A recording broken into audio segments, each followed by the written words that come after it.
Okay, I think we're good. What is up, one and all, and welcome back to the Midweek Master. Hopefully, you had a good weekend. Hopefully, you enjoyed yourself with the EWC games, and now it's time to get back to the nitty and gritty, the thing that delivers the utmost, if we're being totally honest.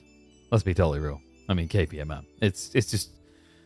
Who cares about these $20,000 tournaments, you know? Oh, wow, you didn't qualify? Whoop-de-doo-dah. We got you covered every single week, and for some reason, this headset just keeps jamming on one of the sides, and I don't like the sound of that. I feel like I'm breaking it slowly. But, yes, we are back for KPMM week number 6 of our 40-week esports cycle. Whew, pretty crazy to think about. We will be taking a break next week, so from Friday through... for that week, there will be no KPMM, but then it will return towards the end of the month. It'll be a holiday from the 23rd to the 30th.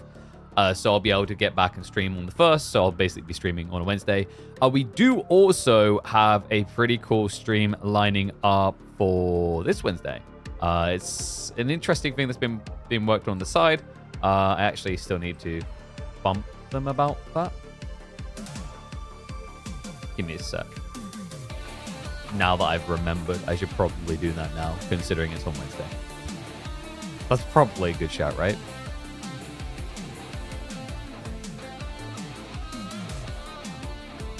So let's go ahead. This person.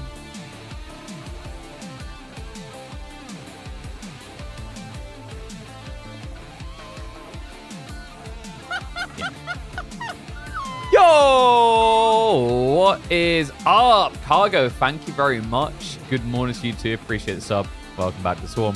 Just sending this message. Yeah. Alright, nice. That should get sorted a little bit later.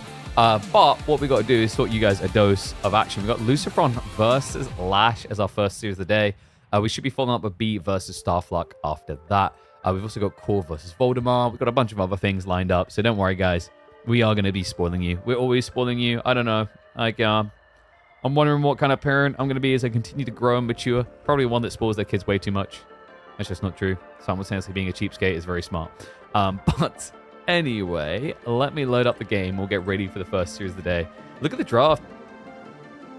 Lash got pretty good picks, actually. Like, Byzantines plus the House of Lancaster. I quite highly rate this here. I think this is a nice little combo meal. You know, really kind of denies a lot of high-value picks from your opponent.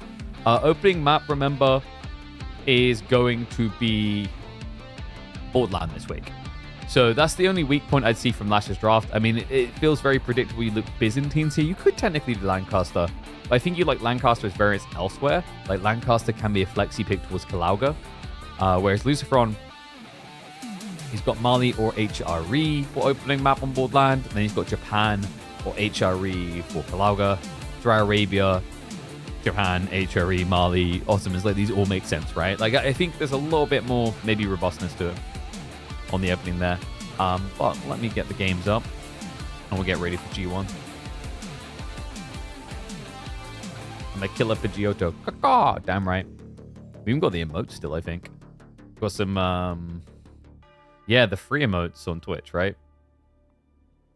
Oh man, my throat is so rough still. It's not like sore, it just feels really dry. But let's see. Game 1, Borderland down here. Do I need to go further back? Oh, a sec. Let me check other data. Oh, wait, I just realized we just had a stupid qualifier. Please tell me we haven't been scammed out of games. I would be very unhappy. I think we got scammered. That's pretty annoying. Alright. We cannot do Lucifron versus Lash because the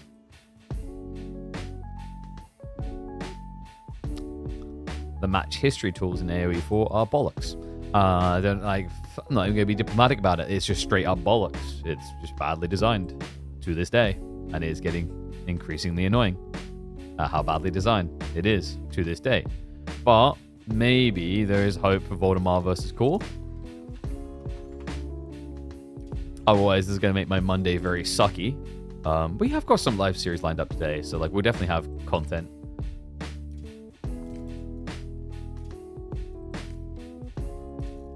Come on. Look at dude.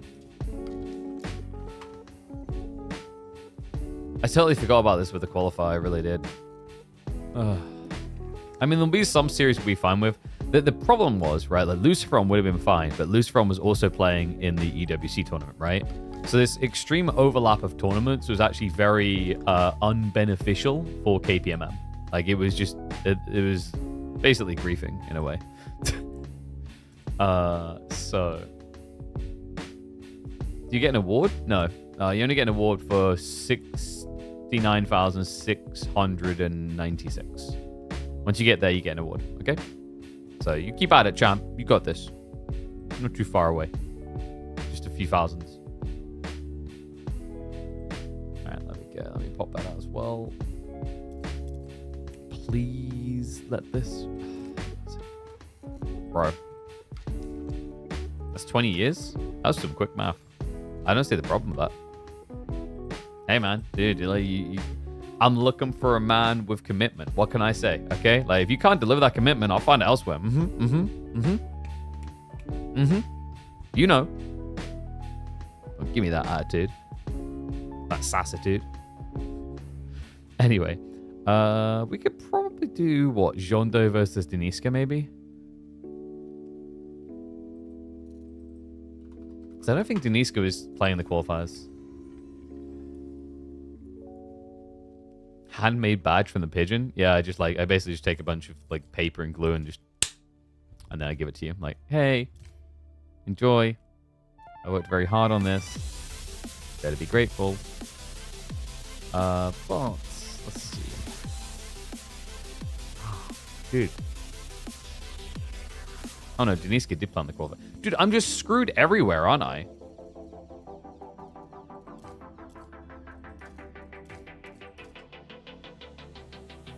Oh, I know we can do this one. Okay, guys, we're in luck. We're in luck. We're Gucci. We can do Wham set for sure. Dude, my teeth are really hurting today. Oh, God. I think my dentist is dead freaking wrong. He's like, oh, yeah, no, you're fine. Like, the crown is holding well. I'm like, I don't think it is. Ah, dude. It really hurts.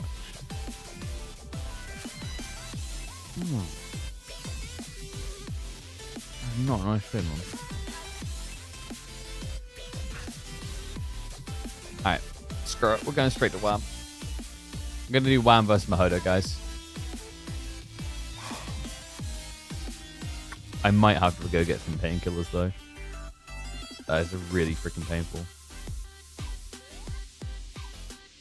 Dude, it comes and goes. Like, I'm convinced now. I won't be able to get in before I go on holiday either. That's the worst part. Like, I'm gonna have to, like, I'll basically not be able to enjoy food while on the Greek islands that well, right? Because, like, I'll probably only be able to use one side of my mouth. God damn it. All right. Let me update the draft. And we'll get ready for our BO3 between Mahodo and Wham. And bear with me one sec, guys. I'm legit gonna go pop some pills. You know it's bad when I say that because I don't, like, I try to avoid drugs as much as possible. All right, be right back. 1 second, guys. Oh.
Amoxicillin? I don't know what that is. Amoxicillin. I mean, I just popped some paracetamol. Well, antibiotic resistance. That's the thing. I don't know what is up with it. Like, he said X-rays show that the crown was fine. I'm like, not convinced of this. Ooh, that reminds me. Have we had the Swanson thing pop up yet? I don't think we have. How long have we been live? It should be popping up now. Let me have a look. Nice. Okay, yeah. So reminder, guys, we are going to be working with a new sponsor this week, but it's actually a familiar sponsor. Working with AMD again. So reminder, whenever you see the links pop up in chat, make sure you give them a click. It does help the channel. Make sure that they keep coming back sponsoring us so that we can keep the electric on to keep doing all these tournaments and streaming them live for you guys. So, game number 1, English versus HRE. We're finally ready to go. I'm even going to make myself energy drink.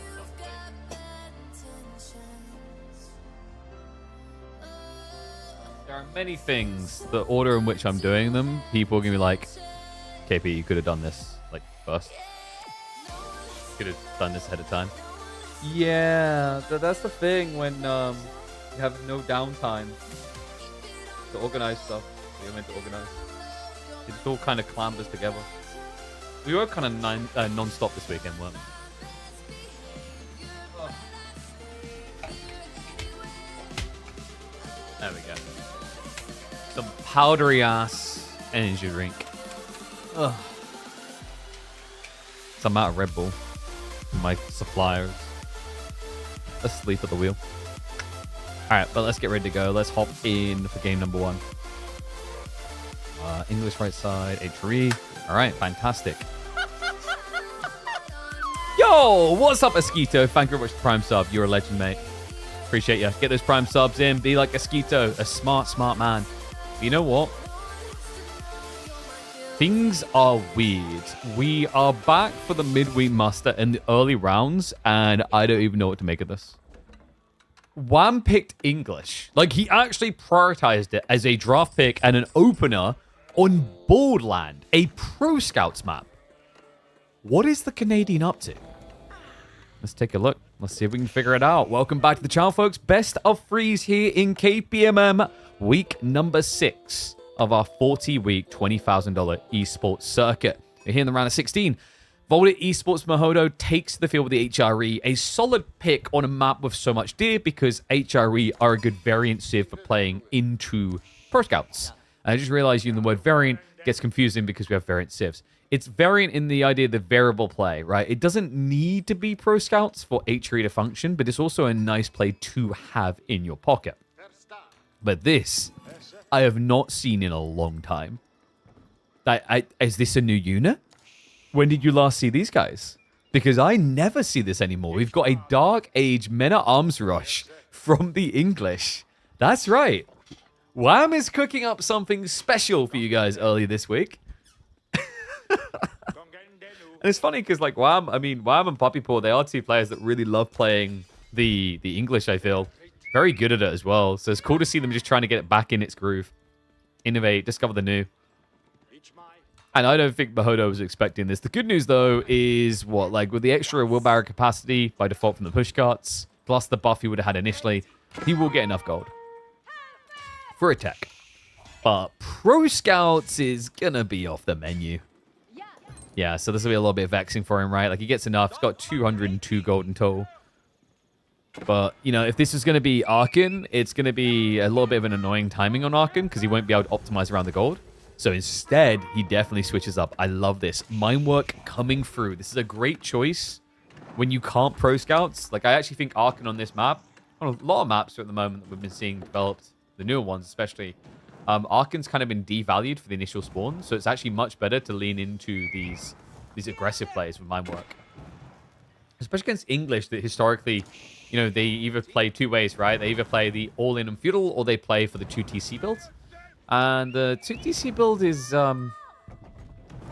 it's possible here. It's just going to maybe feel a little bit delayed, I guess. Like, if you force your opponent to mine work, do you want to be 2TCing is what I'm wondering. Especially when both of the stone options are kind of exposed, right? You didn't get a back spawn at all.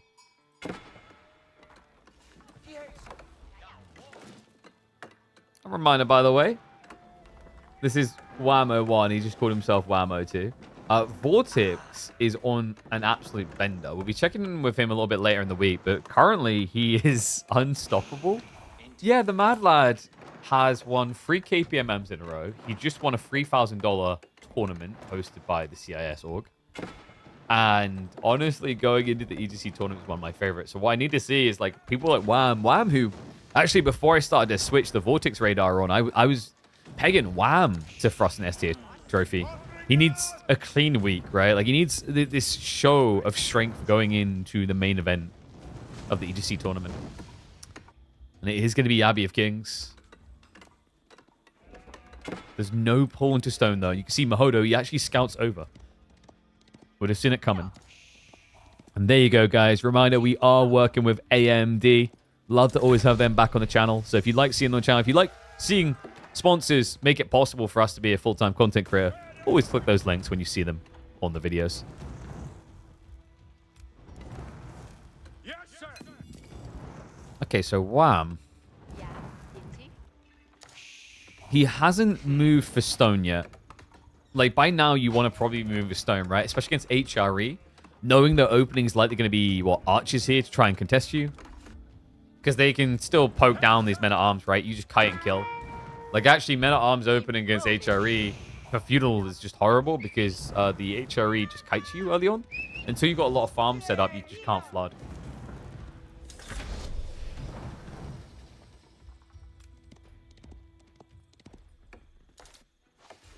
Speaking of farms, he's coming in early with them. Yeah, which is surprising considering Wham still has 15 sheep to work with. So a lot of runway there. Just doesn't want to starve himself out. There's no way he's just planning to mass men-at-arms flood, right?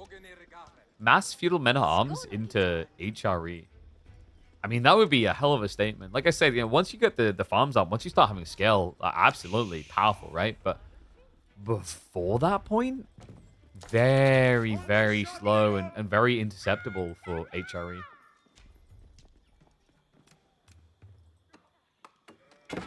Outpost going up on the gold. Maybe just FC?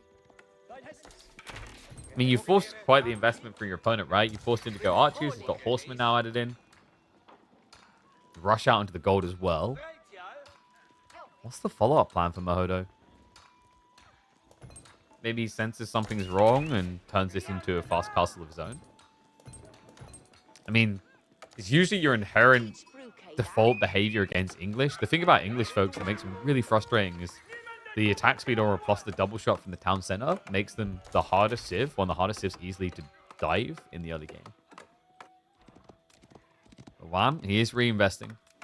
Yeah, we got staples drop, so it's going to be mirroring the play. Now, this is interesting because one side will have healing, one side will have damage advantage. Remember, Mahodo can get 20% more damage on his horseman than the English can here. Unless, of course, the English are fighting near the auras. Pro Scouts is coming in, so Mahodo, he does go for it anyway. Yeah, I wondered if this was going to be the case. I mean, he has a reasonable amount of sheep, but nothing too crazy.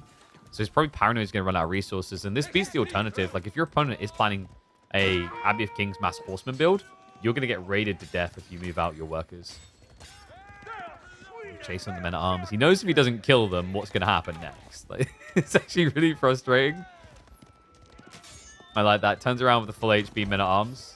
Has reached the attack speed aura. It doesn't turn around for another strike, so it just makes his way home, knowing the damage is too high. So will be -1 men-at-arms. He does have the tower up, which should deter the dive.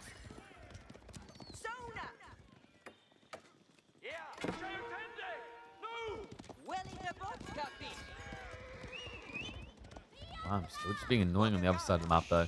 He has got the horseman plus the king for intercepting the pro scout play, right? Like, he knows. He'll click the gold. It'll be very dead obvious. Like, what else would you need this much gold for? You haven't seen any blacksmith techs coming through yet. It wasn't a rush timing there. So clearly Mahodo is thinking of something a bit more greedy. I mean, it could be that he's just gone for all the eco techs, but you probably would have noticed wheelbarrow by now if that was going to be the case, right? So just keeps bulking up more horsemen. It just feels really weird for Mahodo right now, right? Like, you're stuck with all these archers because you need to reclaim your base, but you know, when you play pro scouts, you want to be going in a different direction. You want to be about all those horsemen. Spears, not so much. I mean, Spears could be valuable here. If you see Wham just keeps going deeper into horsemen, then Spears is pretty smart.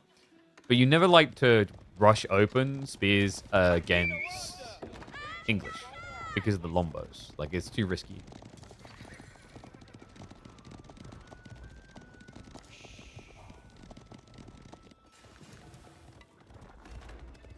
Now queued up. Racks from Mahodo. So we are now going to get him steering into the Spears.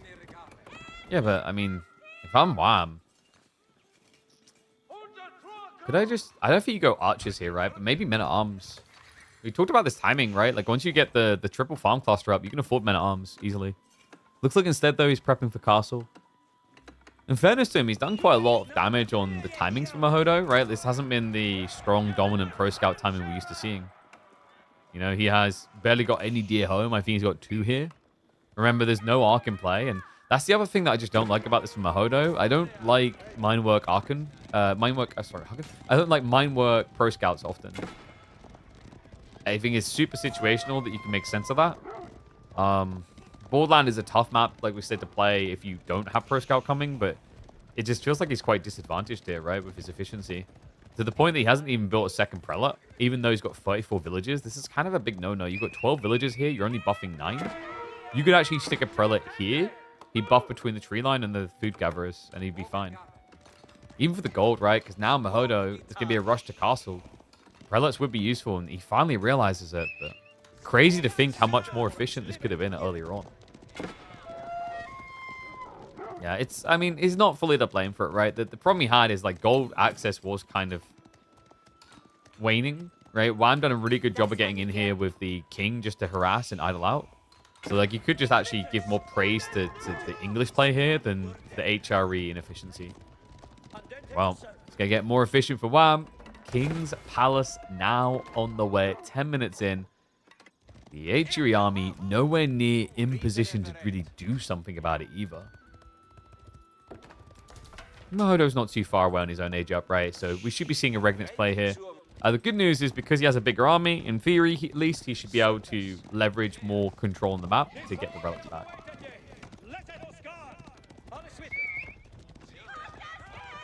Horseman? Yeah, I mean, there's no point diving, right? You might as well just keep the horsemen alive and raid a little. Because horsemen are super effective against English villagers. It's the short bows. It just screws them over. Like, you know, you'd think if this person's really good at resisting arrow fire, maybe the smart move would be to just drop the bow and hit them with a club or something, you know?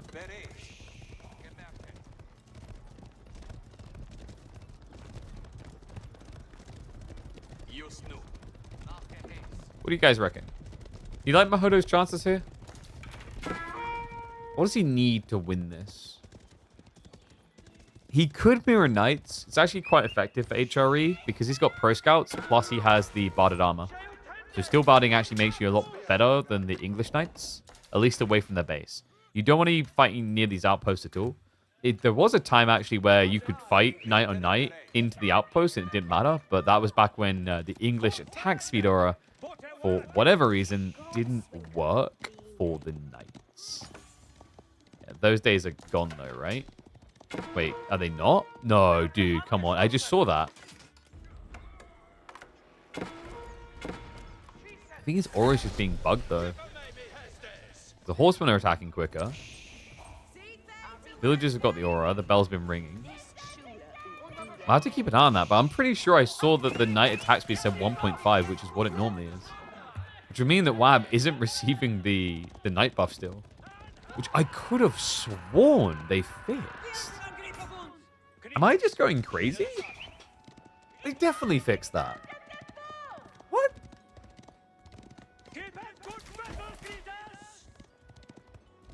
Monks now from WAM. Smart idea. You need to try and contest the relics as best you can. Yeah, I'm not going crazy, right? It was definitely the Knights had no buffed attack speed, so they're still bugged. Which means H3 Knights can actually beat you Knight on Knight, even in your own base. That's rough. If that is what actually happened there, that's rough. Time being, though, there is a catch-up issue here. Mahodo is outnumbered, and the catch-up is actually blood. Yeah, he can easily get bled here. On a map like this, the challenge is actually walling yourself in on board land. You know, in some ways, kind of easy in the mid-game. In other ways, difficult for multiple reasons. One, we're not in the mid-game yet, really. And two, there is that challenge of you could wall yourself in the corner, but what do you have, right? Like, limited resources is the intentional design. But the way the wood lines in particular are designed on board land, you're meant to move your butt out. You're meant to go for different territory because you can't sustain in that corner. Well, low, just scare him away. King harassing the north. Knights guarding the center. Good poking, good find. Does cost him the scout, but he still does deny the prelate. So far, it's only one relic home from Mahodo, and the Knights are running it all the way home. 3 kills on that tree line. Right now, game is looking absolutely brilliant for WAM. You know, he's extended his eco lead now to 12 with those kills. He's taking 2 relics home already. Mahodo, this is brutal right now. I mean, he'll be able to make it 2 relics, but it's going to be a 3-2 split where your opponent has 2 TC. This is a really bad position to be in. And remember, he played Mind Work, which means he's meant to be tempo. There's nothing tempo about this. No, this is tempo. It's like the low vibe tempo of a rhythmic beat to put you to sleep, right? There's no power behind it.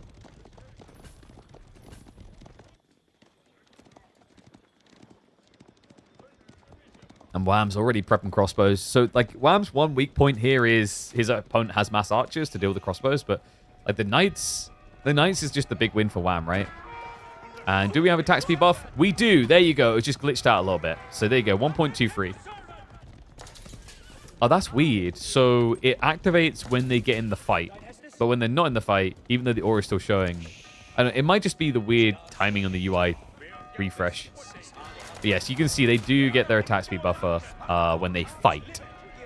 That's really weird, actually, on the UI. Because other units update the attack speed before they fight, as you can see with the crossbowmen. So yeah, it's just very weird.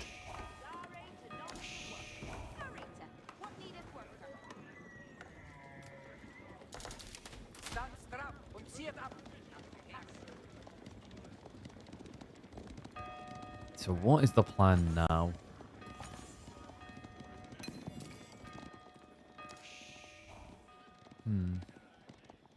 I think for Mahodo, like, the siege engineering timing is curious. He knows he's on the clock, I get that. But I'm a little bit worried that he lacks a sufficient front line, especially considering that Wham is now up to, what, 4 farm clusters? Yeah, and you can already see the steer. He's moving into Horseman. Smart timing for it. We talked about that barded armor. And your opponent is majority archers. Only a few spearmen to worry about. And Hodo is now going to be setting up the ram in the center. Tricky part here is breaking the gold in the front does nothing. It's pretty much gone already. And behind this, Wham's still got another 2.5k on the King's Palace.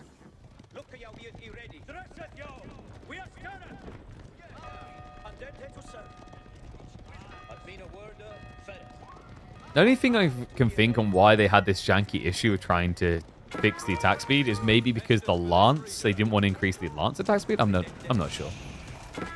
Either way, March coming in. Knights just intercepting what little they can find. Curious that Mahodo never went crossbows, but I think it's because he's worried about the longbow play.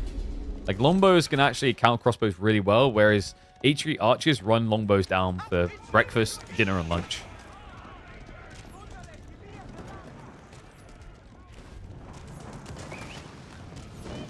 front infrastructure is being forfeited over. This is a little bit expensive because Wham doesn't have much wood. Yeah, he's using the stealth forest right now. This is a bit dicey. Was he trying to go castle in? No. No, I think he just had issues with wood and gold. Like, way too much food, right? Like, the classic issue that you'll run into is English on this map. All the farms in the world and nothing else to go with it. And props to him. Mahodo was able to get 3 relics home in the end, plus 2 sacred sites. This game is starting to look really good for him. Inspired Warriors is also a really cool play. Yeah, just that little buffer damage. Especially the tankiness of the Spearman. And also works phenomenally well with the Knights. Knights that already can get the barded armor, they have it. Then you get another armor on top. You end up at 9 armor on your Knights in Castle, which is crazy.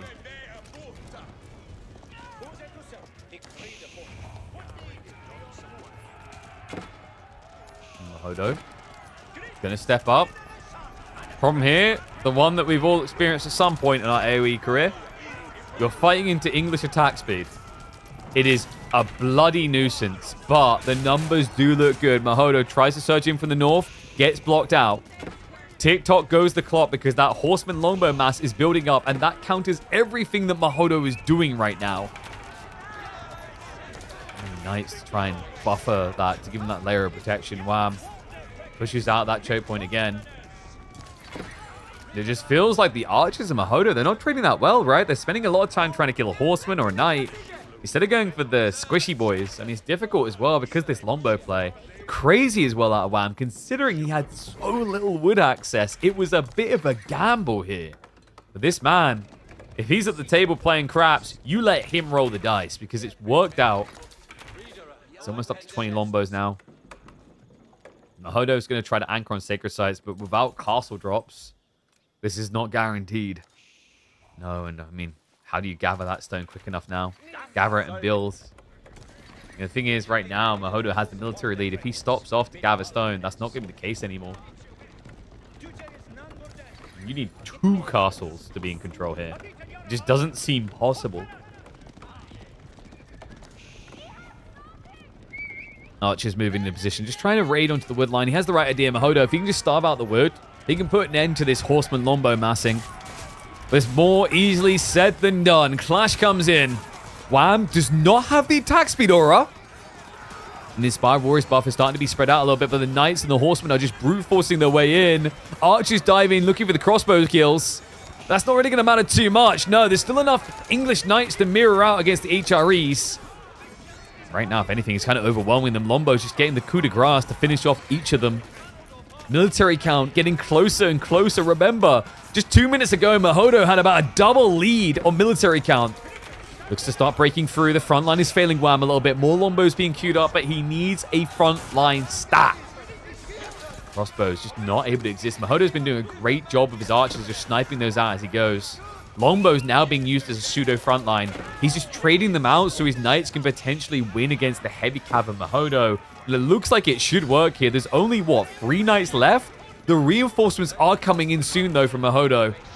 The problem, however, is despite the great fights out of the pole, he has a bigger problem here. The poles are in, and English 2 TC looks good. Yeah, 40 villager lead right now. Even with the 20 idle, Wham's economy is simply so much better. And he's just wearing him down now. Wham. The other problem is, like, no, if Mahodo wanted to make this work, I think a steer towards the wood line would have maybe worked better for him. But it just feels like there's so many trees you have to watch, you have to guard. I think Mahodo, ideally, knowing what he's up against, knowing this eco count, his goals seem to be to run down the clock with good fights. But Wham, able to hold out and push him away. And that feeling when you got 90 workers, but like nothing for them to do. But Wham is that magical man. He manages to find a role for them in this kingdom.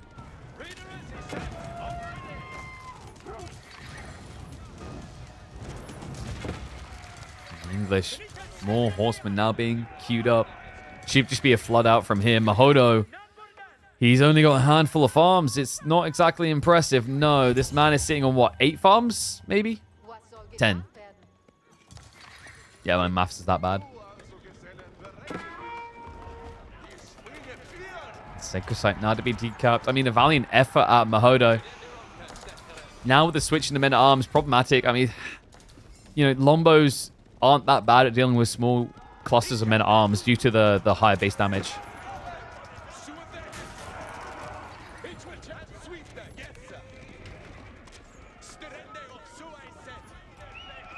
Oh, looks like the cap is going to complete. I mean, I don't know what Mahodo does from here, guys.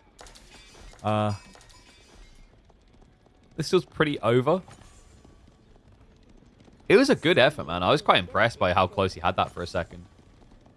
It's not that Mahodo is a pushover either. I know some people asking about him in the chat. Like, he's quite high ranked. Mahodo currently, I think, is 78th in the world, but he's been in the top 50 consistently. Like, the last 3 seasons, he's about 50th in the world at the end of season. Now with the attack speed aura activated again. A few more crossbows littered through. Mahodo. The attack speed of English is just crazy, man. Like, these men-at-arms are lasting no time at all. They just melted. Now Horseman able to just chase down the archers for the kill. Seriously, this attack speed is... It's like so obnoxious. You go so long without seeing English win, and then they win, and you're already like, I don't want to see them win again. That attack speed juicer is ridiculous. And the attack speed comes from the towers. If you fight near your outposts or your TCs or your castles, you get a juiced up attack speed. What a potent tool it is. KP Treya? Nah, dog. I never bowled with English when I started this game. I was like, nah, that's too normy, bro. Outpost denied. There's no denying the outcome now. I mean, Wham, he could just keep pushing while going Imperial Age. He's that far ahead. Even when you consider the Regnants. Mahodo just not in a position to match. I mean, he never reached the mass farm Cistercian Abbey's point of the game. So yeah, he's just playing without a real food buff.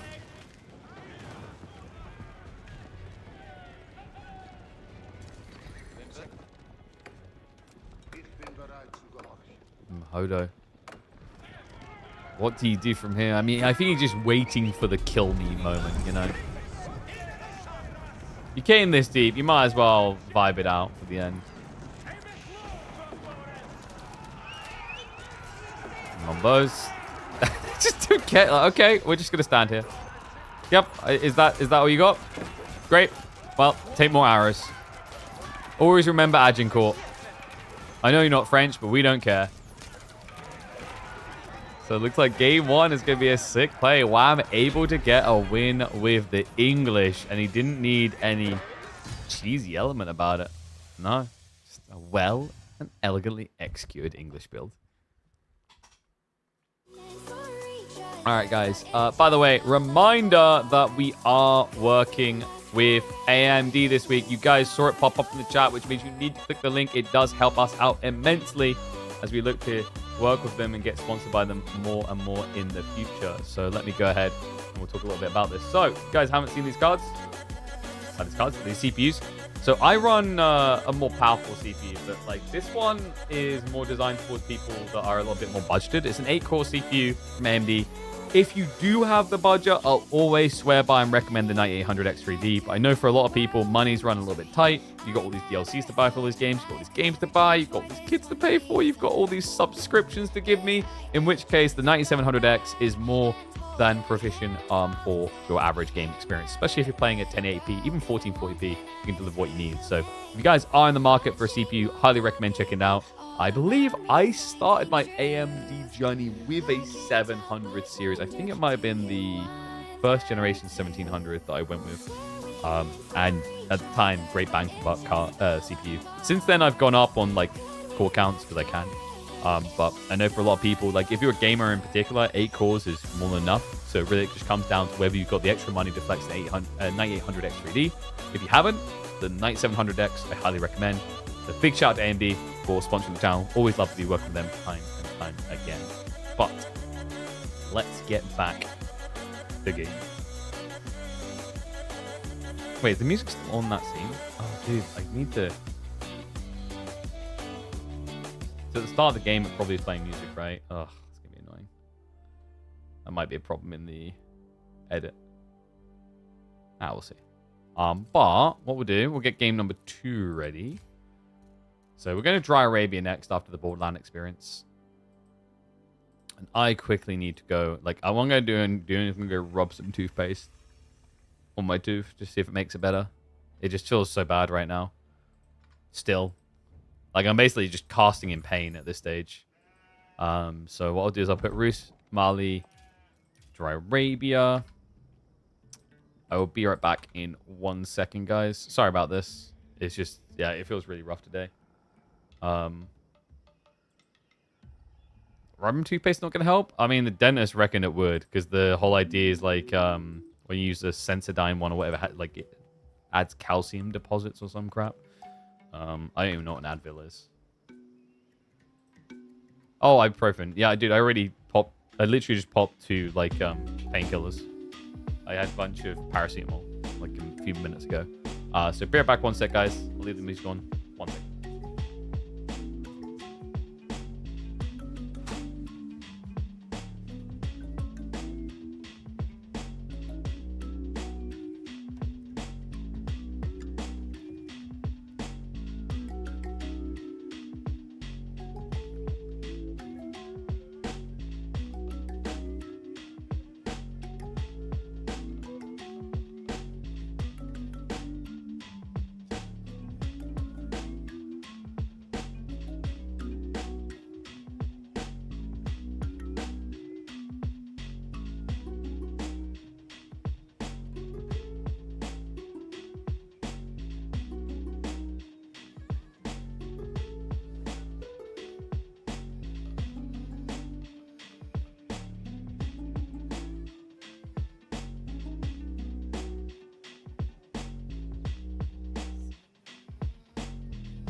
And I've been chillin', watching the ocean with you. Baby up with a slow motion crew. And we up in our growlings when people change, but not us. And we Alright, it was a little bit better. Now we praise that I'm fine all the way. Oh, to talk about English. Yeah, Darkest Men at Arms is like not guaranteed payoff, right? It is a costly investment. But let's get ready to go. Oh, I forgot to update score, didn't I? Oops. I done it everywhere but the number. Alright. And in we go. A game number 2. And it's a little bit of a weird one because I've watched a lot of these two. And it's almost like the names are the wrong way around. Yeah, welcome back to the channel, folks. Wham is having a bit of a wacky time. He's usually the one with a roost in a draft. He already picked English for game number 1. Now he goes to Malians, one of Mahodo's most cozy civs. Whereas Mahodo, he's got the roost. And thank you, we'll pause the music. Oh my god, dude. The music every freaking time? We'll see. We'll see if it's a problem. I'll have to double check. So I don't know if the video locally is recording it. It used to be, I need to figure out my audio channels because Windows 11 update completely broke all of my audio settings as we learned the hard way on the weekend. I fixed most of it, but one thing I still need to figure out is the audio loop is not sending the way it should. So like At the moment, I can't play audio out of like the laptop directly. It's being sent to like a muffled channel. But by doing so, it means I can't, like, I don't inherently remember when music is on. Yeah, you guys are hearing my amazing music. I don't get to hear it, but this is interesting. Roos with a Dark Age Spearman Rush. Yeah. Against Marlians just seems too tempting, right? And it's the masked idea of it that's so cool here. Yeah, guys, this works because you don't expect it. Right? Roos don't do spear rushes. Roos are greedy mother duckers. They go into the next stage and then they just greed up with pro scouts, right? Like, of course they do. That just makes sense. Oh, this is incredible. The things you just don't expect. And as a result, it's going to have impact, guys, because normally these spear rushes just don't work anymore against this Civ. Right? They don't work because the Malians just build an outpost, right? They don't build this many houses. They just build an outpost. They're safe. But you don't think you need one against this Civ. Like, it's actually really, really well crafted. Damn, what a cool and impressive idea. I was not expecting that. Well played. Just completely catches him off guard. So it's also just showing the other foot after we just had an English Dark Age Meta Arms game from Wham, right? Where he got to be the one like, haha, you haven't seen this in a while. Now we just get something really unexpected, and it forces the unexpected. It is going to be a Saharan trade network because, of course, he needs that gold access. Yeah, it slows you down way too much otherwise, because the other problem here is that Mahodo, it's Roos. He's probably going pro scouts regardless, is what you're thinking, right?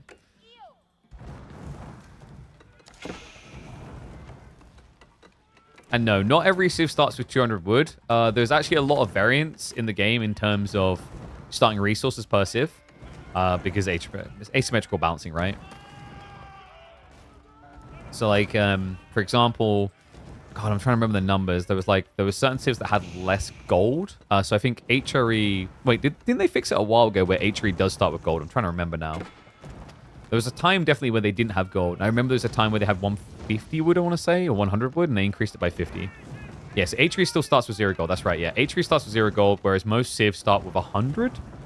I think the only other exception is Shushi that starts with 50.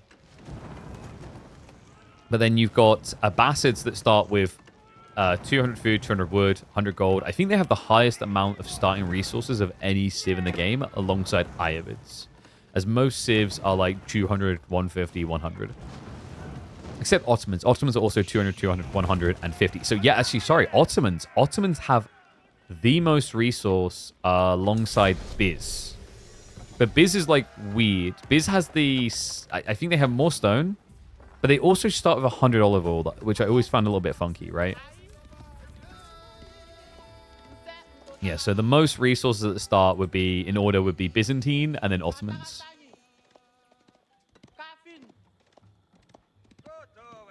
Yeah, just a cool idea here of the Roos, though, starting 200 wood. Because, like, normally that wood just gets dropped straight away into double hunting cabin. But Golden Gate is now coming through. And Wham, I mean, does Mahodo see this as a win? He did force the Saharan trade network, so you got to be feeling pretty good about that. I wasn't entirely necessary from Wham either, right? Like, he could have always just played Gold North side and outposted that up. Which wouldn't have been a bad idea to steer into this north area anyway. Like, semi-wallable in the mid-game, plus the deer here. But Wham, there's a reason why he needed to regain control. You guys seeing it? This is going to be pro scouts. Wait, we have to make Scarecrow a mod? But that ruins my plans to ban him for trolling me.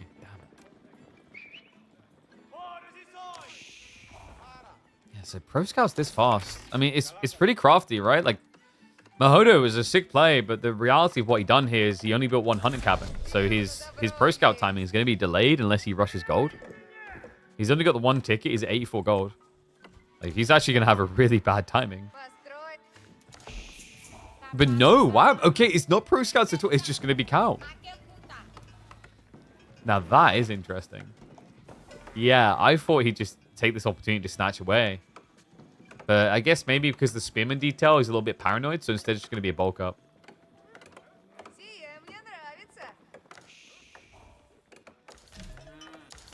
Wow, he does know about the other Yeah, he's scouted the pit mines. He knows where they are. He just doesn't care. He also... Wait. What? Oh my god. Well, you made me build a Saharan trade network. Where's the trade network, huh? He's setting up trade on this spawn is so wild. You wouldn't expect this. It's actually a pretty bad Dry Arabia spawn for trade. And Mahodo, I mean, he's going Archer Spearman, so, like, he can intercept this, right? Like, he has the right idea. He's building an army to fight. Oh, my God. So, setting up cow and trade. So, it's not enough to be greedy once. Wham has to be greedy twice. This is wild. Guys, you remember the Wham versus Louis game in semifinals? I think Wham is regressing into greedy form. There was a game between Rus and Japanese. And in that game, he just straight up walked out into the middle of nowhere with a hunting cabin against the Dark Age rushing Civ. Right? Like, I think Wham is returning to the greedy roots a bit here. He's at least not doing pro scouts, right? He's going to lock in. But, I mean, it's efficient. He sets up an outpost to protect the deer, but this also then buffs the traders. Remember, every toll outpost does taxation. You can see it right there. So stockpiles a little bit extra gold in the pocket to drop off. And yes, him and Archers can't contest an outpost like that. Mahodo doesn't have Blacksmith either, so he's not going to have a timing into a ram here. He's pretty delayed trying to hit that type of timing. So 38 gold, but with the double taxation, like, it's not too bad, right? Like, all in all, I think he does reasonably off of this. Do we have any extra traders? Yeah, only the 2 so far, so he's being a little bit lean on the tax. Did they fix that issue with the toll outpost, by the way? I think so. It was really scuffed before, so people just wouldn't do it because it wasn't resetting. And yeah, we do have Javelin Outpost as an option. Reminder, you unlock that with the Saharan Trade Network. It only requires gold to get. It's actually really good here. In general, the Jav Outposts are just better versions of arrow slits, but really, really effective when you run into archers, as they do get the bonus damage. I think it's +4 on their base 8. Wow. Well, that's a little bit of a miss micro. I think Mahodo has an opportunity to get 1 kill there. Actually, he would have been shy. He had 10. He actually could have killed a worker, but he accidentally A-clicked the tower. I think he's trying to get the ones closest to. Now Mahodo going to be creeping out towards the boar. I'm not really liking the look of this, though.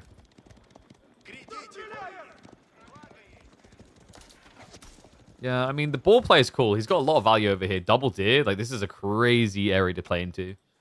But my problem is the tech speed for Wham. Mahodo, you know, he hasn't even checked the trade post. Like, if he suspected trade, he'd block it, right? It's actually really annoying the way Wham's played this way. He does have a backup option that's super risky of going east. But Mahodo, this must be where he realizes. Javelin placement gets queued up. Heavy delayed weight going into it. Javelins are going to be able to just retreat to defend. Knights are giving chase, but now he sees the traders. Now he knows what's up.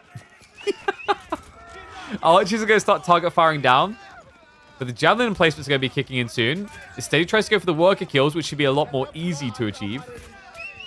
But this is an expensive fight for Mahodo. He's not really getting much out of this. Now, meanwhile, Wham now able to prep into the Donzo Javelin comp. Trade account is still sturdy at 4 and going up. And what is up, Smoothie? I see you, buddy. Thank you very much. I mean, good reminder, everyone. That's true. With the discounts in September, you get a damn good deal. Why not? Supports the channel. Yeah, perfect time to test the waters and see if you actually like subscribing here. I mean, I like to think we got some pretty good emotes on this channel. What a funky game. I love the fact that Wham is just playing pure entertainer in this round of 16. Trader is at least now going to get intercepted. And Wham, he's up to 10 ranches now. Like, he's looking pretty good here. Army's also bloated up nicely. He's mirrored the count.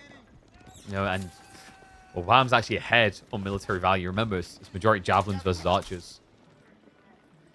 Another outpost to be slivered in there.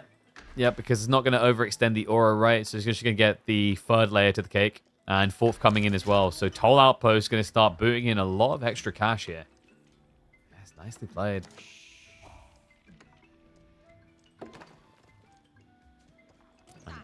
Mahodo, he just...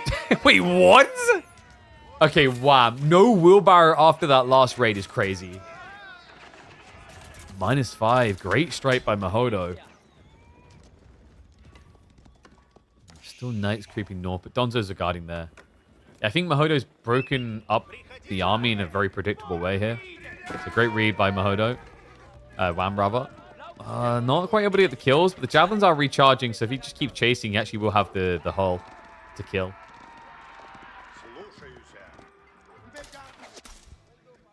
More toll, more toll, more toll. Sounds like I'm saying mortal.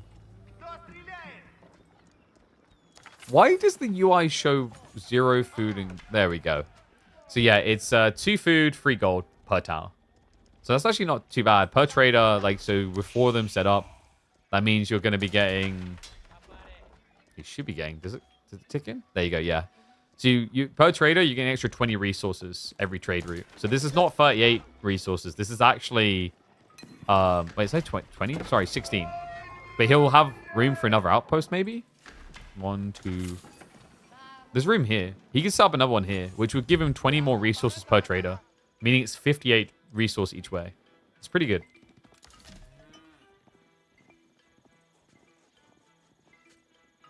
Abbey of Trinity. Look, dude, this is such a wild game.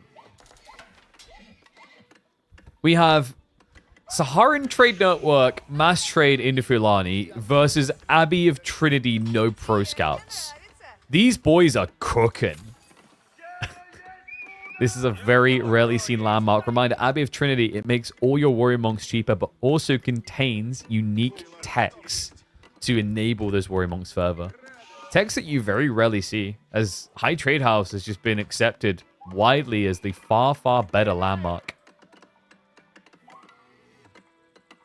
What do you guys think? 1s if you think Mahodo's going to win, 2s if you think Wham is. Mahodo is taking some big risks. He's just snuck out to the boar in the south corner.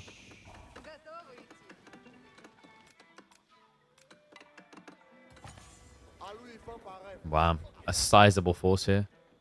So it should be the Fulani? Yeah. No Farimba. I don't think Farimba's like that good anymore. I think Farimba's pretty overrated. The Javelineers have become even more situational. They're hard to justify compared to before the nerfs. And then the other 2 choices, like Mansimi Safari, just never really works when you're up against archers anyway. And here you go, guys. Unique text we talked about. So you get this one, Saint's Veneration for the extra HP. But Fervor is a pretty nice one for the increased range. And then you got the duration. Actually, I'm trying to remember. Aren't these 2 always there? I'm pretty sure these 2 are always there. I think it was just Saint's Veneration now, if I'm not mistaken. I remember they moved some techs in, right? It's just... Is it Divine Light? No. I thought Saint's Veneration's the one that you can't get normally. Because this is actually like another problem with... only Divine Light is always there. Yeah. Okay, yeah. So, yeah, it was Fervor then. Yeah, you're right. Yeah, Divine Light is always there. Fervor's the one that gives the increased damage and range, which is really good. This is like the best one.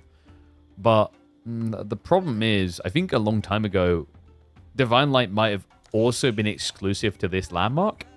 And after they made it more generally accessible, this landmark just doesn't really have that much going for it. Right? Which is why a long time ago they actually buffed it. It used to be you didn't get this 50% discount on all warrior monks. It used to be only 50% discount on warrior monks out of this building.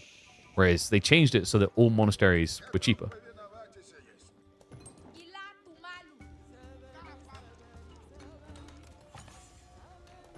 This has just been such a weird game. And I am all here for it. 12 traders now. Wham has got 13 on the cow, so still a little bit of way to go there. But that's great for Mahodo, right? It means he can just try to rush out on these timings. Already has 1 relic on the way home. 2 more warrior monks coming out soon.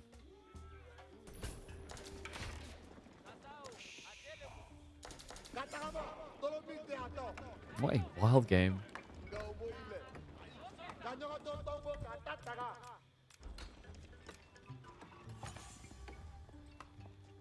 I mean, Mahodo, it's still an uphill battle, right? Even if the trade wasn't there, like the cows, Mahodo does have a clock ticking against him when it comes to food, because eventually he's going to run out. Like, this is always the frustration against Mali. Like, once they have the cows set up, they're never running out of food, and it just always feels so natural, organic, rewarding to play towards that cow massing. You know, whereas other civs, they start thinking about how good their farms are, but how hard it is to get to. It's a different matter entirely.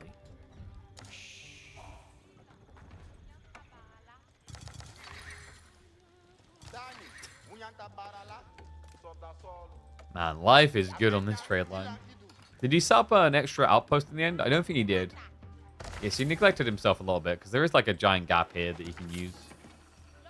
Wouldn't mind seeing it, just to get the maximum amount of tolls coming through.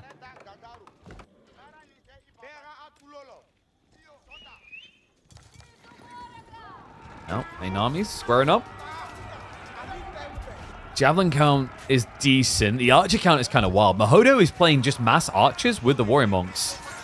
And he has got the text on the way. Divine Light's been queued up. I do not believe... Yeah, he did. Okay, he already got Saint's Veneration. Wait, no, that's the health, isn't it? He already got the damage increase. So these archers... Yeah, look at that. Plus 3 damage. It's pretty damn good. Even the sofas are feeling the sting right now. 12 damage into the 7 armor. The problem, however, is it still takes way too long to just kill one of these guys. That means javelins are just gradually winning out. Damn, Mahodo, cool idea, but I mean, any other civ, right? Like, this is the civ I don't think you can do this against. I appreciate how the lights come through on TikTok. Oh my god. It was such a cool idea. Like, I actually kind of dig what he's cooking with. We said all monasteries are cheaper, so he can just have multiple monasteries producing warrior monks. This is like this is an evolution of the old school horse archer scouts build. So instead of doing scouts front line, you do warrior monks. You always get the buff. You always have this chunky front line. Now he's 190 HP. It's a really cool idea. Unfortunately, they don't benefit from the armor themselves, which would help a lot with their sustainability here. At this point, Mahodo, I feel like he's barely holding on. This is sick, though. I actually hope he evolves this a bit more. Produce some knights. It's not cost effective with the damage and health buffs. It's really not. Spearman actually would be the play for Mahodo, but like I don't think he has the food for that, is the problem. Donzos, they actually crept away from the main fight, go into the economy. A trickle of sofa coming out. I mean, the javelin line has been thinned slightly, just not a crazy deal.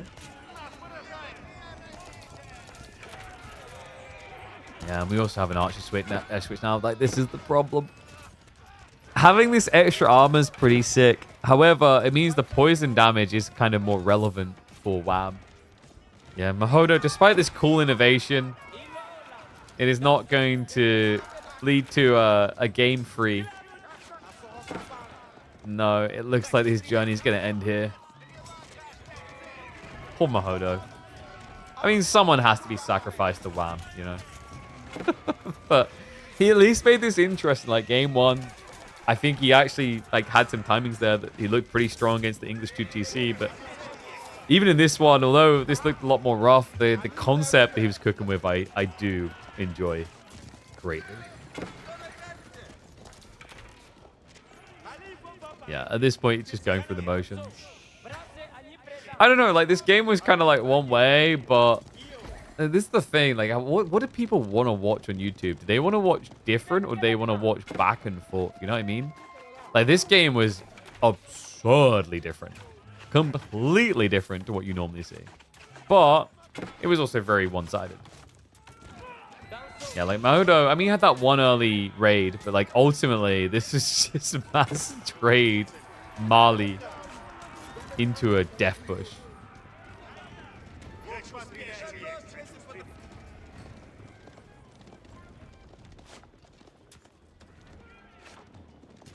Wow, even now just starting to stock up. Is he just going to go imp?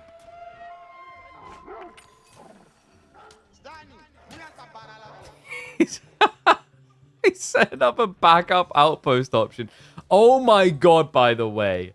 The hunting cabins. That's pretty smart considering warrior monks cost 100 gold still with these discounts. That's how you afford it, guys. You just spam hunting cabins to build your monks.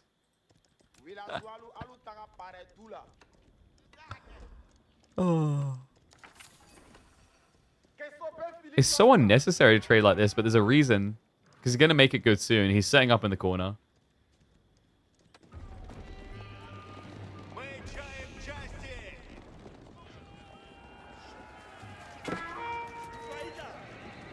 Mahodo. Now just having to step up. Can't let your hunting cabins die, guys. That's all your resources.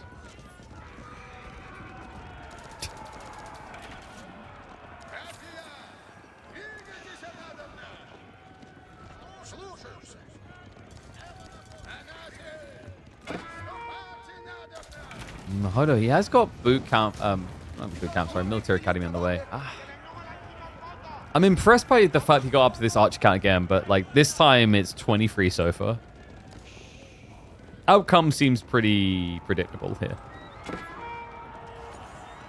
That guy's a miracle worker if he somehow survives this.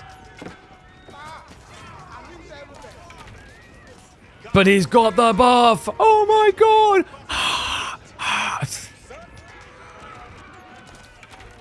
It's pretty impressive the amount of damage you get off that buff. Start step back from Mahodo. With the Warrior Monk buff. Oh, dude, he didn't hit again. Get it back in there. Never leave. Always die. And you guys wanted Wham's walls. You're finally getting them. Just more than halfway across the map towards your opponent's base. All right, guys, let's see if you were right about your high trade house numbers. Wait a second. This isn't a high trade house. Where's he getting all this gold? Hunting cabins, baby. Everywhere. So, a valiant effort by Mahodo. Let me know what you guys think about the Warrior Monk build here. I think this is a sick idea. The only negative is that they don't react to select or military. So they're actually really annoying for micro. You have to be switched on big time. We don't care about the West. It's the tiniest raid ever. Oh, you mean the relic? Oh, yeah. Who needs relics? Just build more traders. So GG. Mali trade versus mass warrior monk strats. This is a crazy game for the round of 16. Don't ever tell me midweek mustard don't deliver. Oh, man.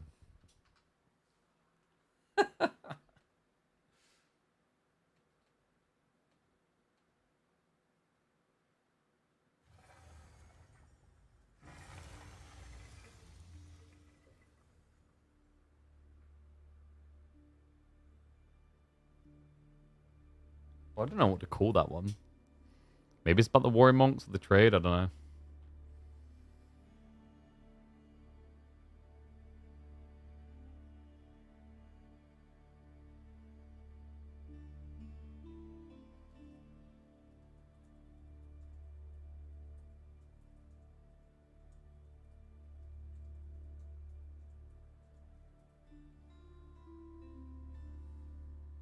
Dude, my tooth again. Holy crap. Ah.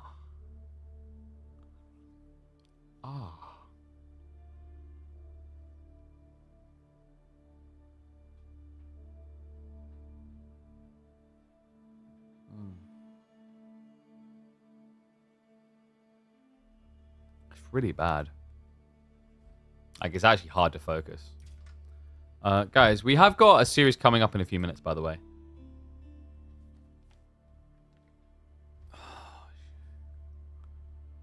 Really bad. Like, but here's the other thing, chat.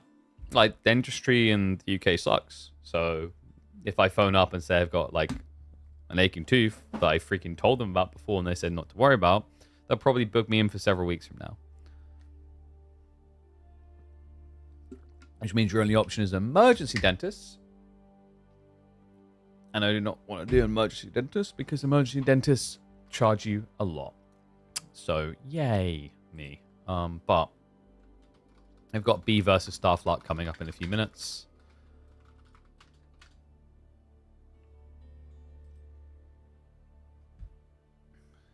Contact 111? Maybe. Might do that later at this rate. We'll see.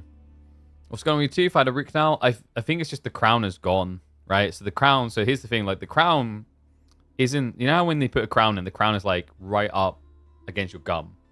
That's not happened with my tooth there anymore. Where like the gum is receded, now it's like this exposed tooth. Now you're my shoe. But like, buddy. that should be fine. What's up, Jondo? Thank you much for the raid, mate. Appreciate you. Hope you had a good stream, buddy. We're just getting ready for B Starflight, which starts in about 10 minutes. We just had a crazy mass Malian trade game into mass warrior monks. Wild stuff out of the two. But we're just talking about like my tooth and dentistry.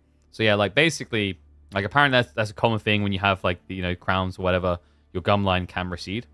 And then obviously the tooth is a bit exposed again, right? But he's like, I've done an x-ray and like, you know, it looks like the crown is absolutely fine. And I'm like, I'm convinced now. Originally, I was like, whatever, because he's like, you know, go see the hygienist and they'll do like, you know, they'll do the descale and the clean and whatever. It might just be that you've got like plaque build up there and we'll sort that. So done that, like, I mean, dude, it took ages to get a hygienist appointment. Hygienists get booked back months in advance. So finally got that like a few weeks back. And it seemed kind of okay. It just felt a little bit weird. And now it just come and goes on days where it like feels very sensitive / hurts. And I've been there before with like, do you guys use have you used the TPs? You know what TP is? So the TP brushes, they are these little brushes. So like I had days where, because it would hurt. This is what happened like the first time before I like went to the dentist to check on it. It was hurting and I was just there like I was brushing non-stop. Like it was almost like, you know when like when someone's got an itch and they itch so much that it like it's almost like it bleeds but it stops itching sort of thing. It was like that.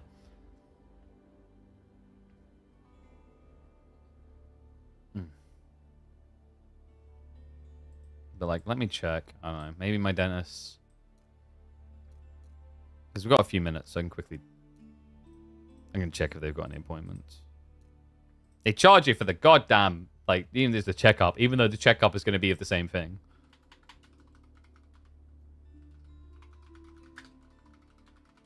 That's what annoys me. Is like, dude, we should have just sorted this.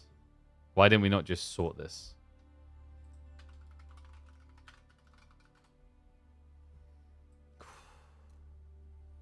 It's annoying because like what'll probably happen is like, oh yeah, we've got an appointment a week from now, like, you know, just over a week from now, which I won't be able to do because I'll be out of the country from the 23rd. This is so freaking annoying. And I just like the problem is in general, I have so many things I need, like in the past where I just need to go to the doctors or whatever. And I just don't because I'm so freaking busy all the time. It's really, I don't look after myself very well, to be honest.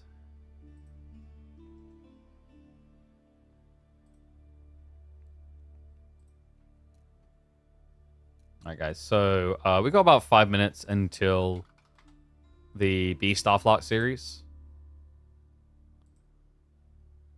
Oh, that's so much.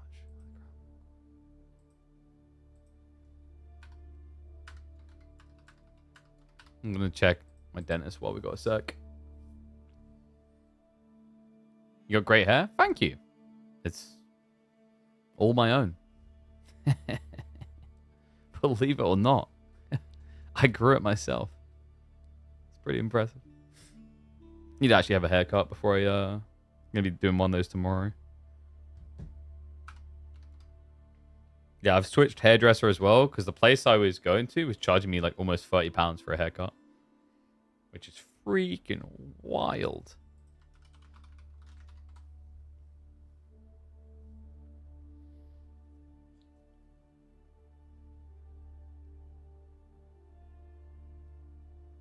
Any chance we see Ravane on any tournament? Oh, it's up to him. He knows where the sign-ups are. He's usually high enough rank that he'd qualify as well. Okay. Dude. This dentistry is taking ages to log in. $55 here in Las Vegas. Yeah, but you're in Las Vegas. Like, I mean, come on. I don't want to say you've done it to yourself, but you know what I mean, right? Like, it's Vegas, baby. Everything gotta be pricey. Holy crap, my dentist login just doesn't even work. Like, this is so trash. It's not even working. Pile of crap. Does anything in my country work?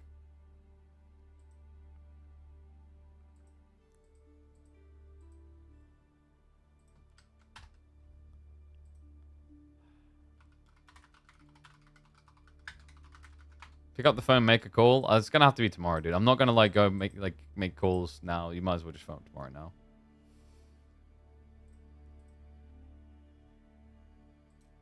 I don't want to be that. I don't want to do the XQC and just leave for half an hour and leave you a video playing and then say I'm reacting to it. You know.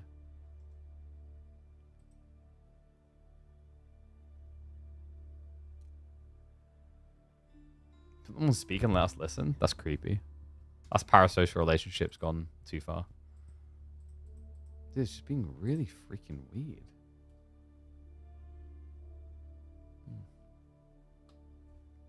I'm gonna try one more time with the login.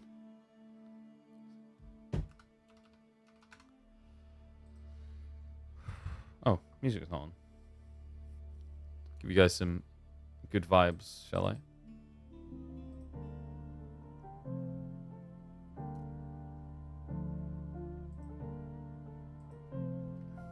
Cricket team works, dude. I can't. I don't understand. I'll never get the appeal of cricket. I just can't, man. But then I feel that way about like snooker too. Like snooker ain't for me. Even like I don't know, tennis I'm maybe tolerable of, but I remember like the problem was my nan used to love it when I was a little kid, and I especially when I was like a little kid, I just didn't care for sports at all. I thought they were all boring. Practically all of them.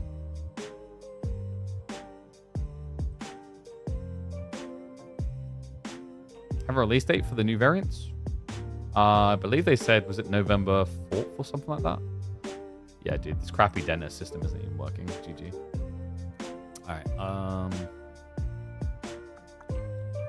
well, we're pretty much ready for the boys to start drafting, so let's see if Starflock and Beer here.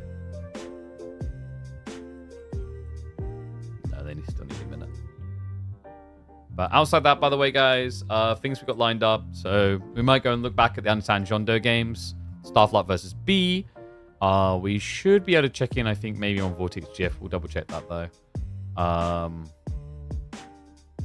And then I think we're waiting for some more to come in. Like, actually, looking at the bracket, what do we have? So we still need to see... Oh, we said we wanted to do Voldemar Core, but I don't think we can. Because they've both played too many qualifier games. But Dimu Scatterbrain will probably be tomorrow. Because Dimu doesn't do Mondays. SAS Myriad should be happening sometime soon, though, I'd imagine.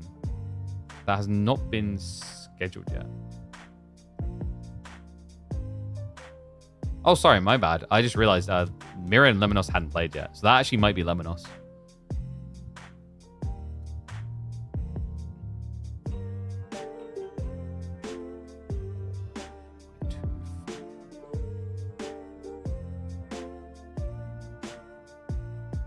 Where are my boys? Boys ready? I mean, it's 2 minutes early, but I'm going to bump them and see if they're ready. Because I want to be able to grab their draft links and then just go and use one of those TP brushes on my tooth and pray that it works this time.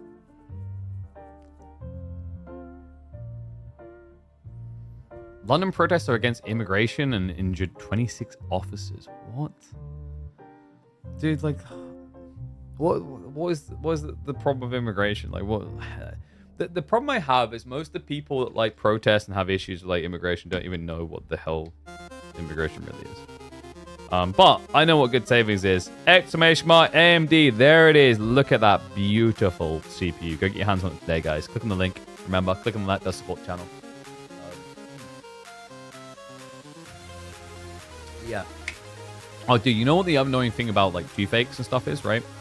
So if you have like an injured ankle or whatever, you know, cold press can be pretty good. You know, numb it, whatever. You can't. You don't want to put cold water on a tooth, do you? Because that just hurts. That's worse. Can you even sleep with toothache? I'll probably be okay. It's weird because like every time I go in the house, I'm fine. And then when I come and sit back down, it's bad. That's the other odd part about it, you know? Like, I can't make any sense of that. Is it the talking? Is talking causing the toothache? If so, I'm slightly screwed in my line of work.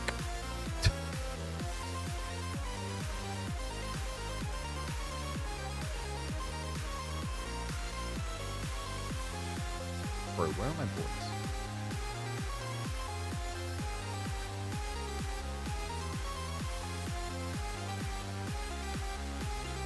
Probably just dries out your mouth. I mean, but like if you've got like sensitive and like the gum's the problem, like drying out your mouth wouldn't be a bad thing, right? Like the problem would actually be having liquids in there, I think. Can you describe the pain? Sharp, dull? I'd say dull. It's like almost a numbing type pain, a bump when it comes around. Like it's actually fine right now, which is weird. I'm worried. Just calm down for a second.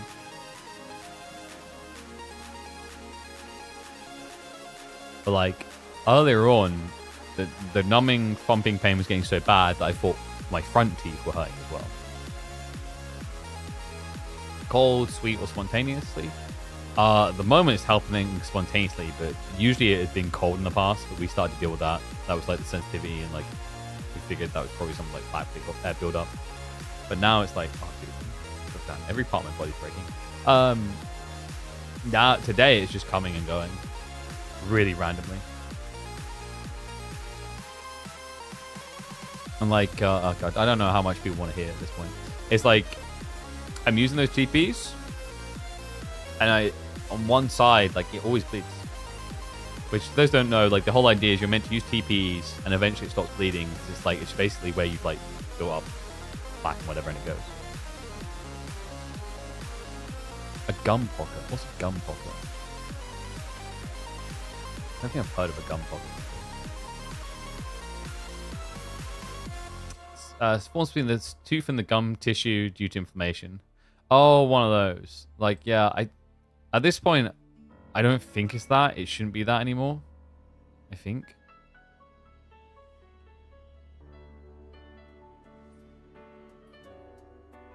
Because, like, when I went, he done an x-ray. So, you know, like, stick the thing in your mouth, and he's like, the thing that he said is, like, the crown looks fine. He's, like, hesitant to take the crown off. He's like, it looks like it's a good, firm crown it's holding.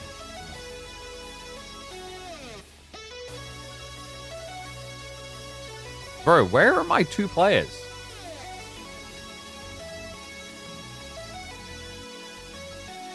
Jesus Christ. If Gandalf was this late, Orlando Bloom would be dead. 2 minutes? 2 minutes late. Come on. It's freaking outrageous. All right. See, B's showing us his usual do not disturb. Starflock is in the green. Is Starflock in a game? No, Starflock's on menu. So I guess we're waiting on B. I'm just going to put some random gameplay on in the background because it probably beats like staring at my face, right?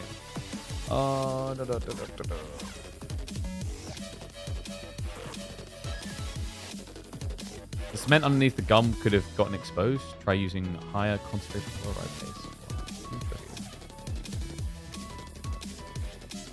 Like, the annoying thing that I was having is like for a while I was just not eating on one side to let it calm down. Because then the other problem is like sometimes it can be a case if you brush so much, now the gums are sore sort of thing. The other annoying thing when you do that though is like, have you guys ever tried just chewing on one side of your mouth? Have you noticed how everything just loses taste?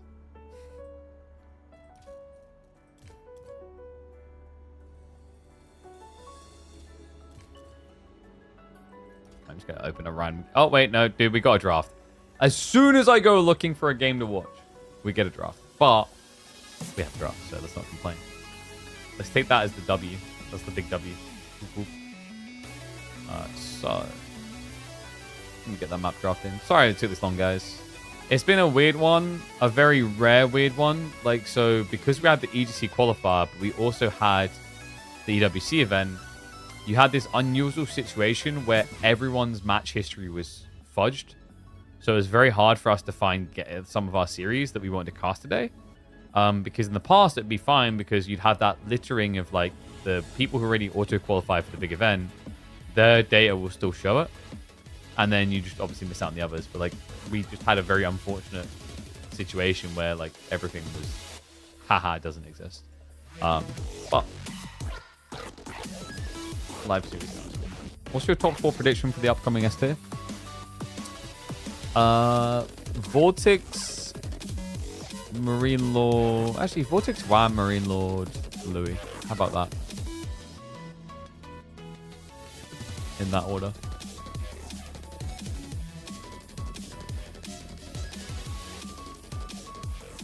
I think Vortex is looking pretty good. Guys, you have to realize that Vortex got an insane buff. You'll probably see it this week. That guy now has, wait for it, 120 frames. What? He was playing on 60 frames before that. Mind blown. He had a monitor that had higher refresh mode, but he never switched it to it.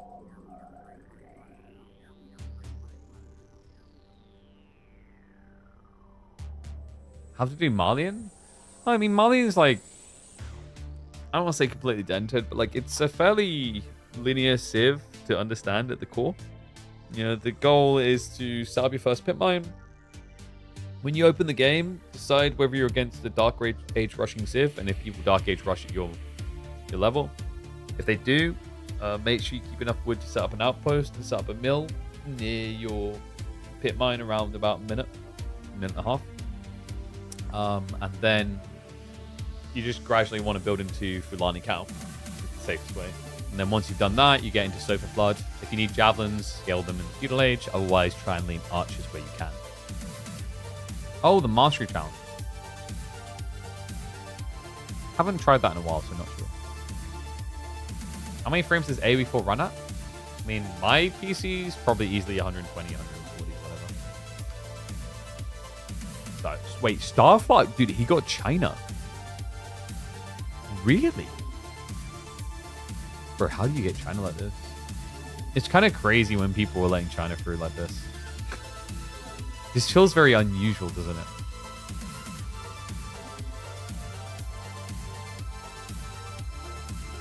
And then, I mean, I don't mind what be done in response, though. Like, getting Byzantines is incredibly valuable.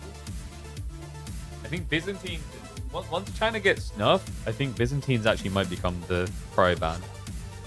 Because China's got to get nerfed, right, guys? Guys, right? I'm not delusional. They're definitely finally going to do it. We've only been waiting all this freaking time. They'll finally do it. I don't know what kind of political discussion, but I'm against any and all politics in AoE streams.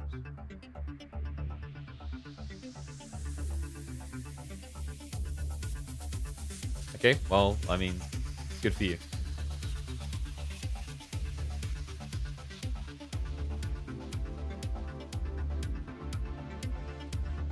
If you don't like the things being talked about on a channel, you do have an option.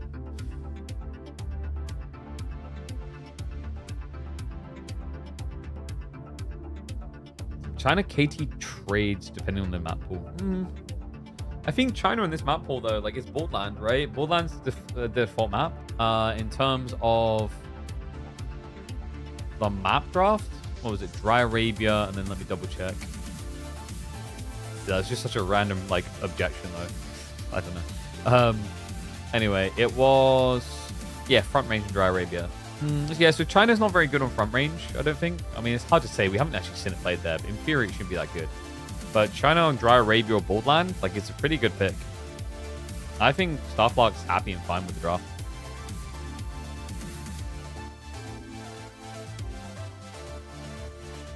But, like, B, you got HRE. Atri, Mali, Byzantine, like there's a lot of flex. Like every single one of his picks works for Borderlands. You guys notice that? And then you can envision these picks on Dry Arabia. The only one that's like a bit more anchored, I'd say, is like Atri probably, or Malians for front range. But like outside that, there's a lot of broad stroke applicability with Beast Draft. He hasn't made himself very obvious, you know? Alright, Starflock, I mean, China can work anywhere for sure, except front range. I just don't rate it there. But he's got Mongols for that map. Mongols or Japanese. Ibids is a little bit of flexion. It can work in multiple maps. We've even seen Ibids on front range in some situations. I think we've seen 1 or 2 players do Pro Scouts, but for the most, it's about blocking Pro Scouts. Which, with the Desert Raiders, it's not a bad civ for doing so. But we should be getting ready momentarily. Game number 1. Civ picks are going to be Sushi versus China. Oh, God. Actually, in fairness, the last Sushi Chinese game we got on Borderlands was wild. You guys remember that was unhinged. So, could be entertaining. The only thing with Sushi Chinese is, like, if they just both go Pro Scouts, you're going to have this very slow opening. Neither of these civs do Dark Age rushes really ever. I mean, in theory, you can, right? We've seen 1 or 2 Dark Age. I think we saw, was it Sushi Dark Age rush on this map the other day? I think it's Feudal Rush, actually. They basically teched up and then immediately built an outpost with 5 villages next to the Byzantines' berries. You get good medi gardens on this map. You can get decent ones. You can get 2 berries close enough, maybe with a tree line. But usually if you get the berries close enough, you won't get the gold close as well. So it's kind of trade-offs, right? But we've actually seen some pretty good meditation gardens. The last Sushi pick we saw, I think, got about 100 resources because he built it built a bit forward of his base. There was double berry with trees and I think gold. So yeah, you can actually hit pretty good ones here.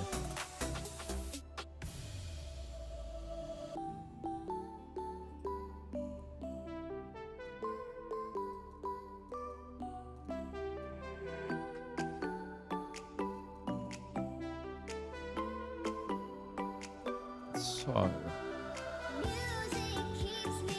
I will say, if you execute it well, China feels a little bit better than Sushi from what I've been seeing in the highest level games.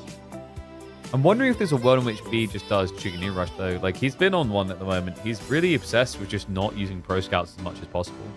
It's like maybe there's a world in which we see him go for a Zugzug Rush.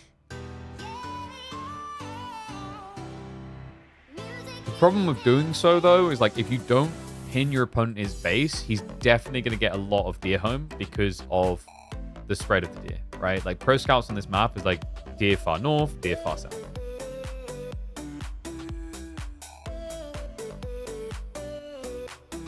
Medigarden is usually a worse Manticore. Not always, though. It can actually be a much better Manticore.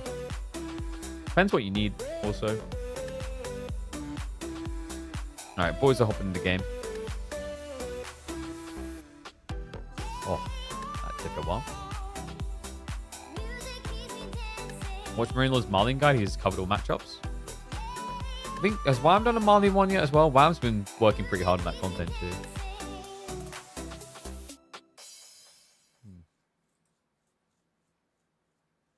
Night babooning Fiesta and Castle Age.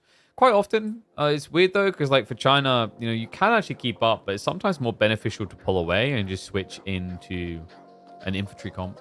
The challenge here on this map is, like, although you can kind of easily wall yourself in a corner, there's not really much in the corner, so you don't get as much value from doing so. Alright,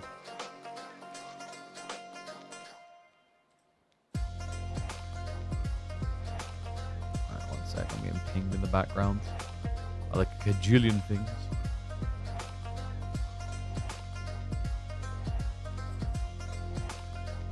Good. Yeah.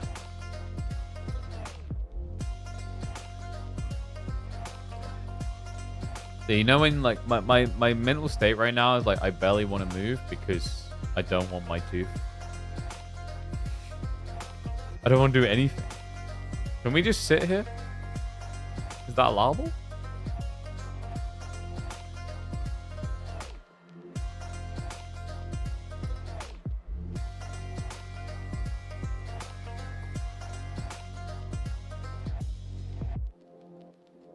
Oh no. Dude, I said like a China game appears and Moke just turfs in out of nowhere. Maybe it is time to give Scarecrow the mod sword.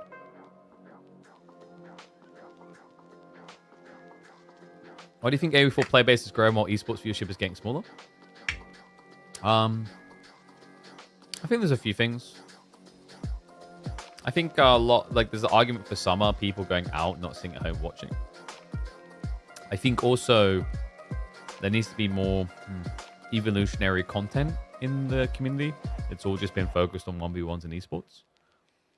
There's no gateway content really being created for Age of Empires 4. The closest is build orders, and I think those are like the lowest hanging fruit. And the marketing, right? There's no funnel fruit. Like most people most people play the game, love the game, they don't even know a tournament scene exists.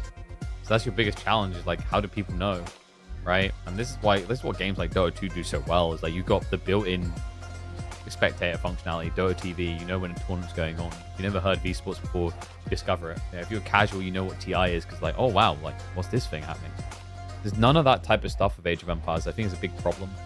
But also I think there are no creators in Age of Empires 4 that are doing a service to an outside community to bring more in.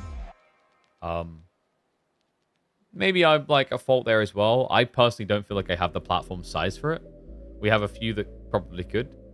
But like what I'm talking about, for example, is the idea of, you know, the example I've been using recently is what Hera done with the Bros versus Pros, where he collabed with Ludwig, Atriarch, and a few others. So some big 3,000 average viewer streamers to play like a 4 versus 1 free-for-all. That was very well played. And he played himself well in that role as like the ambassador for the AOE4 community. That's the other thing. Like, it's one thing to put someone in a position where they could do that for our community. It's another to have them be a good ambassador for that role, right? So there's a lot of boxes to tick. You know, one that used to be an obvious for this, but like obviously doesn't really do Age of Empires, it probably will never come back now, is Grubby. Like Grubby would have fit and ticked those boxes that I'm talking about to start facilitating the outreach. So I like to believe maybe we can help there, but like we still got some growing to do. The challenge now is really to find those new audiences and a way to connect with them. I do think also step over content avenues is really important. So stuff like this upcoming roguelike mode is really important for kind of warming people up to the idea of I could probably play competitive or whatever, or 1v1s, etc. But let's get ready to go. I need to get predictions up. Actually, Fatblop, can you please do that? Thank you very much, because let's get into the action. It's what we've all been waiting for. B versus Starflock, and you are seeing that correctly. He gave him Chinese. How? Why? Why does this get through? Why is this ever being allowed through? And why does my music keep not pausing? I keep forgetting. Welcome back to the channel. I'm just going to play it safe, redo the intro. Why is China getting through the drafts? I don't know. I honestly don't. Like, at this point, it's baffling. China, always such a dominant pick. But here, it's interesting. Welcome back to the KPMM, folks. We've got B versus Starflock, and look at B's draft. For the maps pulled in this, Dry Arabia, Front Range, and Borderland, he has the most generic broad stroke draft imaginable. You don't know where anything is going. Starflock, this is his big flex, getting the Chinese pick. Why is China so good? I mean, why are they not good? I think that's the easier list to make. Like, where's their weak points? They've got great early game economy. They scale well into late. Great production speeds. Great efficiency around the resource they have. Great research times. There's really not much that's negative about this Civ. So it's interesting that B picked Sushi into them, because you're kind of to a certain degree mirroring the choice. But there are some advantage points here, right? Like playing China, you do get this gradual constant inflation, but Sushi is a little bit more tempo-based than China is, right? They can ramp up into castle a little bit quicker with a cheaper tech cost, and they can rush into relics a little bit faster as well as initial unit production. So definitely a matchup where Sushi can win. I'd say this is skill-based and execution, but if you're talking at the absolute highest level, China slightly better, right? If you're playing, you know, top 8 game, China can thread through just because of how good their timings can be into an infantry switch. But most players fall short of that mark, which is why I say when you're looking at, you know, the top 16, top 32, etc., Shu Shi is still a safer bet for these Castle Lancer spam times. But, you know, when I see Luciferon being mentioned in chat, when we've seen people like Luciferon, Vortex, etc., they're very good at steering into an infantry comp, which would favor China. All right, let's see how predictions are doing. 84% for B, so some China believers here. Imperial Academy coming in, and I mean... sorry, what was that about? No good meditation garden? Hold on a second. Oh, that's dirty. 50 gold, 48 food, and about 20 wood. That's a brilliant meditation garden. Yeah, that is, what, 1.5 Mansa quarries? You take that. Just like we take them sponsors. Thank you very much. AMD, I see that link. You see it too. Make sure when you see it, guys, you always click on them. As they're what make all this content creation possible. So is there anything B could do different here? Because, like, you know, looking at this matchup, we usually expect pro scouts and pro scouts. It's very boring. Right? Oh, wow. Like, he's getting these scouts out, and these deer are going him. You know, first, when it was just this kind of methodical, strategic dance, it seemed really cool, but we've seen it hundreds of times now. At this stage, I think B is also sick of that. B has been pivoting into a lot of different builds right now with pro scout civs that does not involve pro scouts. Unfortunately, I think even for him, this map is a step too far. Yeah, Borderland tends to kind of twist your arm a little bit because of the location of the deer. In theory, you could walk for the northern boring deer and then try to wall them in the corner, but much easier said than done, and you still be forfeiting over a lot more food to your opponent. Because then, like, the problem with this type of move is you're going to put your economy all the way up higher, which means you have to guard here, which means your opponent can freely gather everything in the middle and the south, right? So that's just a big loss. What would have been good for B is if this had been one of those boar spawns where it spawns near the sacred site, because then he could have potentially pulled, outposted up, and got deer plus boar. That would have been the high value play for no pro scouts.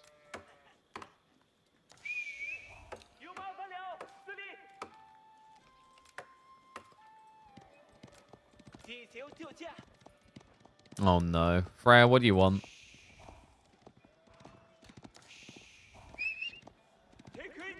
What do you want?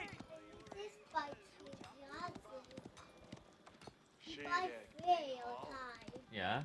This by three. Really? Yeah, you buy 1, 2, 3, and 6. That's not what comes after 3. 4. 4. Look, guys, it's just basically people prepping pro scouts. There's nothing else to talk about right now. 8,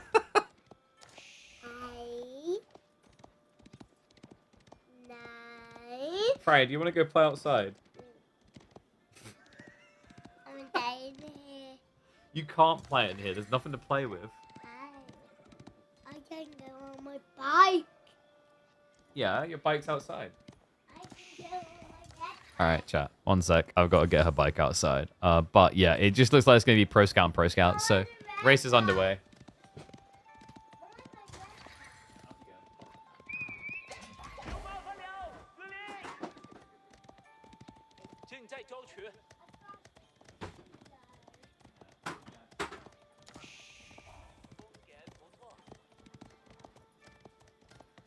Ah, bless her. All right, I'm back, guys. So, we have got Palskar coming in. This is where it gets interesting. I've been noticing some Shishi players doing this. It does set you up for a scale point into Castle where you could be PG, but very rarely does that work out against China specifically. Simply because China can just mirror the castle timing. So, like, if they see you building a few Palskar, they're going to get out of the H, right? And they're just going to pump lances afterwards. And we have got Horsemen added by Starflark, which, I mean, not ideal, right? The Palskar, they have got the extra melee armor. And B's already got the racks. So, like, I think B was just expecting, like, an archer beginning. As quite often the expectation is going to be, like, your opponent opens spears. I like this for Starflark right now. Because although it's a little bit frustrating to trade into Palskar, you can kind of just avoid them. You can shift around them. Yeah, as you're seeing here. This is the problem. It doesn't inherently defend the pro scouts when you have Palskar like this. So Spearman now being layered in. And Starflock, what? He actually took the bait. Yeah, he's adding in spears. Which Palace Guard, I mean, I wouldn't even call it a bait. There we go. That's much better. Archers make sense here. Because the Palace Guard, remember, they have less ranged armor than melee armor. And also, you're going to need archers against spears.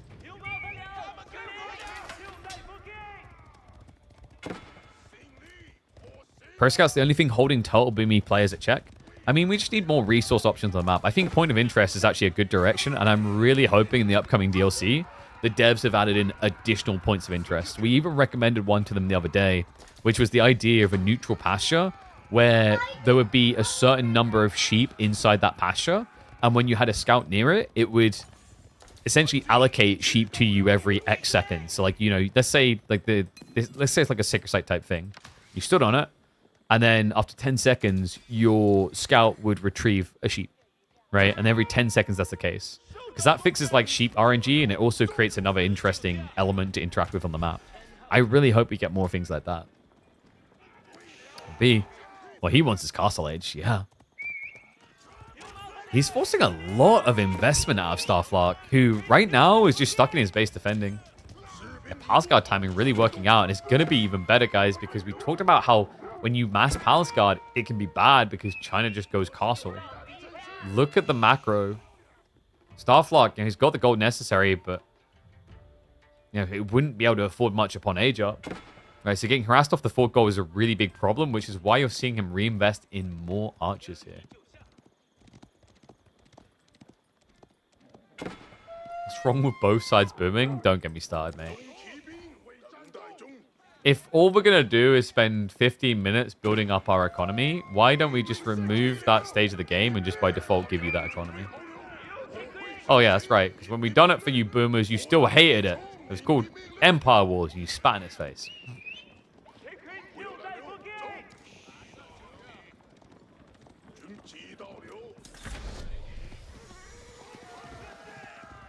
He's just trying to retreat home. I mean, Palace Guard upgrade just comes in so fast, right? There's no fight here for Starflock. Even just trying to take a fight feels like a bad idea. He's just trying to intercept some pro scoutage. There's the PG upgrade. Yeah, and this is rough. You can't run away. Palace Guard are quicker. At least get the snipes on the spearmen. Starflock now just needs to buy time while he ages up. Still a lot of deer on the map as well, which is concerning because I feel like B should now have the edge to get control of that. Lance is queued up as well. Like, you can see switching out of this. The Palace Guard is just kind of bait your opponent, drag him longer, and it's definitely paid off. These guys are just so chunky at this stage. And the Lancer spam, guys, is going to be wild. Yeah, like, this is the scary part. Regional inspection right here. Doubles the supervision speed. It allows you to get Lancers out every, I think it was 8 seconds, 9 seconds. It's insane. And while you won't necessarily always be able to afford that, like, it's the fact that you just get that burst. You know, the fact that you're spending so little time between your resource investment and a unit coming out is a huge advantage. So Palace Guard scare him all the way home. Would have been more impactful, actually, if he'd gone under mesh. I was a little bit surprised he didn't. Especially considering the archers have the +1. But Lancer does turn up. Starflock. Trying to spam out some spears. We'll better scare him away here. I think B, this is a little bit of an oversight, actually, still not having a blacksmith. Yeah, it would have been worth it at the beginning of the age up. And remember, he supervises real fast, so undermesh wouldn't take long. You see right there, guys. 9 seconds for a Lancer. He can get out 3 Lancers in 30 seconds off of 1 stables. Normally, 1 stables takes 35 seconds to get 1 Lancer out.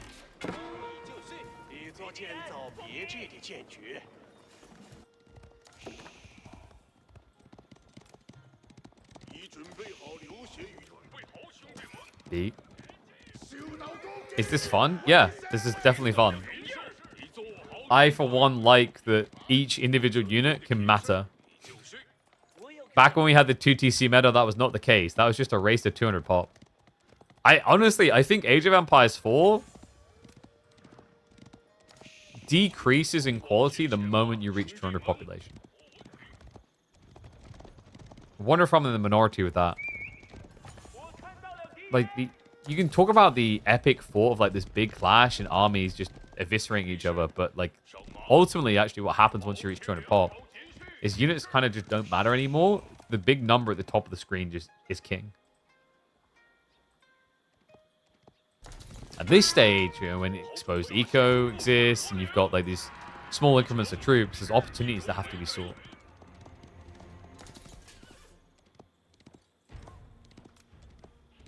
And so far, B with map control, he's able to secure a lot more deer back here. But the relic should be the next target. Starflark already jumping towards that. B slightly delayed by comparison, but he could always supervise to get these out real fast. Leaves it just to go casually. It's like the first one. He's going to be secure. Starflark able to net that. Lancers with a dive in though. Starflark's army quick to react. Has got the spearman, but no upgrade on them, mind you. Yeah, it's just feudal spearman. But enough for him to be worried. So it does back off. B, it's just full lancer spam. Remember what we said about this? China, it's all about getting to the spear crossbow. Spear crossbow is your king comp. Yeah, like when you play against Shushi like this, if you try to scale lancers, you're just going to get outmassed. And even the quality, right? Like Dali horses could be logical soon for B. I mean, he's got so many lancers already. For the low price of 250 resources, the 20% buffer is definitely worth it on attack speed.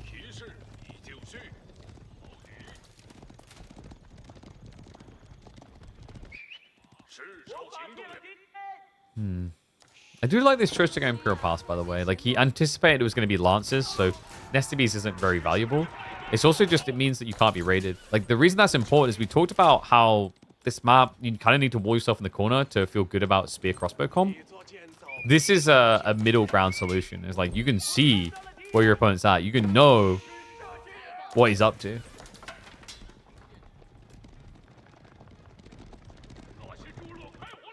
Don't be like that. It is definitely because he's a bad person. Lancer coming on the other side. First blood on the workers drawn. It took long enough.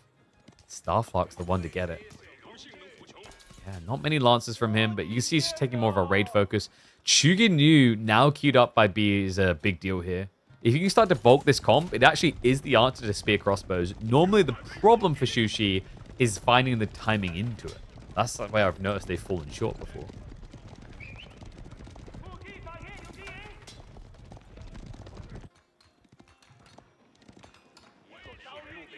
Exposed map. Another kill. These are just freebies because of the way this game is being played by B. You know, he didn't assume any aggro his way because he had such a big cavalry lead.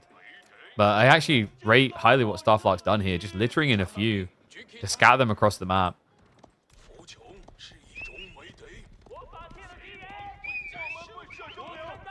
And Monk's also now being found. I mean, Starflark, he's playing this really well. He needs to as well, considering that B already has 2 relics home. That was going to be the 4th. Yeah, so probably still going to be a 4-1 relic split. But B, the problem here I do see for Starflark is like the relic gold actually matters a lot.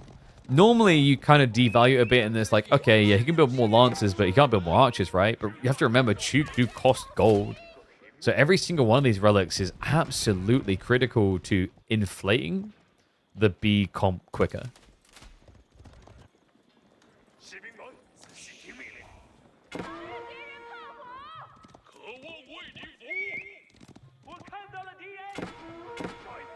Looks like those goodies are coming in. Ball play now from B. Which is interesting because you would have thought that he would have had more pro scout play to work with. Is the case. But Starflark instead of obviously opting for the berries here. It's pretty ballsy, but does make sense why B thinks he can get away with this. Your opponent's using a slow-moving army. Ergo, he shouldn't really be playing flanks much. Question now is, does B have enough Chuginu to deal with this direct assault? Feels pretty good. 17 so far. He just got the bolt magazines, which gives him the extra damage against the spears. And to be honest with you guys, there's not many spears. 20's not crazy. Not against this. Nice thing at least is like what the archers can try to target fire down Chug. I think really what Starflark needed was maybe a few more lancers in the main line just to kind of mess with the Chuginu.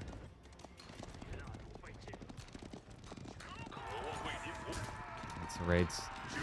Tries to connect again, but good read to get textiles there from B.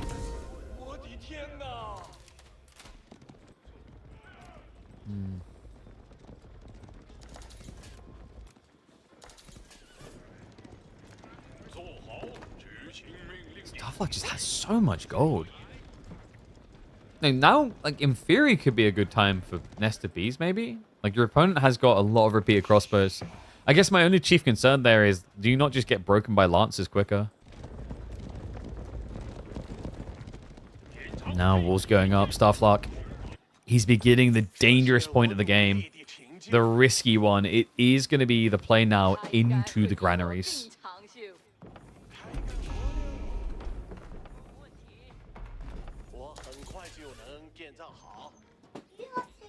One sec, guys. I gotta take Freya's skewer outside, which is a pain in my butt.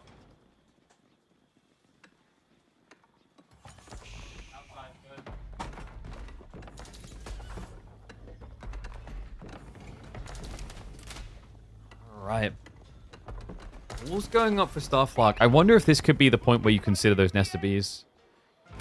It's so difficult, though. Like, I mean, you've got so much farming still that needs to be done here. It's not like you've got a surplus of wood to work with to throw into siege. B, he has a timing in mind. He's locked in and ready to unload. Chug! Villagers react quickly. Starflight realized the error.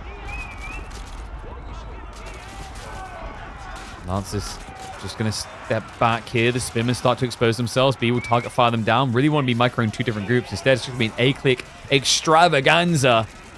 And B, it looks like it's going to be a solid break. Starflock, he's got no front line left. He just melted in this engagement.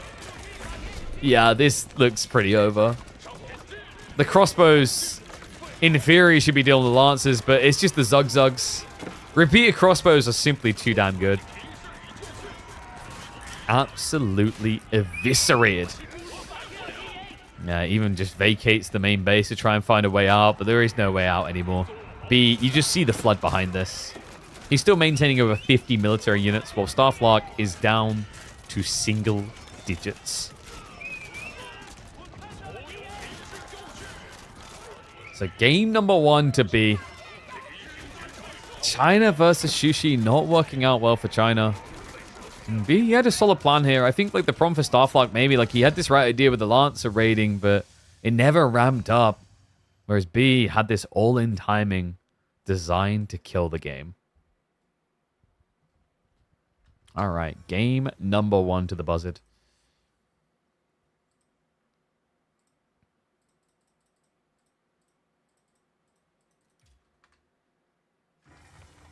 What is the timeout war going on my chat right now?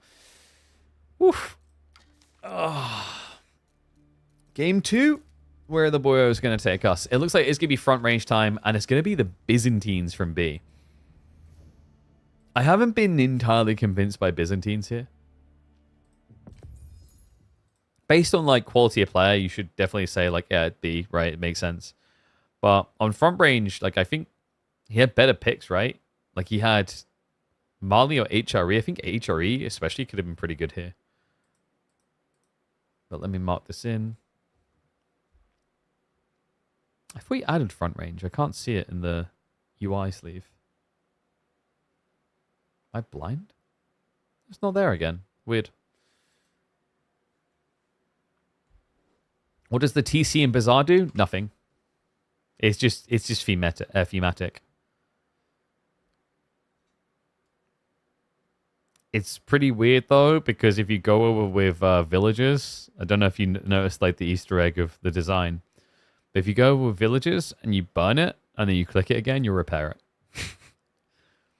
Yeah, the main reason it's in there, like it was just kind of a thematic thing. I think part of it was to like block keep drops in certain locations and whatnot. The main focus for that map is a lot of merchant camps and also no RNG on sheep, because I don't know if you noticed when you played at Wolf, but all your sheep spawn around your TC. So you can gather them up in like 20 seconds.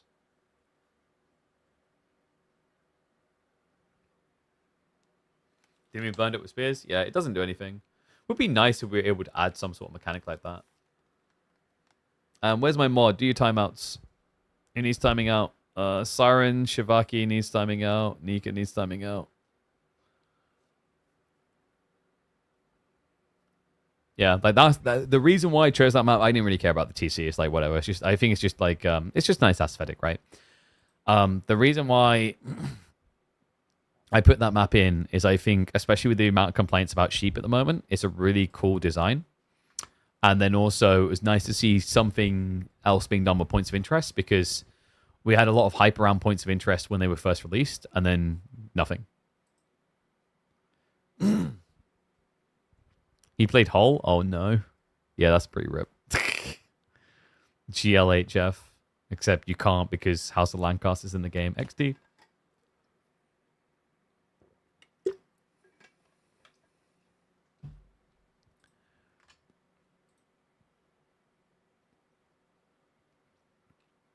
Oh, man. You know what the other thought is? If I do have to go to a dentist when I'm on holiday, I'm going to be staying on one of the tourist islands, right? So it's like probably very expensive.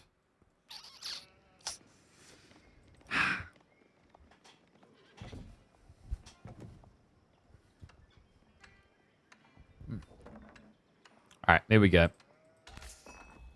UI needs to be flipped, don't it? All right, start here. In we go. It's Byzantine time. Always a treat to see. And on a map where you wouldn't necessarily expect it. Front range is back again. Game number 2 of this best of 3 between Starflark and B. I sit here empowered by my incredible AMD CPU, my 16 cores to provide you guys the 1440p, the 4K resolutions, all the goodies so you can catch the crisp beauty of Age of Empires 4 in entirety. And well, this should be a fun one. Game number 1 was already action-packed even after a slow build-up. And this is a map that dictates and requires action. You can't sit on your butt doing nothing for long because front range lacks much in the way of safe resources. Oh, yes. Yeah, only 3 small tree lines, 2 tiny golds, a lot of ball value in the center. I wonder if we're going to see that played for. You know, Japan, they haven't moved out for it. I'm a little bit surprised by that. It's like a little bit awkward because you could get a lot of value off the board, but I guess it would slow down your racks timing slightly. But you know that Byzantines can't do board. They don't want to do board anyway. Like, that's the other thing that I think makes Byzantines a bit curious. There's a lot of berries on this map, by the way. You get 2 8 stacks of berries in the corner, essentially, right? But where you struggle a little bit with Byzantines is a lot of these boar-based civs just get very aggressive and you can't do anything about it.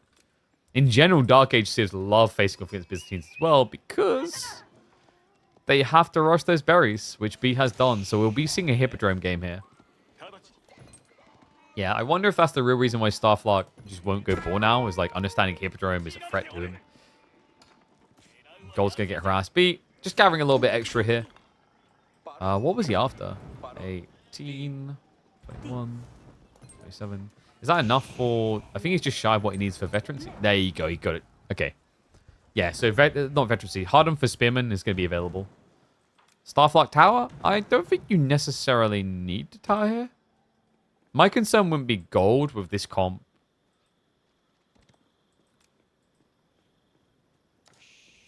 No. Berries now just being gathered. Starflark is gathering up there. Yeah, like going in outpost here is a little bit devalued, I think. If the gold had spawned north side, I think it's maybe worth an outpost because then you block your opponent getting to the north gold as well. Or else we make 4 spears. I guess he wants to try and dive in before he gets the olive oil. So difficult, though. Because B, he did gather the more external ones, right? Left himself a backup bush. Hippodrome now on the way. Okay, no, he does go for the outpost then. Okay. Does Byzantine care about this?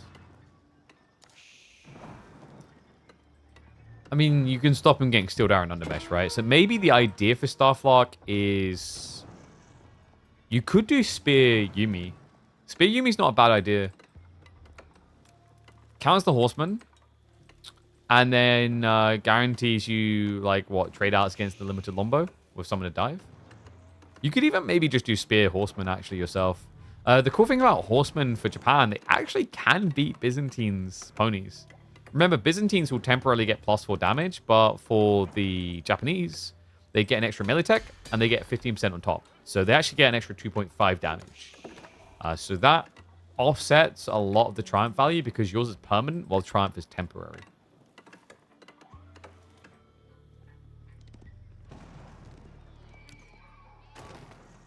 Still no plow onto the board does surprise me, though. I wonder if it would have been worth it at this stage.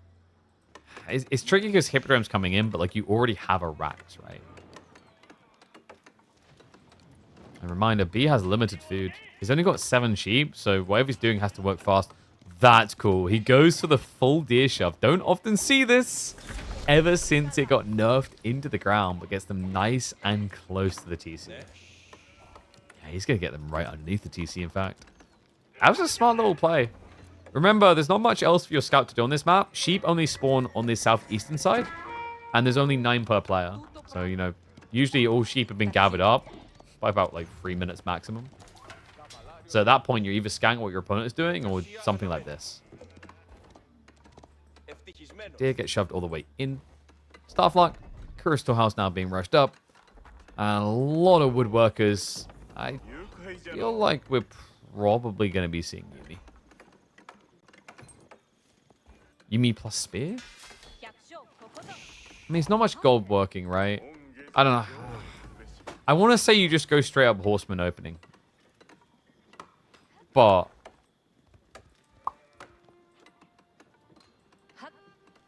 I don't know if you have the food for it. The thing about Japanese Horseman spam is it's all about scaling over the initial, right? Like, you don't have an abandonment straight away, so your Horsemen are just outright worse than the Byzantine ones. We're getting the Merc House now. I wonder if he does Keshiks. Because we have got archers being added in, which is quite rare for Byzantines, but makes sense with a lack of volleyball access.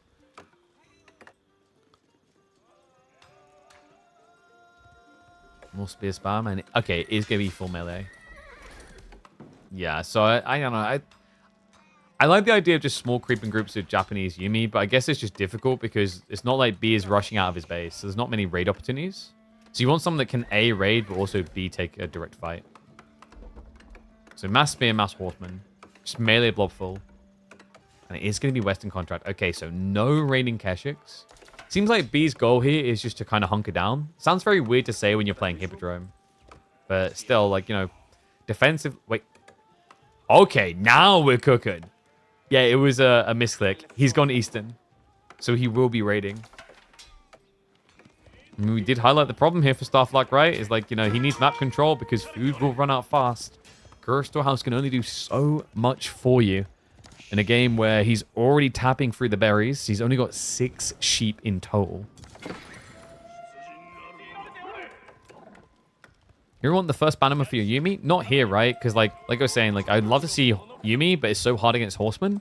So what's the point in buffing your Yumi by 0.75 damage against the counter unit? It doesn't really change the maths in your favor.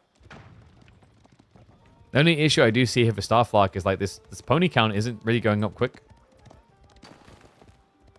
I feel like he's going to get out quality on cavalry.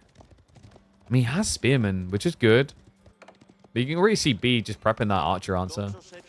It should be a move out soon. I mean, once B has a few more of these horsemen, he could try to just brute force the outposts. Especially considering that Starflock, because he wants the melee tech for the full melee build, he hasn't got fortifications. He has the right idea, though. He has pulled 5 out onto the stone.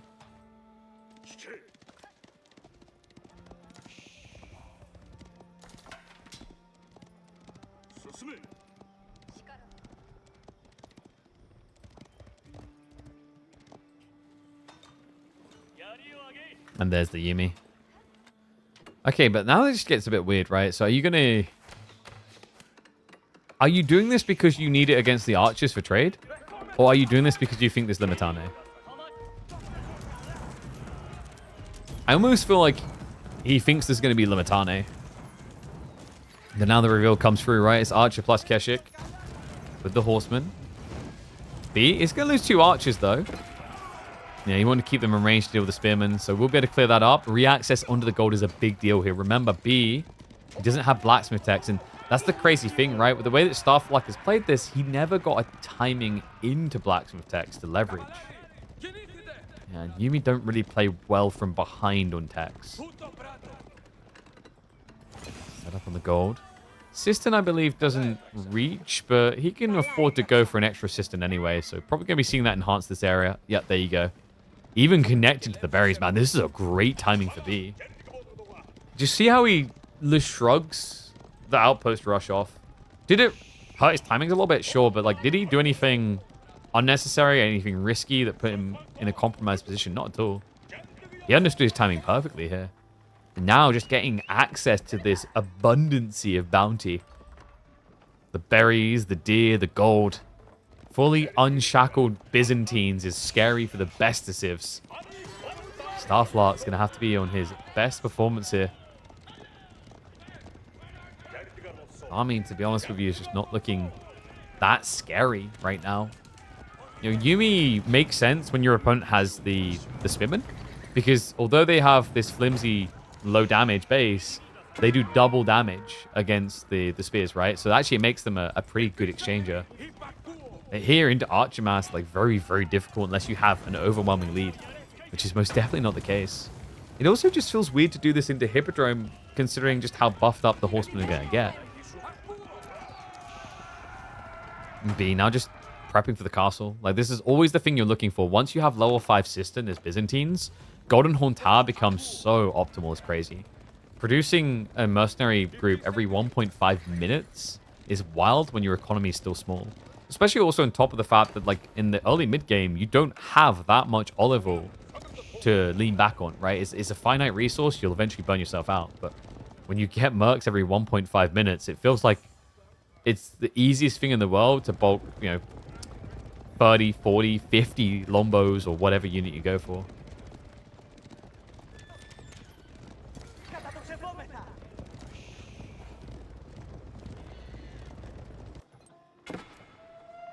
B? Actually, gathering deer is a little bit surprising. But if he just wants a quicker tech timing, it does make sense, right? Like, you gather quicker from deer than you do from berries. But I don't think... Yeah, he didn't get survival techniques. Blacksmith now getting added in.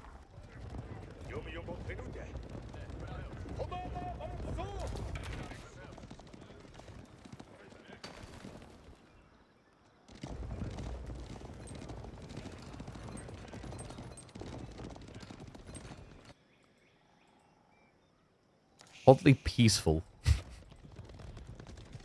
But not for long. Starflark, he's bulking for feudal, but he's not in position to do anything with it right now. And what worries me about that is half of his army is slow. It's spearmen. So if they're not upfield already, it's going to be very hard to get a dive in on attack. You guys want to hear me say something even weirder? This is actually a good game for Gulam. The map and the comp. Front range is a pretty good map for Gulam because it's such a linear map. So you can rush the enemy base. And to make matters worse, if you look at Starflark's composition, every single thing here, even if you go into veterancy, loses to Gulams.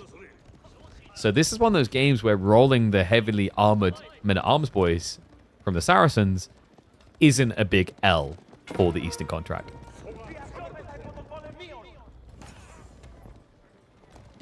Starflark starting to sense something is wrong, but maybe too late here. He is out in the berries. That would be a good target point. He's also steering into the outpost, weirdly enough, but the one archer reveals everything. Oh boy. And the upgrades are already getting queued. Reminder that B has not used the Triumph this whole time. He's got a lot of charge there. 36 seconds of juiced up damage. And reminder, he's scaled Keshix. This is ideal for the fight that's coming. Does still have to worry about that spearman count. B. This Starflark look. No way. Is he actually getting away with this? He is. He goes straight after the blacksmiths instead. Dialecticus, though. Dialecticus is going to get it in time. The spearmen get baited away. So ranged armor 2 in. The Yumi do nothing in this fight. Oh, it's just brutal. They already didn't. It was almost unnecessary, but it just guarantees his archers can't be sniped out so they can take down spears instead. B is, however, idled off of his gold. There will be no more upgrades. He's back slightly. TC Fire is assisting. Hippodrome has not been activated. B, he's forgotten about it. I can't believe it. He completely blanked about it. The Spearmen, they're getting good value because of this. And there we go. He finally pumps the tickets. That should punch his ticket to a victory in this fight, but the Yumi are getting some worth at least. Akratoy making it difficult with the 4 ranged armor. He only does 1 damage per shot into 75 HP villages. That is horrific. And now the retreat is going to be ugly. Only Yumi left alive leaving. B, he sacked a lot of the horsemen, kept a decent chunk of the Keshik alive, and it's going to be a double down on the heavy cav. Golden Horn Tower plus active production and more cataphracts alongside it. Triumph is still running after all of this time. Finally, it's drained. At this point, Starflock just kind of trickling spears into death, right? And as long as you target fire down, B should be pretty safe. I just don't see how Starflight now gets up either. He's playing pocketed food. If he stops producing units, he's going to have to move off the berries, and he only has those starting farms. That's it. B. How's that Cataphrax? There we go. He's gone. Took long enough. Triumph again. Another 20 seconds worth. B is drained Starflark here. You know, he threw away a lot of cav to do so, right? But, I mean, he's still got Catas now. And Cataphrax happily can just chow down on everything here. The Keshiks that look kind of plasticky, even when they're an age ahead into spears. The Katas are worth their weight in gold, which is impressive considering they cost 150 gold. Charge onto the gold. Starflock, slow reaction. Takes a hit there, despite that great eco hit when he dove the base, getting those 7 worker kills. You know, he was never able to actualize that into a real lead. Just because of the instant repercussions of a counter attack here. Yeah, I don't like the way that Starflock's trickling spears. He's trying to save up for an age up now.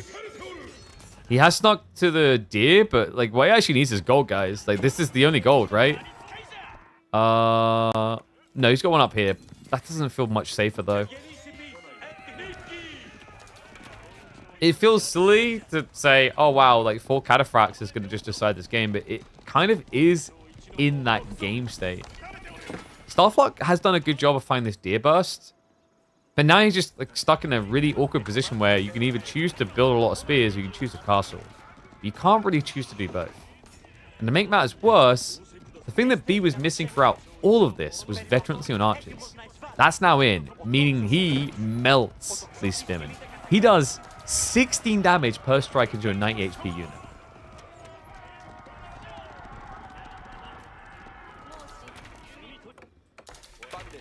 B now just fixing his gold issues. He wants to keep Cadas coming. So it's going to be a walk into the mountains. And I mean, this would have been a great time for Starflock to have this vision control to then rotate, but he doesn't have any cavalry to rotate with. Starflock. He's got a bit of breathing room. My concern is this might be just enough breathing room for you to choke on it.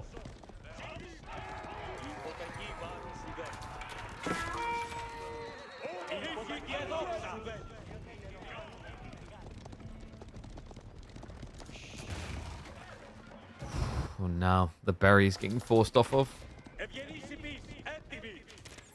I'm thinking like what Starflock could have done different here. It's just tricky, like Keshiks is quite rare.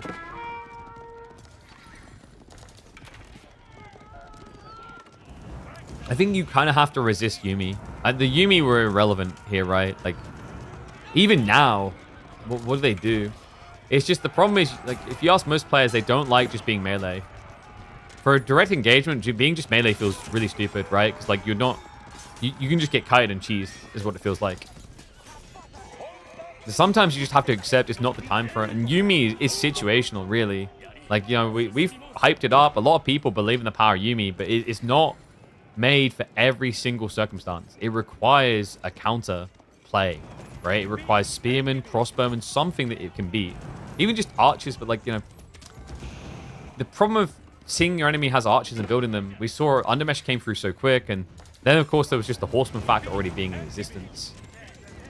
I think maybe Starflark, like if he was to talk on this, his big concern is that if he built into Horseman Spearman, he wouldn't have had food. But my thought is, with the way he was playing the game anyway, was the goal not to have map control in the first place. So if you're worried about lacking food, move out into the map, right? And if you're worried that you can't move out into the map, then we have a bigger problem with the strategy. But this is what Hippodrome just does to you. It just messes with the dynamics. The Horsemen can be threatening against villagers normally, but with Triumph, they can just instantly kick you out of the game. Now B just moves north. Starflark will be able to sneak away. I mean, he's done a good job of not losing any villagers upon the tech up. Right? Like, nothing major-wise anyway. So maybe there is some hope, but does need to find gold fast. He's going to be walling himself in the corner. And he is heavy mining here. 700 gold to work with would be enough to get veterancy for Yuumi and the Spearman. I just don't, once again, want to really see the Yuumi get upgraded. Which means it has to be Mounted Samurai, and you are slightly outgunned. I swear, Golden Horn Tower just creeps up on you so quick.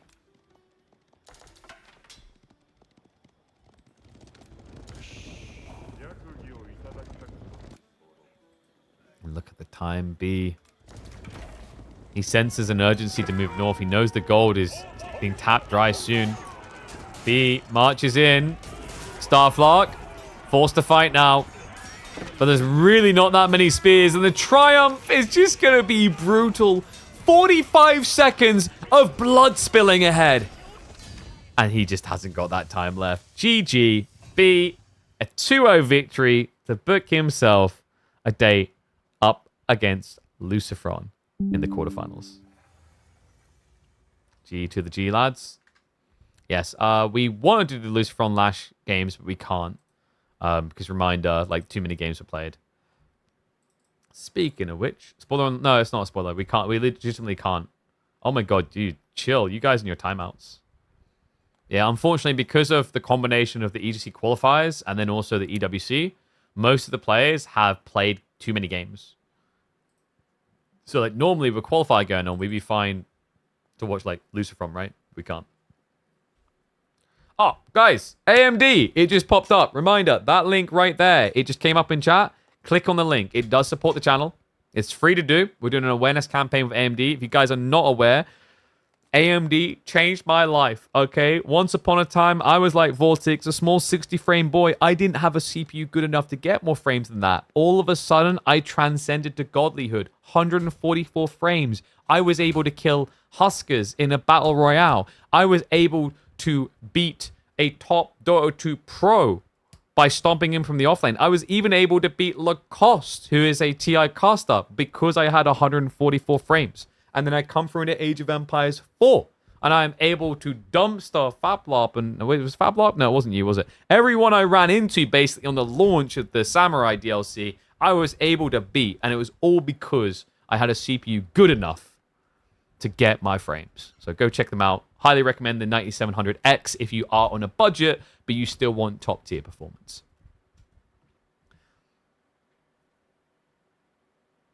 All right. So 1 second here, because I just need to quickly... We're going to update the bracket quickly so you guys can see what we know. So, I don't know if we can check in on GIF Vortex, but we'll see.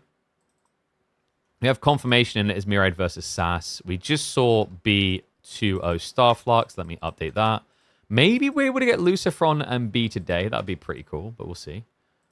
We've already done Mahodo versus Wan. That series, I highly recommend. So far, that's been the series of the day. Highly recommend going and checking that out. It was a 2-0, but my god, was it an entertaining 2-0.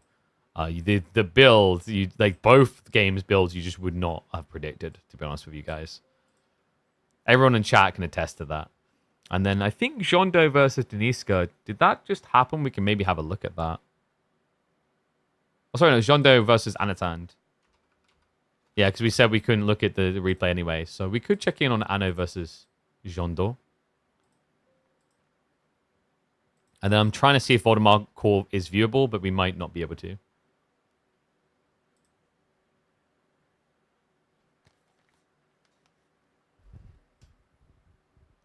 Faplop, you used to be Conk 3, no? Oh, you're Conk 1 now. I didn't run into you. I think I ran into some people that were Conk 1 when this was ages ago. This was when Sans Ascend released. Because, like, I remember Sans Ascend came out. Oh, sorry, I just didn't switch screens. Sans Ascend came out, and we just went on, like, an absolute blitzer playing, like, a bunch of ladder games. I think we went, like, I can't remember if it was 10 or 15 wins with no losses. I was like, that'll do. You know, when it's like, that's when you feel the pressure. It's like, oh my god, now there's a win streak. If I was, like, losing, it's different. But for winning, now there's too many expectations. This is problematic. But let me check in on our boyos, see if anyone's scheduled. In fact, who do we say still needs to play?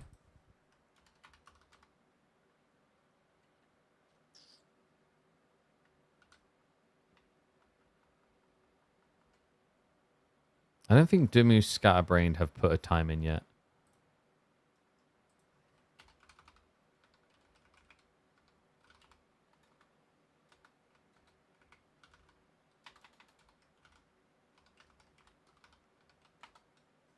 I'm just double checking actually to be safe before I ping them all. I'm pretty sure I did not see a Dimu Scatterbrained scheduled though. Who else did I say? Jondo and Anatan we can watch now. Lucifron Lash, I just forgot to add in the score for Lucifron. Whoops. Yeah, I think everything else is on schedule.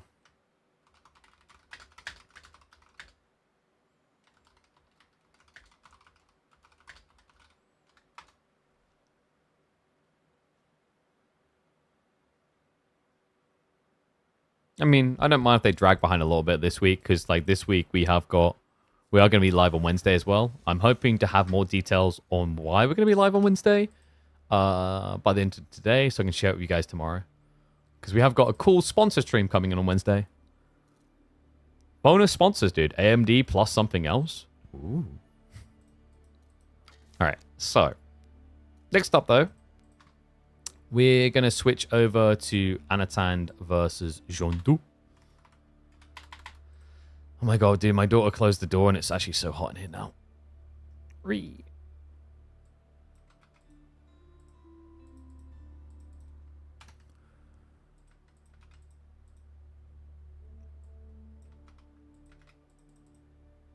I think at this rate, we might check in on one of the like qualifying series from the EGC second qualifier, actually.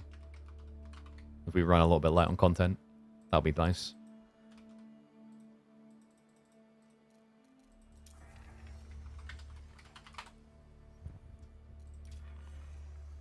AV4 stream Wednesday? Yep. AV4 plus something else. So, let me get game number 1 ready. It is going to be Mali versus Shushi. So basically, Pro Scouting Civs. I kind of done this to myself. Why did I choose the Pro Scout map? I think it's because at first we had some games on it and it wasn't just all Pro Scouts. I was like, wow, that's pretty cool. And now it's just become all Pro Scouts.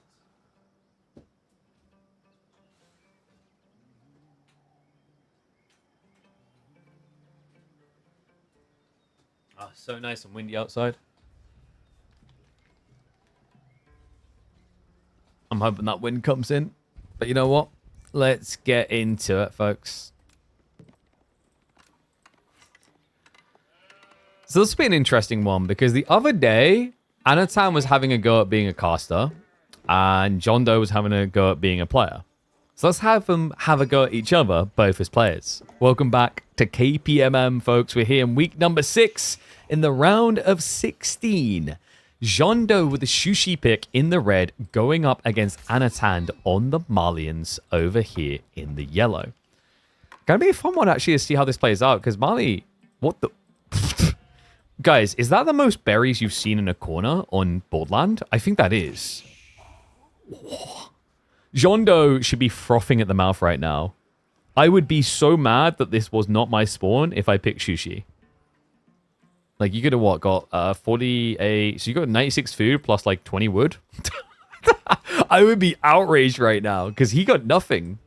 No, I mean, this isn't too bad. This is actually kind of low-key underrated. 36 food and then probably about 50 wood isn't too bad. But yeah, he didn't get any busted spawn. Damn. That's cursed. Imagine if you picked Byzantines here as well. That would have been incredible. But yeah, Mali... The good news is that this isn't going to be a broken spawn because it's Malians, right? Like, they're not really a civ that wants to be on berries. They'd rather just feed them to their cow and then eat them. And hell no, we ain't doing any raid. I've never played that game. I'll give them credit. It was a very creative way with, like, marketing where they just pretty much pushed most of the money into marketing to just kind of, like, create this conveyor belt of like, new signups, right? Sometimes I wish more developers were that insane.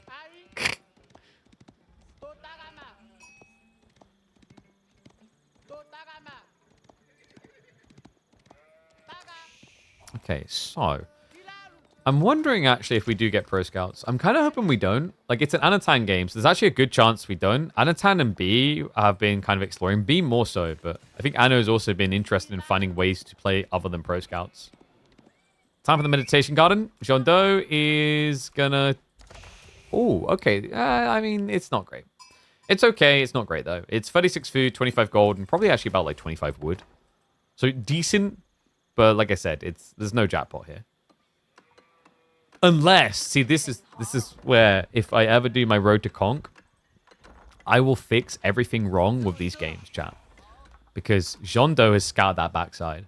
All right. Now, if this was me in my Road to Conk series, I would walk all the way around the back, and I would set up the meditation garden here.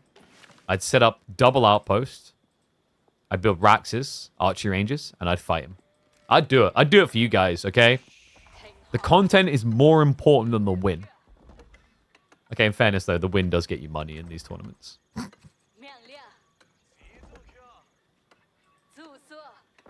Guys, wait until you see my Tower Rush Byzantine build. It's a lot different than what you'd expect. But we've got a different kind of tower coming out. I told you Anatan was going to play different. Duck Pro Scouts and just play for the deer. Not just the deer. Love map control, right? Like, secures the 8k gold. He can actually just house around this naturally. He secures a few more deer behind this, potentially. Sacred Site win condition won't be easy now for Jean Do to aim for. And this is also now set up Anatan to be able to organically play towards the biggest tree line you can get your hands on. Very nice. Be a long road. How dare you? Yo, Siren, tell us your AoE full world name. You don't get to make comments like that without now being brought into the light. We must shame him together.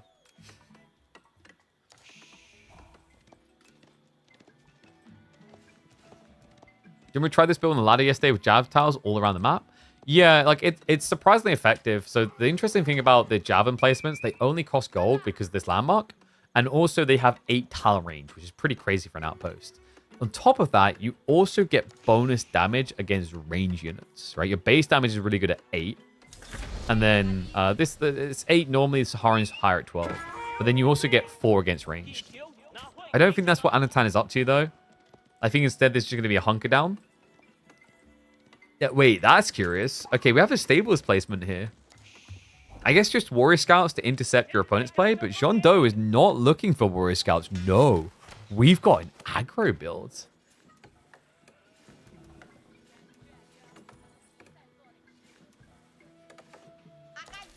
No, guys, chill. Like, dude, there's no way he's trading. If you were going to trade, you build it here. And then you build your trade post in the corner. And there's just a line into the back of your base. Come on.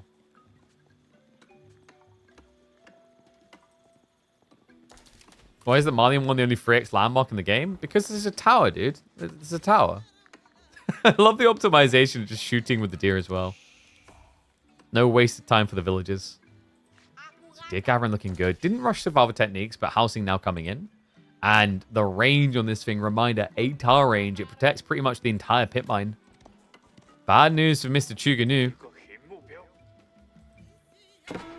Props to Jean Do for not just taking the bait at Pro Scouts as well. I think if you play Pro Scouts here, you're just going to get intercepted by Warrior Scouts, and your opponent's already got Deer, right? Like, it just kind of sucks for you.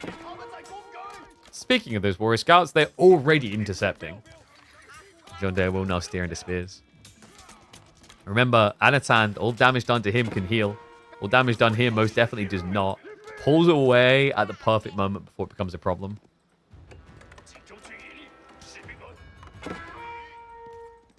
John, oh, he's going Pro Scouts anyway. Okay. I get the idea of it, but he hasn't done any damage, right? The idea, because there's Deer, and I'm just going to leave now.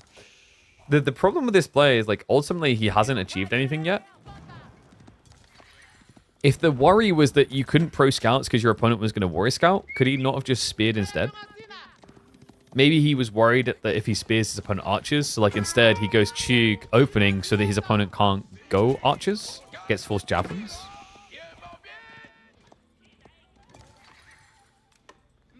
It's going to be a lot of javelins, double archery range.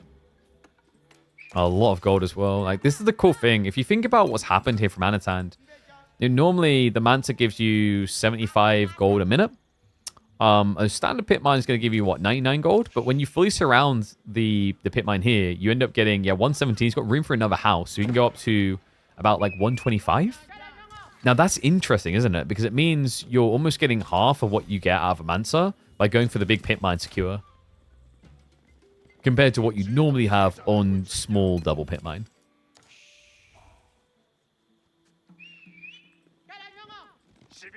Chibi 144, it will never be 144 because he unfortunately placed the Saharan a bit weird. Yeah, like see how he's one tile overlap? And he's gonna mining camp. Okay, so he'll probably set up the house over here then. Now I'm a little bit surprised he builds the mining camp here just because he's still got all the deer. Whereas, like, there's a lot more workers in the base, right? And Anno is running out of sheep. He's only got 9.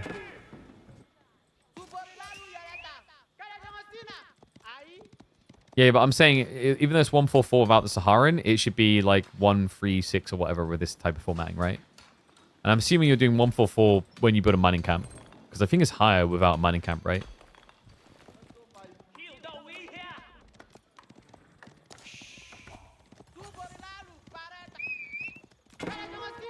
I don't think... Does Jondo even know about the javelins? Because I don't think he built Chug if he did. He hasn't scouted the Chukanu at all. The javelins at all, rather. So the Chukanu just keep producing. That's a really bad look for Jondo. Yeah, even the Palace Guard kind of hate life. Because remember, javelins, yes, they attack slower, but they have higher base damage, which is pretty nice against ranged armor. Nice intercept. Just splits the fight straight away. I understand a little bit less than ideal with that first javelin, but still, he gets value for it. He clears up the Chug. Jondo, he's definitely overextended here, so we'll have to back away. Has got Horseman now queued up at home. But after this type of reveal, I mean, this is the moment where you can consider just adding in racks.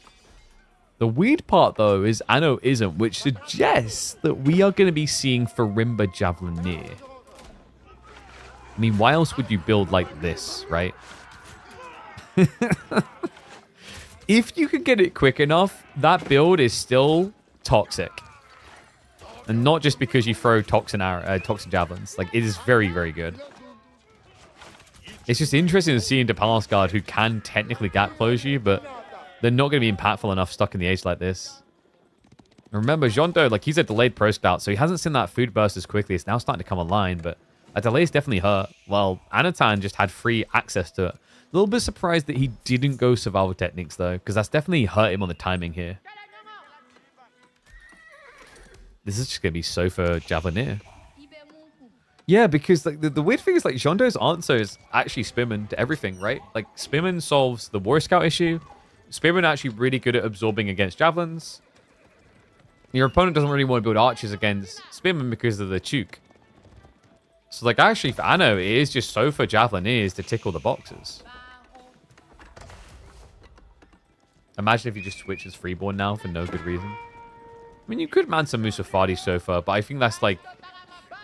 You just crippled the Chuk. Why are we giving new value to the Chuk?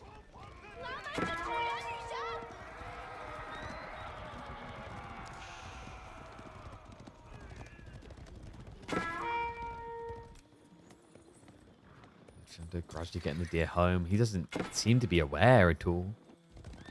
No, the fact that he's just not playing for an age-up at this stage, I mean, would be ideal for him, right? Just if you get into Lancers here, even actually just like flood the Horseman with veterancy is pretty good. And this is the more annoying thing. You can't just dive into this area and punish your opponent now. Not with this hard trade network and its 10 garrison slots and javelin shots. It's a recipe for death. Shondo instead takes a slow approach of siege engineering, which he's now going to regret. Age up complete. Javelineer upgrades are coming through. He'll have it in 10 seconds. And remember, you get more movement speed, making the kite easier. Should be coming at the perfect moment to utilize it as well. Line formation actually would just break him away right now. Starts to target the horseman with the poison. Love this. He's spreading out the damage as well. Yeah, just getting them low so then he can just one-tap them with spread damage. He has reached the TC. This is the thing. The movement speed is still just infuriating. John Doe. Only 2 horsemen left. Good swing there with the cycle around. Just brings the sides back further.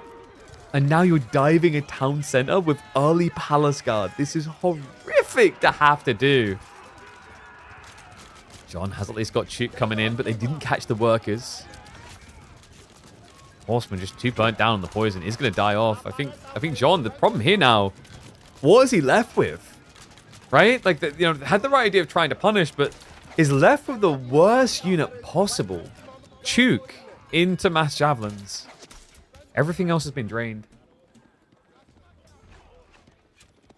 I think javelins should run so fast, but if they didn't, then Javelineer contract would be pointless. The poison would never be worth it. They already nerfed the movement speed. It used to be ridiculous. It was 1.38 before. Yeah, I mean, Sean... I think he just needs out of the age. Javelineers isn't a fast-scaling comp, right? Like, that's the thing. But I think he's maybe paranoid about the tack point. Like, historically, the problem with Javelineers is they just run at you so fast. I say historically because since we last saw them regularly, they have actually been nerfed. They're not as powerful as they were.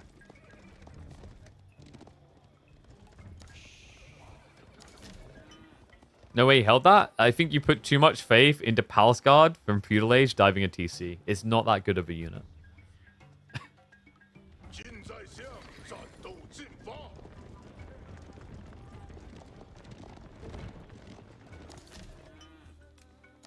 Shondo. He's going Rams. Like, so he's actually going back for this timing. Which does worry me. Did he not see the stables? And Sofa Javelineer is the dream. A little bit pricey on a limited economy, but just a handful of Sofas all you need to deal with the Rams. Sofa that are going to feel unkillable for this comp. Especially if they get import armors. PG straight bad in a direct fight. There's some situations where feudal PG can work, but yeah, the real advantage is A, poke raiding, B, choosing where fights are, and then C, it's positioning for a castle play. Because remember, this is a unit you can get across the map in position and then age up and upgrade. That's incredibly valuable. We used to see that on H3 a lot, actually. Mass men at arms, tech, already in their base. Speaking of tech, click that link. Big shout out to AMD. Come on, guys. I want to hear after day one, the sponsor, my sponsor guys, like, holy crap, how did you get this many people clicking this link?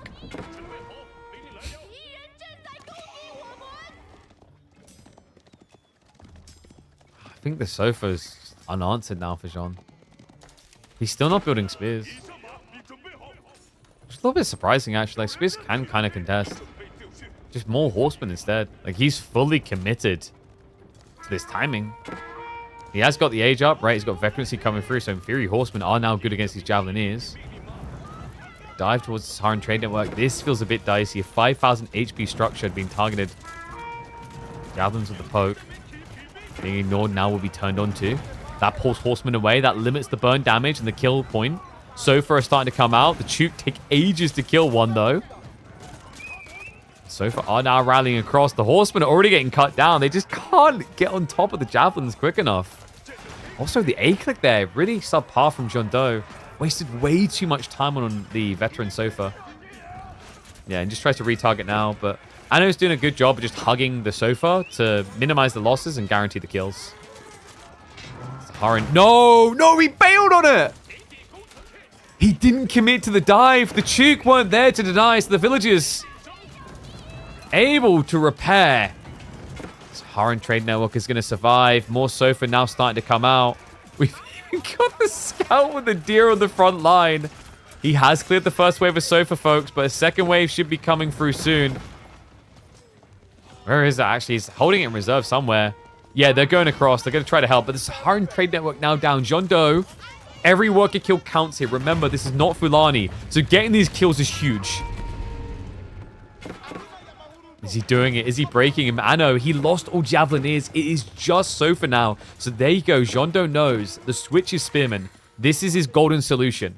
If he can find the timing to Spears, he can close this game out with a bloody impressive win. Oh, this rally point is not it, though. Wait, what? The Chuk.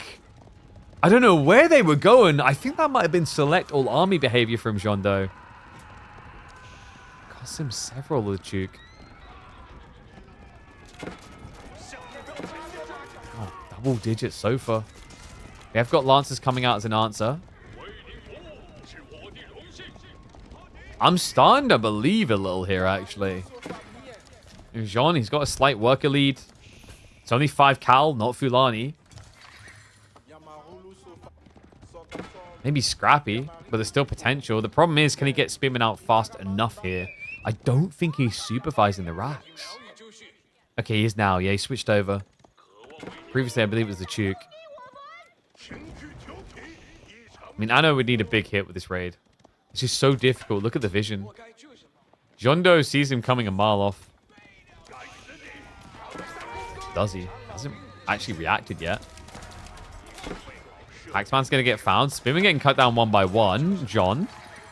He's distracted, right? Wait, what? He's fully focused on this. Okay, more reinforcements. Rally back. But this is a great hit. Remember, Taxman is a prime target against Shushi, not against China. That's minus 150, minus 150. And he has to replace a worker with a new Taxman. So that is a good hit. No, we'll end up losing the forward pit mine. Sofa get a few kills. He's still got so many. Yeah, I'm trying to figure out where they've been. Yeah, it feels like that must be the case. He's been having them rally back here. If you remember when he was losing the Saharan, he had, I think, 5 Sofa that just weren't showing themselves. Maybe he was trying to bait his opponent into an overextension and then jump him.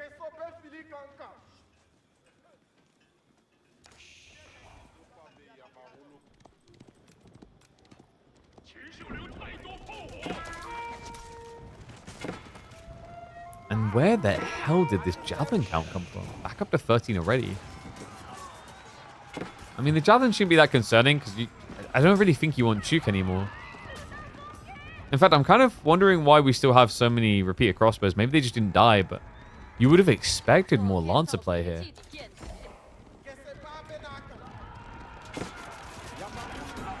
I know. And the poison damage, not too bad against these Lancers that usually just don't die that fast anyway. But yeah, repeater crossbows just trying to kill Javelineers is depressing to watch. I mean, there's literally nothing in these engagements they kill. It's the worst possible unit to have. And with that, worst possible outcome, all repeater crossbows down shows you the real difference in military force here. Look at the army value. And yeah, mass spears would be the way. Mass spears plus lancers. The weird part to me is like, why is Jondo building Palace Guard instead? I don't know, maybe a bit of panic, like spear crossbow, maybe you can justify.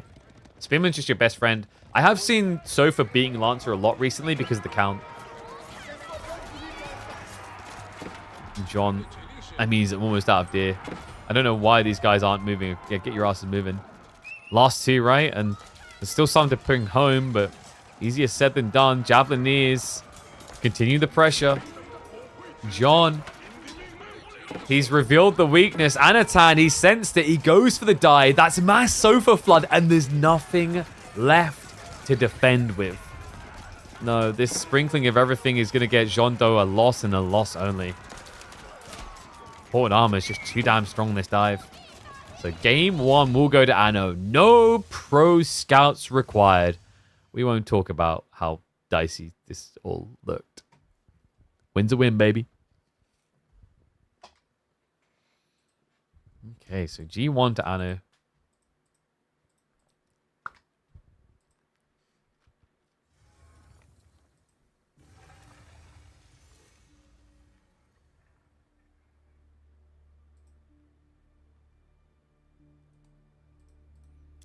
Let's get ready for game 2. I believe...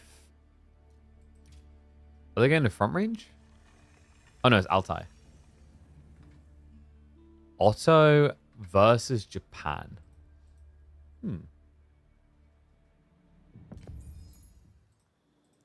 This is like a... This is actually... I mean, this is pretty good for Jean.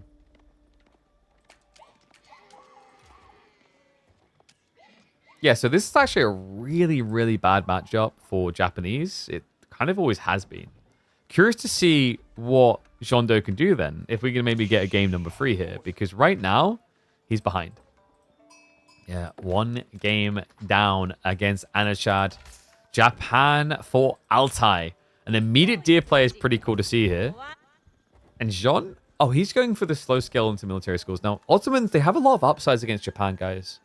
For a start, they've got the meta auras, which are incredibly valuable. They have the double melee tech, really good against Japan's strategies around melee. They have the 1 ranged armor, which is phenomenal against Japan with their Yumi. And even the idea of just mass Sipahi is a very good plan to block fast castle. So, Japan, very difficult to navigate in this matchup. Kind of always has been. I feel like I very rarely see them get a win. I wonder what Anno is going to try and do.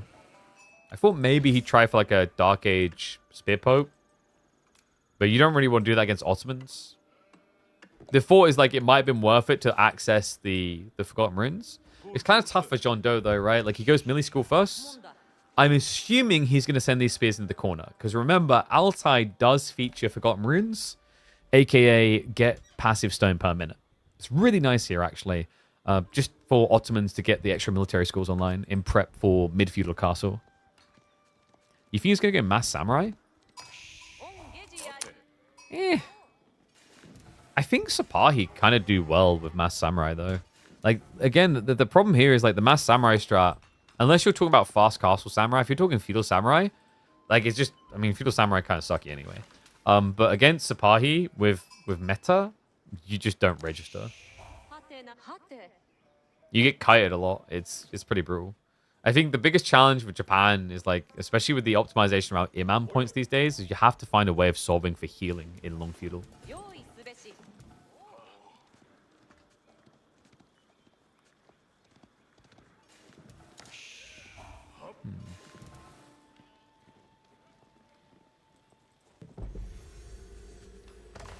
Kura coming in as expected. Probably going to be Madras on the other side. Where's that spearman going? Send him round the back, baby. All the way. Yeah, he's on his way over now. And sheep game. Okay, about even. A little bit surprised he didn't play deer, by the way. That's a big missed opportunity for just 50 wood. But this is the problem when you do military school, right? You're quite lean on wood. As the military school itself is actually very pricey at 150. Lose you barely anything in the bank. What would be the reason for Japan not going berries first over deer? Because if you don't want to go Tawara, then deer is just better. So once you get Tawara, you get a 25% buffer to a 0.69 gathering rate, which does bring you in line with the deer, which is 0.84, right? Because if you do take 0.69 and then times it by 1.25, you get 0.8625. So one level of wheelbarrow does make it better. But the problem is that because he built the farmhouse, the forge straight away, he was a little bit lean on wood.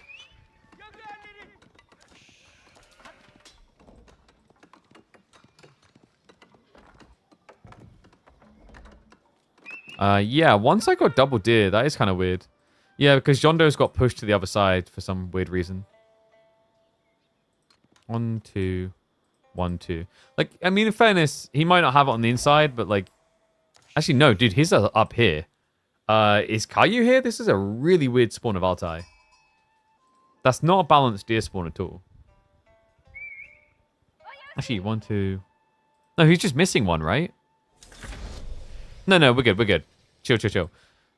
So what happened is this deer got pushed out here. Everything else is balanced. It's just a case of like one deer got put one side cliff, one the other. Upsides, downsides, right? It's like this is a high value area for Ottomans, for deer.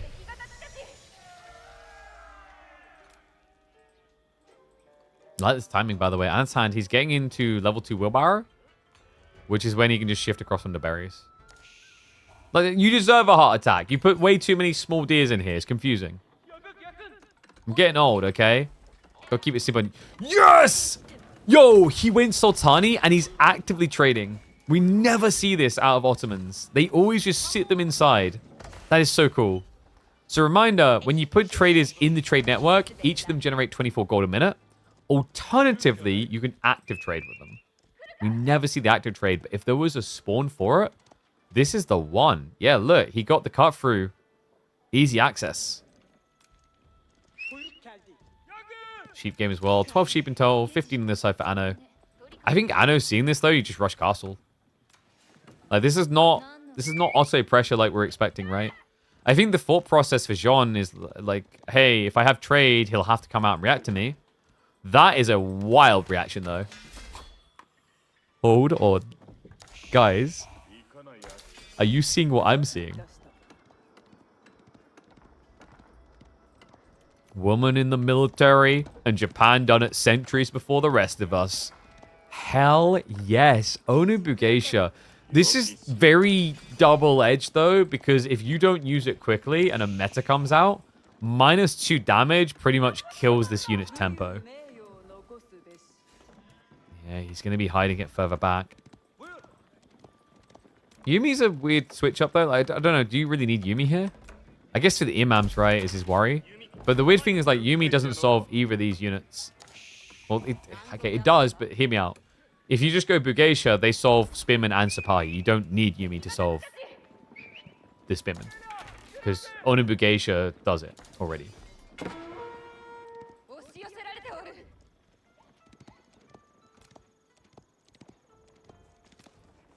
He's going to scout in. I think he's checking to see if there's any additional traders.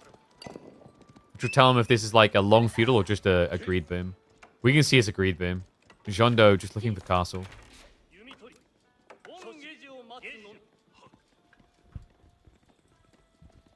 Anno with the sprinkling of one of everything, please.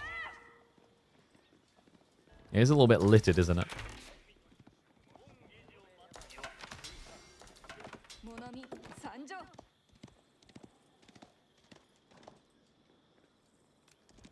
Okay, so what's the game strat here? Jondo's actively adding in more cavalry now. So he saw something he didn't like. Because originally he was just trying to rush castle. But the problem is, like, his gold's a bit weird.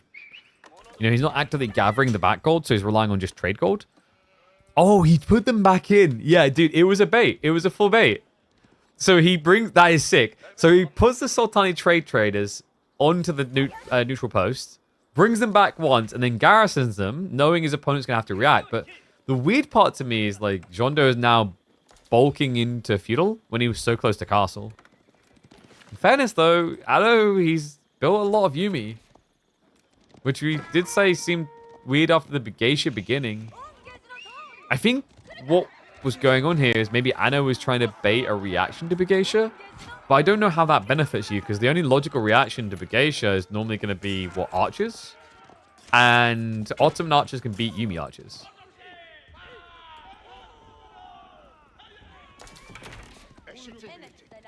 Jondo just going to be backing off into the base. Did already vacate the premises. The Forgotten Ruins, not a risk point.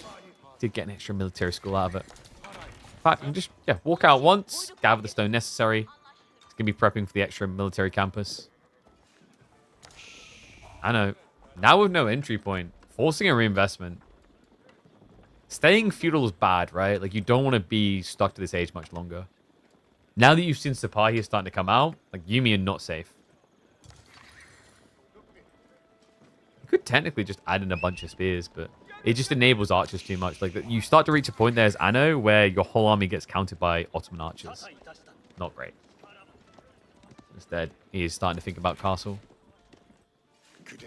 This is, I don't know, man. So the play by Jondo, the more I think about it, as cool as it is to see, I like the idea of this play against a different civ. But like against Japan, if you just play straight up normal Ottomans, are you not favored? I wonder why he didn't do it. So straight up Ottomans would just be going Madrissa, inflating Sipahi, adding in archers. Which he's ended up doing anyway, but obviously without the extra food gathering rate from the Madrissa, his timings have been a little bit worse. Love a good mind game? Yeah, but it's like, hey, one of these seats has a bomb under it. You're like, oh, well, clearly you wouldn't give yourself the seat, so I'm gonna take the seat. And you're like, oh no, this one has a bomb under it. It kind of feels like this mind game actually put him behind, not ahead. Because now Anno just walks away.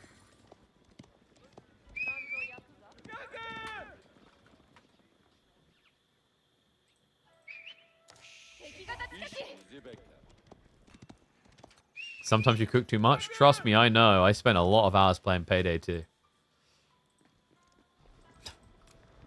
Payday might be coming fast. Jean, stepping up.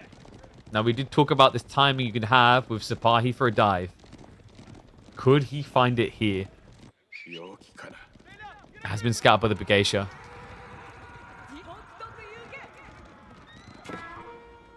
I know. Just focus on the floating gate, mate. He's going to start prepping samurai. Not even spearmen. No, no, no, no, no. Because there's archers. He just wants something that can't die. Yumi getting a little bit of tickle damage in there. More than I would have expected, actually, considering Sipahi had the ranged armor activated. That's quite a lot of burst. Age up complete. I mean, there's no going back from here, right? No, he doesn't feel safe to dive. He just backs off. I mean, he's rotating around the back, but this is the equivalent of backing off, it feels like. Look at the text on the way. Veterancy Yumi, Veterancy Samurai. Whatever happened at Payday 3, it exists. Does catch the Shinto. That's a big win for Jondo. Yeah, just slowing down the gold gen. Still, ugly retreat. Just leave that spearman. There we go. Like, Jondo, he was losing a lot more health than necessary there. We'll get out of range quick. Mount Samurai now being queued up. Jondo prepping for his own age up. Should be seeing the standard, which would be the free siege. We don't often see people going towards the vizier points, right? Yeah, there you go. Mehmed in the back.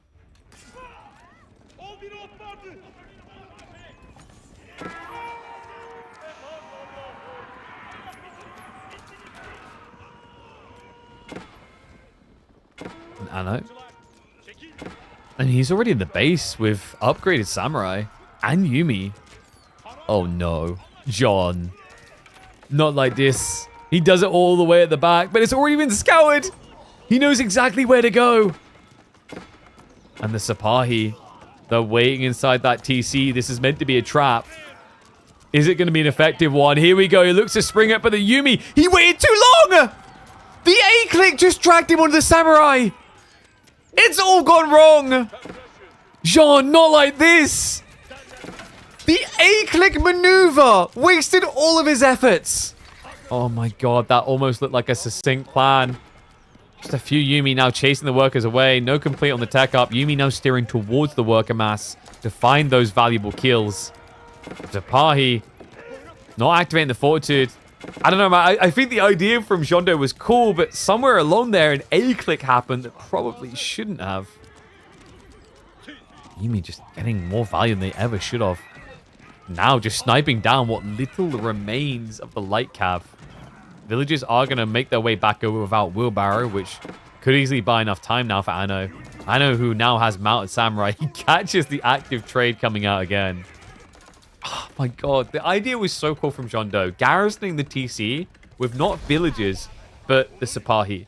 And then just allowing Anatan to overextend, but for some reason, he A-clicked and then never realized. He never shifted them forward to go and fight what they're best at fighting.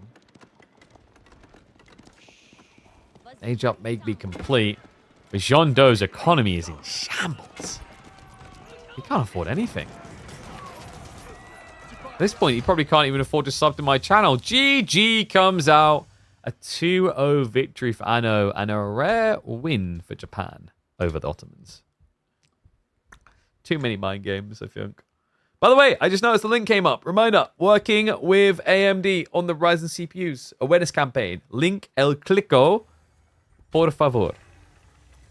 Helps out the channel and doesn't cost you a thing. Although if you want to buy, I definitely recommend Ryzen's.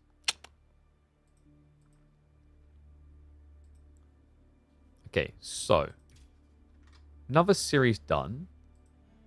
What does that leave us with? I think we said that Core and Voldemar had played too many games for us to watch theirs.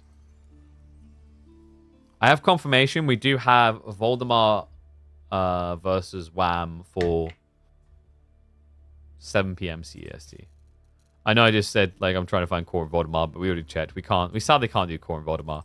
Because they both played the qualifiers, like, those games aren't in there.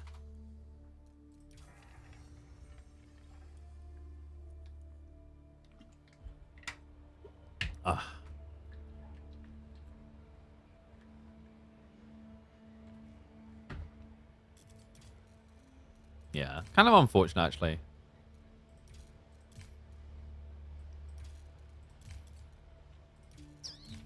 Do we maybe litter in some...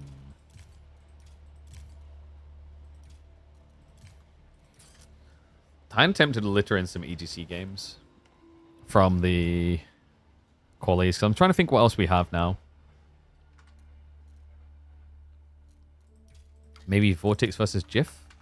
Let me check. Because SAS versus Mirror needs to be scheduled. Lucifron versus Lash we've done. Wham versus Mahoda we've done. Voldemar versus Core there's no VODs for. Anatan John Doe we just done. Dumu Scatterbrain has not been played yet, I believe. At least I did not see any record of it.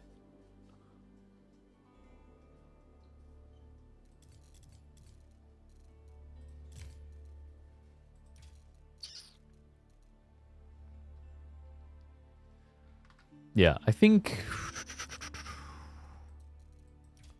Let me have a look here. Were there any series from the EGC qualifiers that were not covered from Masters 4?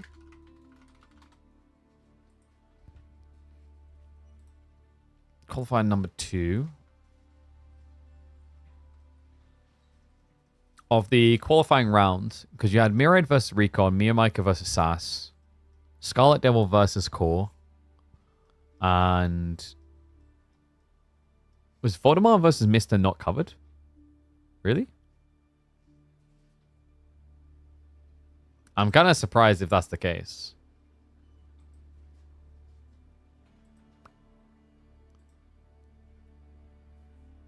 Yeah, that's really surprising. Let me see if I can pull up a draft.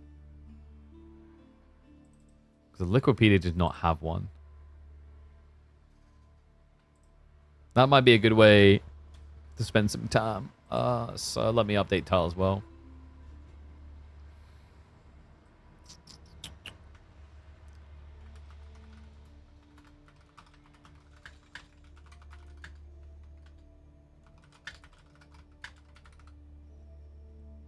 I'm shocked that one did not get cast. What the hell?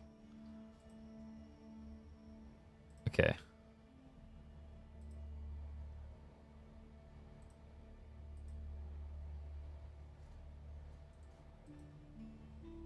Oh, that's right. I was checking that in the back, wasn't I?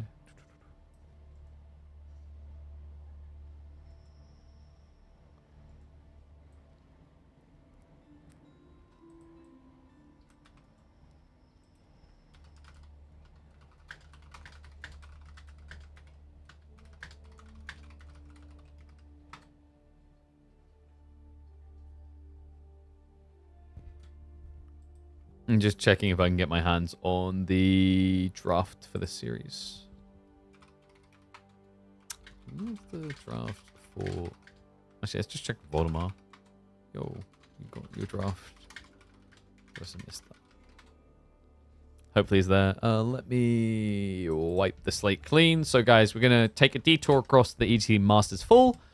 Just because, like, we got a little bit of a stopgap on available games cast. We have got scheduled in for live later Voldemar versus Wham, which should be a quarterfinals. I'm pretty hyped for that one. I imagine all other quarterfinals should be happening probably tomorrow. Which means I then have to really find some content to do the next day.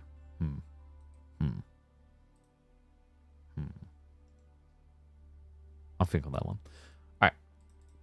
Yeah, because we're going to be doing a rare Wednesday stream this week. I know. Oh, dude, my tooth, though. Holy crap. I'm not loving life right now. So let me update to this UI. I need to get the logo downloaded because I haven't... Oh, I need to do it on this one, don't I? Whoops. One sec, guys.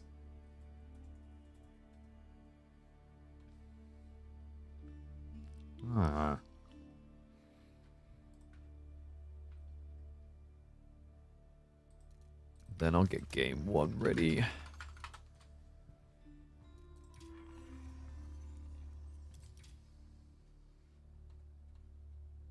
Always good when Liquipedia does not load. Fine. I didn't want the stuff anyway.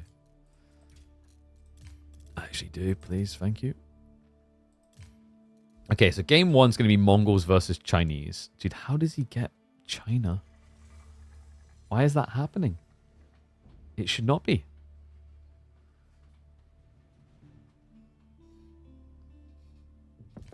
Liquipedia is just having a heart attack and it's kind of tilting me. EGC Masters 4. Let's try this one more time. If not, I'm not using the logo because there we go. Finally. Now, the reason is because when you cast, you got to have the logo up, right? So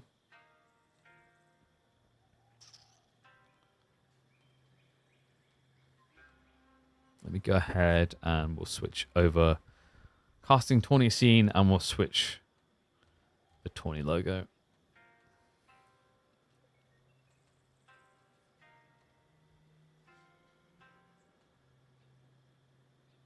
I think that worked out perfectly.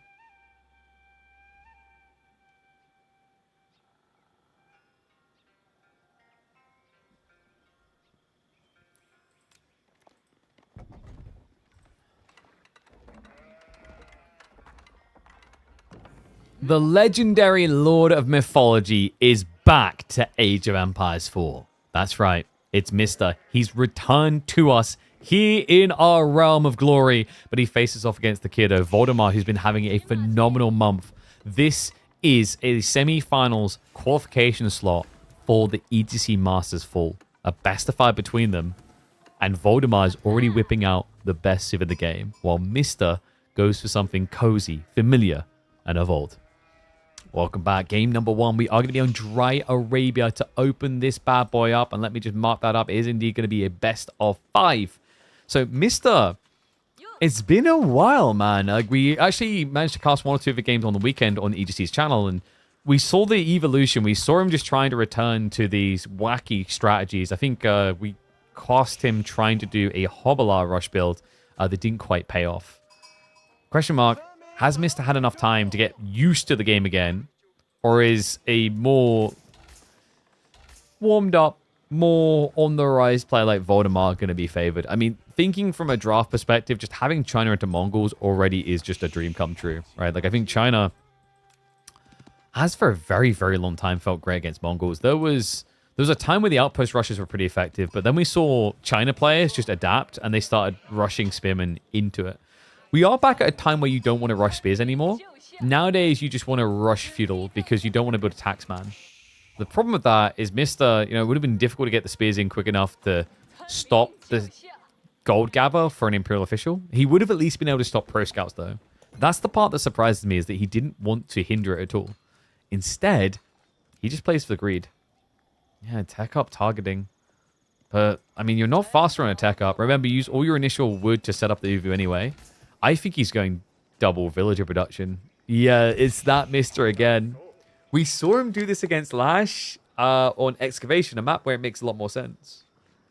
I think when you play just standard maps, though, the stone gen is so weak that it feels pretty bad to sack your initial units on this. So we'll see. Doesn't seem like he's queued one up for the moment. Reminder, it takes 124 stone to do a double pop, and there you go. He is going to switch over. I mean, you can understand the logic in his mind, right? Like, you're at 13, 14 villages. Adding in a double pump there at that stage is about just under 10% increase in economy. It's pretty powerful. And beside Voldemar. Just 5 to rush it up. Not gathering more gold, so we're not getting a Pro Scouts build. Now that is interesting. Considering Pro Scouts has just been the dominion of China for a long time. Probably maybe because he was worried about aggro, but now that he's scouting to the base for the first time and seeing nothing but the TC next to Uvu, this is where Voldemar's brain should just be going like light bulb moment. Like, ah, I see what the idea is.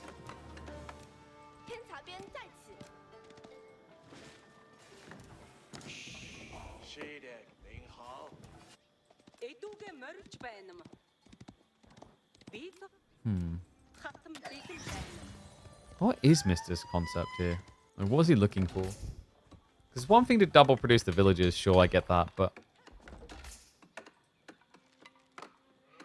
where does he aim for a power spike? Like, I'm wondering if Mister knows about the fast Imperial Mongol build that took over earlier in the year.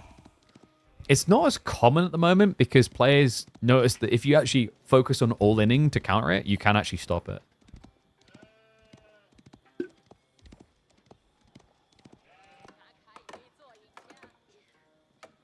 This is way too peaceful. I'm going to 2x a little bit.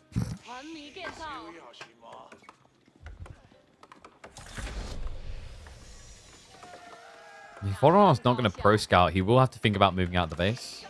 It's a pretty exposed base. I like this area, though. Like, a delayed Barbican's pretty sick onto this location. Gets you the boar as well as the deer. Another deer. Nah, you can kind of lightly shove them in and then wall them in. Not the worst idea in the world.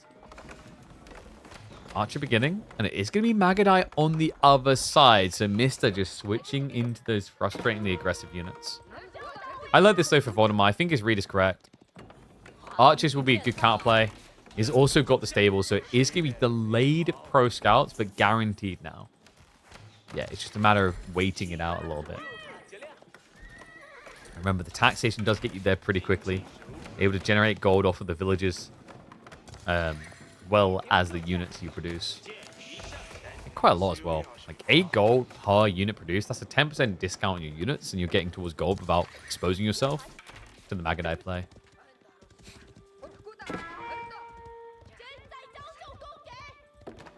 Yeah, I'm looking forward to seeing how Mister develops back into the AoE4 scene.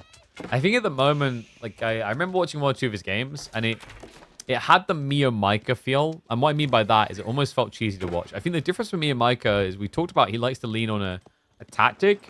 Whereas although it may have seemed cheesy once or twice for Mister, he's always been a strategic thinker. He likes these small tactics, but he's very good at bundling them into an overall plan. That's Magadai, an interesting one. Into 2TC. Okay. And wait, yeah, it's just Khan Hunters. Wait, what? I mean, they're cheaper, right? But not by much. Only 30 resources cheaper. Why Khan Hunters? That's so weird. I mean, they do have more range. They've got, 0.75 more range? I think he's just trying to look like he's Mass Magadai. If Voldemar just clicks for a second and says, wait, he's going to realize, though. That's wild. Attack speed arrow pretty pointless there. But guys, it's 2TC Mongols. It's big Khan Hunters into 2TC. Oh my god. And this is what I meant, right? It's not the tactic giggles to self. It's a strategy that is developing, brewing. Oh, this is brilliant. Mister. Mystically's back, and, well, this is the man that we wanted to see. If you guys are not familiar with Mister, you need to look up your AV4 history. Always a grand innovator.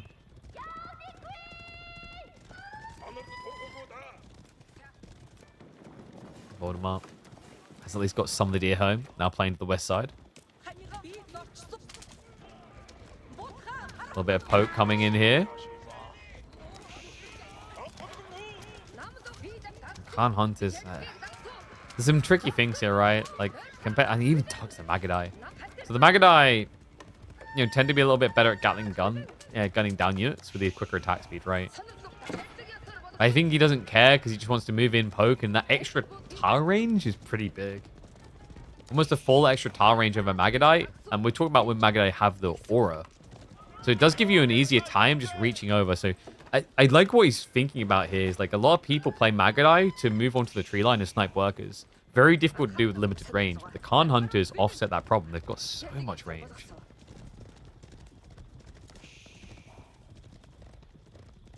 Well, considering that Recon apparently also done this yesterday, I don't think they're mistaking Magadai for Khan Hunters. There's some idea here. And it does make sense. Like I said, if you think about the mathematical difference, like it's not much, but 30 resource savings per. You know, he's already saved an extra 150, which makes the TC feel quite cheap, quite lean at 650. Still, Clock Tower on the way. I mean, Voldemort, he can now think about relics. There's not much in the way of firepower out in the field anymore. Mr. has gone for the deer gatherings. Just trying to inflate his rates. What a wild game. We're only 10 minutes in and the mind game's already involved in this one. I do wonder if Voldemort even knows. Like, he's got to suspect, right? If he doesn't hear an age up in, like, the next 40, 50 seconds, it's pretty obvious your opponent's done something funky. Like, either he's got a big army hiding from you, or he's gone some, like, greed. Oh, did he scout it already? Okay, there you go, then. He's good to go. Did he actually use... Oh, he's still using a scout. Okay, so Voldemort, like, well, the problem is, usually when you go pro scouts, you get ultra greedy. Props to him for that, because I've seen even top-level players, they just don't scout in these situations because they're too busy getting deer.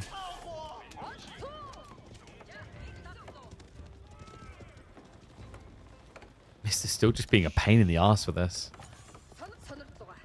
And he's starting to stockpile up. So should be a step readout coming through. Makes a lot of sense when you don't have much army.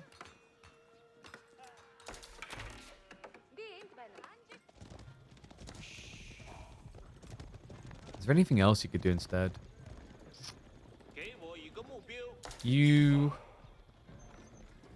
I don't think you Kurotai. Like, I don't see the value in it right now. I mean, he's got another 4K in the corner, but that makes step readout feel even better for a potential fast imp. Because this is such a defendable area.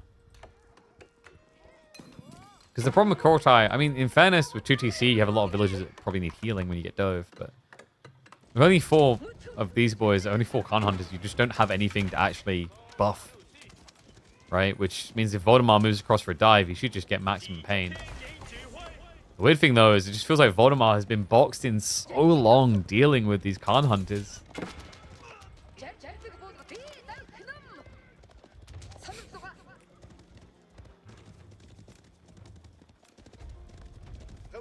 And there you go. Yeah, it is going to be step. And I'm so glad we got Mr. back. I just love that we've got more and more players coming from different areas, right? Like, I think... So areas in terms of games they played, but also regions. I think both are important because it just creates different hubs of innovation in different directions.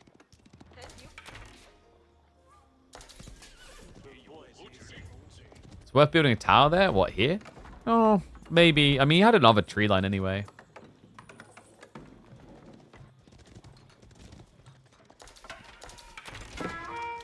A reminder, the Khan Hunters, you get them from the Deerstone. So if you build Deerstone, you unlock the ability to build these units.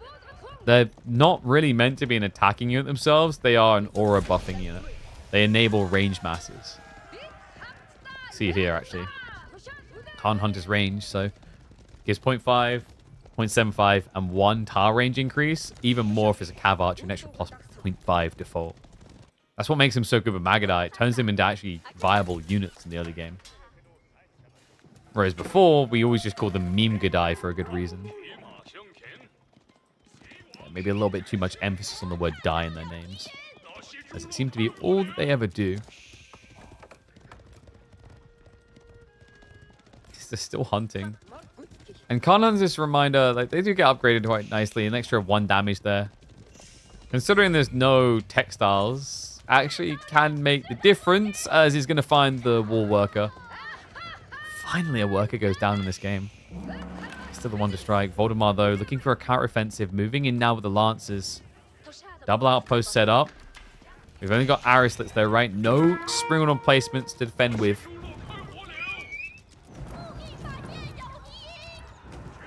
Keshiks aren't being queued up.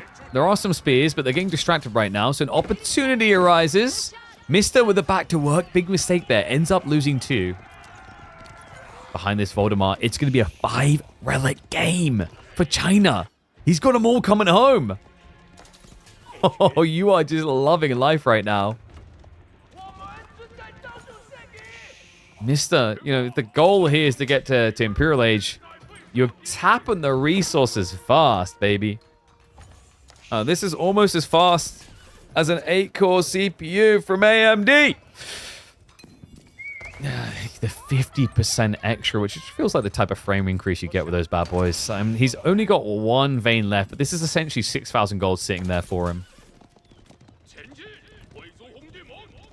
How does Mister have so many villages? 2 TC and occasionally just double producing.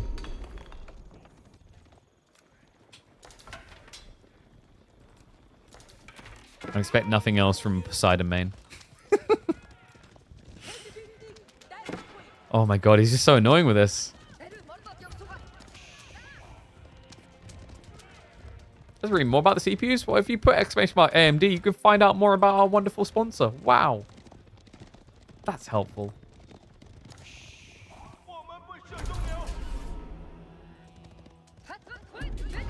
Mister, what is he looking for? Mass Keshiks into mass archers does sound pretty darn good.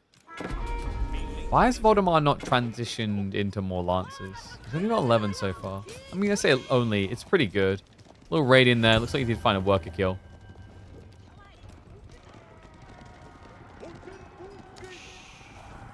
Mister probably needs more emplacements to feel safe here. It's still just arrow slits. Like, every single one of these outposts that he's built are just arrow slits. There's no spring on emplacements. So there's actually nothing that really threatens a dive. When do we get gamer eye protection? Well, you do that by going across the gunner. You can even use my code to get a discount. Whoa. Yeah, we did finally get that re-enabled. It took a while. But it does work now. Code pigeon.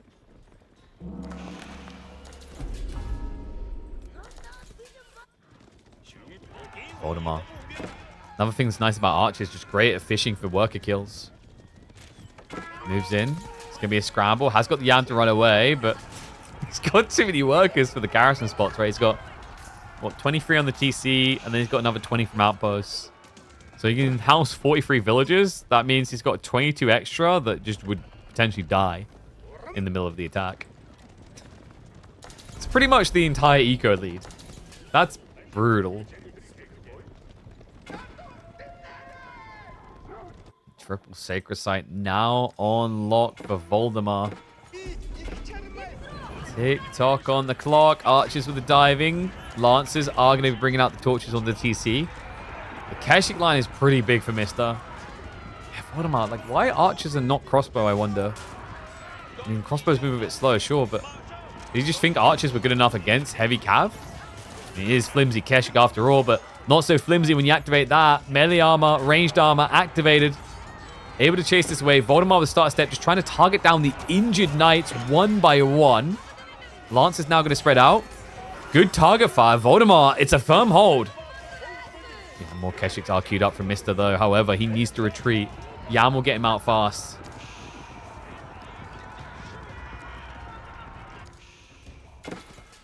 This is looking good. Voldemar in a firm position right now.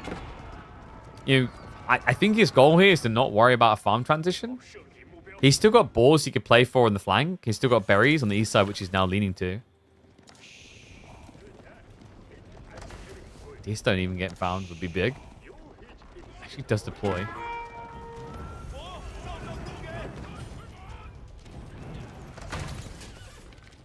Stone. I mean, is this tribute being paid? It's like, will you leave me alone if I give you this thing? No.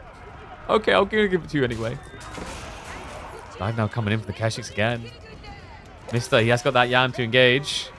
But he just is not on his side, the fight overall. And guys, things are just getting worse. This crossbow spear is now added into the equation. Mister's hard countered. Like the comp just begins to not work at this stage.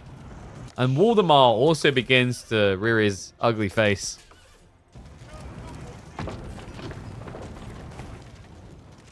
Is that our lad Core? Core, I'm disappointed we weren't able to watch the Core versus Voldemar. Match history is too short. Therefore, we had to settle for the Voldemar versus the Mister.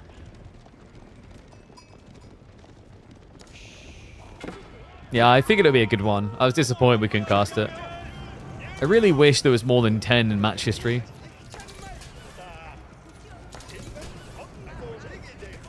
Burn coming in. This time the TC's going down. Yeah, the worker lead isn't that incredible for Mister, actually, after the losses. Especially when you consider it's 3 Sacred Sites, 5 Relics. This is turned into a sandwich, though. He gets on the back line, and the armor gets activated. Archers just need to bug out of there. Spearman being sacked alongside the Lancers.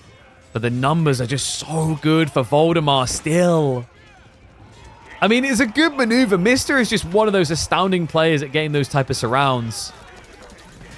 But I think the damage may simply be too high.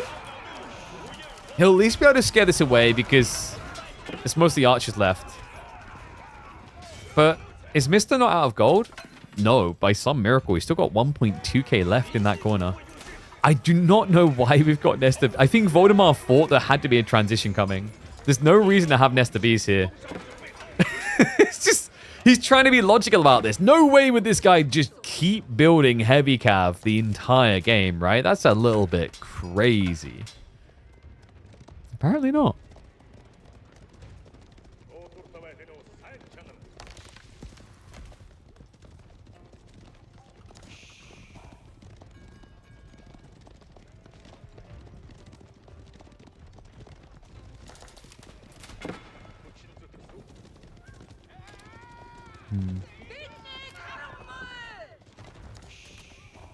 I wonder.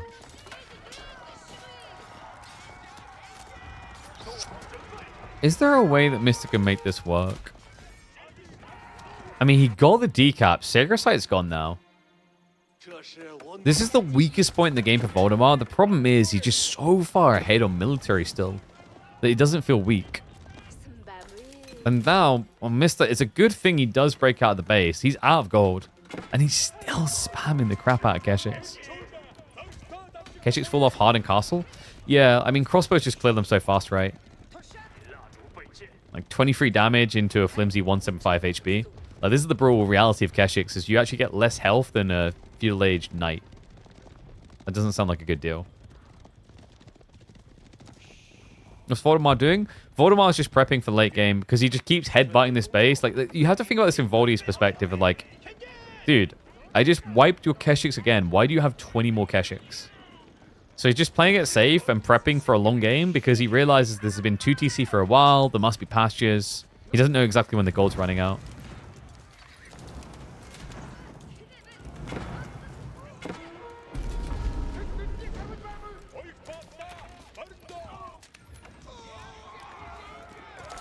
I noticed some talk on the YouTube side about recommended CPUs and the response like you need to do some research. Well, that's the interesting thing is like we're not just recommending the most expensive CPUs. 9700X is actually nicely priced. I think they're in like the 200, 300 range. But you get really good performance for 8-core. So if you can't afford the top of the range gaming, like that's actually a nice negotiator point. Like quite often people spend $1,000 on GPUs and everything else. But instead, they should be looking at what their gaming requirements are. Like 9700X should be pretty darn good for Age of Empires 4 gamers. Definitely, if you can afford it, go for a 9800X 3D. Keshix get healed when they attack? Yeah, it's not very useful if you're dead, though. And we have got a creep out towards the gold. However, it's been spotted. Voldemar. He's moving over now.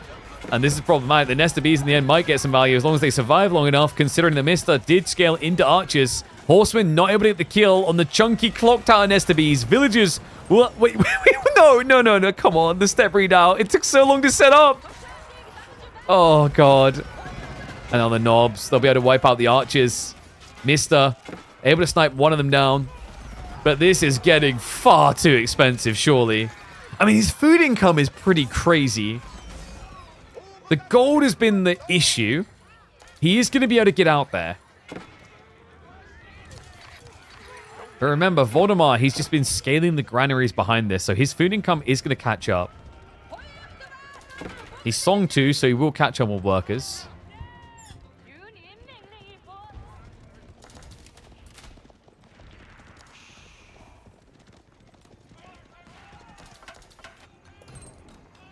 Mister.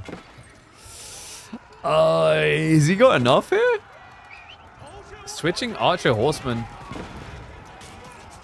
Voldemar still has that Nest of Bees to play with. Villagers are just going to become front lines at this point without textiles. Not a good look. Mister, he's about to lose the worker lead. The 2TC plan is unraveling. Late game into China was a ballsy maneuver of Mr. It's going to cost him dearly. Villagers without the yam, not the quickest escapers. They will be shoved away. And guys, he left the step readout behind. That's a grab if Voldemar wants it. In fact, he should be grabbing that. That's huge. Why is he letting it go? Take your crap and leave. You can't gather here. I don't know, man. That's... I think that's a big missed opportunity. If he takes out the step readout, Mister can't surge into these, elite tech plays. You can't go Imperial easily, right? Sacred Site's now being locked in. We've got Barbican in the center. Got an outpost on the east side now to make things a nuisance. This timer has been resumed. It's got some way to go. This is a little bit odd, man. I can't believe he got away with this. And guys, you know what that means. If you've got a step readout, you've got more Keshiks. You didn't think you were going to see these guys again.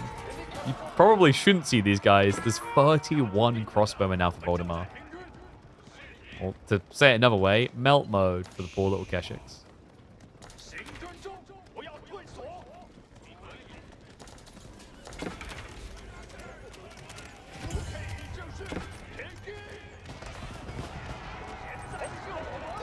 Step readout, redeploys. Was this the plan? Yeah, just have him go over there. Nest of Bees shots. No. Mister, come on. No. The Nest of Bees. There's no textiles. The workers actually die fast. Backstab attempt by the horseman, but the clock tower effect makes them a hard kill. They dive deeper. They look for the archers. This is it. He's been broken. Game number 1 will go to the kiddo. And that final salvo from the Nest of Bees guarantees it. A sick idea by Mister. But the 2TC strat did not get him there in the end. Which is crazy when you consider just how many he bulked in terms of lead. All right, one sec, guys. So, I do have the draft, by the way, so we can see the full picture. So here you go.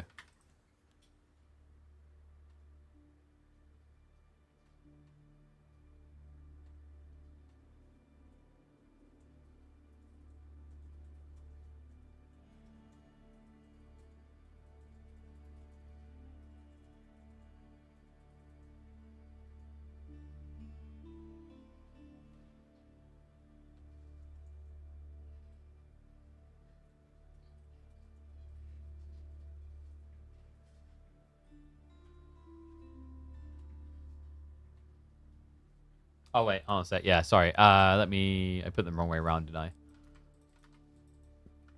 There we go. Yeah, wait, what? That's a pretty crazy draft. How do you ever get Knights Templar China HRE? I mean, Mister's not weak necessarily, right? He got Lancaster, Byzantines. I think IU is slept on still a bit. Yeah, that's kind of wacky. All right, so that was a left side win for China versus Mongols. game lead for Voldemar. Let's get ready for game number 2. See what we've got. Bloody hell, these two, though. So game 2 is going to be front range, HRE versus Lancaster.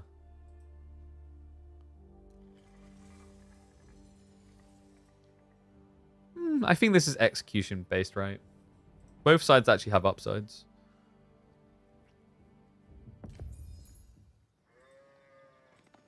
Let's get ready to hop in the game.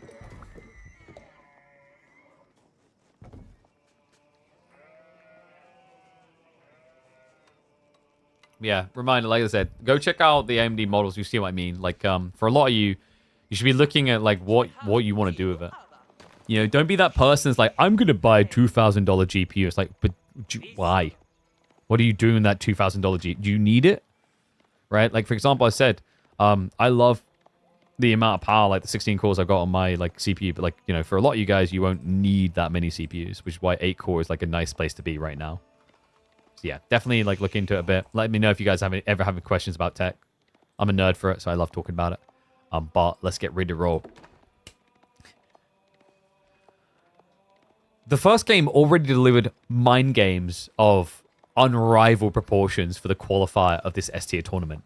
So what does game 2 have in store for us? Welcome back to the channel, folks. It's the return of the Mister to Age of Empires 4. And this feels all too familiar. It's an English civ in the hands of Mister. Can anyone say Abbey of King's Mass Horseman? Not a rare sight these days. No, actually, most people have been playing Lancaster that way. But game 1 did not serve Mister well. Voldemar able to wield his Chinese to an early victory. But this is the best of 5, baby. And we head into front range for game 2, where the Lancastrian pick is potent, but so too is the HRE. The question is whether Voldemar is a believer in Archon or Mindwork. Because I, for one, I shake my head at Archons here. I don't know. I think there's so much potential in Mindwork that Archon just feels like a waste of those timings. The reason is because this map just doesn't have a lot in range of an Archon. You get small tree lines, you get small golds, you get limited sheep. There's actually a lot of reasons why you should be playing out onto the map for things like boar and the deer. That we'll be able to see momentarily. Judging by the fact he didn't pull boar, which it makes sense against Lancaster, I think we're probably seeing Archon here. Yeah, he takes the gold double tree. In fairness to him, this is better than a lot of Archons I've been seeing. Like, some people have been settling for gold plus berries, which I don't rate. But he does get double tree line, so this is kind of like having one tree line. It's not too bad. I wonder if Voldemar's maybe going to go pro scouts with this. Everyone always tells you that Abba is better than Ayu, but whenever you see Ayu, they play so well. Yeah, I'm pretty sure most people agree Ayu's better. Maybe at low rank, where people don't understand how to, like, tempo with Ayu. But at high rank, Ayu is incredibly potent. Because it's all about timings. Whereas Abbasids, like, the way you have to think about Abbasids is about gradual scale. Ayubids is about an immediate scale reward. Now, the reason that's valuable is, like, when you're in a high-level game, if you're about gradual scale, it makes you predictable. Your opponent can see what you're doing and try to then cut you off. But if you just surge into a timing, there's very limited time to actually prep for it. Instead, it puts people in reactive phases. That's why Ayubids looks really good. That's why this Abbey of Kings build looks good, right? Like, the Lords are another example of a choice that puts your opponent in an immediate reactionary stage that doesn't feel comfortable. Now, there is a bit of ramp up, but the ramp up is fast. Whereas if you played with the old build, the Lancaster Castle build, you know, players have gotten good at understanding something is coming X minutes down the line. I need to have this in mind. This gives you more agency over the early game, and it has been a brute at the moment. I think Core was saying he played in the third place matchup, the EWC, against Lucifron, and he asked him afterwards, how do you counter this Lord's build? And he was like, I don't know. We even interviewed Vortex, who won that event, and he said he doesn't think the issue is the Lords. It's actually the Hovelars in combination with it. Which is why it's a shame that Voldemort went Archon. Archon enables Archer spam now into Horseman. That's not great. Instead, had he gone for Mindwork, he could have used his Horseman, which would have been much better, into enemy Horseman. But yeah, this is what we were saying when it's Pro Scouts. Boom. Like, the thing is, Archon, I feel like Archon is kind of reaching that stage now, and in the eyes of a fair few of the higher level players, where you typically do it for Pro Scouts. Do I observe? I mean, I'm doing observing right now. No, Timmy, they think I'm observing. Quick, like prove it. Click on the ball. All right, now click on the Northern Sacred Site. No, that never eat shredded wheat, you idiot. Okay, I've been exposed. So I don't really do observing for major tournaments. I do casting, hosting, panelist works, a lot of things. I just never really done observing, even though I think over time I've gotten a pretty good at understanding like what makes something spectatable. But you know, can't take vodka's money. We love vodka. I do hope that more observing involves more zoom in the future for AoE4. I remember, like, I think I talked about it earlier this year. I felt it when I was going and casting EGC tournaments after doing my own streams. I'm like, man, this is way too zoomed out. It's kind of lame. A few notches in is really nice. It just gives you a lot more visibility. And also that's important, by the way, because of the limited bit rates on live stream platforms. You don't want to be this zoomed out because you can't see anything. Everything gets really grainy. Voldemort already snatching deer from the enemy side with his forward scout. And farms as well. Yeah, he's doing a lot at once. But I think Mister's just... Is he thinking straight up castle? No.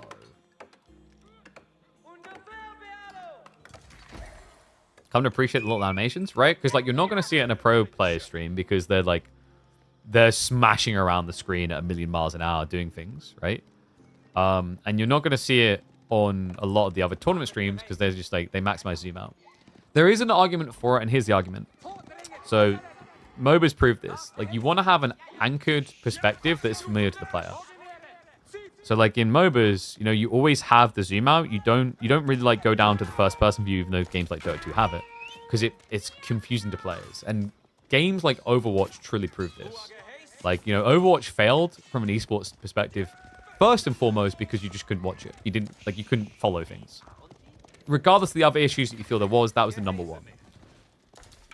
But the thing with AoE4 is, like, while zoom in, zoom out makes it look different, it's still anchored enough. It's still familiar enough that I think it works. Hobbler, this thing works all the time. Yes, that's right, guys. 100% of the time, it works. 69% of the time. Hobby's just so ridiculous. I mean, these lame-o one-trick Lancaster players need to go get some hobbies. That's all I'm saying, because this strat has been so oppressive. It's interesting to see it into Horseman Archer. I mean, it's good value against the Archers. The idea is he's just going to ignore the Horseman when he engages. And reminder, because Horsemen don't quickly kill Hobbler, you can then just pull them back to your landmark that happens to heal units. Gee, that's convenient, isn't it?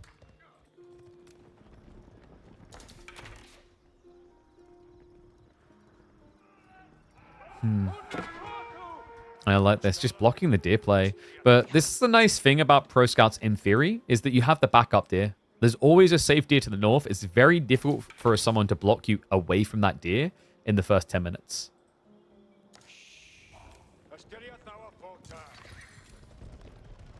And Voldemort, he's made the right call. Like, if you switch Spearman now, you invite Yeoman, and that's when things get scary.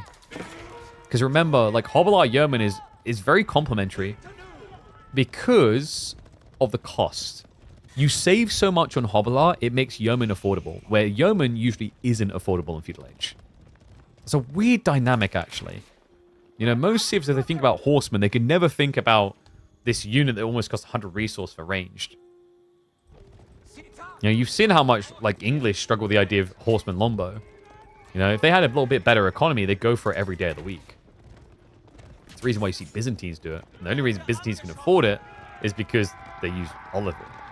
The Scout's going to go down. Mister's going to age up.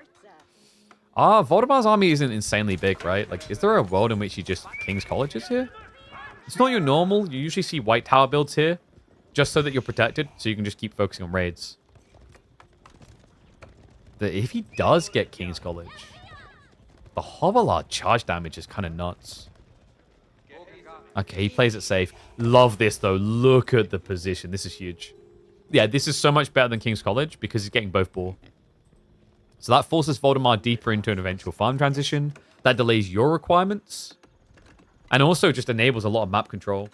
blocks sacred sites, also blocks relics. Remember, this is an HRE game. So relics needs to be in your mind. Voldemort. Just wrapping around the back. Yeah, he just got eyeballs on it. A little bit too late there. He's going to turn towards it now. He has got time. Because Mister, he went for the ball. He greeted it up. And now he's going to get pulled down. Villagers getting sniped. The Lord's just being ignored. The villagers go back to work. It's the only thing he can do right now. Voldemort making him pay a price in blood for this landmark. Lords are at least now body blocking, so limited extra kills to be had on the workforce. But archers are now arriving. This is going to be uncomfortably tight, but should complete. Hovelar arriving to assist. Worker count down to just 9 on the landmark. Mister will be able to thread the needle, but the price is high. Khorne dines tonight. 12 worker. Make it a 13 worker lead for the HRE. Wow. Voldemort has to be over the moon with that. He just needs to make sure he doesn't hemorrhage back.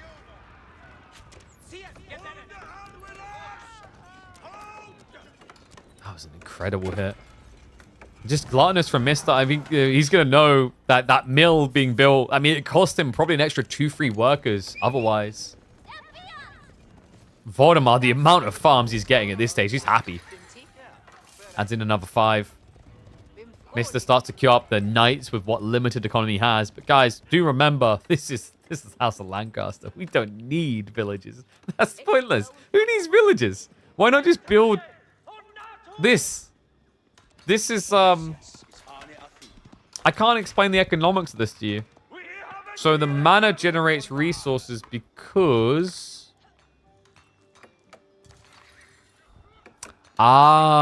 they grow their own spices. There you go. That's where the money comes from. I tell you what, that is actually a tiny bag of apples to generate 60 food a minute. Yes, remember, these manors are worth about 2.5 free villages each, so offsets some of the pain. But you are still up against Arkan. Really good position for Voldemort.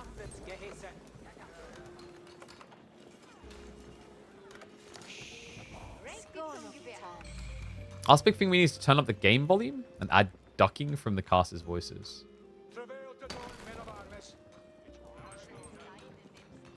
Do we? I feel like, do we have the audio up nicely?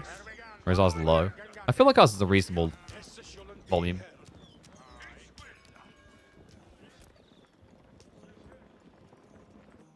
I'm trying to think how I would do. I can't remember if there's a setting by default on Windows to have the audio, like when you speak, it lowers the volume of other things.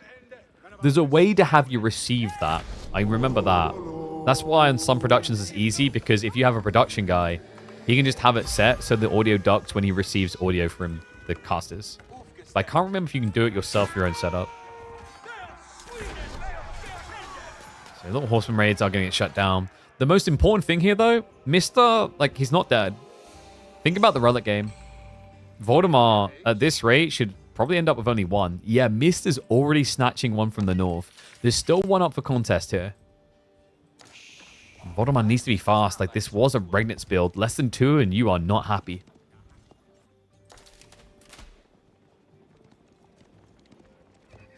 What came with the House of Lancaster DLC?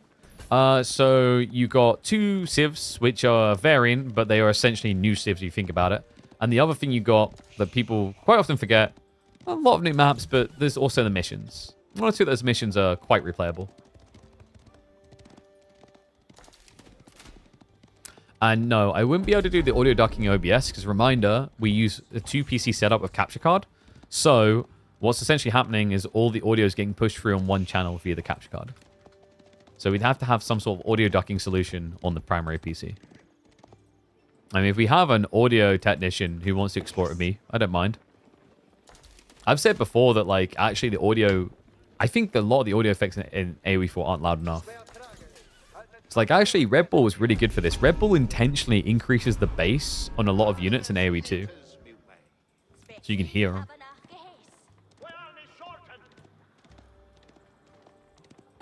Why didn't I go for Far Relics?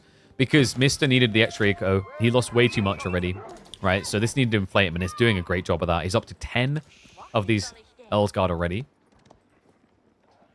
And the Northern Relic. Well, looks like Voldemort is going to be moving up there now. Mister does the greed, though. He actually goes for the Sacred Site first. Wait. But yeah, Voldemort, he's waiting for him to come back. Wait, no, Voldemort! He doesn't even know about the relic. Oh my god, he might think it's already gone. Mister's going to reveal it, though. However, the army's on the way, folks. And no, he dodges it. I can't believe that. Voldemort doesn't know about this. Oh, he walks in range. The wolves actually grief him pretty hard. But the Earl's Guard is showing up. There's nothing you can do about this. This is going to be a 4-relic game for Mister on Lancaster against Regnitz. Mister too greedy? I don't think so. I think he's gotten away with this perfectly. All because Mister didn't scout the entire... Voldemort, rather, didn't scout the entire freaking map. Double relic up here, was it? Where was the second one? There was definitely another one up here. Because he was coming up from this area before. Did you guys see where it was at the start? Because I don't see the little cart. I only see one cart. But there's a monk coming up through these hills before. Another ball pull. Life is good. Mister's got great gathering rates.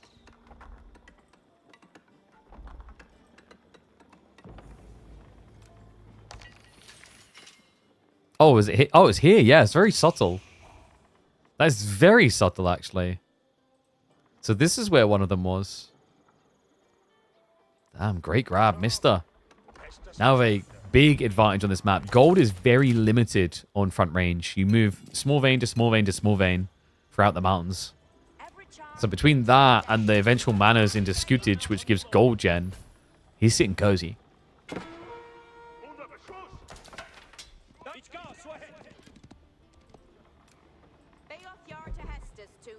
What's my opinion for the best civ for silver gold players? English has always been a safe one because it just lets you scale very nicely. I think Lancaster is really good for them as well. If you just remember to build manas. Like, at that rank, there's a lot of people just SimCity. If you're an aggressively aligned player, though, like, just figure and you have reasonable micro, French is still reliable. You build villages quicker. You have night spam to just control the map. Like, what's not to love, right? Outside of that, I've always said Japan has, like, the easiest farm transition in the game. Because you just build one landmark and you can just forget about food entirely, run out of food, and not run out of food because you've got farms for free. So Japan's like a deceptive one where people thought it was really complicated at first with the Bannerman auras. In actuality, it was quite easy to figure out.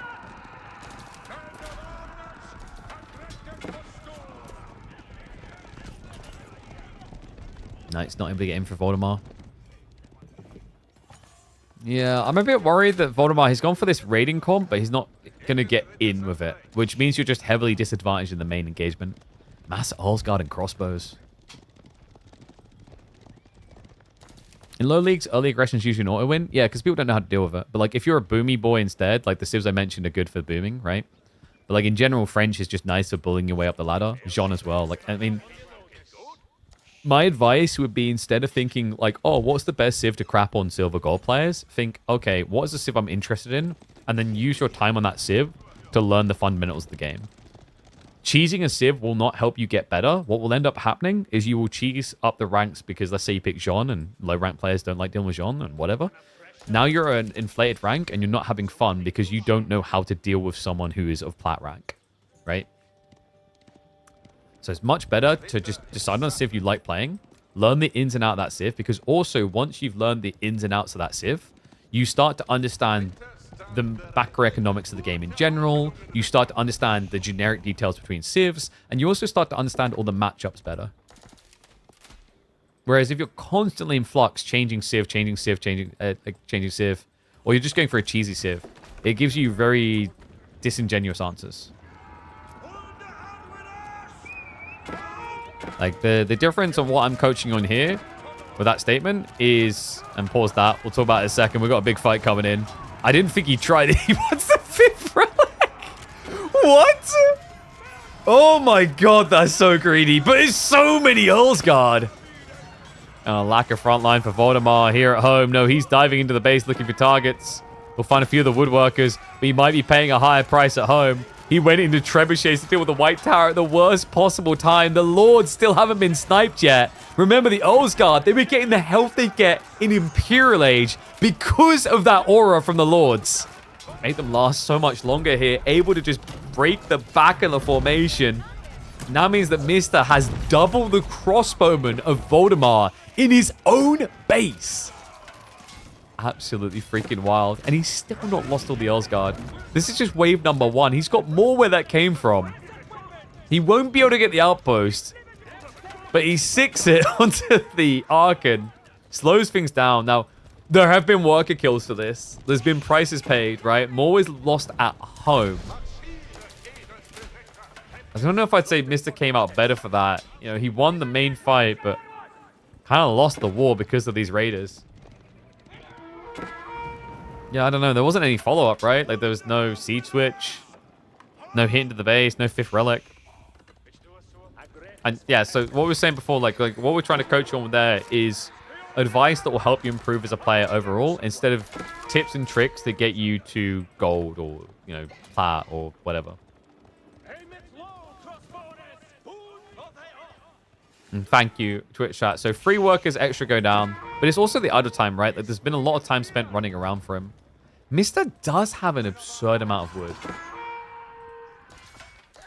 Maybe farms near the White Tower might be the way to go. Yeah, have you guys ever been to like those coaching platforms and like you get in a coaching session with someone like, this will help you get plat? It's like, those guys are bad coaches. You shouldn't pay them. You shouldn't spend time with them. When you get into call with someone, it's like, okay, so let's talk about like, what do you do in these situations? Like, what is your play style, etc. Like, those are the ones they're trying to figure out what you need, and then they're trying to tailor around you. Mister, we've got a yeoman switch. Yeah, he saw it was crossbow and crossbow. So he's still scaling crossbows, but the yeoman is the succinct answer to Voldemar's defense strat right now.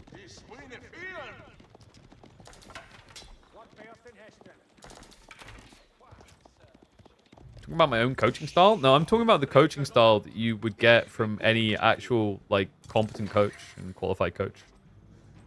This isn't just my coaching style of how I'd coach people if I was to coach them. This is the exact kind of style that people who literally have gone and studied and become qualified to coach would say as well.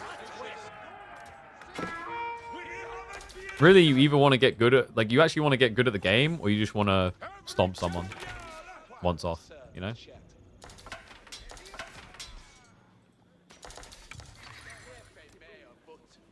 Because in the long term, someone giving you a cheesy trick to get platinum is the equivalent of someone just sitting there going, just win, lol. Like I said, it inflates your elo, but then also, let's say it gets nerfed. Now what do you do? Now you're screwed.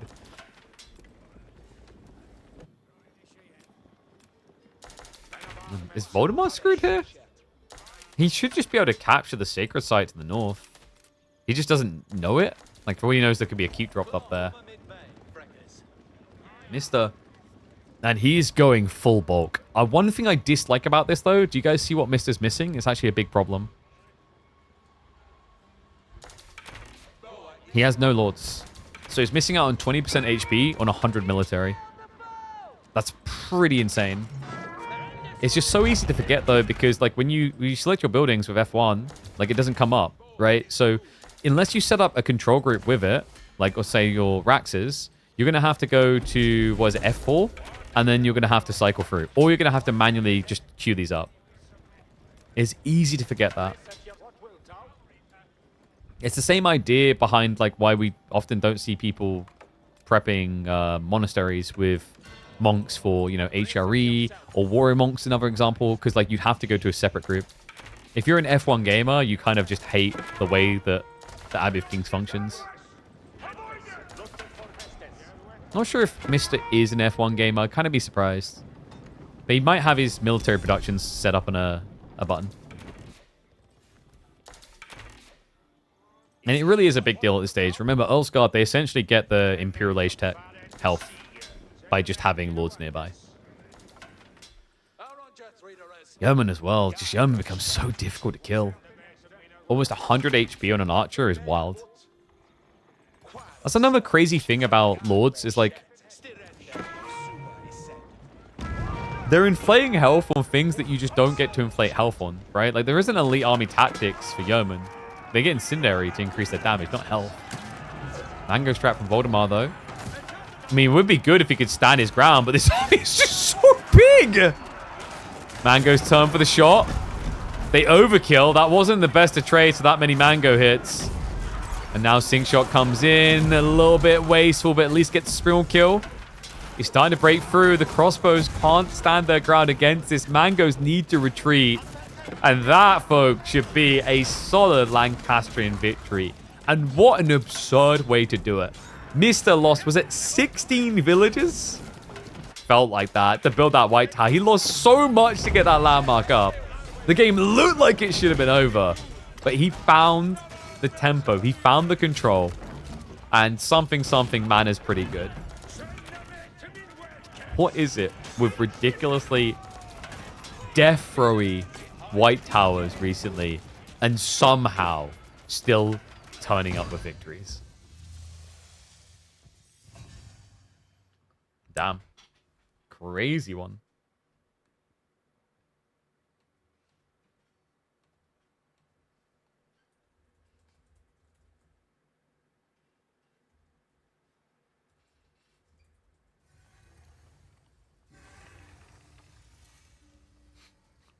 I just got one. What did that white tower cost you? And then you just want the everything meme.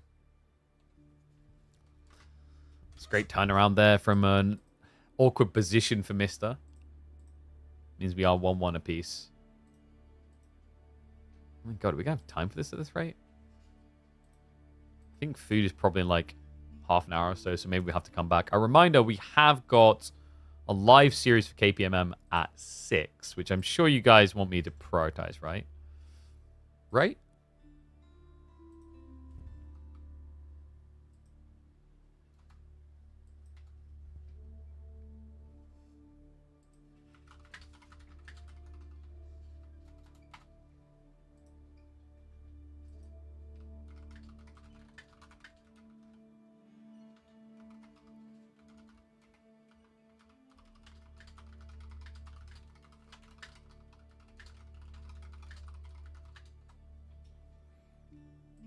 All right, sorry, just had to message something about contracts. All right, so next up we head into Frisian. Oof, dude, it's gonna be Knights Templar. Wonder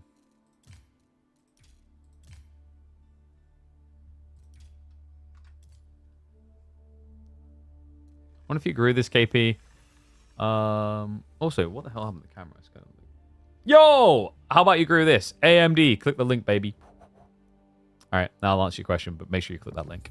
Remember, guys, clicking the link costs you nothing. It supports the channel as well because it means that sponsors can come on through and make sure I've got food to put on my kiddos' table. And what's up, Trickster Boy? Sorry I did not say so sooner. You also help support my kiddos. Appreciate the sub and welcome back to Swarm. Remember, guys, subs also do help. But quickly answer the question. I wonder if you... Actually, you know what? It's nice to start the game and then we hop into the questions, isn't it? Let's hop into the game. So here we go, into game number 3. It's going to be Ottomans versus Knights Templar. Knights Templar can get caught off guard, actually, on this map. Frisian Marshes for game number 3. You have to be very careful about the way you navigate the start here, because I've been seeing a lot of players just try to rush out for docks and get caught by spearmen.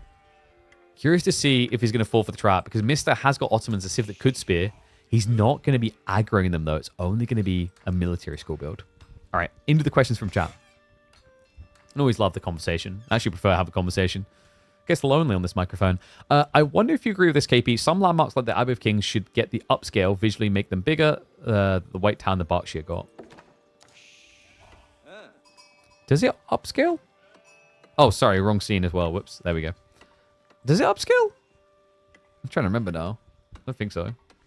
I think the landmarks are fine. The only one that's a little bit weird is the Malian one. Looks very odd, right? The Saharan trade network we saw earlier, because it's smaller tiles. You know, I think it's overall fine. I don't think it needs that. What I'd love to see, and I hope we eventually get it. It's almost like in celebration of a big event in the history of Age of Empires 4, or in Age of Empires in general. I'd love to see them just add a new landmark for every civ in every age. Now, I am aware how big that is. That's a huge ask. That's why I would assume you do it around a big budgeting effort, around like celebration of like year 25 or 30 of Age of Empires or some crap like that, right? But like that is my dream, because I think like quite often for a game that has this cool diversity and asymmetry, it's kind of unfortunate the landmarks can kind of anchor you into optimal / suboptimal choices with ease, and you do have situations where you feel like there's no alternate, especially feudal landmarks. I feel like feudal landmarks are very rigid these days, with a few rare exceptions. How many hours do you have to play?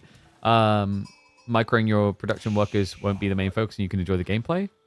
I mean, like, if you're playing at low rank, microing your production workers isn't really that much of a high prio. It just comes down to what you want to do. But, like,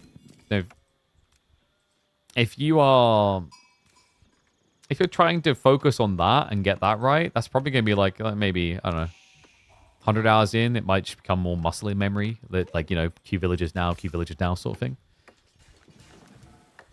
Like, in general, you know, I keep trying to emphasize to people, stop focusing on what a beastie or marine lord does. Like, it's irrelevant to your gameplay. Just find a way to enjoy the game, you know? Like, the thing I always say is, what are you going to do when you get better? Are you going to go pro? I don't see you sign up to KPMMs. That's the quickest way to improve. But, like, seriously, though, are you trying to go pro or just enjoy the game? Because enjoying the game isn't, like, rank associated. You enjoy the game by finding ways for you to enjoy the game. Not by finding the optimal way to play the game. Actually, quite often, finding the optimal way to play the game is the quickest way to not enjoy the game. Because it means you're doing the same thing over and over again, because that's the optimal build. Lame. Exploration, underrated. So we have got Kingdom of France coming in, and Voldemar played this correctly. He did not rush out for the pawns at all. Yeah, it devalues the spearman play, but in fairness, it was only a military school, so it wasn't going to be a strong timing anyway. Like, arguably, Voldemar could have maybe gotten away with this, but now, delayed fishing means you're going to have to open archers first. Burnouts a bit easy to run into an RTS, especially when you're trying to optimize the same build, play the same build over and over and over and over again, right? So much preaching. I'm sorry, I didn't realize I put a collar on. And the Lord will come down and smite ye, for the archers are his blessed angels from above. Requiesce and pace. Preaching. Yeah, I don't think you've ever been truly preached to. They are very aggressive.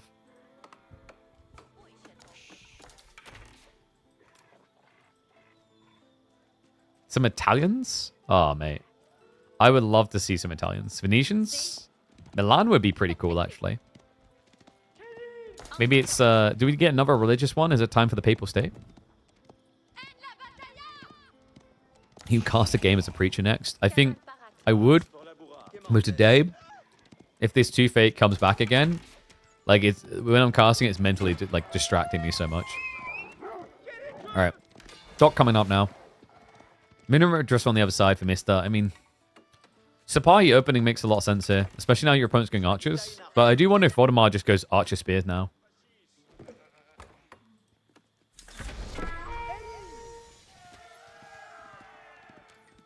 The Berkshire White Tower got taller, not bigger in tiles. Oh. I think most people can tell landmarks apart from other buildings fairly quickly. Maybe not if you just looked at the game first time, but like any game can have that problem. Like, oh, what am I looking at? Like, you know, if you play Counter-Strike, you're not familiar with guns, you're definitely like, huh, what do these do? Elsguard should have less armor plus versus heavy. I always thought they were going to. I remember when they had the reveal stuff and we watched the trailer. If you guys remember, like, I fearcrafted like, oh, this must be like bonus against heavy then. Or bonus against light. Light can make sense as well. Like, you just like argue that because you have Schlachter who get that type of effect. Yeah, Elsguard just kind of do a little bit too much, right? They move quicker than standard men arms. They have a hybridized ranged attack that does way too much damage. The attack speed point is really good. They don't cost more. I think, for one, like, their dagger throws should be situational damage. So it should be bonus against something.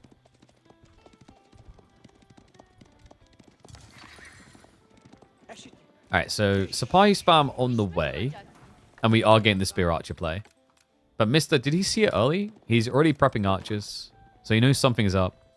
But we have also got pilgrims coming through. And the pond spam is real. Third dock already coming up. I butchered Schlachter? No, because people told me it's like saying Sherlock. So Schlachter.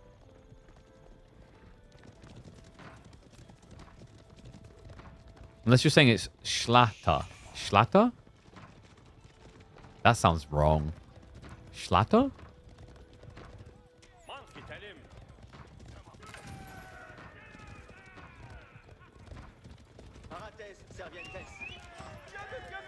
Double meta is... Wait. Did he go? He did. Oh my god. You never see this, guys. He went meta drums. You don't see meta drums anymore. It's never taken. It's the one that gives the increased movement speed when you're in formation. That's a pretty cool idea, actually, from Mister. So that allows him to outmaneuver to try and burn the docks. That's awesome. I was not expecting this. Okay, we have a creative strategy out of Mister. And what's up, Gonzolinus? Or Gonzolinus? Gonzolinus? Thank you very much for the Prime sub, mate. Welcome to the Swarm. A smart investment of your Prime sub. Appreciate you. Like, I haven't even got any follow-up. Is it Schlatter?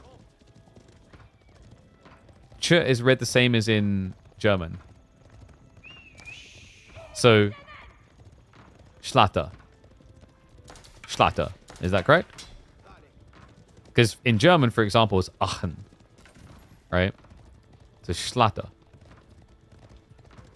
Alright, there you go. I will say Schlachter does sound cooler, though. I'm sorry.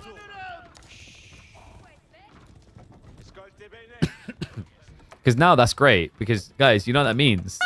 That means when a guy runs headfirst into Spearman and dies, I can say he schlattered himself. He slat the bed. There. Okay, anyway. Hey, what's up? Appreciate it, Muff. Thank you very much. And welcome to the Swarm. Keep those Prime subs coming in. Or normal subs. I'm not fussy.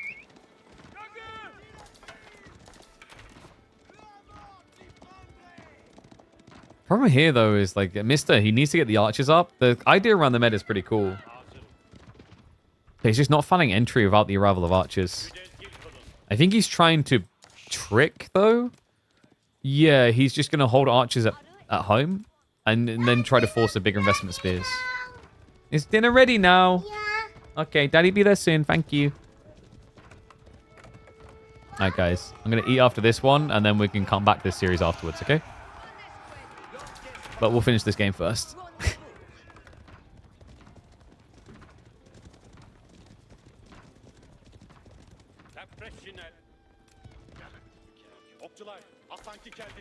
The clock is not on Mister's side, by the way. Food income is getting kind of wild. Wood has already been wild for ages. And Voldemar with 9 fishing boats now. The Madrasa's the only thing that's really keeping Mister in competition here. He just ran out of food. He's moving out onto the shoreline fish.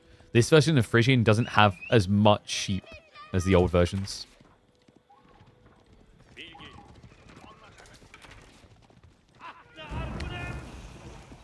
Will be some idle time achieved.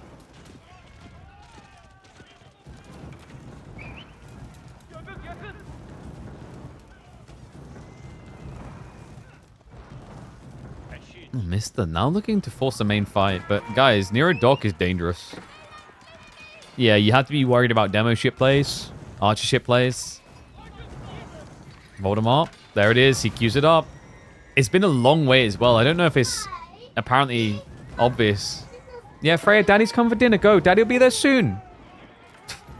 Bloody hell, girl. Chill. Demo, that's going to connect. Mister. No reaction. A heavy hit onto the Sipahi. Well played by Voldemar. 50-min game incoming. Dude, if it's a 50-min game, Freya's going to come back about 8 times. It's going to be a slog. So, Mister... He didn't go Imam. He went military campus. He doesn't have healing. Gold gets through. A horseman switch now from Voldemort, and Mister wasn't expecting this. No, he only has 3 spears. Spy can be a good answer if you can actually spread out the line, but 8 isn't going to cut it. What a sick switch out of Voldemort. With 12 fishing boats, it's no surprise. Should be just able to redock here as well. Still plenty of shoreline fish for him to grab after all. Okay, I love that. Yes, guys, remember, you don't need a dock. You can actually place a mill. Is Voldemort going to do it? Okay, he goes dock. Because a mill only costs 50, a dock costs 150. The way the dock works, though, is dock is auto, and mill requires manual. So if you have a mill near a shoreline, you can actually manually drop off with fishing boats, but it won't automatically do it. So a little tip for you guys if you want to try and be efficient. I can't believe he's just blobbing mass horsemen into Spahi. You just wouldn't really think to normally do this. But why not? He's just got so many spears. He needs an archer to the archers fast. And I'm worried because Mister, remember, he's started to play out of the base for food sources. Might get caught doing so.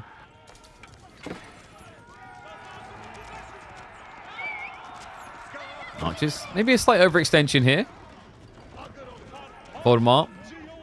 I mean, painful fight, but like at least you didn't extend too deep the Spahi jump. Walls up, so his economy at home should just feel safe. Good timing as well, because the Spahi are getting ready to rotate again. Problem is their health bars aren't looking good. Like, this is usually why you see the imams for Ottomans. The imams offsets this time where you just don't have cavalry anymore, right? Because you can raid 4 or 5 times and be really good at that with Spahi. But over each fight, you will just find yourself with more and more damage on the mass.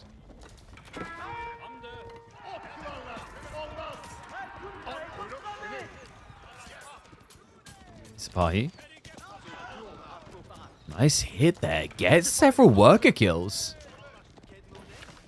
What was that? 3, 4? One's an archer, right? Still, every little counts here.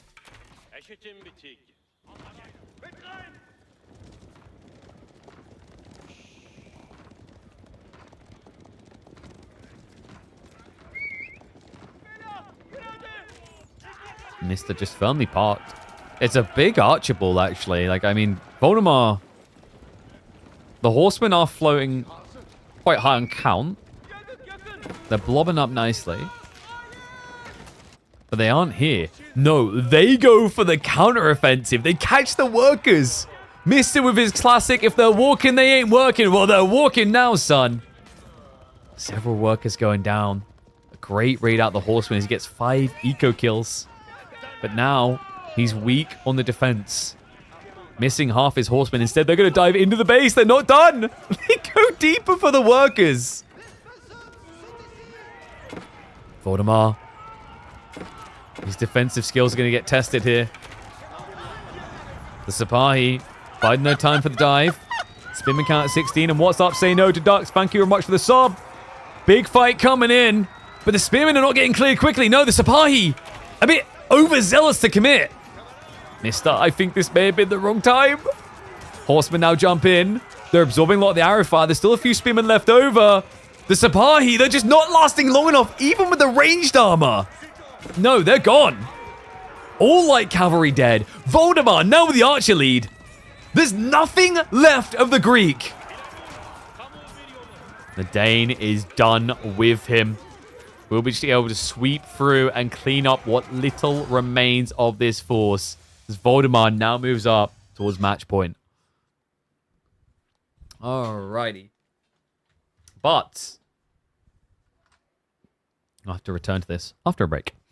So, guys.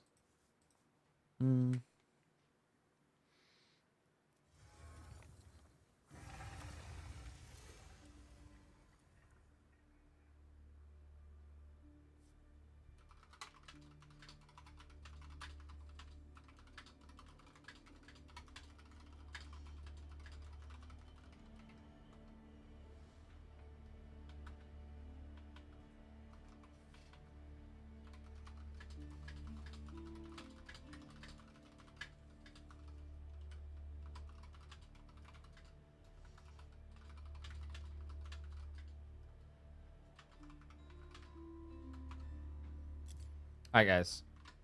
So, I'm going to put a game up for you guys to watch. Should keep you entertained. And then, when I get back, we should hopefully have enough time for one more game from the series before we hop into our live series between Wham and my brain for a second. Wham and Voldemar. Yeah, so a day full of Voldemar, really. But for now, scores up to that. Let me get you guys a game to watch. Should be a fun one. A fun one. Fix those cables? Hell no. Those cables are great. I love them. Look at the way they just everywhere. I'm going to add more cables. Exclamation mark cables. You see what happens when you complain about the cables. It doesn't finish how you expect. Backfires.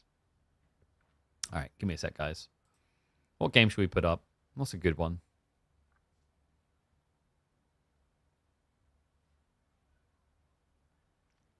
The Strangest Canal game? I can't believe less than 1,000 people watched that, actually. That's really good.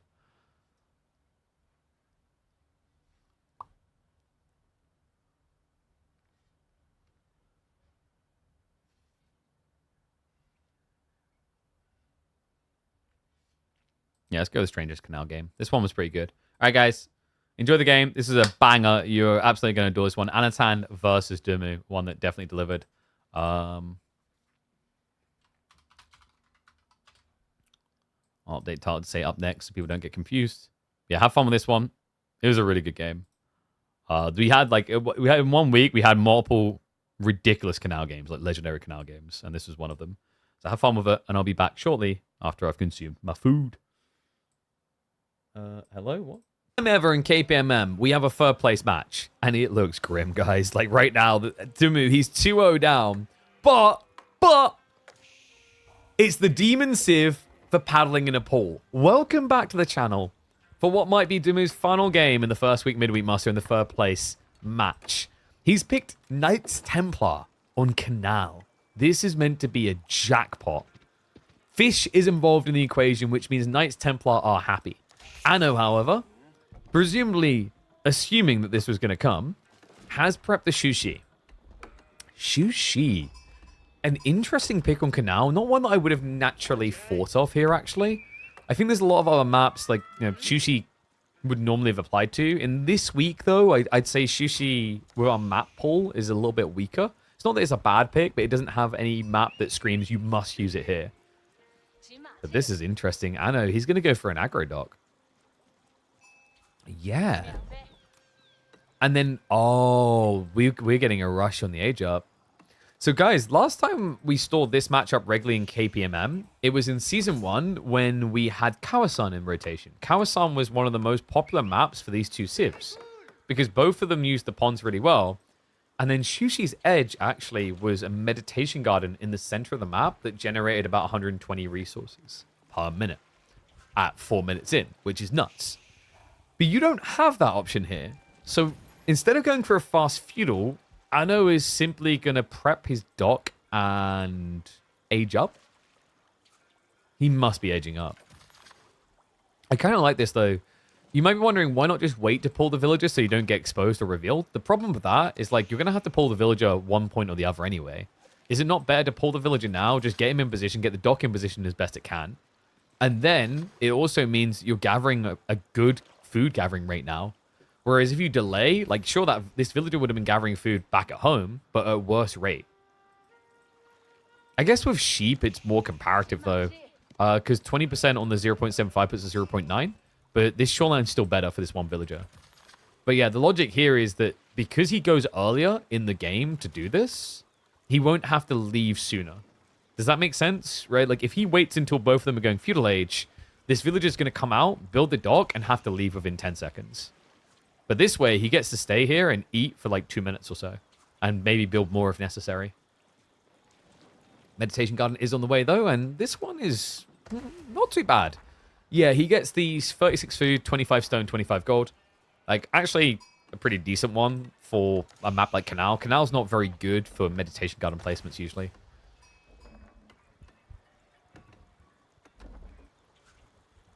Alright, what do you think, guys?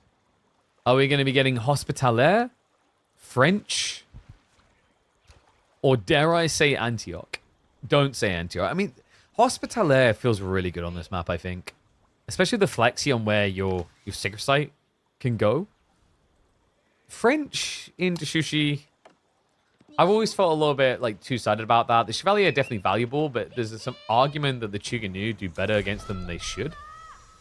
And there we go. It's going to be Hospitaller. The only problem with Hospitaller is you cannot use the men-at-arms very well. Because Hospitaller have low ranged armor. That's their trade-off. They have, I believe it's 3 melee armor, 2 ranged armor. Which means Chuganu can snipe them very well. And also, it makes healing very hard on top of that due to the fact you are up against repeater crossbows, right? So, like, when it's melee on melee, I think Hospitaller has an interesting kind of usage because you can just pull away injured pies. Less feasible when you're against a civ that can have range units. And even more still when you consider you've got archer ships coming out now. So Anno gets that clean timing. It's going to be harassing upriver. Dimu wasn't too greedy about this, though. Only went for the double fishing boat. And it looks like it is giving the naval arrow slits defense from Dimu. So it's gathering the stone necessary to get this emplacement. I mean, I'm hoping it's for the emplacement and not 2TC. Is this 2TC? What? So when Knights Templar were first introduced, 2TC was a very popular concept, but it fell off fast, especially when there's fish involved. Like, people just prioritize that instead. But no, we're actually... Okay, there we go. We've got naval arrows, but he's still gathering stone is the weird part. I'm starting to think this is going to be a snuck second TC on the mainland. I feel like Dimu is just having fun at this point. I mean, in fairness, guys, there is more money on the line, right? Third place gets more money for the week than fourth. Now, it's not going to be like buy you a house and change your life levels, but still. Demo ship is going to be there. We'll be scared away due to the arrow slits. Love this from Anatan, the repair crew. Man, shout out to Viper, by the way. That guy deserves special mention. Whenever I see people pulling villages to repair like this, he was thinking about that concept earlier than most players. I still remember talking to him about Red Bull Warlord Legacy, the first Age of Empires 4 event, where Baltic got introduced. You know, the map that had a big pond in the center. And he theory crafted the idea of running villages along the side and using them to repair instead of sending your boats all the way home. Viper was thinking about that miles before anyone else was trying it. Demo is going to be a whiff from Anatan. Good defense by Demo. Yeah, this has been sieged down. Double Spring will get it low enough. Dimu's not going to try for a demo ship. Instead, he's going to try for that TC. He's so late on his timing, though, right? Like, he's overgathered on the stone now. I guess you could pull these villages north and sneak a TC here. And then just keep gathering the wood in the meantime. And in fairness, it's not like Anatan has fishing yet, right? He's got one fishing boat, but it's just repairing. Okay, considering how grim this looks, that was a decent trade out. Dimu does get a kill there. If he wants to make a play for that TC, it needs to be... Oh, God, wait. Did he go for another... Am I blind? Wait, what? How did he get here? Dimu!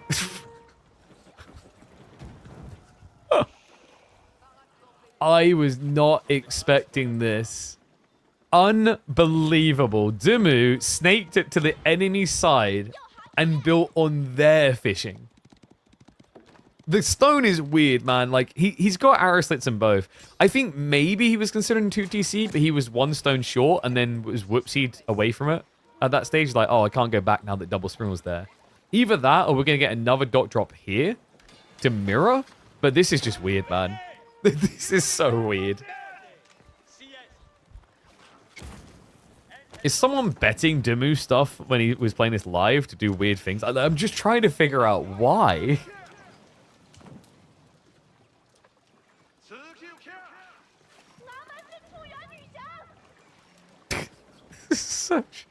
Is this the weirdest series of the week? I think it might be. Anno now going into the Horseman. Not a bad way of trying to clear the docks. I mean, you could actually just go double ram, which would be a lot cleaner. And Anno has got a little bit of fishing, not much. He's got 2, which is being beat already. Dimu's at 3. I just got like the biggest smile on my face. This is such a weird and wonderful game. No naval arrow slits either, by the way. Anatan has just got the stone for that. That's one of the nice things about dropping a Medi garden next to a stone outcropping. You generate stone for either eventual 2TC or emplacements. An emplacement would be really good here, just to kind of give Anatan this anchor point. Hasn't opted for it so far. Horseman will find the worker out and about, though, so well played there.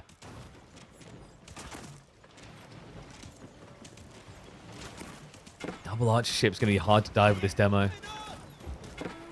And yeah, exactly that. Fishing boats are going to get back to working. Archer ship tries to dive in. That's ambitious. Are we about to get another crazy canal game? Because in week 1, we had the best canal game of 2025. That would be a tall order to beat that showdown between WAM and B. But maybe, just maybe, this has got some flavor for it. Good strike back there, Anasand. Able to deny one of the springles from Dimmu. Dimmu now with a double demo pump. Noticing that Anatan only has a single archer ship. Quite smart there. Naval arrow slits coming in from Anatan, but it is going to be defensively on his side of the map. So he still hasn't upgraded this one. Yeah, the reason now you can see it from Anatan is because he needs all the military boats coming possible here. He can't really afford to have a delay so you can get arrow slits.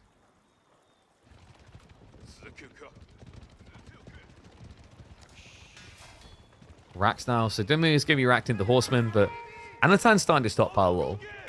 I think given the opportunity, he'd happily take the castle play, just because Lancer play is very strong for Shushi here. Oh god, no, Dimmu, not like this. This is just too many boats. The problem here, guys, is like reaching with your demo ships is very difficult if you're moving the whole army. You kind of have to pull them back so that your boats can get through, and that connection, not getting the one he's looking for, actually does get the fishing boats and the denial of the dock. Okay, I'll eat my words. Dimmu gets the cleanup. Well played. It didn't look like it was going to be quite good enough. But no hesitation just to commit the triple demo play. Gets the dock wipe. Horseman arguably raiding into his base in the meantime. Anatan has now lost his stranglehold on the river. He's out of position. Definitely not outplayed here. No. Dimmu, maybe a little bit too distracted elsewhere. Hanging around with the boats. Is going to offer up a decent trade for Anatan. Still, he knows he needs to get out now because one big problem for Anno. Archer ships. He has an archer ship, but it's really far upfield. So you can't afford to stay here just in case demos come out from Dimmu.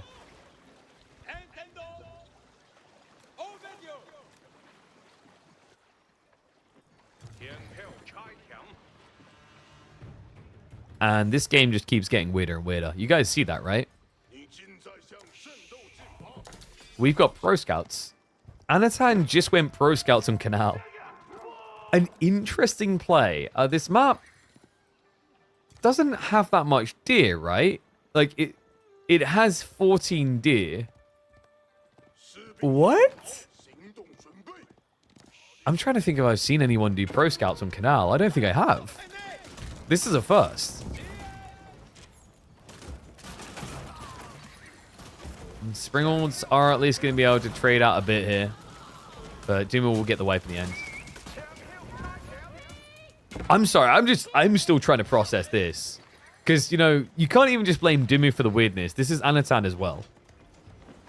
Reminder, guys, a normal spawn map will have 28 deer on it. So Pro Scouts is very advantageous. Now, in fairness to Anatan here, it's very unlikely that Dimmu is going to go... Can you guys... You guys just want to... You need a moment? Okay, you figured it out? Yep, you know how moving... Okay. Yeah, that wasn't let's shoot them to death. That's let's stare at them to death. So, the interesting thing here, though, is although there's only 14 deer for him to grab, he should get all of them. It seems very unlikely that Dimmu would play out to the deer this quick, especially now that he has fishing. Archer ships must be the most bugged unit.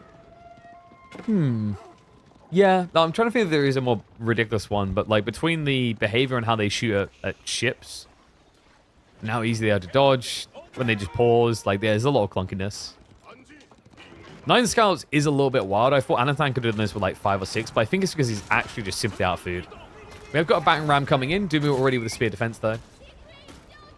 Really smart from Ben. You don't need more than Spearman here. Your opponent has got Palace Guard, which will beat you normally.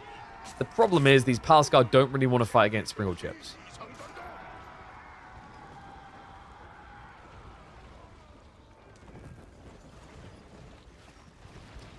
And Mount Lu just makes a lot of sense. Anatan, if he's lacking food, this will make it go a little bit further. Now, there is something to be mindful of here, is that Shushi Chinese cannot early farm transition. They need to secure the mainland first.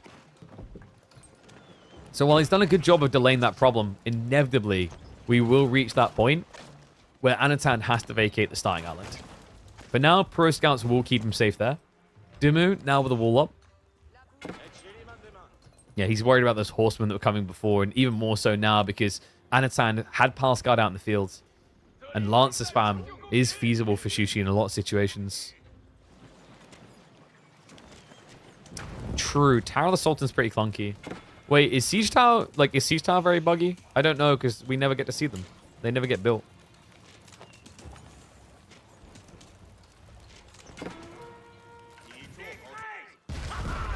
Demo? I mean...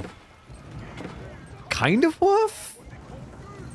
You reduced them down to 60 HP. That was pretty decent for Dimu. Might want to consider a pull for a repair here. He's almost gathered the gold necessary for an age up. Nesta B is being dove onto in the meantime as the Spearmen look for a kill that they really should never be getting here. The dock, however, has been removed in the meantime. That wall, though. Dimu isn't repairing it. No, so he's going to let it break. But Anatan doesn't seem to want to dive in anymore. No. He'll send 2 in, but at 60 HP, they shouldn't really be that scary. Unless Dimu doesn't react at all. Spearmen are going to turn onto it now. Shivs could come out. Instead, it's going to be a rewall. Dimu freaked out by the apparent reinforcements that aren't coming in. And it's going to be Republic of Genoa. Now, we don't have any pilgrimages at all from Dimu. But the Genoese crossbows are going to be nice against the Palace Guard player. Canal, man. So we removed Canal from Midweek Muster number 2 because it just seemed very stompy for like the less accomplished players. But truly, like when you have some of the best in the game, it delivers the wildest experiences. Nesta Bees. I mean, if they can get their spread right, this could be a good trade. Nice. Does get the snipe there. Remember, these aren't Clock Tower either. They don't have more HP. Like the pull away from Anatan. He can turn around after the reload now. Looks like the Nesta Bees are also breaking a little.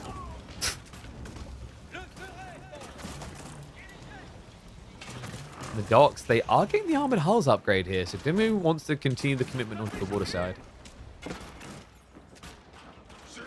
Who's winning?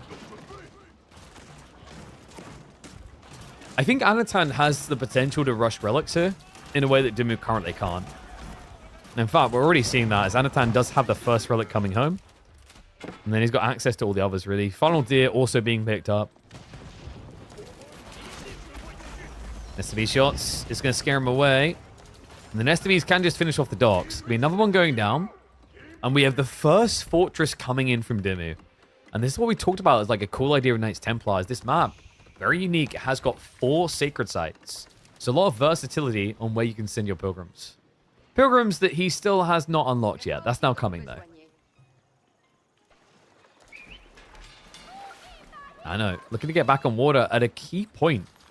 Yeah, there's still actually a few thousand food left on his side. So this is a great time to do so. Looks like one of the docks originally blocked out too here, which is even better. Remember, nowadays, when docks block food, if you destroy them, the food is still there. So yeah, just able to get access to this again.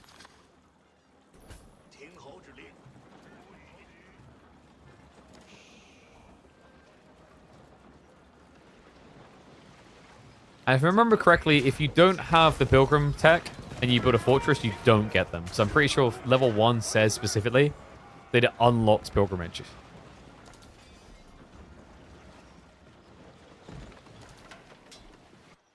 Speaking of that Pilgrimage, is going to get scouted. So Anatan now knows where he's sending them. He could steer just 1 or 2 units up there to deny. Dumu barely has a land army. It's a lot of boats, though. The problem is, guys, normally Siege can kind of suck against boats, believe it or not. Because you'd think with all this bonus against ships, they'd win against ships. Normally, actually, what happens is the ships chase you down too quickly and you die. But Canal's very different. In Canal, you can't really pull out to the sea, get them to come to the coast, and then chase them in. Here, they can just skirt the edge and stay out of range. And on top of that, because Dumu's clustering the fleet, the Springle choice is really good by that time. Springles will penetrate. They can hit all these, and they'll hit them all for that bonus 65 damage. You heard me correctly there. Like 6 or 7 Springles can wipe this fleet like that.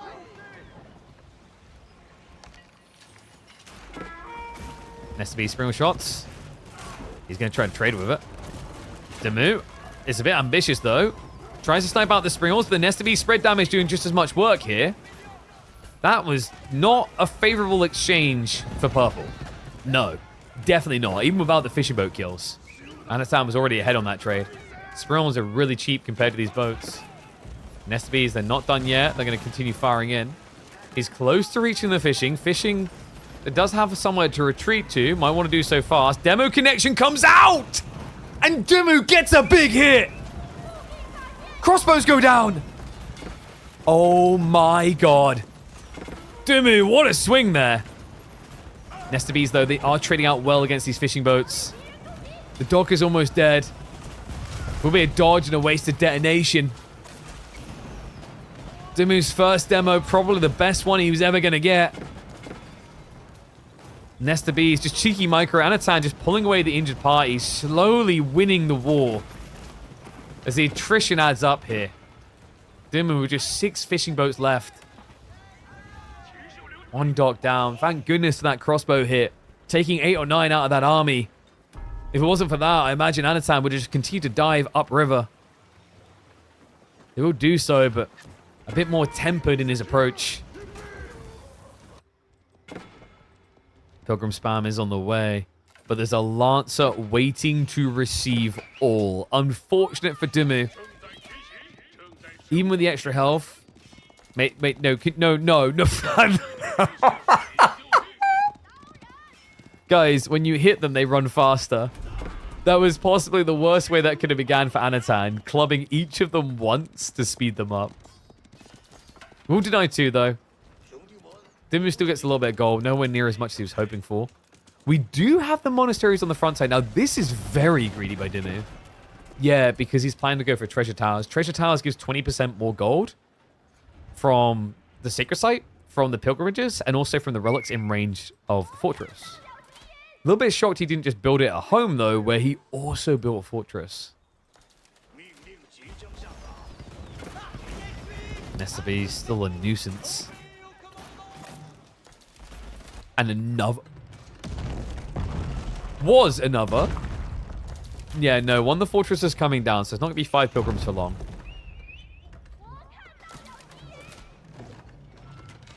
I like the idea by Dumu, though. Just trying to deny the wood opportunities for Anatan. It's not going to work, though.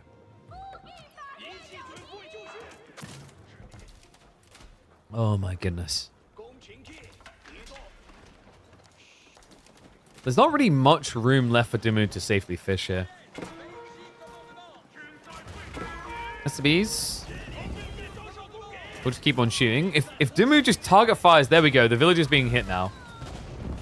Should end up costing him 2 boats for it, though. Oof, barely gets away with that one. They are going to keep on chasing. Villages are close by as well. Now, with the wheelbarrow and textiles, very hard for Nesta Bees to kill them. But I don't think Dumu really wants to commit to a charge in there. It would cost him way too much. The keep drop. Oh, wow. Speaking of things that could cost you a lot here. No, not again. And... Oh, wait, did he lose the Lancer? No, the Lancer went chasing. Are you kidding me right now? So, water is being won by Anatan, but Dumu's making it a gold game now. Nesterby's also starting to get target fired down. Well played there to actually get the snipes. Not easily done, by the way. Like, somehow Anatan went from, what was it, 4 Nesterby's down to 2, and they're barely existing at this stage. So, great standing your ground there. Means that Dimu will have some fish to fall back to. Limited as it might be. But the ball's now being played onto. And I imagine we've got one more fortress coming on the gold here soon. Yeah, he's even creeping back towards this 24 stone outcropping. I've got to give it to him, man. Like, Dimu's starting to make me believe. In the weirdest of ways, Ben is making this work.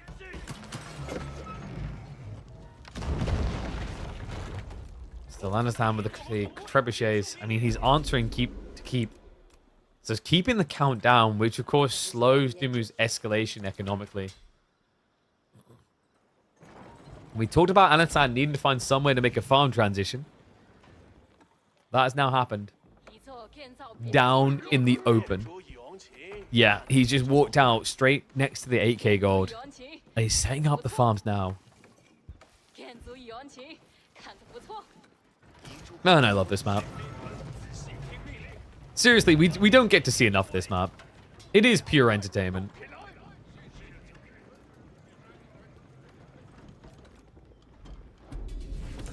Dimu. The other problem here is, like, the way he's playing this, losing this many castles, he needs to play defensive around the north side of the map. This is his only choice. Clash now coming in with the Templar brothers. Spearman not going to be able to just hold here. And thank you, Freya. Appreciate you bringing me my phone. The Trebs? I'll get sniped. Okay, so that's big for Dimu. It does cost him a lot of the brothers, though. Yes, Freya? Yeah, we're going on holiday. Not now. No, go play. A little goofball. Just keeps going on about holiday. We're a month away from that.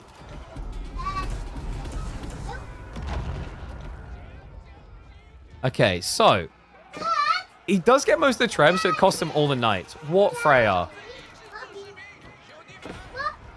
No, Mummy isn't working. Mummy's work is full-time parent.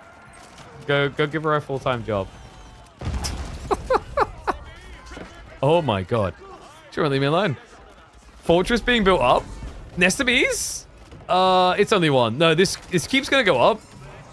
But Anatan's doing a good job pushing through here, by the way. Like, that night loss for Dimi may have been too expensive. He's down to just one. He's got a Genoese crossbowman switch coming in. But Anatan has got crossbows to answer that, plus Nest of bees. They're not great for Dimi. They're not great for Anatan just giving him a freebie like that. We'll get something in return, but the pilgrims continue. And yes, I spell Freya the correct way. F-R-E-Y-J-A. As it is meant to be spelled. None of this F-R-E-Y-A stuff.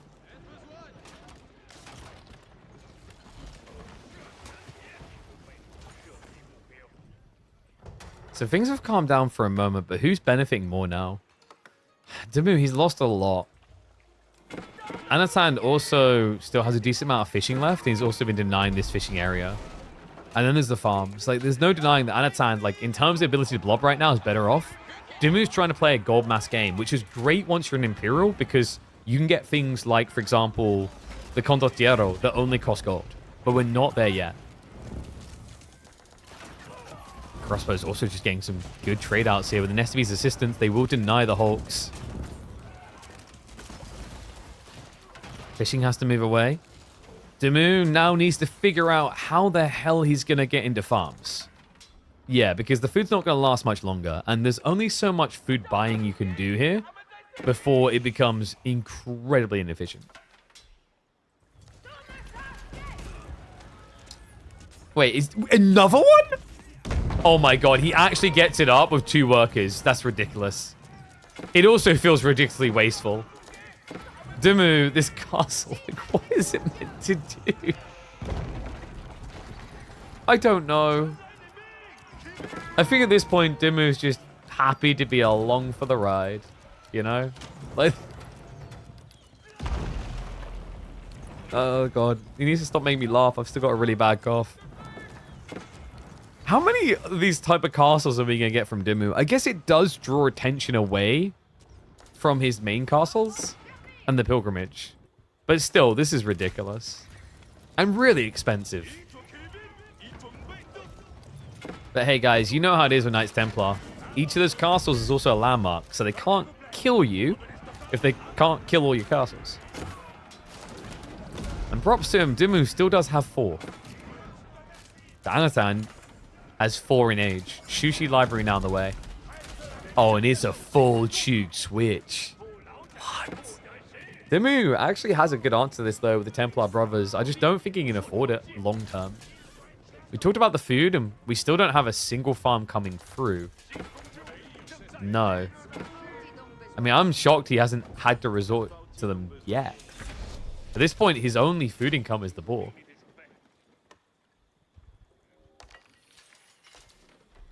So, Shushi Library.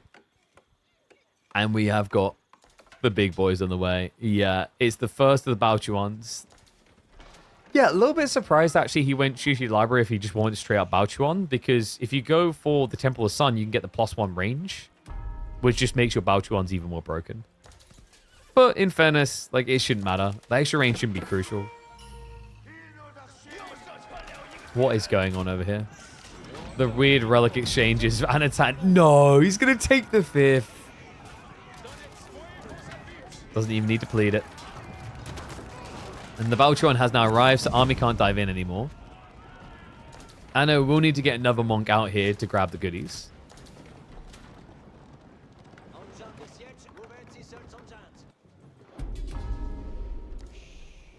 How over does this feel for Dimmu? Because we've had a more ridiculous game. The Chinese one, where he just hung in there for quite a while, felt super over for a long time. But this one, he's got like a healthy army compared to it. But with the berries now tapping out, yeah, we have got the farm transition coming in. So this should be the most vulnerable point of Dimmu's game.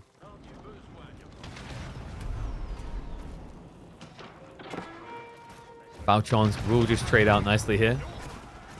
Meanwhile, inland, Dimmu is the one with siege advantage. So Anatan needs to think twice about a dive there. Especially now that his man goes to counter out the crossbow ball. Yeah, also, Anatan is kind of running headfirst into counterplay here. You're running crossbow spearmen into springled mangoes. Like, you're actually giving Dimmu the perfect situation. On top of that, Anatan's income isn't really that good anymore. No, he bursted a lot higher before. Instead, he's going to get burst down. Great hit there by the mangoes. Dimmu able to stand firm here.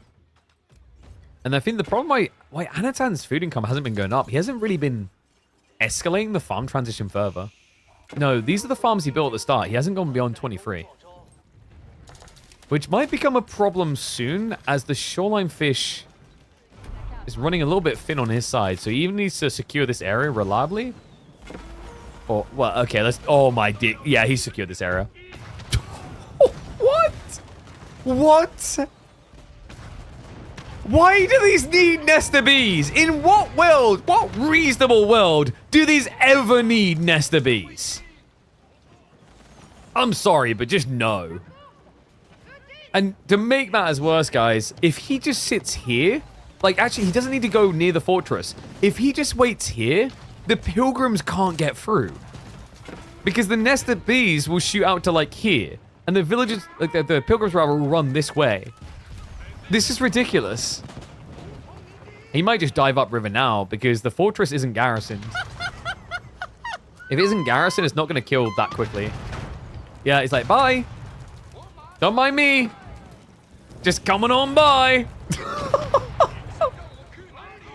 Loses one of the Baochuans. The other one gets through. Congrats. That's no pilgrims now. And Dimmu has no intent of coming home. No, his army is marching forward into more Baochuans.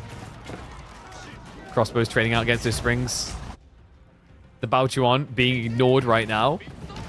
I mean, if they just jump on it, it does die. He takes a mango with him, but he will be going down. I don't think that was worth it for Anatan in the end. But if he wins this fight, it won't matter. No front line.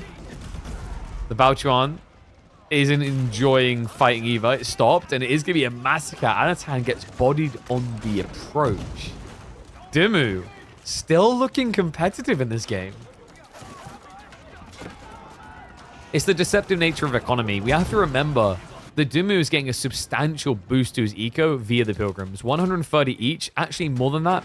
Wait, he doesn't have treasure towers? Okay, not more than that. Guys, treasure towers will give him 169 instead of 130. That's pretty rough.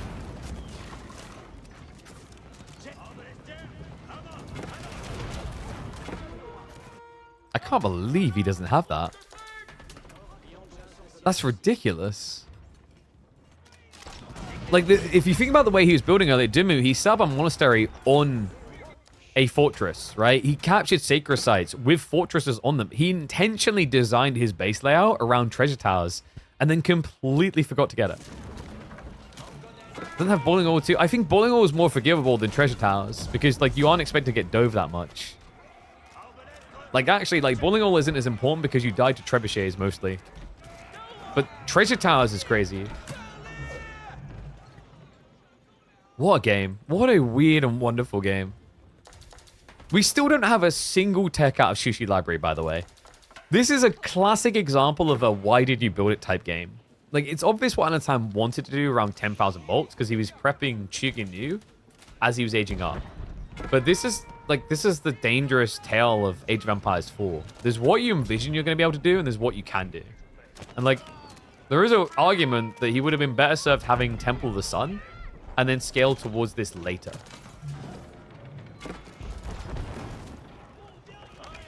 Another one of the castles goes down. It's crazy that Anatan is still trying to ego chow mass siege with crossbow spears. How is this the answer?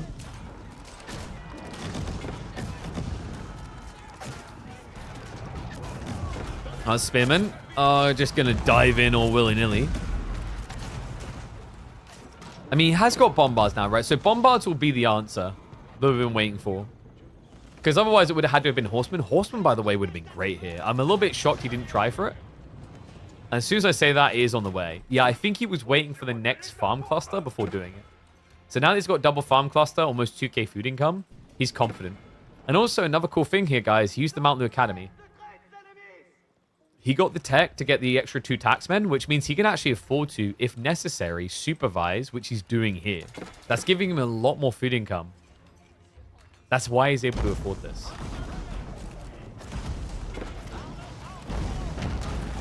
Nest of bees, ridiculous. I can't with this thing. Yeah, Baochuan unable to deny. Mango hits are going to come in. Maybe we leave. Yeah, we'll start to steer away. Anno still trying to snipe siege with the Baochuan. Somewhat working, actually. The horsemen have now been revealed and they are elited up. Bombard's moving in. And Dimu, can he really afford to back away here? I mean, it's more a case of can he afford to stay? His army's not that big. He's been winning because of this trickle in of troopers that siege counters. But now with horsemen plus bombard, Anatan has both the answers necessary to run this down. Mango's getting hit first for good reason. If the Mangoes die, the crossbows can snipe the Springolds. Yeah, and he just got 10,000 bolts in, didn't he?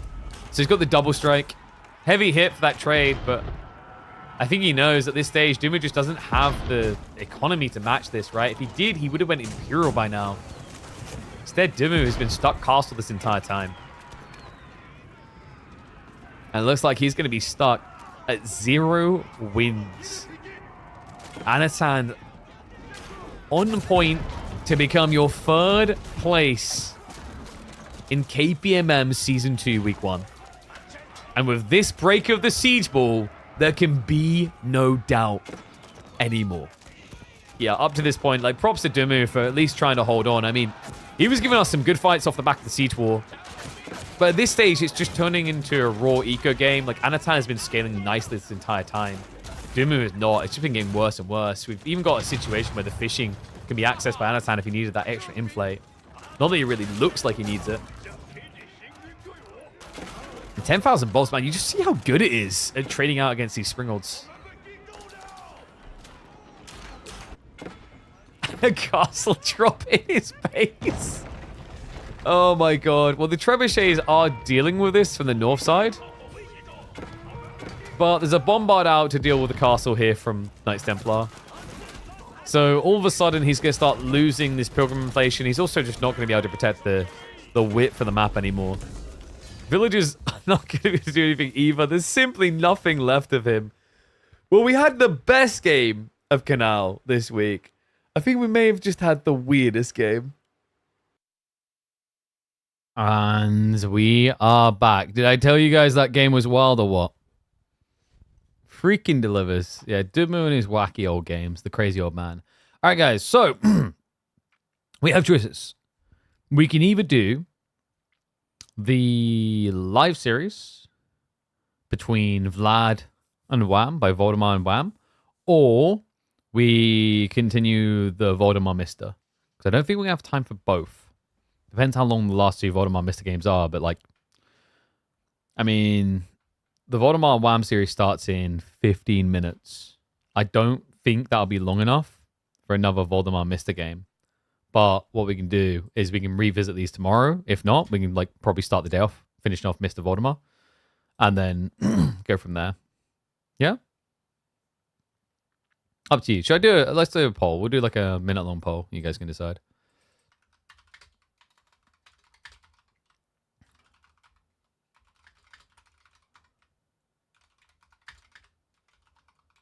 I'm just impressed by Voldemar's ability to be in two places at once. All right, 1 minute poll. Go, go, go. Yeah, we'll probably like watch a pub game while we wait for Voldemar Wham to start, if that's the way you guys want to go. Tukalaka Dynasty worker elephants look so cool. Wait, they released some new stuff on them? I haven't seen. Dude, I mean, like, they kind of got me there. I'm like, I kind of want to play Elephant Civ. I didn't think that was going to happen. What is this urge that they have stirred up inside of me? It feels so weird. I wasn't expecting to feel this way. Elephant Civs? Fun? Nani?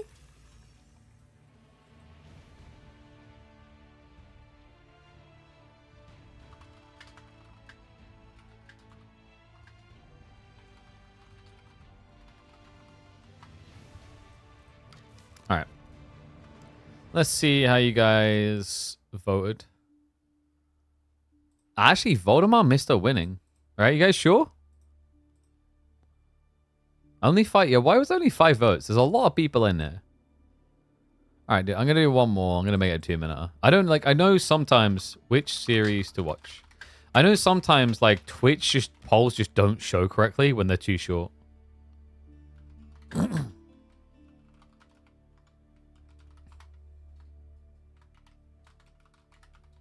Alright.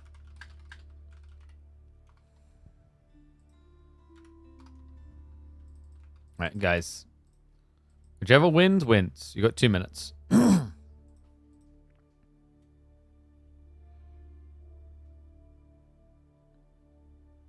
Villagers drop off additional resources? What, are the elephants? That's a pretty big deal. That sounds really, really powerful. I'm quite surprised by that. But I guess they want to justify the increased cost. I just thought it'd be like the price of a gur. No poll for YouTube? Oh, God's sake. Do I have to poll YouTube as well? Start a poll. Which series? Wham 01 versus Voldemar, or Voldemar versus the Mister? I mean, whichever one we don't do, we'll do tomorrow. How long do YouTube polls last? Oh, I can just end it. All right, I will sync up the ending. Go. You have very limited time, my children. Just over a minute. And while we wait, I guess we'll put like some gameplay up on screen. Daviai. What we got?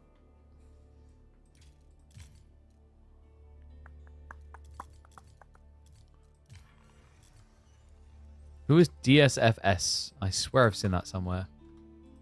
Doofs. That's an account from Vietnam. I don't know who it is then.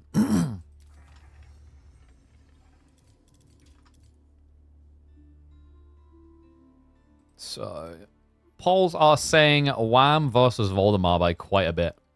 So, Repoll just got more biased towards Wham Voldemar. Alright, I think we're probably going to do Wham Voldemar, and then we'll just have to come back and finish Mr. and Voldemar probably tomorrow. The reason, guys, like, we even have this choice is, like, live series get that priority usually. Because for some reason, people are overly obsessed with, like, if things are live.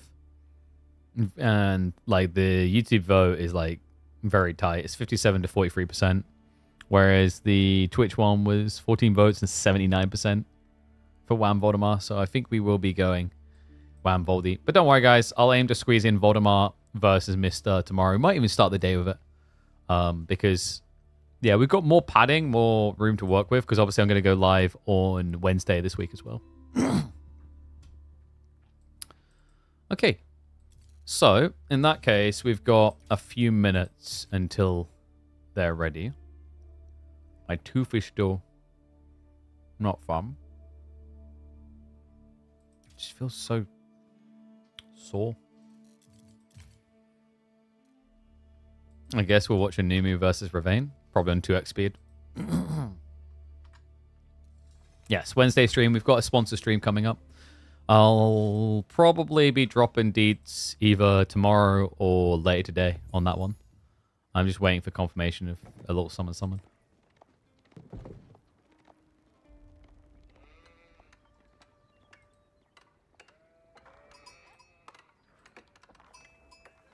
Here we go.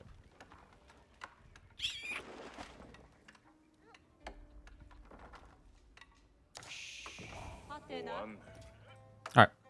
And we go.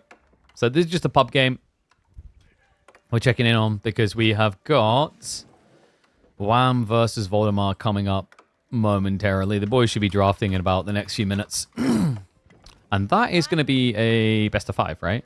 Have I updated the bracket with that yet? I don't think I have. Alright, so I'm going to go 2x speed on this one. And while we let the ambiance of the early game settle in, I'm going to get that bracket updated with what we know so far. So Ravane on his Marlians up against Japanese from Numidan.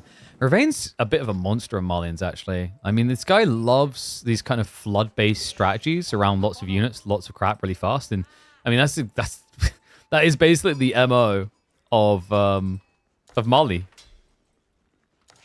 in entirety, right? So it's almost just like a match made in heaven for him. But curious to see what he's going to be able to do here. I mean, Numu on Japan. Japan has been getting a little bit better in this matchup recently, no? Like, before, they just kind of sucked. They didn't really have much to flex or lean to.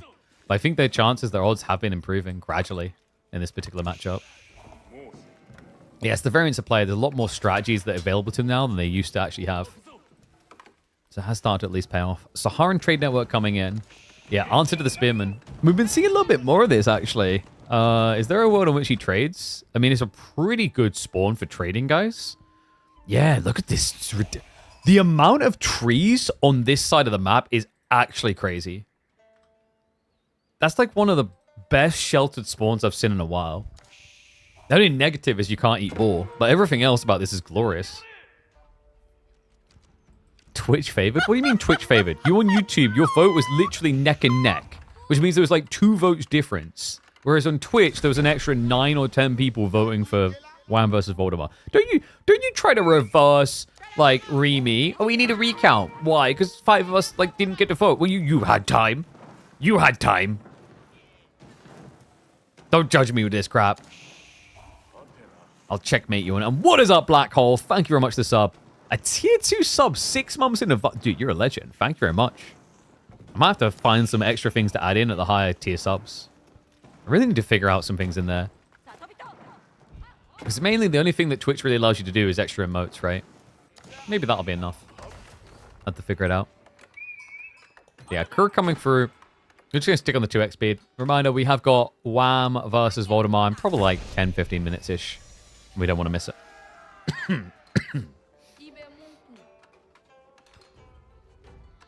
Oh, sorry, Nikolai. Thank you very much for the sub as well. I didn't see that. Yes.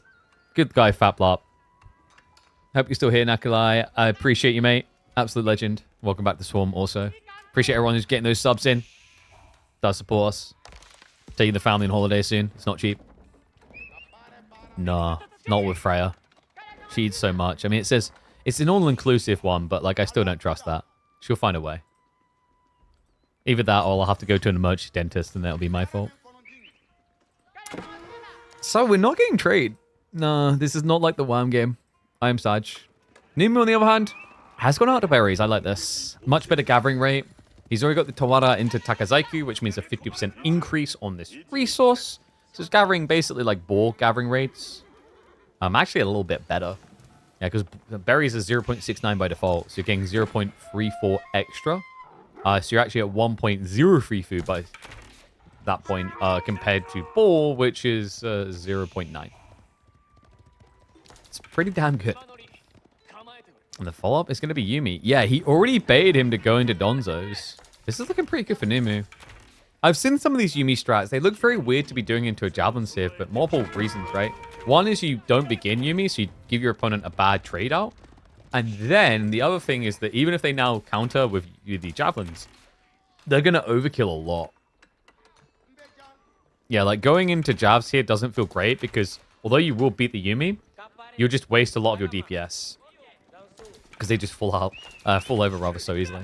So that's kind of cool. Instead, Ravane goes Sofa while skinning cows. I like this a lot more. Numidon, Yumi are flimsy. They don't hit that hard into Sofa. And the Horsemen aren't going to like trading into them either. What could be cool, though, is if Numu preps the Bannerman. He's going to be going Yumi, not Uma, though. It's a little bit of buff damage on the Yumi. But it does mean his Horsemen aren't going to be able to contest that against the Sofa.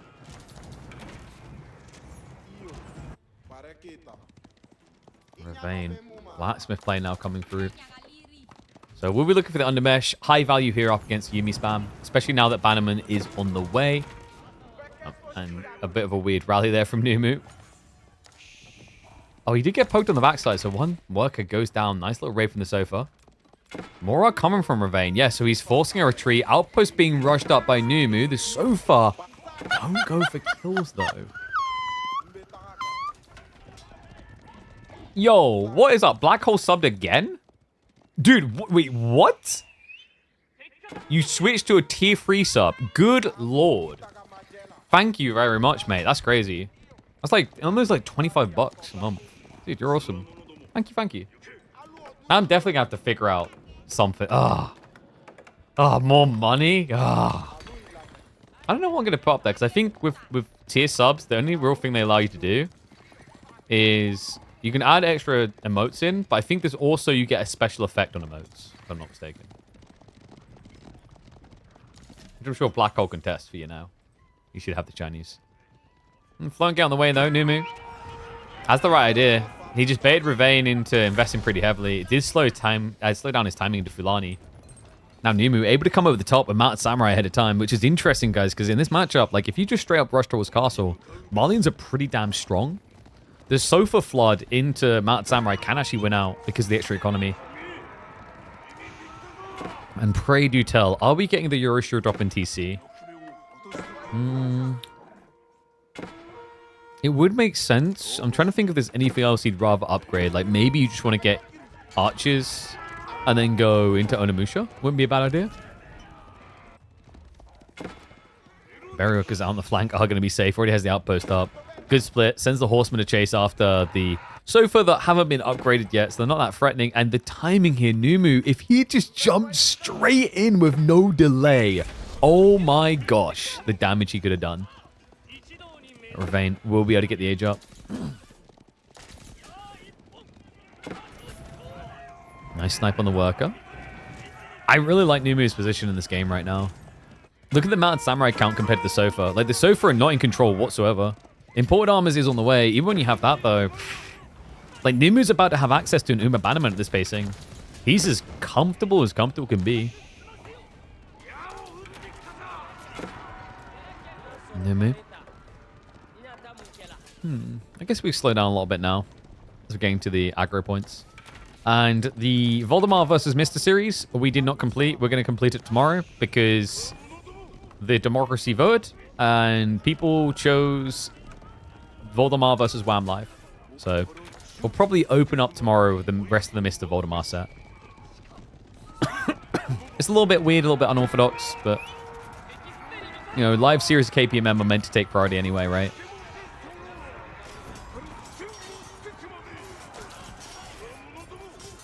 Flash coming in now. Looks like a pretty damn good fight. Yumi just sweeping through the Donzos. The Mountain Samurai are brute forcing through this. There's still 10 of them alive. There's barely anything left of Ravane. Ay, ay, ay. An ugly defense for Ravane. A man who loves his mass melees, his mass spearmen, just not able to get the mass that's scary in this game. Oh, thank you, Black Hole. Appreciate that. I like to think we give a lot of good content to the community. Like this. Felt. Yeah, this is felt to the core, man. The villagers. Wait, what are they doing right now? I mean, the only upside is that Yumi just aren't targeting them down, despite the fact they're instead attacking Sofa. But wave number 2 is coming in. The boogeyman just keeps getting bigger and bigger. Is there one more qualifier for EGC full? No, the qualification slots are filled up.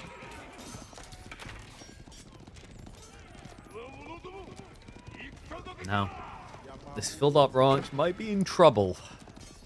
Yeah, Numi behind this has got no Euroshire dropping the TC, but he's got relics coming home. He's also inflating the Yumi count, which is interesting because Ravane's still going to have the same problem here. He stopped producing Donzos to produce Musafadi. Musafadi also get counterplayed by Yumi. It's kind of like pick your poison type moment.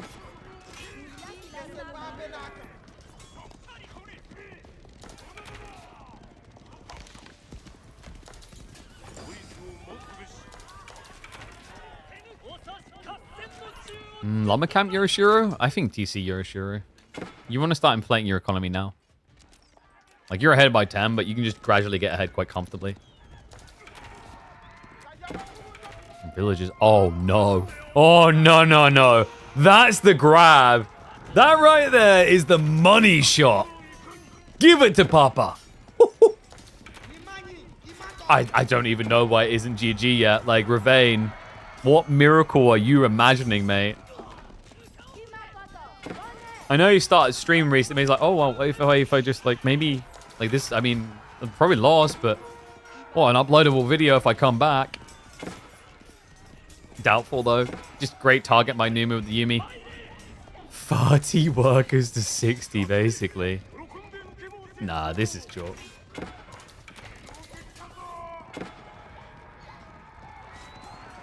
And Voldemar versus Mistar, we just already said we're going to be checking in tomorrow. Yeah. Pretty sure turning a broken record here. We'll check out Game 4 and Game 5 tomorrow.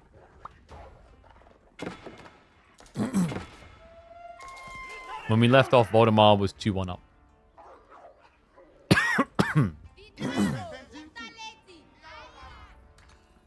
Man, just so much food. Like, this is the weird thing with your economy, right? When your gold work has been harassed, but obviously the Fulani's safe, it creates the weirdest looking macros for Mali. Rain uploads video? I don't know if he uploads videos. I think he done a stream the other day. Or, like, no, so this morning. Don't know if it's going to be a regular thing. From what I could tell, I think he might just be speaking Arabic, because there was a lot of Arabic talk.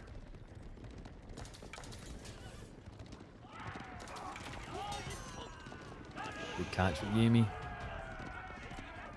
And Ravane. I mean, let's just call a spade, right? Hold on. Sofa raid. He's got a lot of work to do. I mean, this is a dive, mate. You don't walk away from this. You go in. It's an open door. Invite yourself into the house. Defensive wall of law. Buy some time. TC's not going to be very effective against veteran sofas. I mean, there is a way in which Ravane turns this around now, guys. Just needs to target down the workers. Remember, he's still got Fulani. Do not be fooled.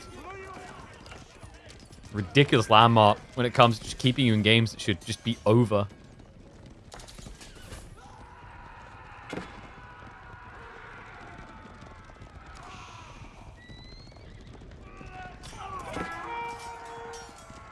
Samurai able to chase away.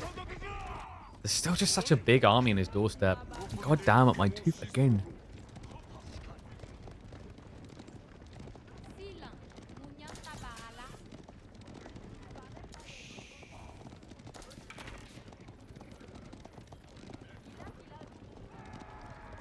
It's just such a random pain when it comes in.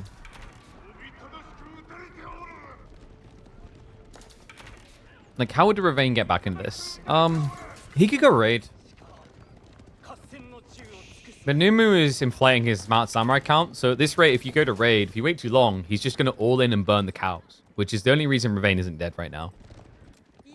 Alright, so like, there's a way, there's theoretically a way, but he needs to start raiding soon. And, you know, that previous dive-in was meant to be his big checkmate, his opportunity to get back in. He'd done some damage, but nowhere near enough. Now the village is... We are playing with fire. There's not many gold options left to sneak towards. Yeah, I think for this to turn into a Ravane loss through direct fights, Numu would have to heavily miss micro right now. So remember, this whole idea of like Mustafadi plus Sofa is cool in theory, but you know, the Yumi deal with the Sofa, the Mustafadi rather, really well.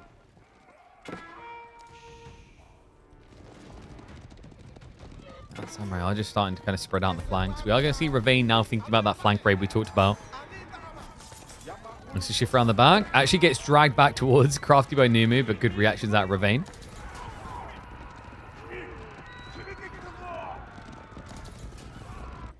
Oh, he's heading for that gold again.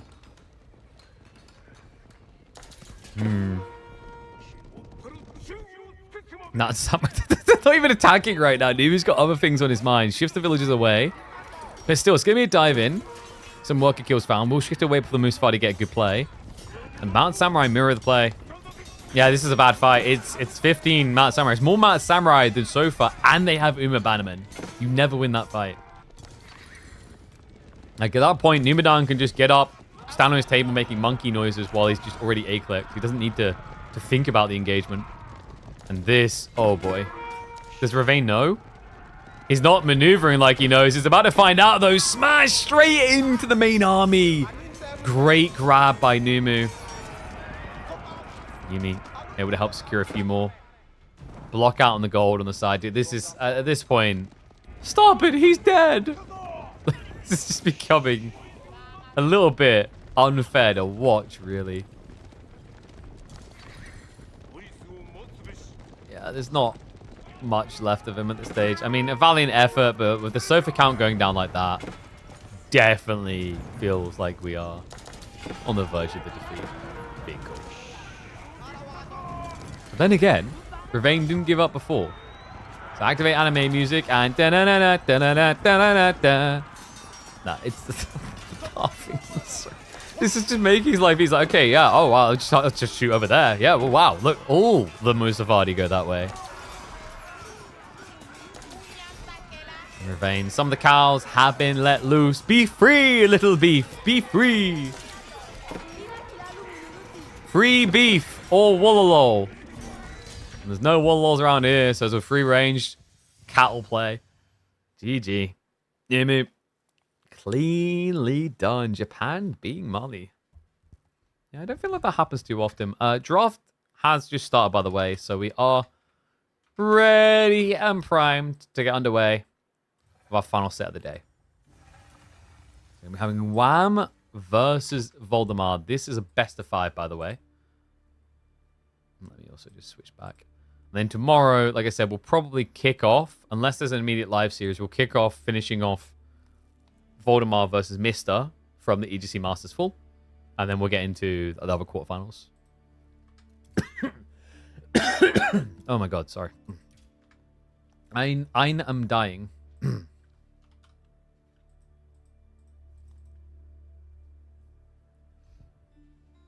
Japan's just a better Mali?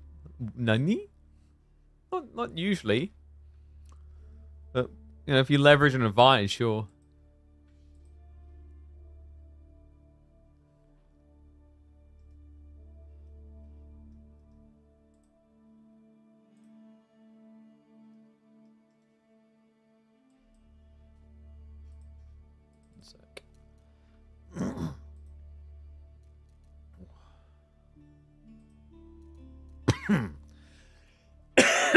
Oh my god, I'm dying, man. Tournament system where your opponent picks your civ. It's been talked about before.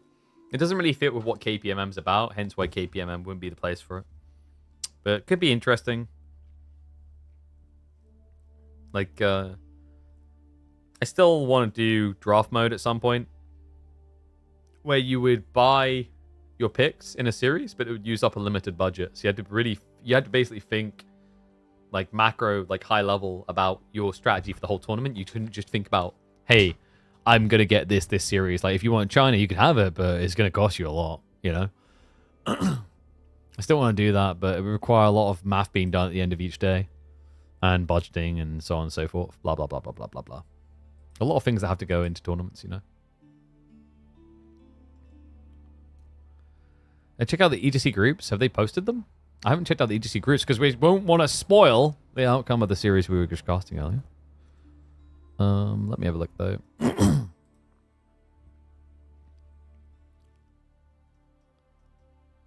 I haven't put it on Wikipedia yet. Wikipedia is all I know. Oh, dude, my tooth is still so rough. Do we try and like log an appointment with the dentist again that just didn't work last time?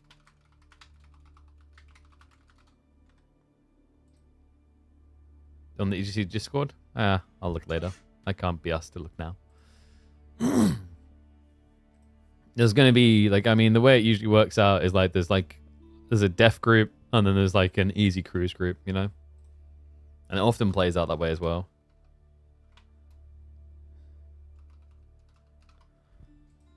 For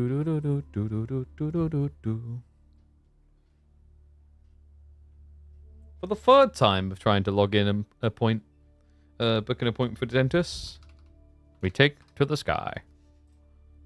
Watch it just not work again. Oopsie, oopsie. Is it gonna work? Is it gonna work? Is it?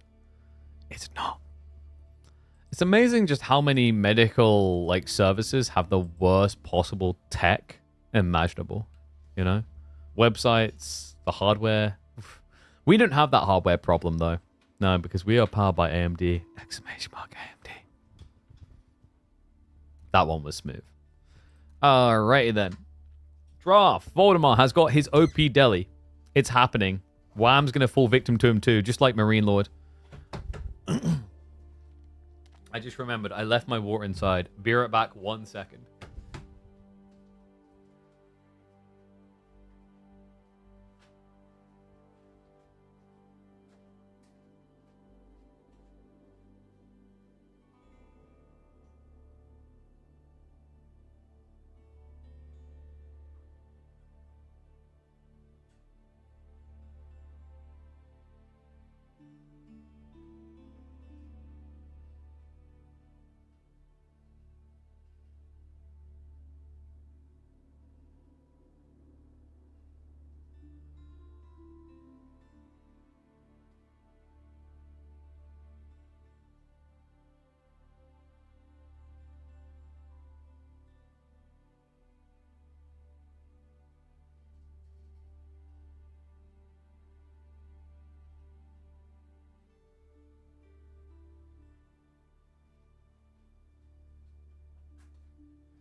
You know what's weird, chat?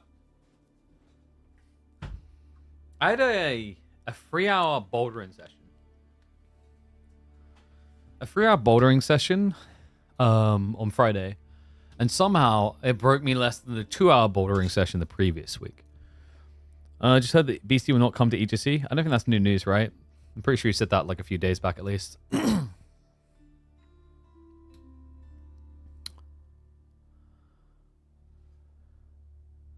And I finally the medical site loaded. It just took a million years. It took a long time. And there's not even a way for me to actually book a bloody appointment. What? Huh? That's pretty dead.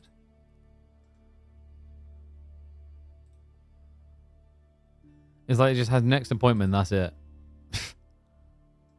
What a terrible website. It's like the worst. Oh, God. I'll have to phone them up tomorrow. Windows XP for dude. I used to love my Windows XP. But I don't know. There's a lot of things it can't do these days, you know? Doesn't play too well with high levels of RAM, from what I remember. And I'm a 64 gigabyte RAM gamer, you know? Alright, so draft complete. Let's see what we're getting for game number 1 from the 2.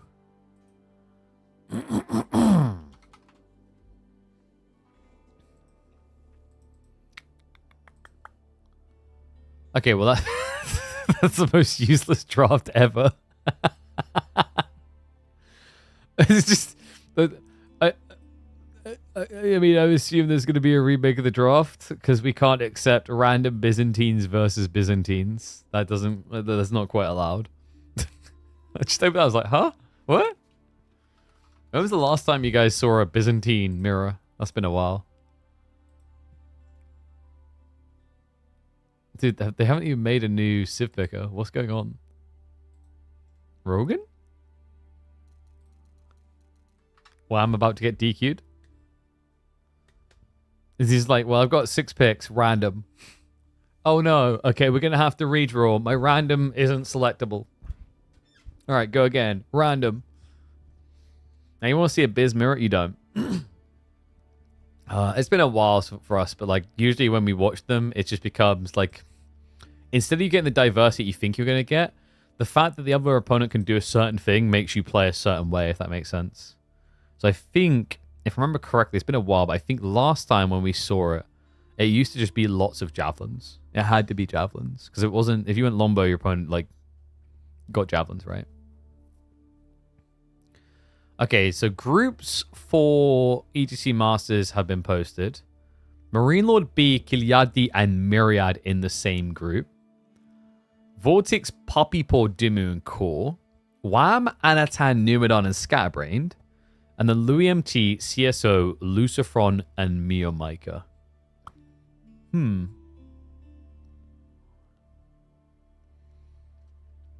I honestly think the toughest group there is Group C. Wham, Anatan, Numidon, and Scatterbrain. Like, it's... You struggle to come out with 2 obvious names for that group. Every other group, you have 2 names that should be pretty obvious. So, like, Group A should really be Marine Lord B. Actually, I guess, like, Group A is weird, and it's like Marine Lord's the only clear one, I think, there. Group B is definitely Vortex Puppy Paw. Group C is like, it could be Wham, Anatan, or Numu.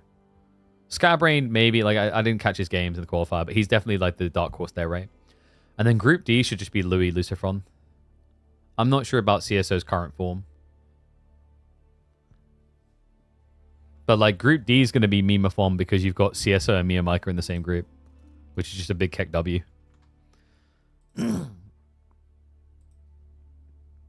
All right. Do we have... Look, what's going on with these two?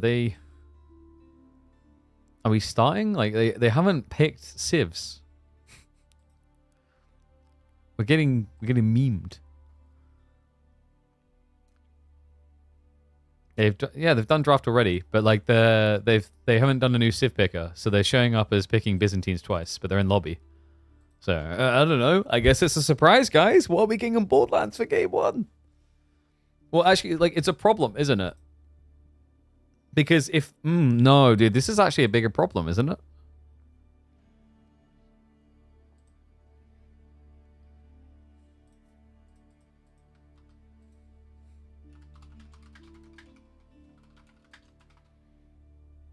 It had some lobby problems. Okay. Because my thought on what had happened is, let's say...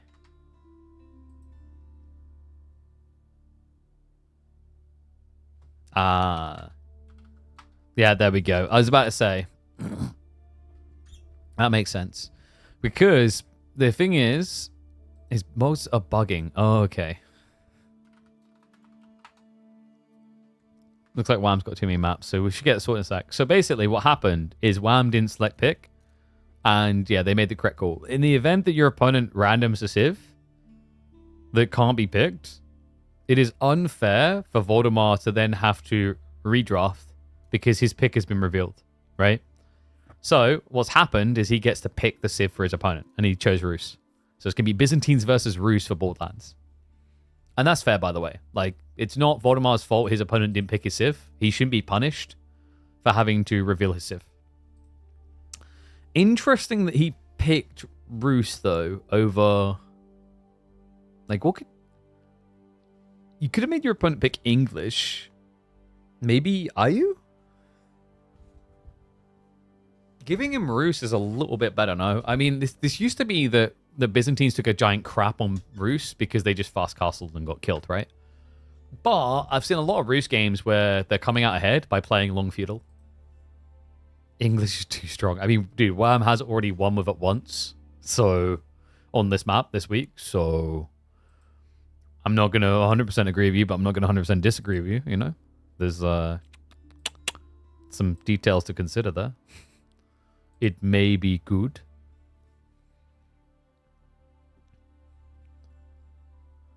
Oh yeah, I see it now. Worker elephants allow you to drop off additional resources. That's crazy.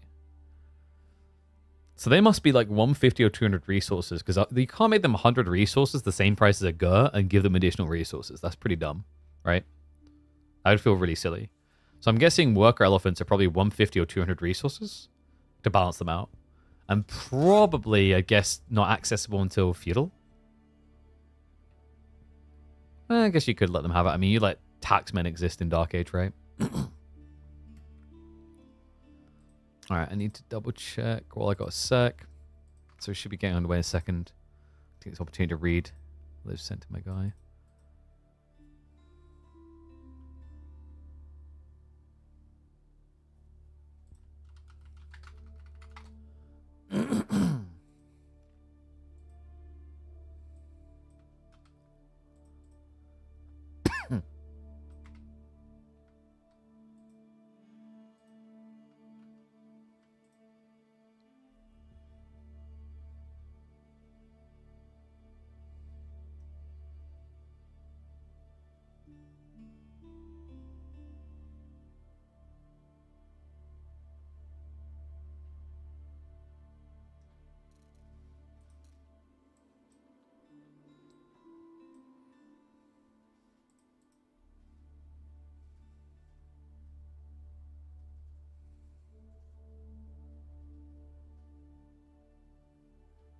Sorry, I'm just reading contracts.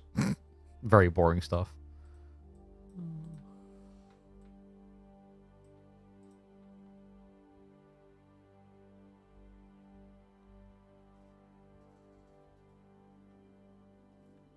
In fact, what I'll do. Better idea. Send it to my lawyer guy.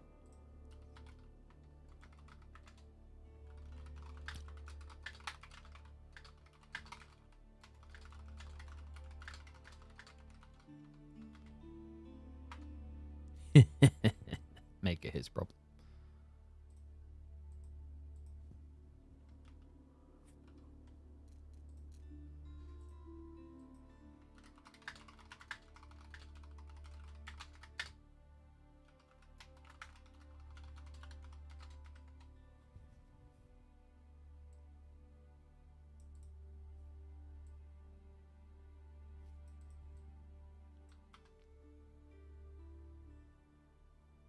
Let me just send that over.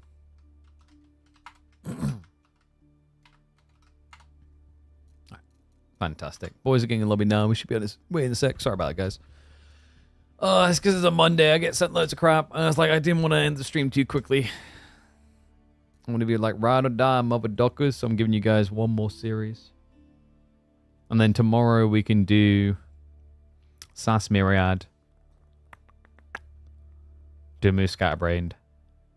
We'll have 3 quarterfinals. Maybe a semi-finals too. Whoop, whoop.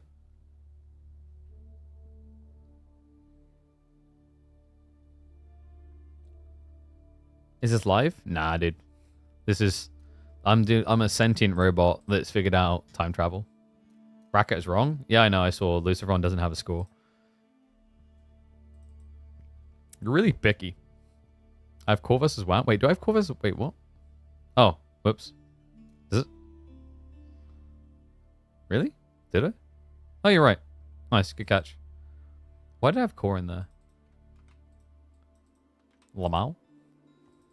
I thought you were going to highlight the lack of a score for Lucifron. Why are you so picky, though? Come on. No, dude, it's Voldemort and Core versus Wham. They tag team. They take it in turns. Go beat them up together. It's a brawl, baby. It's a brawl. All right, boys are hopping in the game now.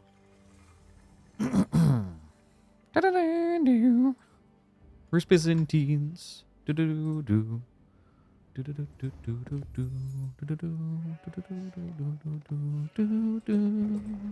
Anyway, let's get ready to go.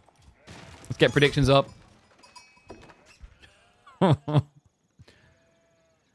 A crazy start to our quarterfinals this week, as the picks were not the choice 50-50 of the players. No, Voldemar got to choose both players' selection here.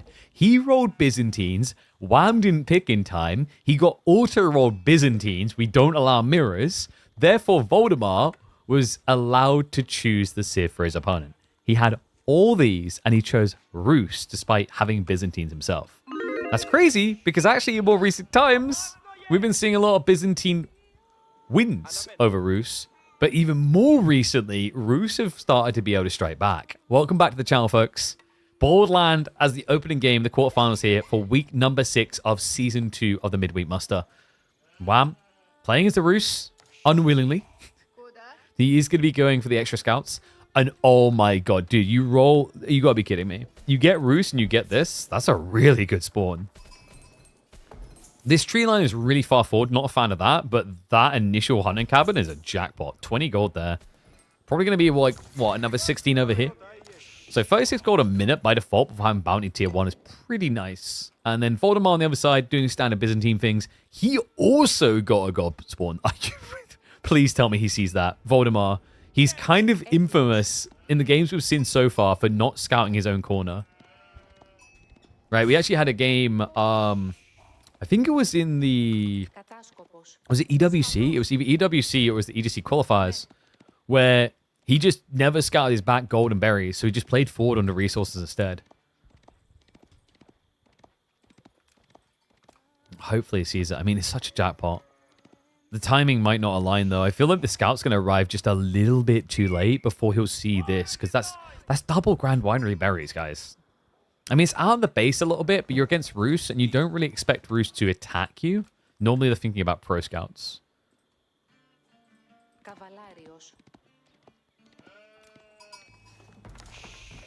Next resistance coming in. He has not got long to discover this. Okay, no, actually, he's fine. No, surely not. Oh, God, come on! No, that's ridiculous. Because he ran into the scout, he's now more focused on, like, okay, where do I cut resources? Where are you at? I don't think he's going to see it in time. He's going to be way too late. Yeah, because now he's just steering north side to try and get more sheep. Here's what will happen, guys. You'll drop off. And because you just saw Wham come from the corner, like, you're just not going here, right? Like, there's no sheep back there. So it's going to be a safe Grand Winery. A jackpot missed.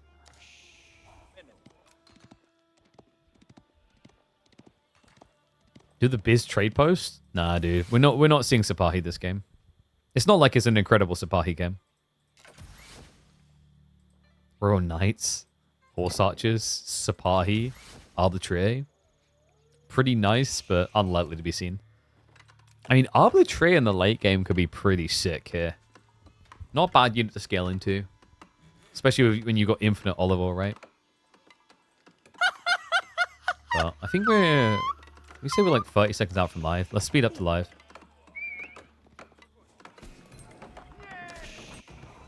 Did we get predictions up, by the way? Who is winning? I think I know. Wow, it's tighter than you think, though. 61% for Wham. And what's up, Joshua the Sith? We don't discriminate here. Jedi and Sith are welcome as long as they leave the lightsabers at the door. Appreciate the sub, mate. Yeah, mainly because it's just heretical and unfair. Like, we're over here just burning witches and using pitchforks. You can't come in here with a lightsaber, dude. That's just unfair. Do you guys ever think that that's maybe what's missing from Jean? Like, you know, if you just gave Jean, zoom, like, you know, lightsaber noises with the swooshes, everyone would be fine with her. Okay, so Wham with the Pro Scouts now coming. 23 gold plus the 16. So really nice timing here. And it's zigzagging. So he is going to go for the level 4 cistern. Some burn coming in on the mining camp. Voldemar did not get everything he needs for level 5. But the nice thing is, as he adds in a few production buildings, that should pad the difference for level 5. I'm sorry. Wait. So it'd be sacrilege to associate lightsabers with Jean, but you're okay with Kylo Ren? All that stuff? That's the hill you want to die on. Think very carefully about your next moves. Wham. He's waiting. He's like, is he coming back for this? What's the opening going to be from Voldemar? Because you want to start blocking Pro Scouts, so normally it is just Limitane spam. And he has got the Merc House as well.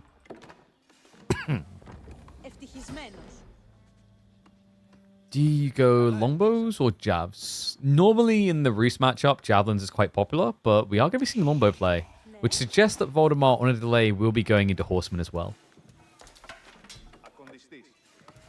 Don't kill the guy on a hill for his opinions? Isn't that what we're meant to do? Whoa. Wait. So you're telling me in modern society we can just say things and not be found accountable for them? Holy crap. That's like... Guys, you need to subscribe to my channel. If you subscribe to any other channel, you get Ebola. Like, it's destined. So, like, make sure you don't get Ebola. There we go. Man, it feels so good that there's no repercussions. Okay, so longbow timing here for Voldy. Remember, his end goal, his true prerogative, is to get towards castle, like all Byzantine players. But you don't want to just turn it into a castle race. Normally, the idea here is that Roos's greed of castling punishes them. That's why you're seeing Wham build archers. Like, this is the correct reaction to the old problem they had against Byzantines. The old problem used to involve javelins, but the idea is that Byzantines would just push into you, build a Cura Siphon, and then as you tech up, they dive in. And a Cura Siphon is insanely effective against Roos defenses, because usually they use wooden fortresses, and the problem with wooden fortresses is usually your villagers would get burnt while they repaired them. Stables play. Has been scouted, though. So Voldemar has the heads up. Funnily enough, Wham knows he has the heads up, though.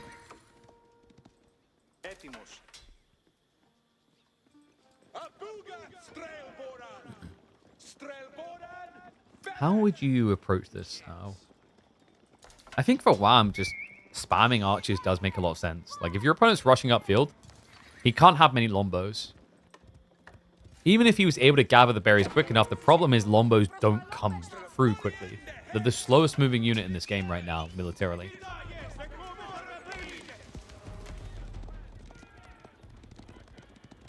Wham will just be able to back up. Key thing to keep an eye out for here. Boom, he's onto it. Blacksmith. And yeah, timing from Voldemar. Voldemar, he's been very fixated on these aggressive alignments in the first 10-15 minutes. Something that actually cost him dearly when he went up against Jif, apparently. You know, Jif playstyle-wise, definitely a more all-in play. We saw that even in his games against Kiliadi. Voldemar actually prefers to be up against these opponents that are looking to be a little bit calmer. Maybe a little bit more greedy on the opening. Roos is definitely a Civ pick that catalogs into that. Undermesh. Now on the way, but Voldemar, there we go. Dialectic is tuned in, so it's going to be much quicker. He can have both of the blacksmith techs by the time Wham would have one, which is a really big advantage in fights, especially considering that Wham prioritized Steeled Arrow, meaning his knights would be quite vulnerable to the damage from the lombos. Osman just having a poke at it. I'm just trying to go after the scout to deny vision. Voldemar is going to posture for this. Yeah, well, I'm just trying to get a hit on the lombos. Really, that's the thing you want to slow down.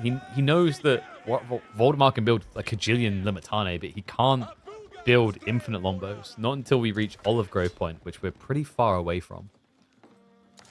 Voldemar now loving life with this spawn.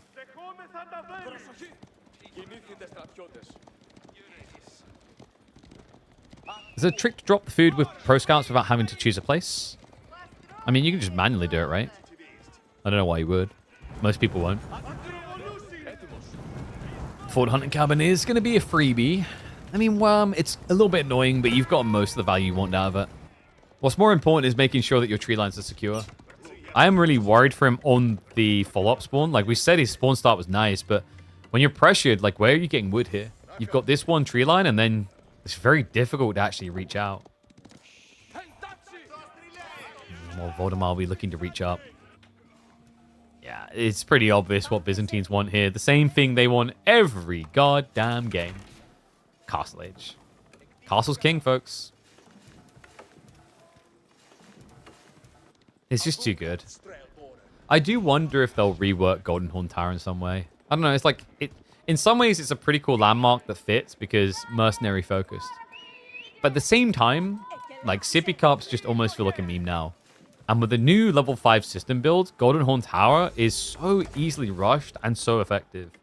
It used to be a little bit more of a pain point because as you built more systems, they got more expensive, right?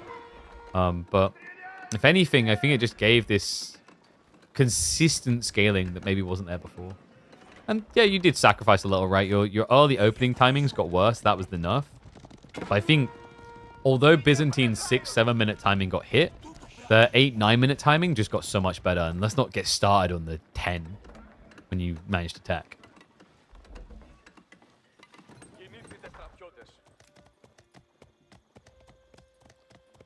Except for French and JD, which Civ doesn't like going castle? Mongols, they like to go Imperial Age. Haha, caught you. Found the loophole. I think Ottomans are actually pretty good to never go castle. If they can force a no castle commitment on each side, Ottomans is one of the happiest civs in the game. As long as you don't lose your imams, of course.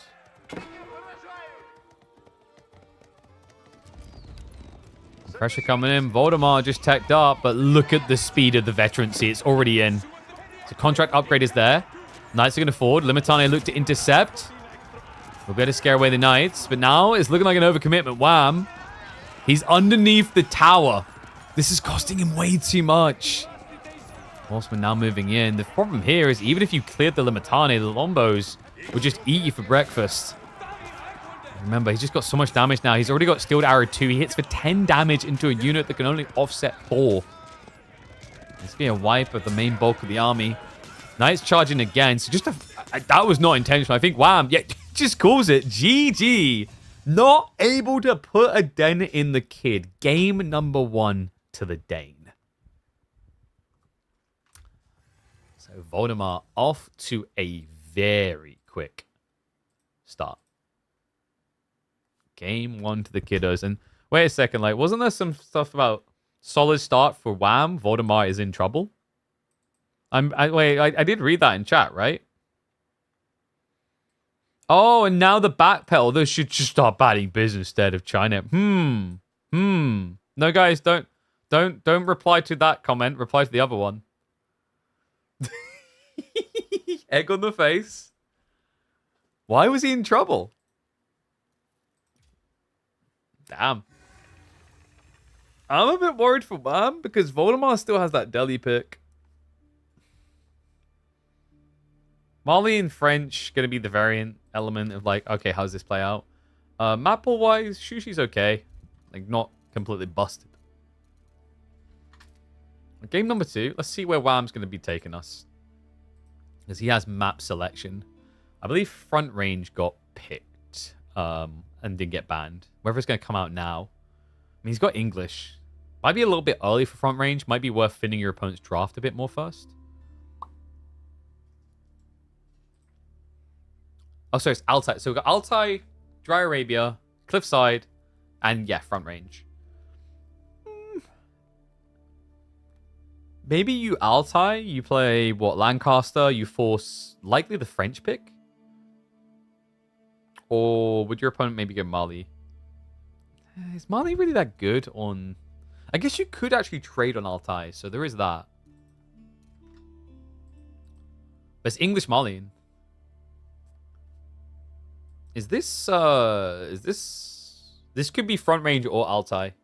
Either one makes quite a bit of sense. We've seen Mali picks before in that map.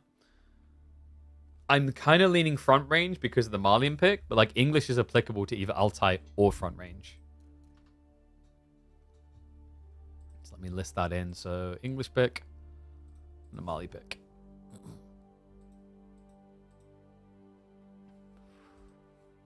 A reminder, folks, the other quarterfinals I have not played. They should all be scheduled for tomorrow.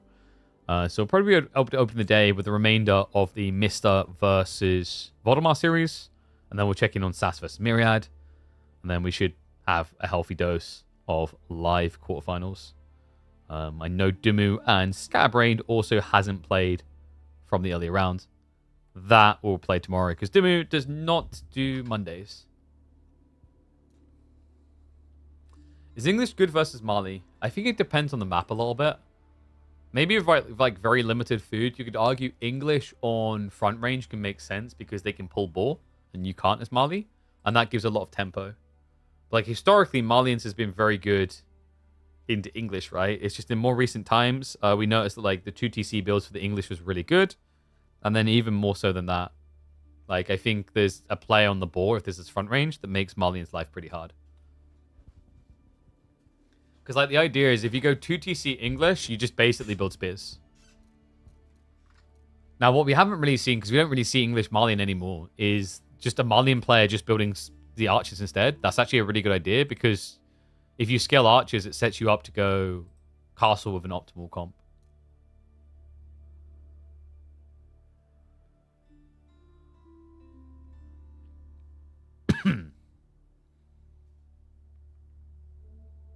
But like, yeah, I mean, I've talked about this. Byzantine is strong. I still don't think it's stronger than China. But Byzantine's is strong, yes. I've already had them marked as after China finally gets nerfed, Byzantine will be the next civ. Is there a way to mute the I don't know. Let me see. Oh, wait. I have someone that can help. I think it says ban when I right-click your name. That should do it. I think we got you covered.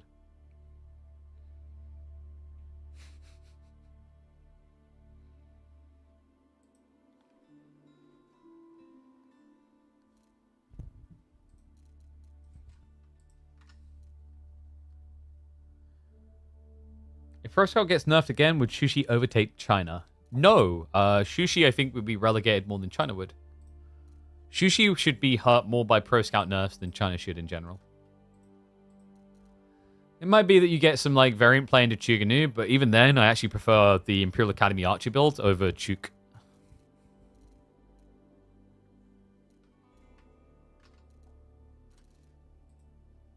Alright, guys. We got a second. I don't think he's here. I don't think Scarecrow RTS is here anymore. Like, let's decide. Do we mod Scarecrow RTS? Is he our next mod choice? You can't be in the room, right? So that way you guys can just be like, you can just say if you don't want him. Do we mod him?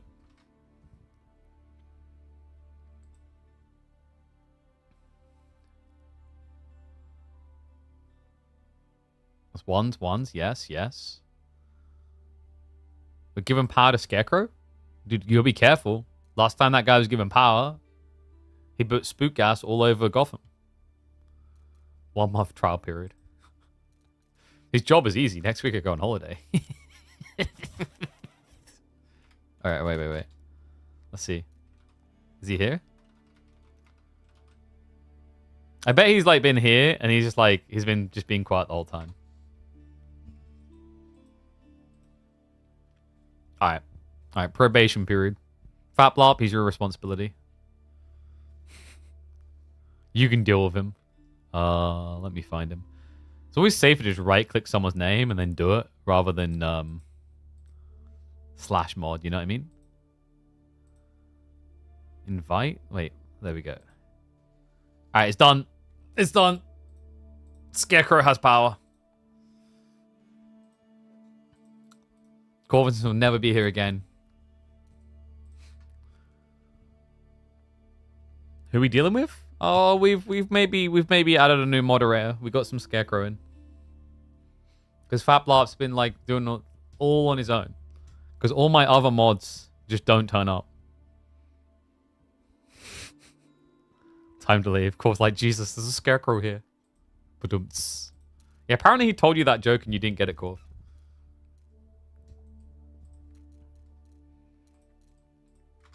Are they ready to go?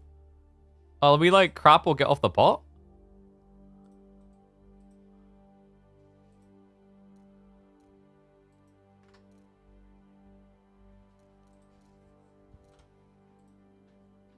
they should be. This is like the longest gap between game 1 and 2 I think I've seen. Wait, Wham's got map issues again, bro. Oh my god, Wham. Every map he's got issues? This is cursed. Has he got more mods than I have? Chat, you know how much of a challenge that is? Have you seen how many mods I've got? I mean, it's just Scarecrow and Fatplop. Ew. No, seriously though, like, if I go mods, I'm terrible for this. I got 211. I got a few. He's now the lobby swearing at the game. Alright. Looks like we're gonna get there in the end. Soon. Soon. It will happen.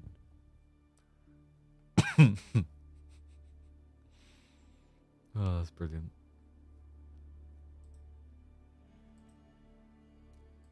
Hello, Blue Goose. How's it going, bud? Oh, come on, boys. This series needs to hurry up so I can go play my Tacticus games for the day and then have to do all of my tedious tasks I have to do on a Monday, including probably try to figure out some sort of dental care before I go abroad. And then I also need to sort out the sponsor details. I've got so many things to do. Mondays are crazy.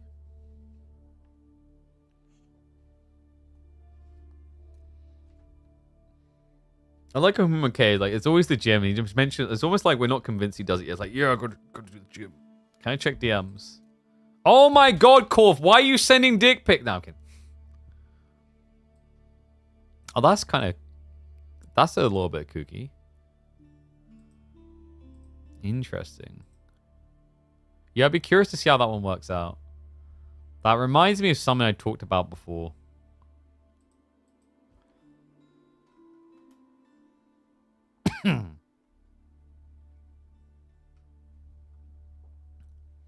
It's like, I mean, this won't give it away at all.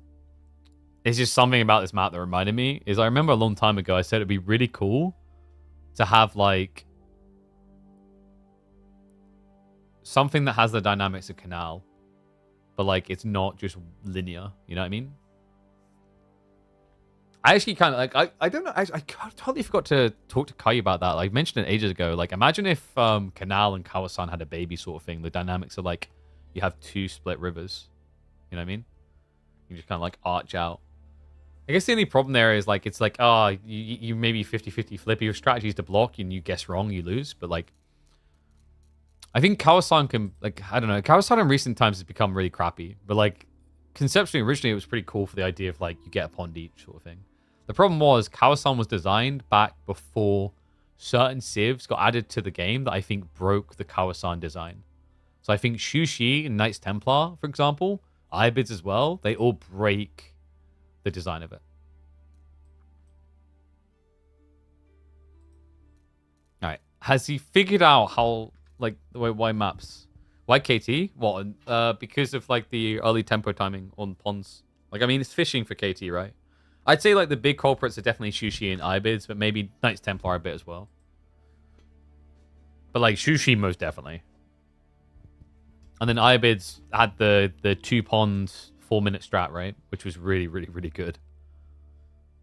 The only one that came close before that was Abbassids, but they were more like a 1 pond into Ram, which was different. About to try a second account? Okay. I mean, whatever gets there. Whatever chugga chinchillas us into game. We've been live for 6 hours. It's a goddamn Monday. I got emails to answer. I don't know why I became American. I was going to age up fast. KT, hold my... Yeah, dude, it's like they come in so fast. Wait, why did Dom ban you? Actually, like, you don't have to answer that. It's kind of predictable. Like, I can very easily see how a personality of Don's type and Mokay's type would be at war. Hey, Mokay, how many different Twitch chats are you banned from in the AoE4 directory?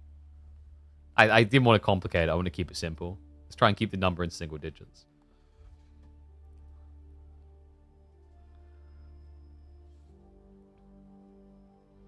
Only the ones Don is a mod in. So you're like banned in half of the Twitch chats.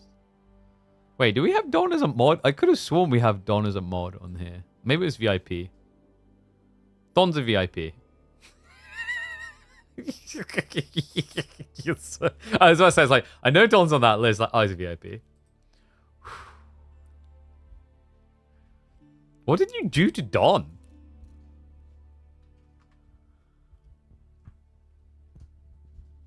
I mean, in fairness, Crackety, that does make sense. There's only enough room for one Chinese fiend in your chat. And that's yourself. Was hubbub about Vodemar and Don? Vodemar and Don are fine. Don is not a fan of early... Oh, I mean, I can kind of see that. I think the reason why we tolerate the early GGs is it's much funnier when the egg is on Mokay's face. Like it just was in this 15-minute Roos Byzantine game where he said that Roos was fine and Wham had this. And then he did not have this. That bracket link is incorrect, by the way. That's from EWC. We need to update it. Oh, I could probably do that now. Ah, seeing as I'm not doing anything else for the second as we wait for these boys to get that Gurm started. Let me go ahead and just update Le Bracket.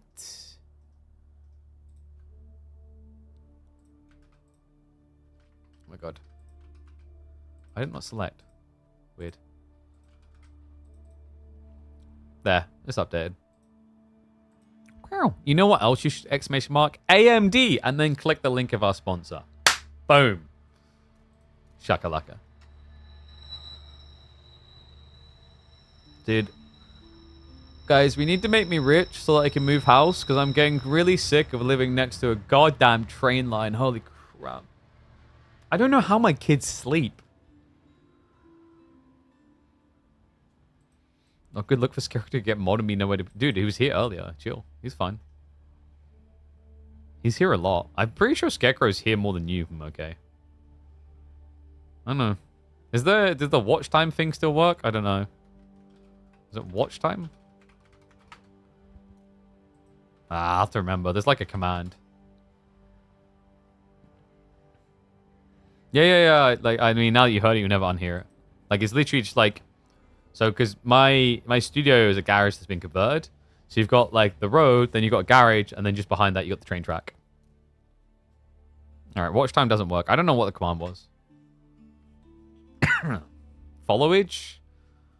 Dude, like, it's Nightbot. Whatever Nightbot had, I can't remember. But, like, it's ridiculous. When we're checking on the baby cam for Ezra, and we hear the train, we're like, I don't know how that kid sleeps. Is watch time? Let me check. I thought that was by default with Nightbot.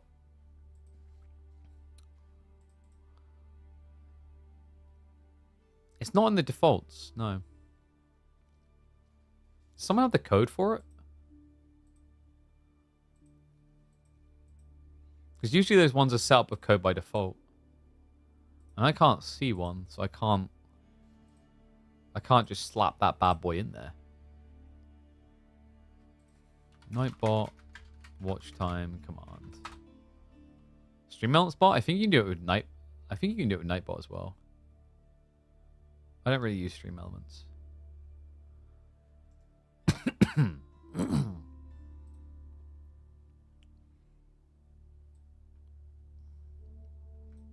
Okay, this might work. Let's have a look.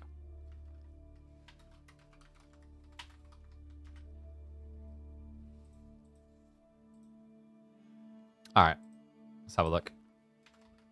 I don't know if it'll work for me, though. Nah, it don't work. Holy crap, you spent errors.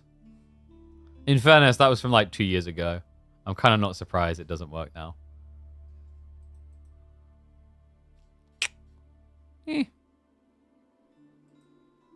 I'm just going to delete that. It's better you guys don't have it. There's no way. Has he actually gone onto his new account yet? Like, brother. We should be full Mario. Let's go. Why are we not? Let's going.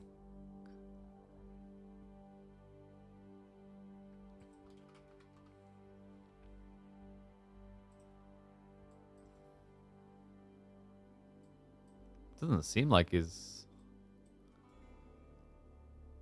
And this is a slow bro for sure.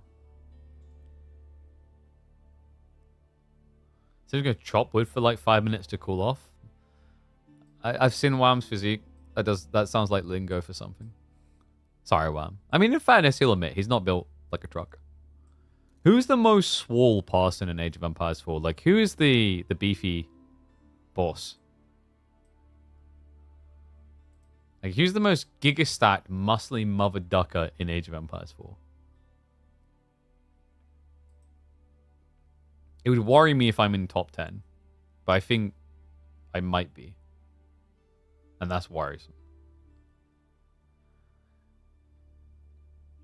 Myriad? I think maybe Myriad? I don't know. I haven't really checked his muscles. Sort of's got that natural Scandinavian build, you know what I mean? Like him and Kilyadi as well. But like for Kilyadi, you can see how like at his age, all the years of like Gigastack, you know, like being that, carrying that weight on the shoulders would have like killed his back, you know? I don't think Vortex... Lucifron's fairly trim. Who else is there? Voldemar's a twig. Marine Lord's small. Vortex looks permanently intimidating, but we're not talking intimidation. We're talking like physically, like able. Like if you who's going bench? You know. Let's go with bench. Dumu got his dumbbells. We're not talking about Dumu. All right, let's. I sit here doing push-ups, and he gets that little dumbbell. I've got to up the price on that, haven't I? Just like, doesn't he have that like a very high price for that tiny dumbbell? Goodness gracious. I'm sorry, I'm gonna throw the shade, Dumu. The other day, my daughter picked up some of the dumbbells that Emma got. She wants to like work out a little bit, and she lifted it up, and I thought that's heavier than the one Dumu uses. Could Freya beat him in an arm wrestle? Nah, Dimu's quite a big lad as well. So when you meet Dimu, he's a lot taller than you would think. He's got one of those statures. So the other person that has this actually is like OD Pixel in Dirt 2. OD Pixel is a lanky mother ducker. So he's in a relationship with Shiva, who is Dutch. And if you know anything about Dutch people, they have to be tall. Because the children that aren't tall drown in the swamps. Because lowlands. So they're very, very tall. But like you don't. The thing is, like, there's two things. One, OD Pixel has a certain stature about him. Like, you've all met that person, right? The proportions make it's almost like someone took the scale of the person on the normal size and then just like scaled everything up, right? So they haven't got like lanky proportions or anything like that. It's just like So he's got that. The other thing with OD Pixel, I don't know if Owen ever fixed it. He has a really, really bad habit of slouching. So, like, he loses 2 or 3 inches because of it. Shiva's a giant, but she's a wonderful giant. I do miss her. It's been so long. But yeah, looking up, like, Age of Empires pros. Let's have a look. Because, like, dude, you know who would have been, like, probably a good runner for first place back when he was... Kapoch was in pretty good shape. You guys remember Kapoch? Like, he was in pretty good shape, right? I think Kapoch would have been up there. Actually, we talked about this before, right? Mr. Like, for physical shape, Mr. Dude. He's a literal farmer. He has real muscle. He doesn't have vanity muscle.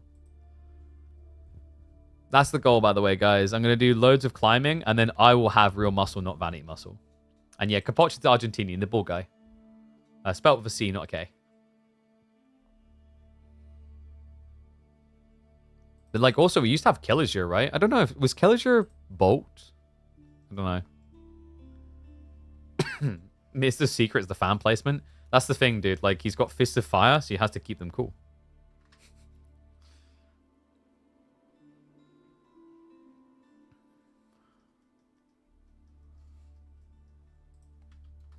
I'm trying to find a list of active pro players. Like, who... Sorry, guys. Who would be the one? Boys, if they don't, like, if they don't start this soon, I'm just going to give up. They might have to reschedule at this rate. I mean, they'd be fine too, right? It's quarterfinals. So they could. Like, dude, Voldemort is just running tech support for Wham right now. It's hilarious. What? Oh, God.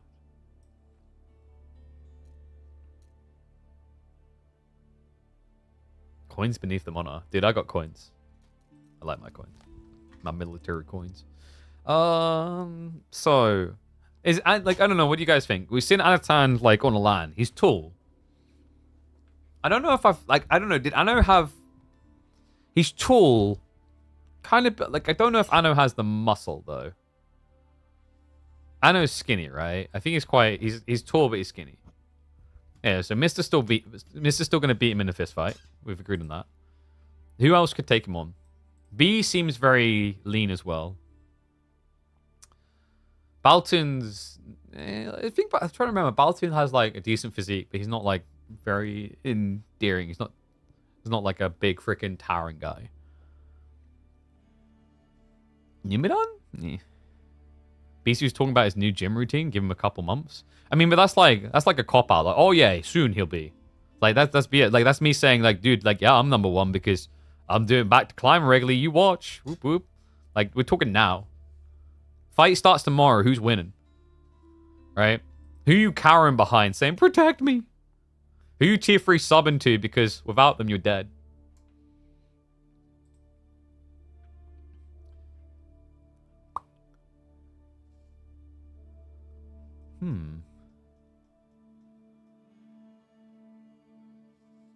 It might be sort of. Mr. Munch. Actually, I don't see Mr. Munch. Actually, you know who the other one was? Is Ramen. Like, Ramen, I think Ramen's in, like, fairly good shape from what I remember. It's been a while. Ramen's probably, like, a good bet. I think Ramen's, like, on the sort of level of he'll protect you, you know? Outside that, I don't know. I think we covered most of the ones we trust the defense of ourselves to. I trust Marine Lord because, like, Marine Lord would lay so much smack out, they'd try and kill him instead, so I'd be able to run away. Right? You don't necessarily need the strongest person, you just need someone that someone wants to attack instead. Oh, what's up, Gurk and Shirk? Thank you very much, mate. Appreciate you. The sound has not changed. It's still there. Alright, guys, like, holy crap. Like, can we... Boys, can we get it together? Can we get a series?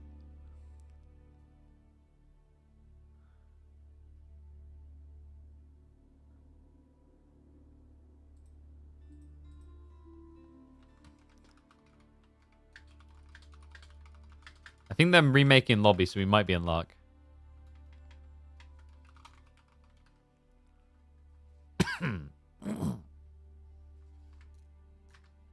Pasha biceps? Dude, there's a cool.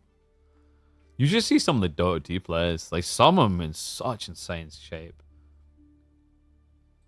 Whatever happened to Limp, actually?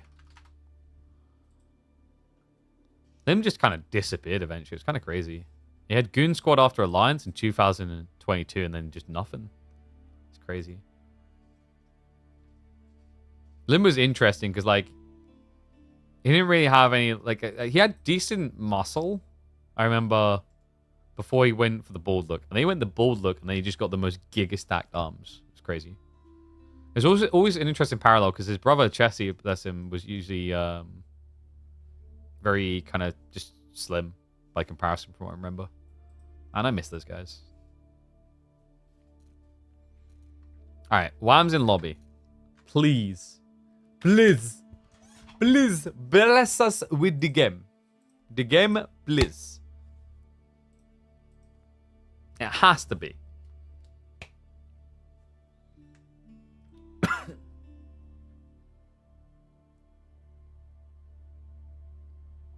Maybe for boxing tournament, you're champion? I'm pretty sure you don't survive long enough in game to be champion. I don't know, though.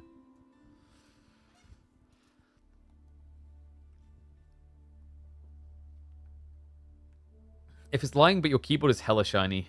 Yeah, that's the lighting. I've got 2 lights here shining down. Alright, we in luck? Is it working?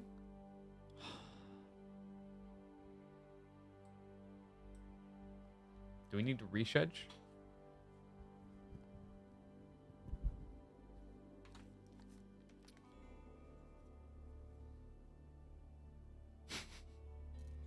How long ago were they meant to start?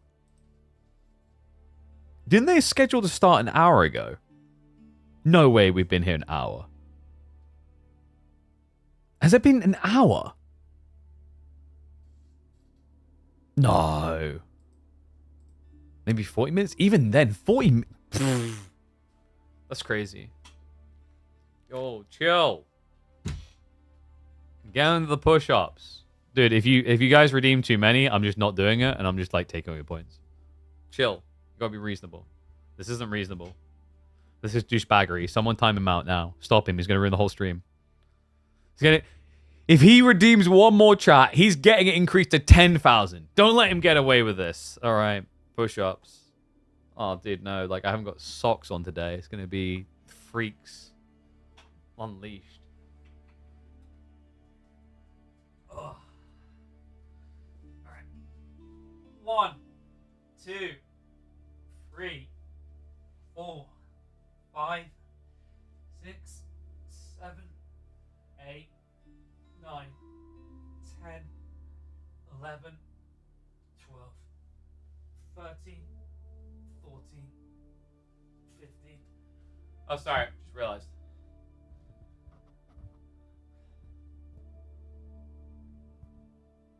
So you guys can hear me grumbling. I feel like I'm actually making it harder because I'm pretty sure like I'm toe and then like upper body is even harder than it needs to be. Oh, half a push-up? Fine, I'll do the proper push-ups on top of your mum. 1,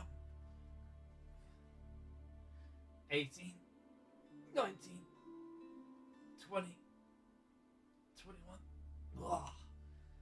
Oh, there it is. Oh, this floor's so nice. You know, I think I could easily do 200, but I don't know, man. It's like, the floor is just so nice. I think I'll stay here for a little bit. Chest to ground? Dude, if your chest on the ground, you've just basically failed a push-up. Look, here, I'll show you. This is what chest to the ground looks like. Ready? 1, 2, 3, 4. How is that better? Huh?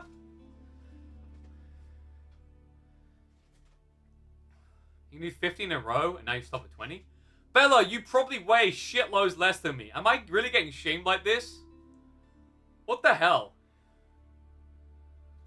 Alright, Bella, when we meet up, we're going to a climbing gym, and when you pussy out after like 2 hours, I'm like, what the fuck? The gym's still open for 15 hours. Toot toot. Ugh.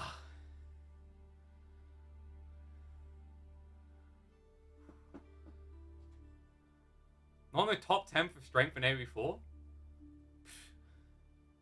Yeah, but like I'm in like the top 1 for Riz, right? So I just charisma my way to someone strong enough to defend me, you know? I just Myriad will defend me. I'm safe, suckers. Whew. 1, 2. Oh god, why am I feeling so much already?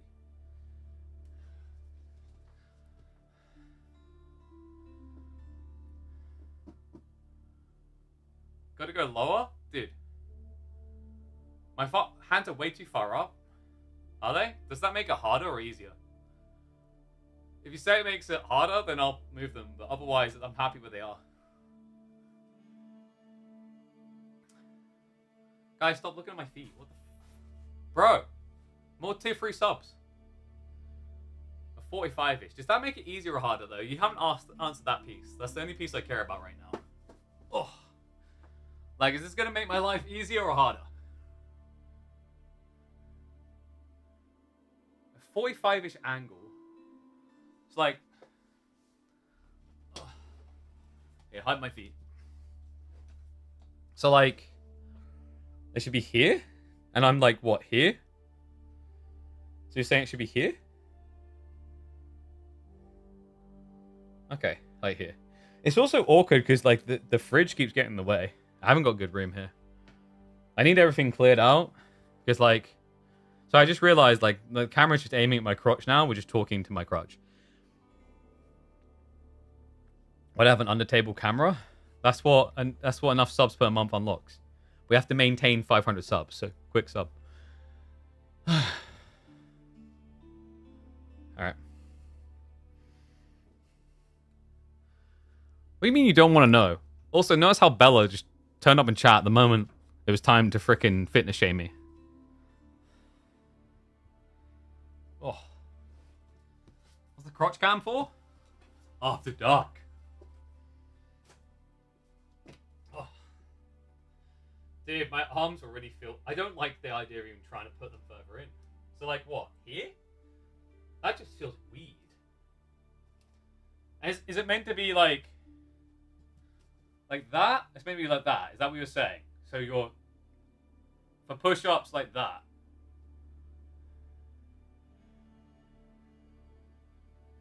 Sort of thing.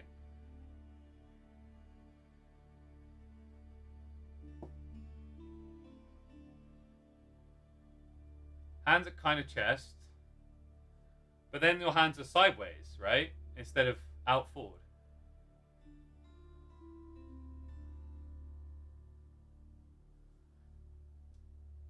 Triangle with fit, what, like that? Dude, that's like this. That's the lame push-ups. No, that's like the triangle push-ups. That's the pussyfoot stuff they teach you in primary school. You know, where you're like, oh, let me just do a push-up, guys. Okay, here we go. Right, that's not a real push-up. Elbows in. All right, so like that, like almost like you're a freaking T-Rex. So so you're telling me push-ups are done like you're pretending to be a T-Rex? Because I don't believe that. I'm being trolled. Like little T-Rex push-ups? Like, is that where we're at now? So I'm meant to be like that? Is that it? I don't know if that's easier. Alright, one sec. Alright, hold up. We need to educate. Flapping your arms like a chicken and stop half, what, like... So you mean to be out, like... Oh, so you mean like that? That makes more sense. You kept talking about chest, so it's meant to be like that? I'm so confused. Like that? Need to be lower. Down here. Oh! That does seem like it would be easier. It's like... It's almost like a... You know, almost like I'm getting ready to do an anime attack. You know? Oh! Like sort of thing. Right? Is that right? Flare out a bit more. So yeah, so I was like that. So it should be like that. But then, like, is it... So in that case, your hands are going to come more in, right? Because you can't keep your hands straight like that. That's horrible. Alright.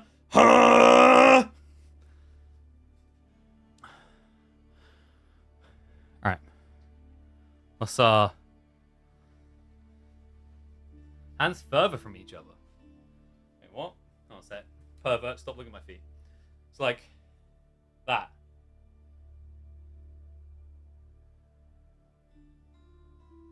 Oh, wow, look, guys. I've done 9. These ones count, right?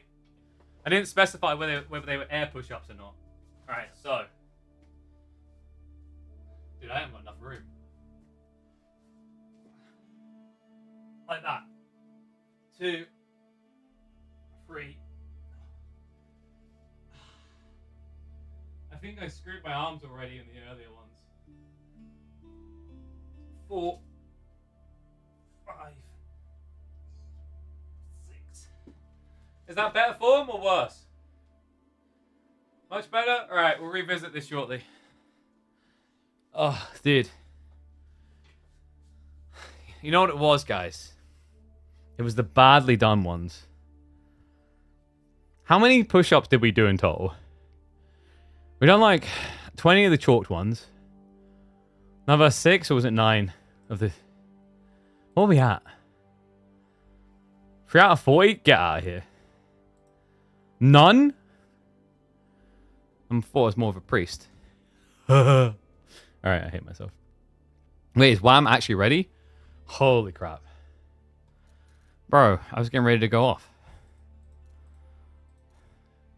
Are they actually ready? Is the number of viewers increasing? That's what foot cams do to you guys. I get out of foot cam tomorrow, we get 200 new freaks. I mean people. It's just true. I've already proven this before. Guys, like, do you want to know how I could become the biggest streamer in the AoE4 directory within 2 weeks? Road to top 100, controlling the mouse with my feet. That's all it takes. No one cares about Beastie anymore. Marine Lord, Dimu, they're all dead to you. Wham, Voldemort, all dead to you. Crackety, dead to you. All gone. All you'll care about is the guy who's stomping golds using a mouse with his feet.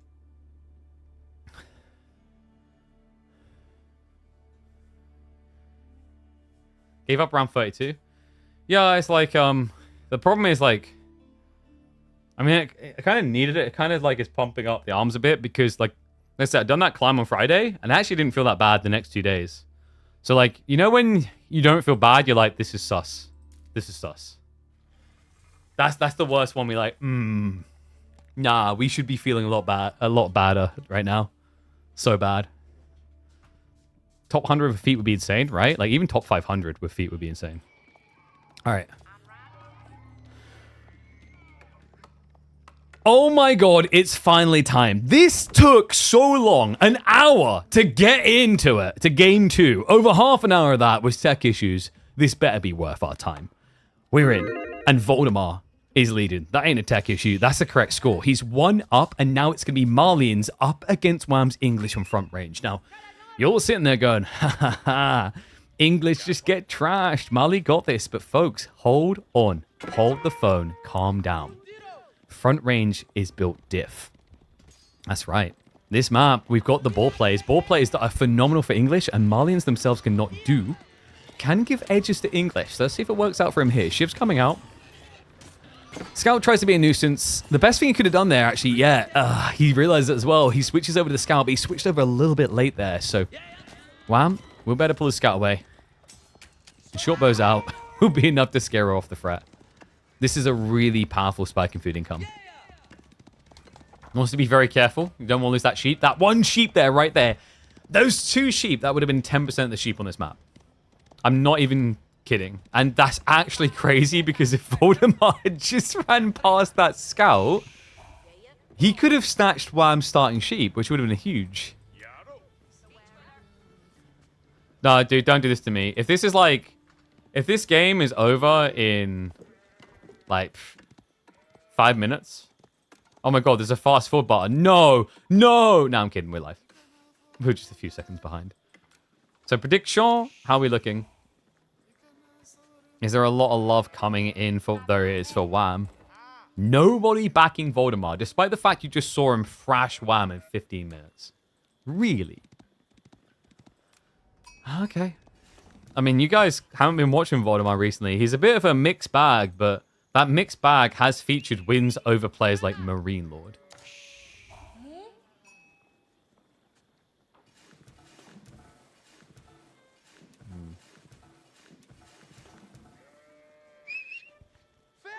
I wonder, actually. It's double gold forward, right? And Voldemort, the reason it's so much on gold, we've been seeing a lot of pro scouts play recently, right? So, like, this actually might be him prepping for pro scouts. It's not bad on this map. You can quite realistically get your hands on the 7 stack in the north and the 5 stack in the south. That's 12 deer, right? 12 deer, that's already almost half of what you get on Dry Arabia. Well, I don't know. I think, wow, like, is he considering a longbow rush here with this type of spawn? Like, build it on the boar, push out. Maybe Abbey King's just more value, but you're still going to a ram timing here. Unless, that is ridiculous. That is now 3 out of 4 of the 4 last games we've cast of Marlians have all been Saharan Trade Network from different players as well. We already had Anatan doing this also, if you guys remember. Something's catching on. I don't know if people are just bored of the Manson and experimenting, or if we're just cooking new. That's really cool. It's actually quite smart against English, because if this had been a council hall, you're now really safe against the council hall play. Because the javelin emplacements, remember, do bonus against ranged. A lot of bonus.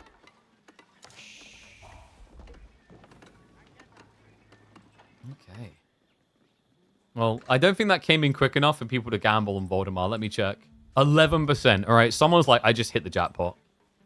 That's all the push-up points coming out. 2 TC from Wham. This has been the go-to for English for a while against Mali. Feels pretty nice. Must feel nicer now that your opponent's gone Saharan. Because I don't know. Could this be trade? It's possible, but it'd be weird. I guess you'd have to set the trade place here. But then if you set it here, there's a gamble that your trade is actually going to the center, not the flank. That's the one thing I don't like about it. It's really risky. The alternative is you just try to cow boom up, but obviously you're missing out on some gold with that. Because you now don't have the Mansa generating permanent.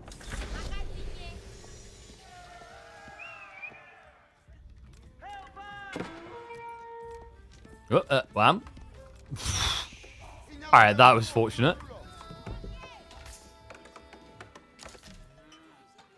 Abbey of Kings. 2 on it. Ball's being tapped pretty heavily. I think he's just going to TC the gold, right? Like, actually, this is really good. If you TC here, it blocks rotations into your back golds. So the only way is then back here, which can be walled. Unless... Unless it does this. Yeah, that's like... I hope he's not planning to TC the gold with the idea being that it protects you, because that is a cost mountain.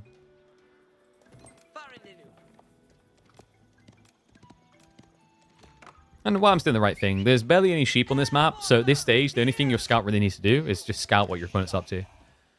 And Voldemar, it appears to be insurmountable levels of greed, but that would be expected here, right? Like, when you're playing into 2TC English, unless you can feel like you can dent them pretty quickly, it's just a lot safer to Fulani up. Like this from Wham, though. Creeps out to the deer. That's useful for a quicker timing, and this should be good the TC goes, right? Yeah, remember, a lot of the time we do see English with a TC in the base on the gold. Now, it secures gold for an age up, but what it screws them on is they have to transition farms early. And while infinite farms at half price is good long term, it does compromise your tech timing. This gets a much quicker tech timing by playing deer. That's a smart read. Did he already... No, he hasn't even taken the ones at the start. Yeah, so he already has a mill because he got wheelbarrow. Which he built on... Yeah, my brain. On the boar, right? So he can go for survival techniques, which is... I'm a little bit surprised he didn't already get it because of the boar, actually. And the king does seem to be vibing right now. You know, this is what happens when you spend half an hour resolving your map issues. It took a while. I'm not gonna lie. It took a long while.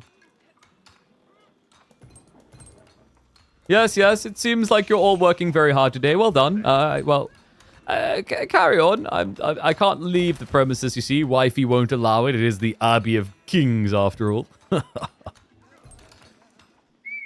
Say, what is that ghastly thing you have in your hand? A hammer? Disgraceful. Alright, so... He's finally moving forward with the king. It took his scout parting for him to realize. But the cow boom is real. Already up to 11. King is now going to arrive. It's very difficult for the king to do anything anyway because of the Saharan trade network. You can stab at the back. That's probably the best you can do is to try and idle this out a little bit. But it's always so hard to stop Fulani. They just build it here. They garrison inside whenever you dive them. So like one king shouldn't really do a lot. But if you can just slow things down a little bit, it gives you advantage for this tech play.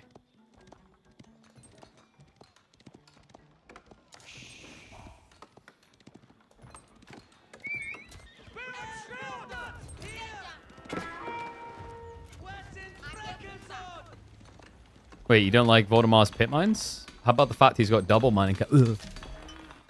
Nah, that's fine. He'll eventually need to go into this anyway, because remember, you don't get much gold in these veins. It's only going to be the 1600.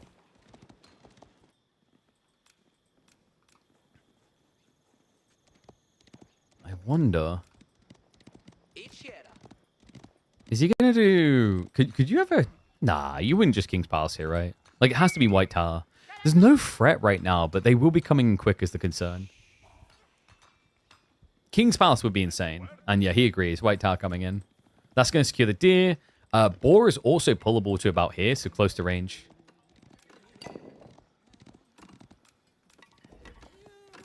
And there's nothing you can do, right? Like, normally this type of player, if it wasn't for the King's existence, would feel so greedy. Instead, he should feel pretty safe.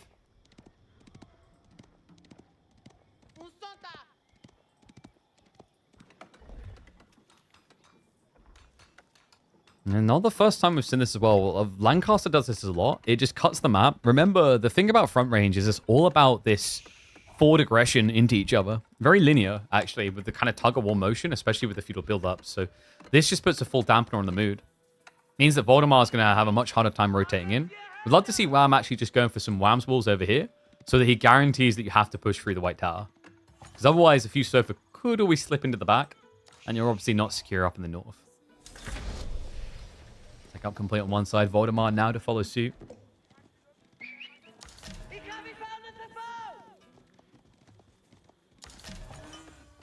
What's the opening going to be? Wham, he's already queuing up the first of the knights here.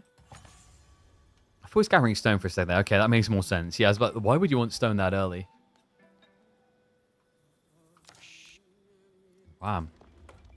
Wait, where is this? Oh, he's just in the White Tower, right? Yeah.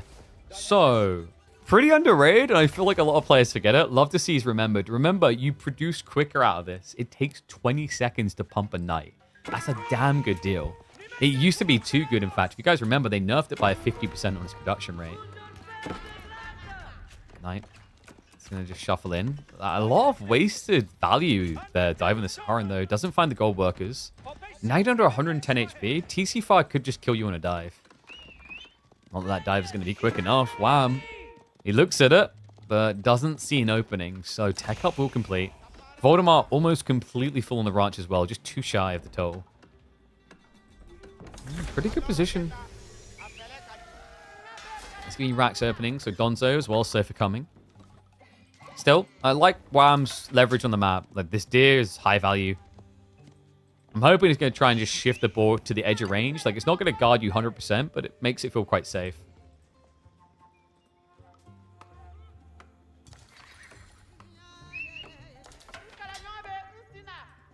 And first matchup of this was Byzantines versus Rus. Voldemar with the Biz.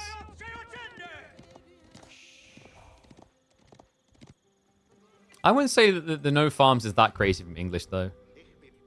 This is just reminiscent of something you used to do. Like, it's inherently always been value to play deer off of TC. Kind of awkward, though, on the timing, right? Like, you run out of the deer a little bit quicker here because it's only 5 deer stack versus the 7 in the north. A TC up here, like, interesting thought. It wouldn't have been much more walk distance because he started on stone. He could have actually walked all the way up here and locked a TC on the deer and the gold. The problem is you don't know exactly where the deer is going to be. The RNG of it means sometimes you get a really crappy spawn.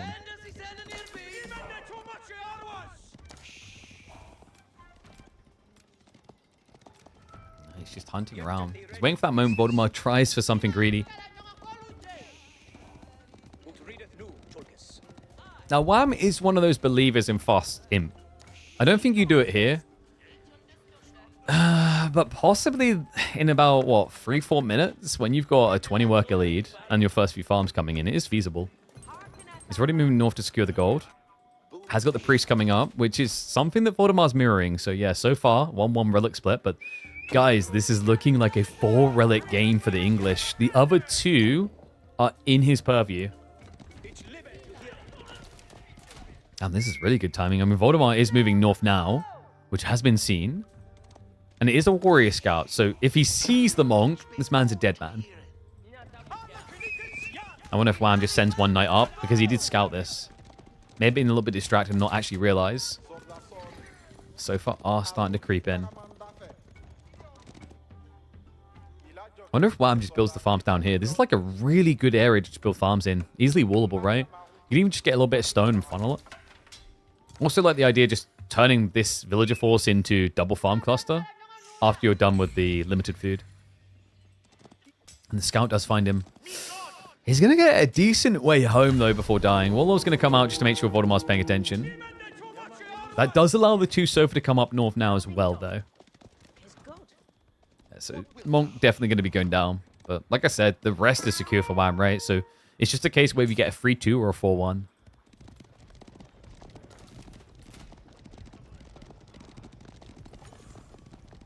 Undermesh now to follow up. We don't have imported armors? So actually, the Sofa aren't that tanky. No. I'm worried, actually, that maybe he forgot about it. In gold's limited, he's now moving out north. Dive in, though, able to kill 1 worker.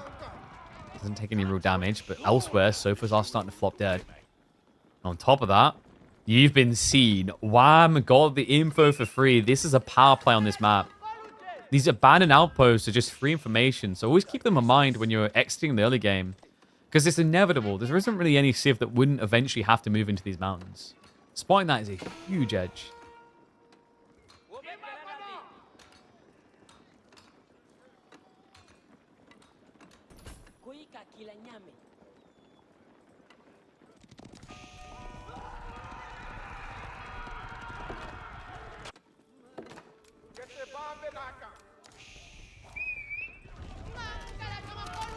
So just getting cut off. And I think Wham's just done a good job with the initial crossbows of cutting him off. This is a lot of Donzos, though. Voldemar, what is he up to? I know, Wham, he's only got his first farms coming in now. So this is cluster number 1. 31 Donzo. There's also prepping Musafadi. It's like you're begging your opponent to put longbows, but I actually like this from Voldemar. Think about the awkward issue on this map. You don't actually have that much wood safely in your base. So the concept, I think the mindset of Voldemar here is that his opponent's going to be going, not longbows in a rush, he'll be going anything that isn't wood-based, because that wood should be going into farms. It's pretty crafty. It's a pretty scary army, too. I love the way he's just found the time, the room to go all north. This is quite rare. You don't see people sending their main army here advantageously. Usually it's a desperation play. So far, I mean, come on, please. Yeah, crossbows are going to arrive. That surface going to go down, but the gold workers in trouble. Spring on placements are on the way as a priority, but that means this could be burnt down. And like that, Voldemar does just scare away the crossbowmen. Still, he just bought time for the spring on placements. Now it gets a lot harder for Voldemar to attack that location. I've got Surfer creeping in again. Important armor's only just got queued up, so he still doesn't have that effective HP. So many Donzo. It's just crazy to see him building mass Donzo into arguably the worst Civ in the game to build spears against. Right? Lombo Civ. But yeah, because there's no Lombos, it's a smart move. Donzo's counters everything Wham's currently built. Jumps on the farms, finds a few worker kills. Sofa are creeping in on the flanks as well. It's a full dive underneath the primary town center. Crossbows are going to stand their ground. It feels like Voldemar may have overextended here. Nobody ever respects the English TC these days. It's been too long of them getting thrashed and being trash. But this was a firm reminder why you do not. Oh my god. No armor units underneath an English TC. A ballsy maneuver and a big mistake. 23 worker lead remains for Wham, and Voldemar has lost his majority advantage on military. Quality is also not on his side. I can't believe that. I mean, if he had another wave coming, you can kind of understand the thought process, but we weren't at critical mass yet. Maybe he was hoping it would buy time for him to then shove into the north of the second wave, but all it's done is encourage Wham to go into Lombos now. Lombos that will still be valuable against both the Archer and the Mustafadi.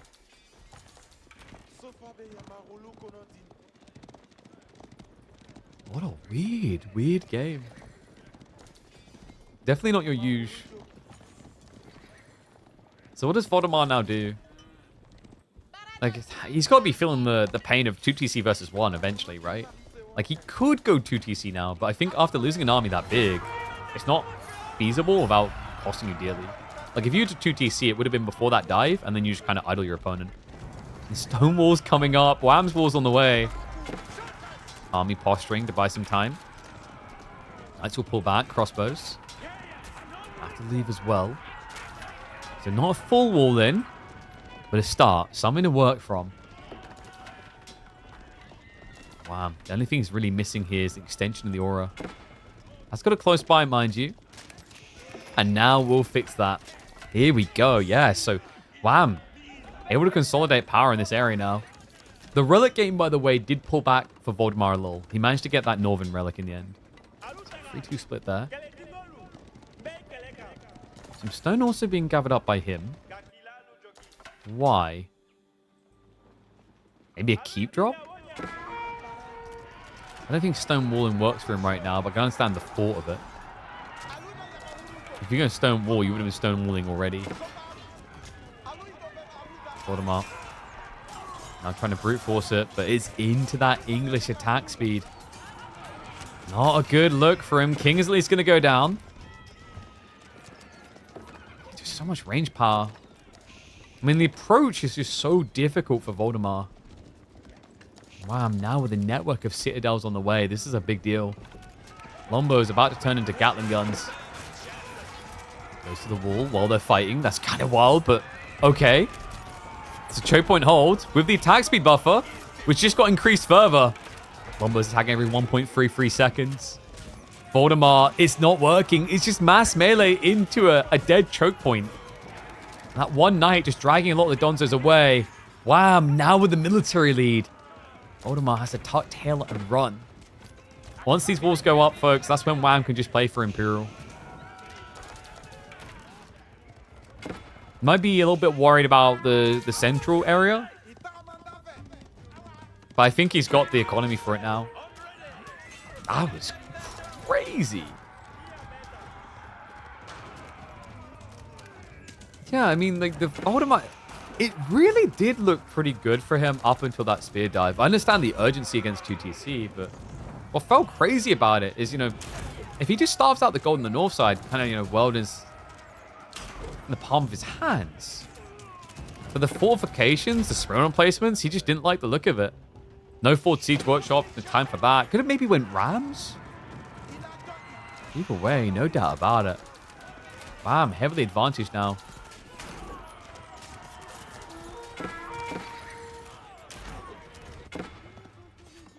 Voldemar just trying to get more walls up to cut the map. It's still all eyes on this north fight, which is getting crazy. Yeah, it's because for Voldemar, he's starting to shift towards more gold, I guess. So he's worried about losing the mountains. I mean, there is an opening, folks, like right here, just to walk on in. But most of the eco that he wants to target is either full back corner or full in the mountains. And for all Voldemar knows, Wham could have now built his farms in those mountains. There's definitely room for it here, and it would make sense to defend.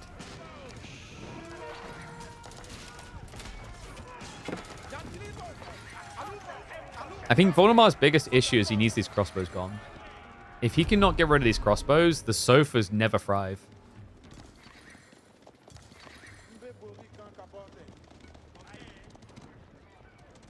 Voldemar. Wait a second. He found the gap. Yeah, but Stonewall coming in will slow it down a little bit. Village is going to go down. It's still burnable. Hold on a second. We did talk about this gap earlier. It went unnoticed for so much of the game. But Voldemar will look to try and leverage it. The problem is, it may not be a complete Stonewall, but it completely bought the time necessary. Gets his army in position before a dive can occur. I mean, still, just go further south, man. Like, it's too late. Oh, it's so frustrating, right? The tunnel vision. I think Voldemar hit the point of like, okay, why am I pushing so far north? I mean, I understand why. The concern here is Sacred Site victory. Your opponent's white towered one Sacred Site. He could always keep drop the second. And then you're on the clock. But the way this is played, it just feels like Voldemar has been running the long way around to try and engage the entire time. Wow. It is imp up time. And it's going to be a Berkshire play. That's going to plug the hole for him. Secure some trees as well. This does not look good. Voldemar does have the military lead. It's a staggered retreat.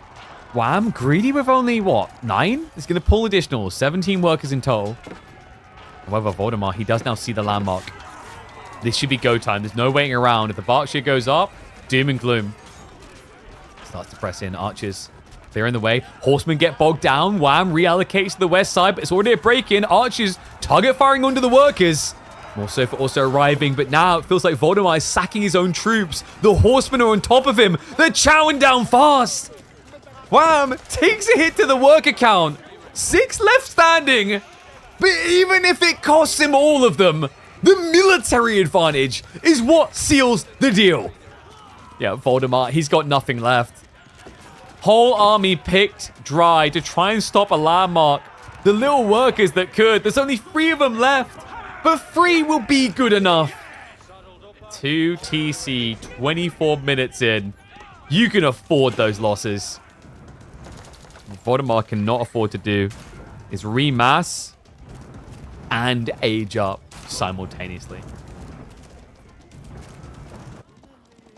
Fall back away. No poisoned arrows coming out from Voldemar, surprisingly enough. Hence why the horsemen just took so long to kill.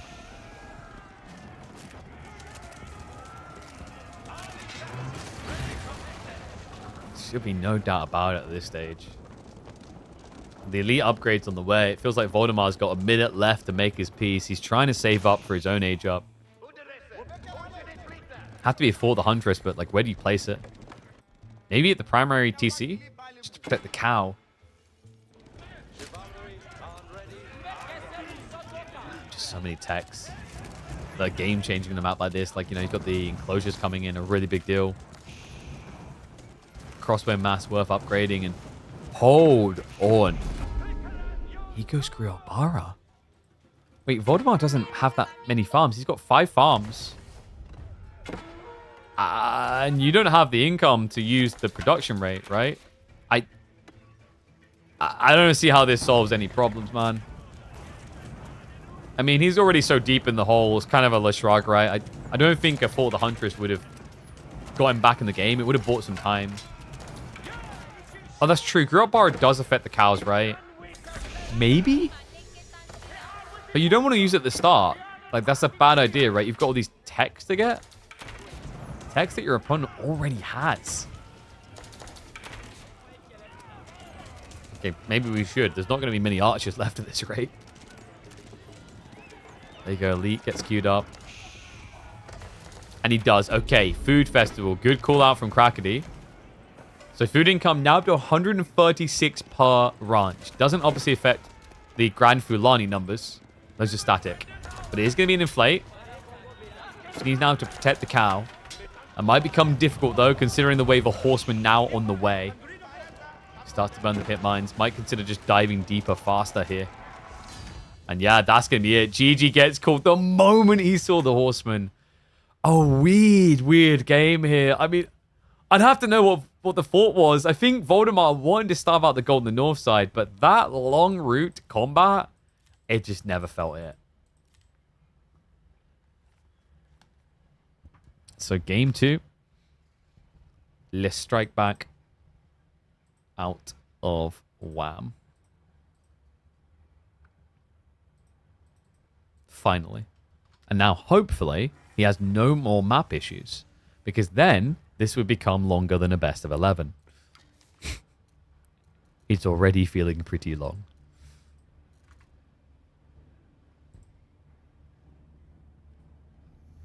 What happened to Wham 01? He's Wham 02. Because he didn't win the EWC? Wait, was he in the EWC?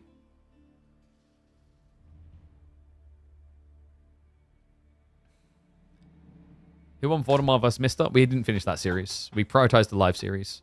So we'll probably open tomorrow Voldemar vs. Mister would be the idea.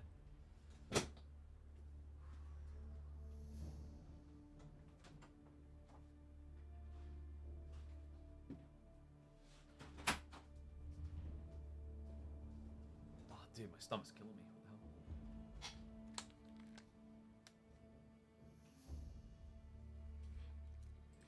So, remaining maps, we've got Cliffside Dry Arabia, and Altai. Lancaster, I think you just Altai, right? Is why I'm going to French there as an answer, or Mongols? Voldemar, rather, going to French there or Mongols? There are other picks you could do there. I just think actually Lancaster is really, really good on Altai. And then you've got what? Cliffside, Dry Arabia. Like, it's actually weird. Of the maps remaining, Lancaster's giga powerful on 2 of them. Cliffside and Altai. Like, very, very good pick on both those maps. But HRE fills in well on Cliffside. You could HRE Altai. It's not too bad, especially considering if the game drags late, you've got additional relics on that map, right? There's 2 extra relics up for grabs. One sec, let me see. My guy looks at the contract.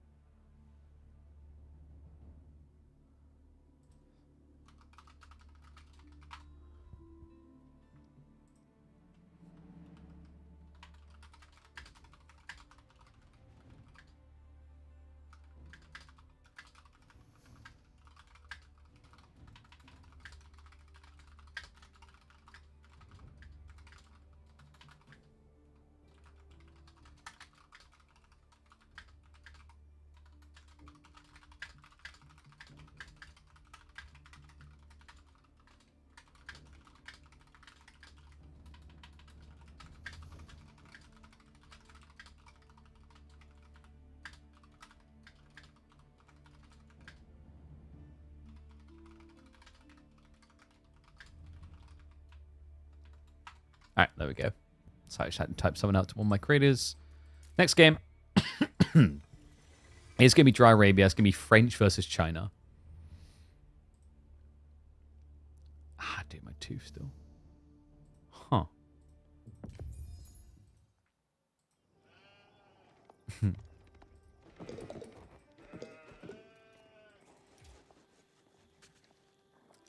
Last time we saw this matchup, it spelled doom and disaster for Wham. Chinese versus French. Numadam was able to beat Wham last week with this matchup on this map. Let's see what he's learned, or if Voldemar is going to be the one putting him on notice and taking the lead in this best of 5.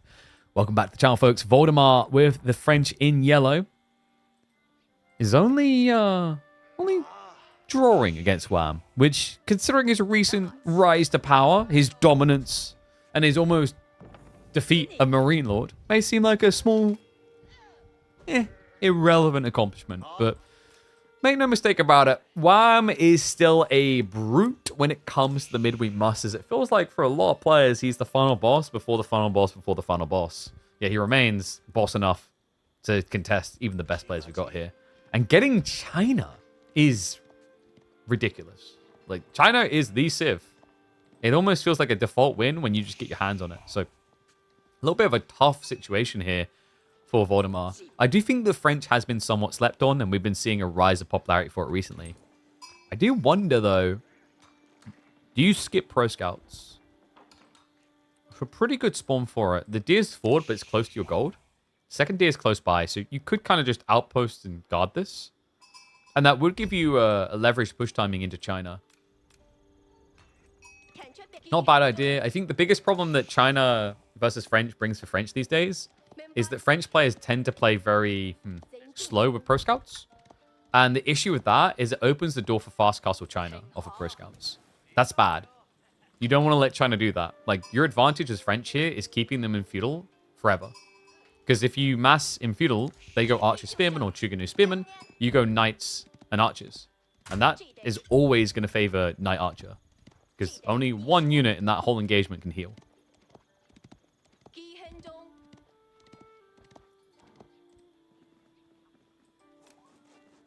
Voldemar. Okay, dude. You know when someone cancels it, like, wait. No, we're not getting any Chamber of Commerce gameplay. Be honest. One's in chat, if you for a second there were like, oh, Chamber. Voldemar, 13 cheap. 11 on the other side. That's actually quite impressive to match, or in this case, slightly exceed China on cheap is a rare case.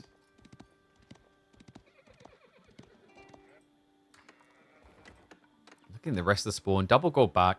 Yeah, so mid-late game is actually decent for Voldemar. Other side of it, Wham just gets a clustered corner full of berries, primarily with 1 gold, but it's open terrain for a farm transition. This is a pretty nice area, pretty nice spawn overall for mid-late game. Ball close to base. I mean, I don't think you're going to see a lack of pro scouts out of China, right? Like, for them, it feels a bit more inevitable because of the knights. Because if you come out to boar and deer, etc., you're in danger. You know, it used to be in old times, you just go for a Barbican drop on this gold, you pull the boar in, you'd have deer shoved in as well. You were unkillable, unapproachable. Those days are mostly gone. 2 do remain on the gold. Final sheep haul 10 to 11. Yeah, so Voldemar did win out. He has not got wheelbarrow though, so this is not a pro scout game. No. I'm liking this a lot more. Players are starting to sniff out that pro scouts, for all the safety it gives you, like there is a loss of timing. You can talk about the strength of your 5th, 6th, 7th unit, but there's no denying your first few units are so much later. So much left on the table.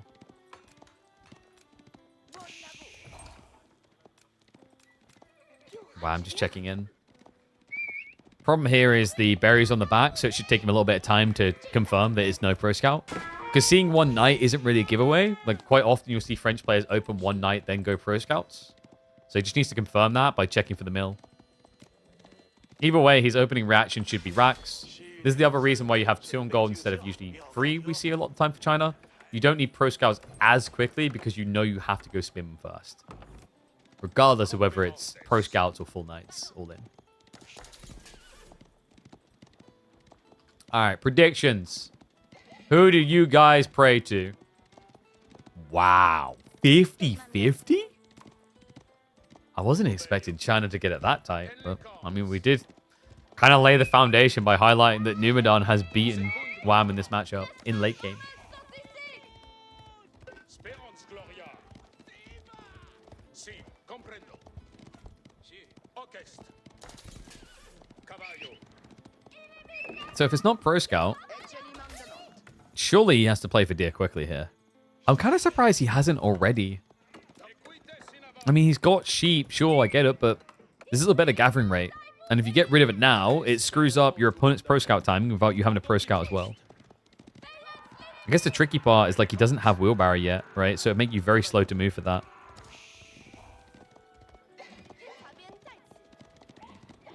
Voldemar says China's strongest. He's not the only one.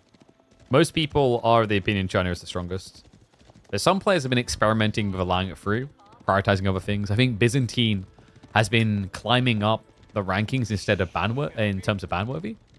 And we did see the way they split that, right? It was a Byzantine-Chinese ban split and then pick between the two. What's interesting is after that, they both agreed on Japan. First deer being pulled from the enemy side. This is also very interesting from Wham. Like, he's playing pro scouts the way that France does.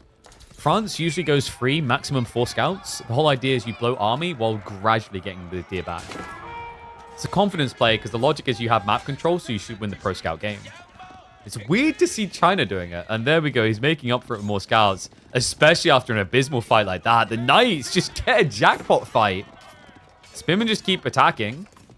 And they get kited away to their death. Great micro Voldemar. Now able to justify chivalry. He gets this timing right. The scout is here, so he should see the deer coming home. Oh, I don't think he noticed it. Just on the edge of range. That means extra deer coming through. Should be 3 deers home at least already. So Wham's pretty cozy. Don't really need much more than this. Wow, long term you do, but on this timing, you are nicely secure. Archer follow-up from Voldemar is going to try to make that less so. He still hasn't played out the base for anything but berries. Chivalry is at least going to be on the way. And Voldemar is just trying to play this the hard way. You know, like, doesn't want that safety net of pro scouts. Like, if he executes well, it does advantage him. But it's the type of approach that if you just make, like, one mistake, one slip up, it's thumbs down fully.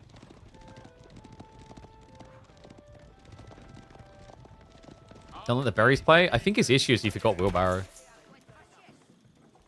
Like, now you could get it. Now it would be justified. But he's just so fixated on knights, he doesn't want to splurge 98 gold elsewhere. He's going to be pulling ball. Like, this now, this just makes wheelbarrow feel even weirder, you know? Like, lack of it, rather. I do like the ball play in general. But wheelbarrow-less French when playing like this is kind of a no-no.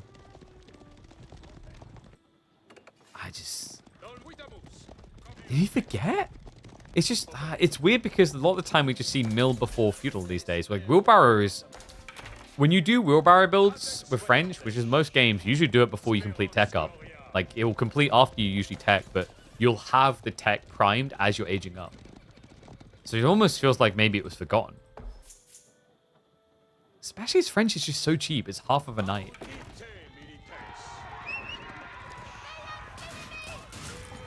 Nice denial on the deer there. Spearman count is pretty high. Archers have not been shown yet by Voldemar. No, he's hiding them far back at home. And what is up, Spiriner? Thank you very much, mate. Appreciate the support. Welcome back to the Swarm. If you are looking and going, wow, that's a big high score, how do I beat it? You got to start now. Get those subs in. Keep pumping. Pump more subs than I pump push-ups. Hey, I done at least 30 today, okay? Lost count.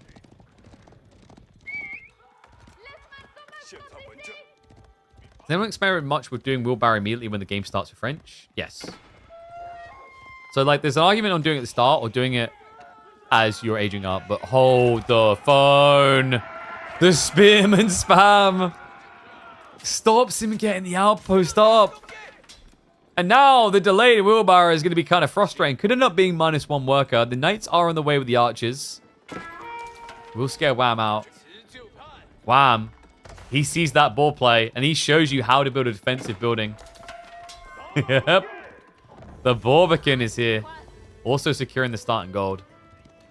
And there you go. Sends the horseman over to aggro back. Spearman. Surrounded. Great fight for Voldemar. Micro on point as well. Just going to start shifting away the injured as he sweeps on through. Does end up losing one knight. But that's tolerable. That's acceptable. As long as the rest survive. Yeah, overall, not too bad. So Scout plus a knight to kill, what, 10 spearmen? And remember, this is chivalry. So all these boys are going to heal better.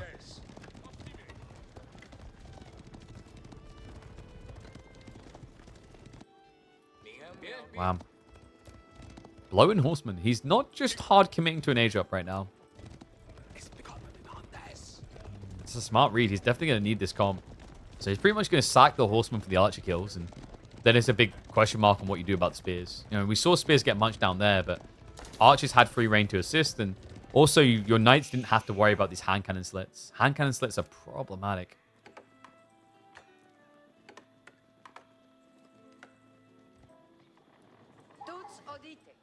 By some miracle, this deer pack never got touched. So Voldemar does now have access to the deer.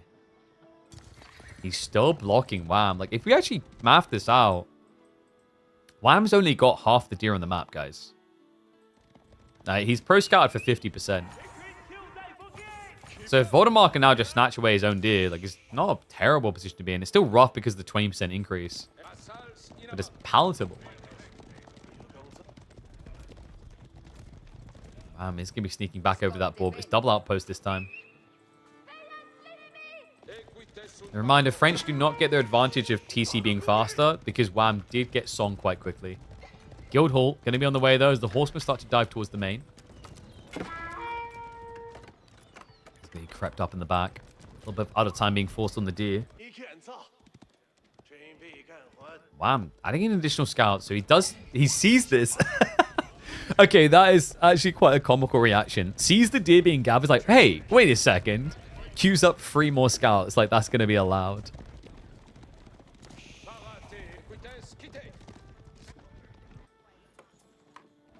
An Imperial Palace response now from Wham. Great choice against the Knights. Doesn't mean you don't have like a Nest of Bees answer to Archers, but you don't really want to be opening Nest of Bees these days as China anyway. What this does is it lets you see where your opponent's pocket ecoing, and it also lets you protect your own eco because you'll see raids early. This is a high-value Imperial Palace game. I will say, yeah, the back it feels a bit weird, but the idea is he should see the wide flank here. Probably, like, my only real gripe with this from WAM is probably I would have asked for it to be here, so you could see over in this direction, right? But he should eventually wall that. The more important thing for WAM is with the press of a button, he can know where all of your little pocket ecos are.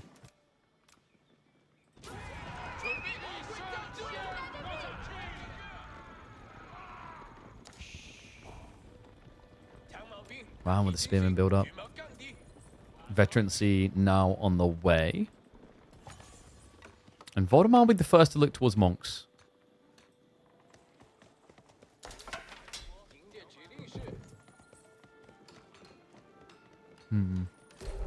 Not for long, though. And remember, WAM can supervise this to get his out really quick.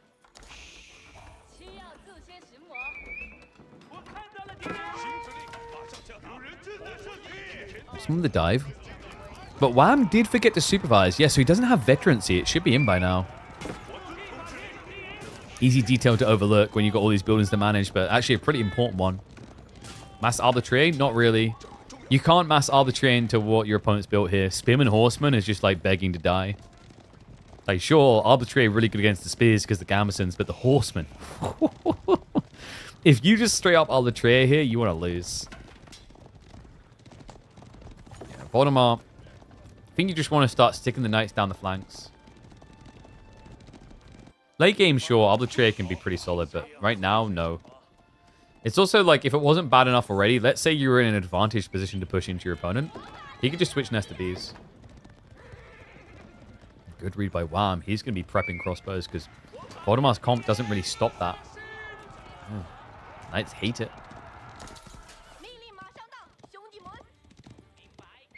It also just shows the respect that's being given here, right? It's like he's already encountered Voldemar microing correctly, keeping the knights injured but alive.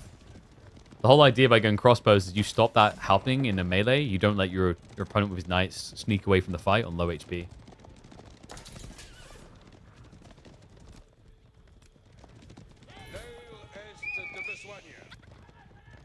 Wow. He's keeping an eye on. He doesn't really want to engage here. Might be thinking of his own raids. Wait. Oh, okay.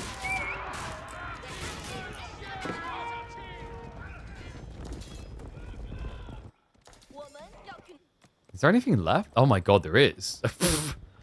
What? I wasn't sure WAM would have the food for Imp, but he actually really does. Pretty good idea here against Mass Knights. The Great Wall Gatehouse would let you just set up farms afterwards instead of first. First does have risk here with the Knight count. The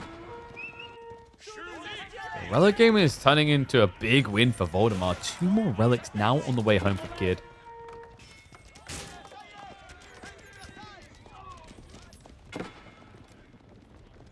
So hard to try and contain these knights like this. For WAM, what he's trying to do is put himself in a position where if they don't react to him, he can dive in and find kills. I'm going to chase beyond onto that relic.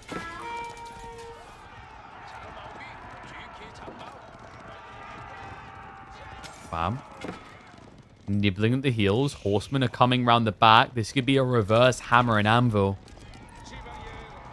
You have to sack the horsemen, but if they slow down the knights long enough, it gives entry, and that's what he's looking for. Start a step away. Voldemar just trying to get the kills and get out of there, but the spearmen start to lick at the back of it. Archer's now arriving. That was expensive for WAM, though. He killed, what, 2 knights? Lost, I think, 7, 8 horsemen.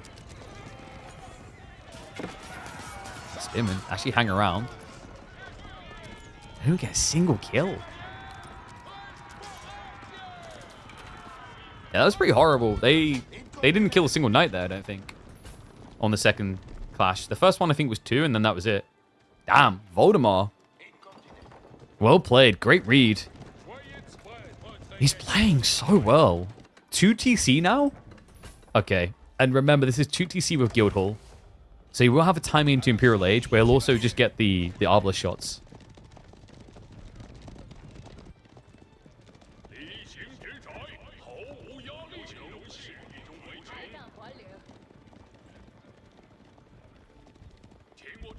Wow. I mean, he was so close to Imperial himself. He fully reinvested, right? We do have the farms now being set up. A little bit scary right now because your opponent still has quite a lot of knights, and you sacked quite a few of those spearmen. The arbitrary count hasn't started for Voldemar, while Wham continues this crossbow transition. Guys, this is looking really good for French. Also, late game isn't all it's cut out to be for China versus French, because China will eventually run out of gold bar just little taxation, whereas French can just get oodles and boodles of gold. Right? The guild hall is capable of going to ridiculous numbers, 10,000. We've even seen, I think, 15,000 in the game before.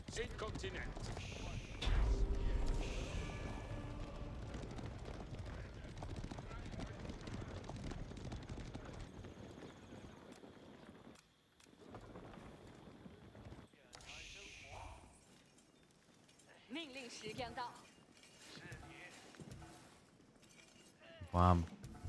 What is his solace here? Because you can see where this is going now. Straight up into Imperial, no doubt. Like, there's no entry point anymore. The 8Ks are going to be critical here, but Voldemar's already setting up with a castle drop. Could he Red Palace the other one? Locking both 8Ks is huge here. And also, later on in the game, it was mentioned at the start, but I think Faplar, the Chamber of Commerce idea, like, you know, the trade post isn't terrible here for French. China has a good one too, but like, actually, no, guys, there's a better argument here. You keep drop here, you Red Palace this corner, you have full trade route, corner to corner.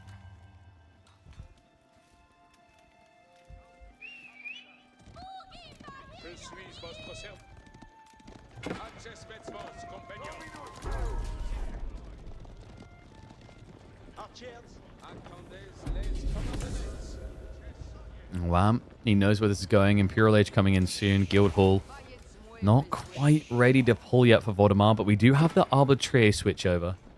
Yeah, but without a castle drop here, this is quite pricey.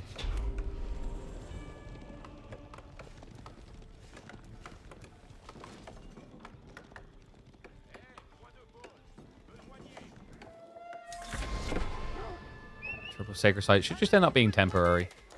He just gets the free decap. And normally, it's going to be Great Wall Gatehouse on the farms. Not this time, though. No, Wham actually sets it up to secure a little bit more gold. Curious choice, actually.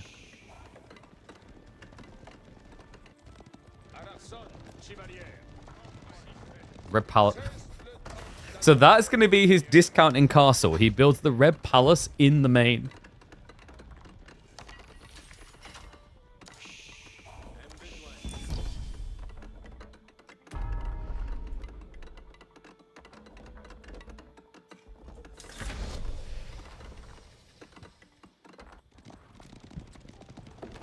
Wow. I think if he doesn't find raids before these farms get set up, it's looking pretty tough. That's the good news for him, is that Voldemar doesn't have many farms right now with this Guild Hall play. Whereas he has an inflated economy. So like there is a big window here for Wham to jump through. Look at the difference. 2,400 to 400. Oh, habada, habada, habada. Like, those are the numbers you love to see.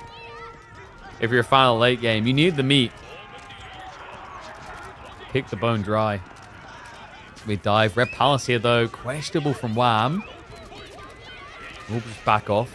Yeah, not the place to dive, guys. Like, that is the terrible first strike, but I don't think he was expecting Red Palace in the base. Yeah, I think he was expecting on the 8Ks.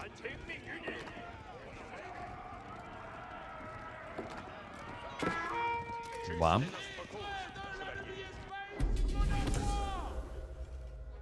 Did he get hit by these farms? I mean, you expect it to happen eventually. Looks like the Knights did try to go around. Didn't get much for it, though. Yeah, only 3 worker kills throughout all this game. Yeah, sorry, guys. I'm basically trying to regularly rinse my mouth because it helps for a second with this goddamn toothache. Like, actually, like, what was his night count before? He must have been at 20 plus. That's brutal. And he doesn't have the food to remax. Oh my god. Does Wham know? If he spends a little bit too long waiting, this is a really powerful point for Voldemar, because like if you don't get attacked in 2-3 minutes, the farms get set up, you can contest. Right now, he's weak. Very weak. Also very hard to break. I mean, British person with two fake is such a cliche. No, it's not.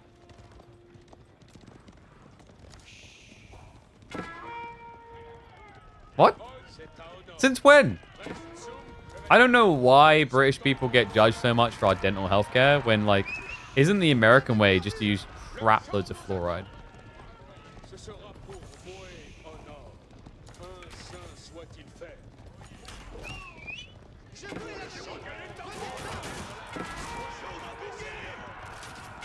Yeah, upgrades in, but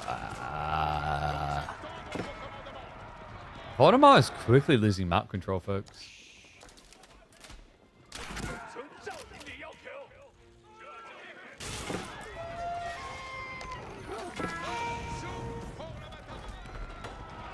Big blob pushing in. Now, there is an entry point towards the farms around the back of the Red Palace. Like, Wham does have the correct idea, and he can afford to risk this resource push because of his reserves. Right, if one army goes down, another one takes his place. Like, this is actually a really good time to do it.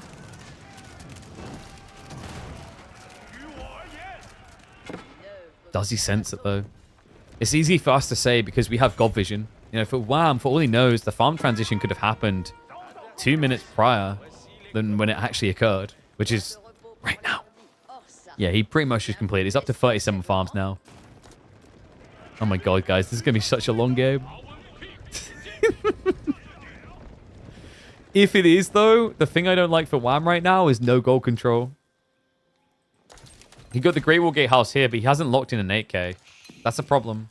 Your opponent has got an 8k. This one is unclaimed. 60 crossbowmen now. Yeah, but where's the building breaker? Like, that's the big concern here for Wham. He actually doesn't have a way of breaking the structure that is stopping entry. Sports Siege Workshop would pop pretty hard about now. Voldemar on the ride or die moment again. Jumps in towards the Great War Gatehouse. Difficult to dive. Good reactions out of Wham getting away. Go for sights instead. It's difficult. Your opponent's pretty close to one of them over here. Also, if you go Sacred Sites, you need triple keep drop, which isn't even that effective once you're in Imperial. So, like, with the type of eco advantage you've got right now, it's a lot better just to try and find the entry point. That's a great fight. Wait, it's archers? All right, Horseman just got the cha-ching moment. Are you kidding me? That's a money shot right there. Crossbow follow-up as well. They just got incendiary arrows. Voldemar, what was this position? Horsemen have been mostly cleared out, but worthwhile trade. Only tricky bit is going to be diving further, right? Like, you're steering into a TC that has Arbalest emplacements. You're about to reach a Red Palace as well. It's a good start to the fight, but I think for Wham, the goal here now is to get north. God, Voldemar, he lost so much there. Barely any archers remaining. Arbitrary count is getting cut down. I mean, he has got advantage with Arbalest having the Pavis, but that already ran out.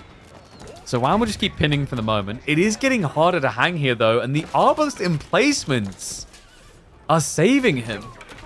I don't want to even know how many kills can be allocated towards that town center. Either way, Wham booted out the base. I think maybe just a few too many crossbows, not enough horsemen.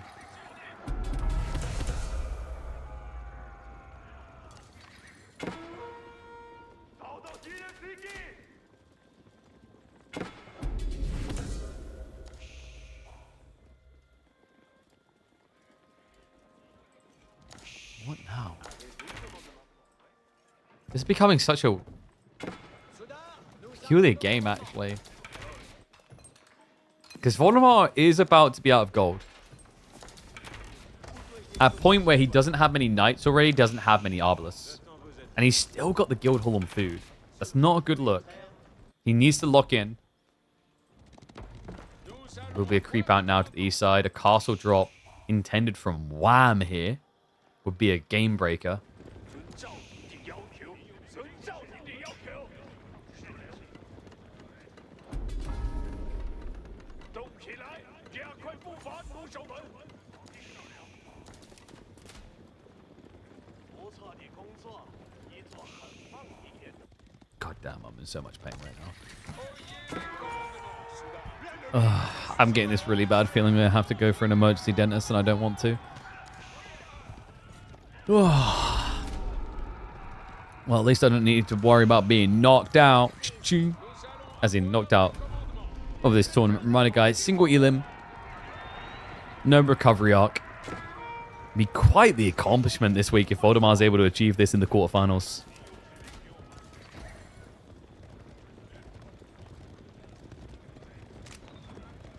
"52 crossbows again from Wham."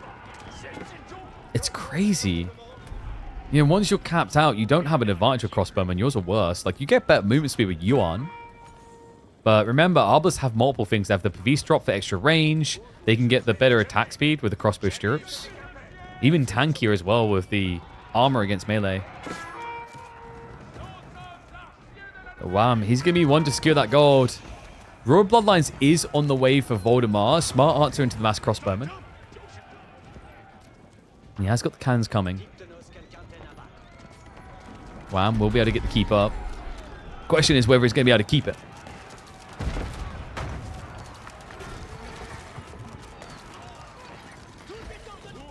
Cannons are going to anchor in the center. Horsemen aren't going to be able to get in. No, he pulls them back temporarily, re-engages them, but Wham is running the range mass out of town. My God, the Royal Bloodlines isn't there yet. Voldemar, he didn't get the Horsemen online.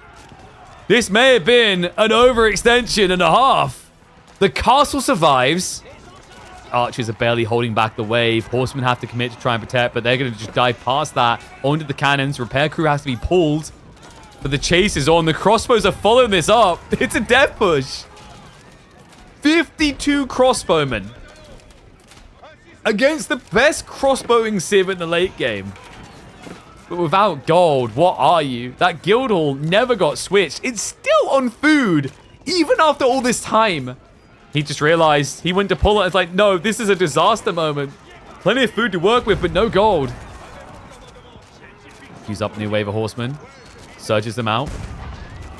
He's got the ranged armor free, so he's maxed out on his protection.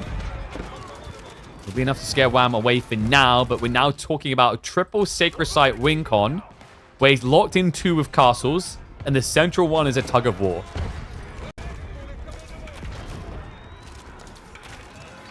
I cannot believe that Guildhall was sitting on food that long. Crossbowmen are at least going to get scared back for now, but there's a horseman wave building up, which is perfect into what Voldemar is doing. He's spamming archers. Doesn't want to retreat too much further. Remember that Sacred Site. You want that to be your meat grinder into victory.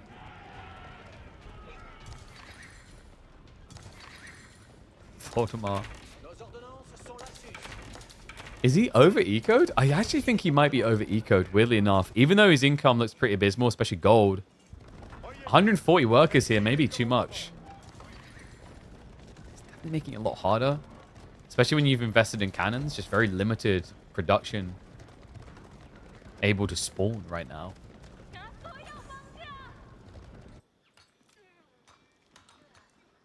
Why is the camera so zoomed in? Because zooming out like this is pretty lame. You don't get to appreciate anything about this incredible game. Okay, so he cancels up. This is much better. Horsemen make sense because your horsemen are better than China. Remember, you have got the bloodlines, which gives you an extra 10% HP. Yeah, biology doesn't really hold a torch. Someone is going to get burned down. This castle. Wham, unable to protect it. Has ran out of stone. Went for the rebuy, but it came in a little bit late there. So castle is going to be dropping. Voldemar has just stocked up the resources for his own castle drop. Wham, he isn't trading yet, but he's considering it. Stonewall's coming in, and then I imagine he'll make that pivot. A little bit surprised we still haven't got Yuan, though.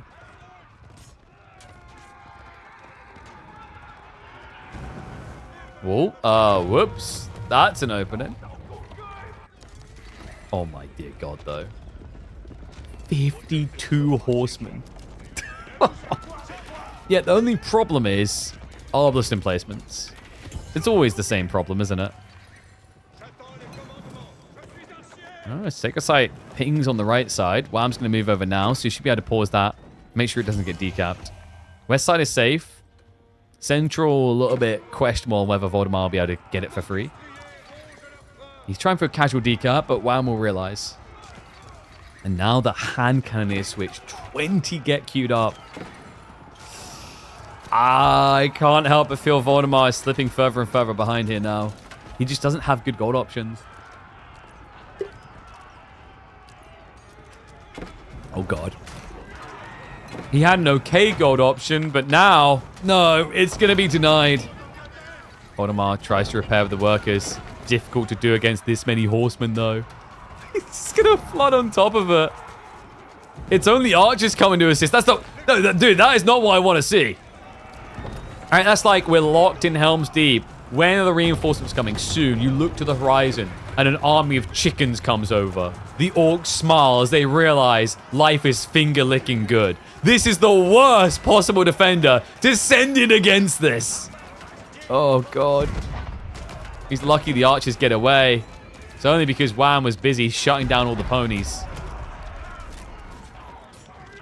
Voldemar, I think he might be right. No, he's got 11 Raxes. His problem is he's pop-locked. He's still got too much economy. He's got 11 Raxes, but he can't get the Spearman out. He will soon, though. Horseman with a dive in. They just go straight after the siege. Piles on top, gets one. Should be able to connect for the second. Repair crew, not able to save the day. Wham sacked so many horsemen, but it has created the space. A little bit of breathing room. Timer continues down.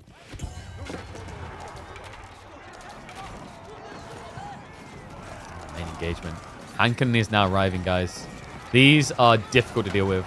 Voldemar does at least have silk bowstring, so he does outrange the hand cannoneers, but he's got bigger problems. If you hang around that close to the hand cannoneers, the horsemen can just bite at you. And this is the problem. Like, Voldemar now building spears into hand cannoneers. I feel like what Voldemar actually needs is some knights. It's the gold. It's always been the gold.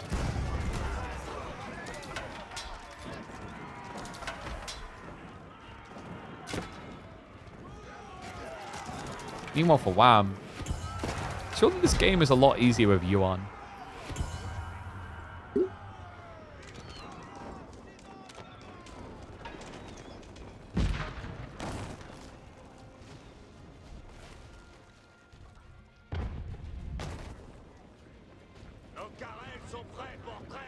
Guildhall.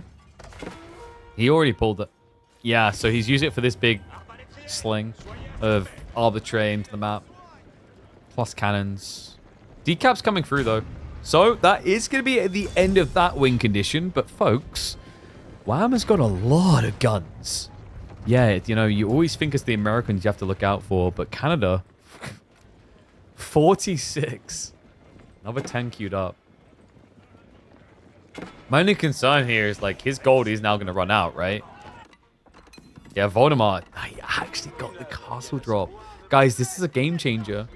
Whammer hasn't started trading yet. Voldemar, you know, he has infinite gold for miles with Guildhall, which he can just now anchor and set up to get up to, like, 9,000 before he need to pull. The thing that's been good for Wham up to this point is that the French couldn't really afford knights. But now with that 8k vein, it becomes a possibility. Horseman. Great grab. Gets the body block. Slows down the retreat. And Voldemar has to head up onto the wall. Yeah, it doesn't matter that he already got to 60 hand cannoneers unless he can just win back-to-back-to-back fights now. So the problem that you run into is over time, you're going to lose units. And if you don't have active gold to tap on the map, then the Guildhall from French just gradually wins out. So that's the thing to keep an eye on. But now Wham has got 17 on gold, but that vein just tapped out. Yeah, and that means hand cannoneers now become diamonds. Scarce. We had to retreat away for now. Voldemar, he just has a more sustainable comp for this type of meat grind out. Food, wood, food, wood, food, wood.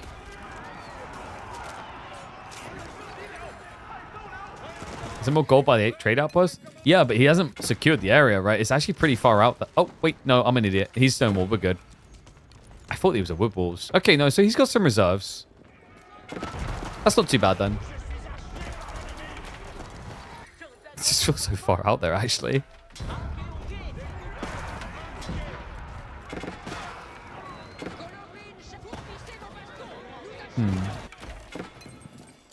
What I'm keeping an eye out for here is the Mass Knight switch. The Mass Knight switch from French is disgusting in this matchup.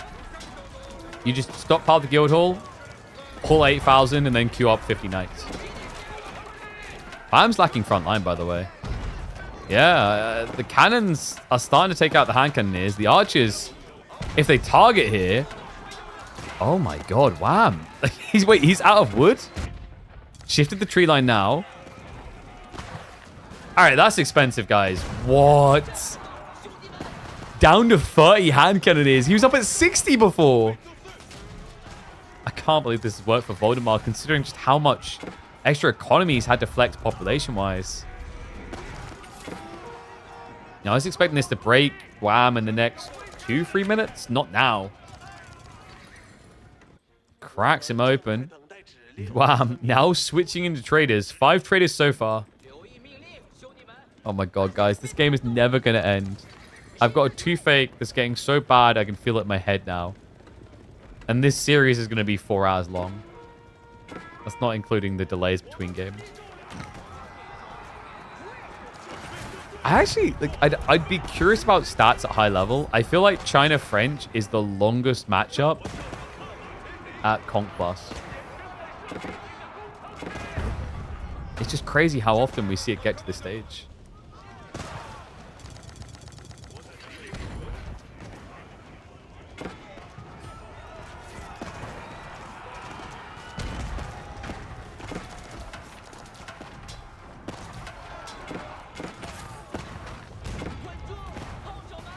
Same issue for Voldemar of like having these big reserves but just not enough population swing. This is never gonna end, dude. These 2 players are trying to kill me. Does Voldemar have the relic upgrade? Where is it? Wait, which one is... I don't know which one you select to actually check monastery. Just go over here. Yeah, Type Barnes is research. So he's got extra resource there.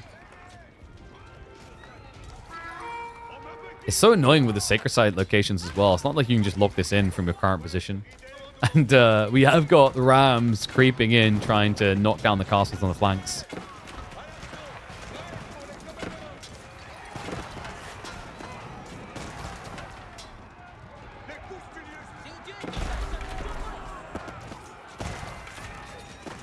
Does Wham benefit from Yuan? It's pretty helpful for actually getting your hand cannoneers in and out of bad positions. We just still don't have it. It is crazy that Voldemar is mirroring hand cannoneers into better hand cannoneers, though.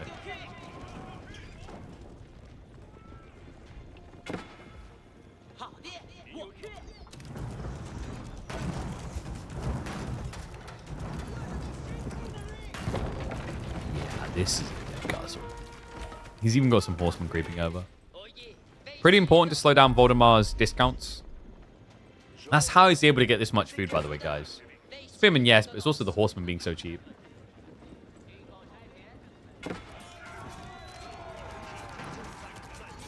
Massively benefits Voldemar. It's crazy how unfair it is after 4 or 5 minutes back and forth. Welcome to Guildhall late game. I mean, but, you know, if you take that out of the equation, aren't we then just complaining about Chinese late game? Right?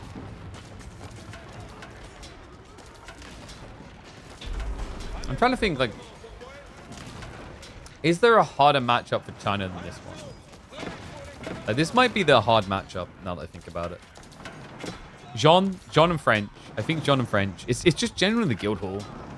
I think if you take that out of the equation, China doesn't care. But Wham has the right idea. He's up to 14 traders. Like, he's fixing the gold issue.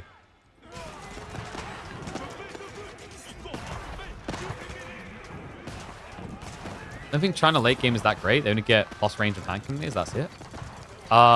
Yuan. So you get Yuan as well. You can't deny Yuan's really powerful.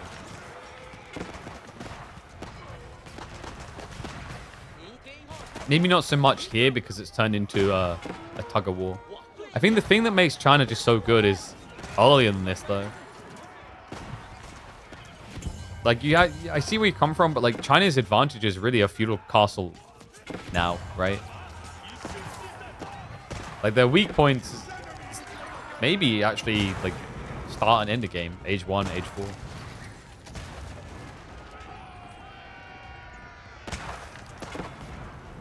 Age 1 is kind of self-imposed because we get these no Imperial official builds. Yeah, let's not also forget they get the granaries. Taxation, just infinite form of gold. Then the Spirit Way tax. I don't really see them too often. There are options, it's just they're not really used much. Like, imagine if you just add in a few Chug and delete them so that you get the damage, the attack speed buff and healing on hand cannoneers. It's actually pretty good.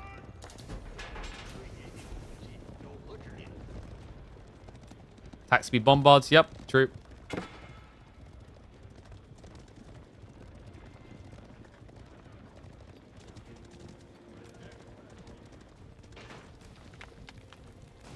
And pagodas we don't see so often with China. It's funny, actually. I feel like Chinese players started doing pagodas again after Shushi made it meta. Holy crap, I'm in a lot of pain. Oh my god, this ache is getting stronger. What the hell?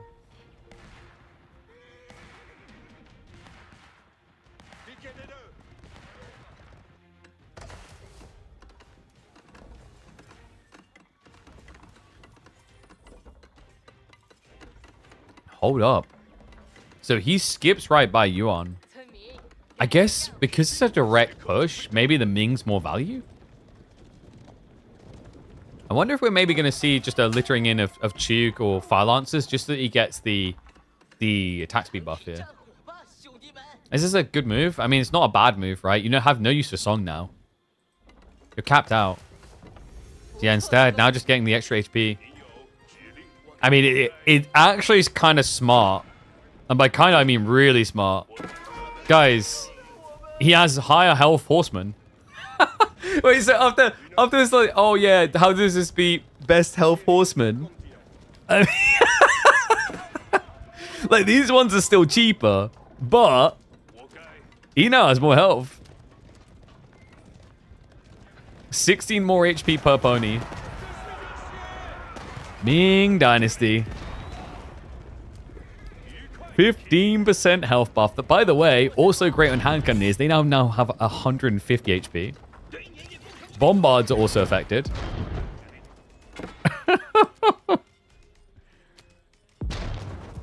I wouldn't mind seeing him clocked out and then Ming, just so that he could have got the tanky siege.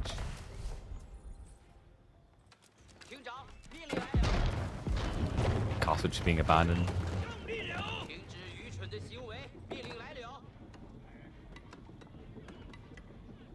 Ram should have all the eco upgrades. Yeah, I think he just forgot about melee text before. He's fixing it now. Oh. I am dying.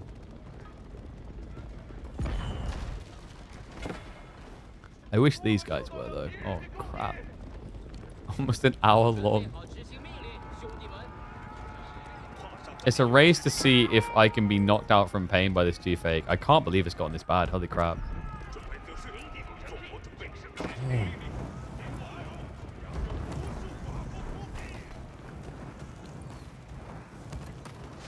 No painkillers in front of me. They're in the house. Have a codeine? I don't think I've got any codeine left. I gave what little codeine I had to my best friend's wife because she broke her toe. Oh. And now I hate her. God damn it. And Voldemort is trading. He's up to 23 traders. Yeah, and remember, he's going to have the guild, the merchants Right, so yeah, he's got... No, actually, he didn't get merchant guilds. That's surprising. Why not? Ah, it's on the way now. I'm blind.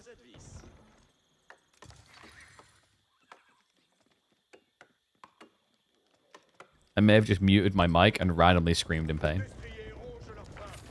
I'm not doing so well, guys.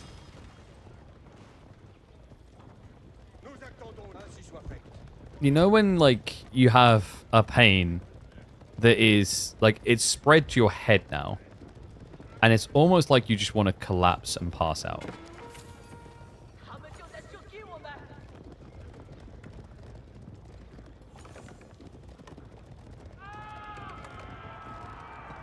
And what's up, Inferno? Thank you very much for the sub, mate. I appreciate you. Thank you. Dude, like, I've had this type of pain before and it needed a root canal. I pray it's not. Because that would be twice where I've gone to dentists and they've said, no, this should be fine. And then it's led to root canals. Which, by the way, cost about $500 or $600.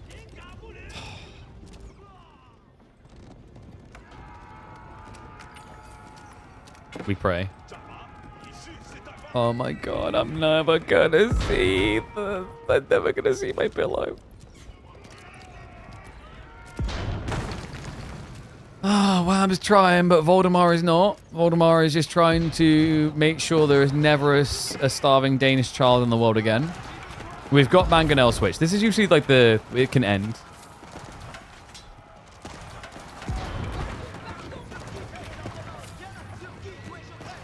Also, Sass is, like, honestly a sick mother ducker. He's like, oh, KP's in pain. I want a 3-hour game. You piece of sh... Hand cannon is actually having to stand their ground to protect the siege. Also a decent stab in. Eventually this should stabilize. This game is never ending. Oh, God. It's just that they have to run out of wood, right? Like, the Civ can't just get... Oh, for God's sake! He's getting wood. It's never gonna end. Yeah, this is why in the hyper super duper late, French should be, like, favored, right? It's like, once all the wood is gone from the map, they can get wood forever. They can toggle it on traders. Whereas when Wham runs out of wood, he won't be able to build horsemen anymore.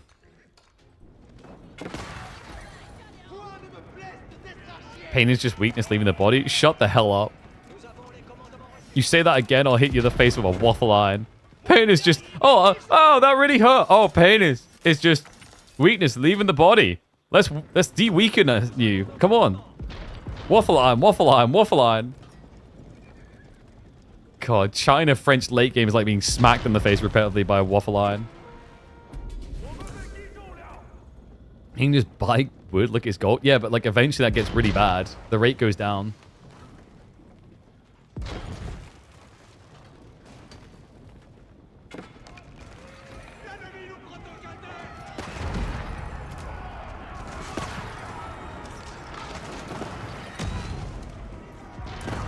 Yeah, pog to the 500 viewers. Everyone turned up in time to watch me die.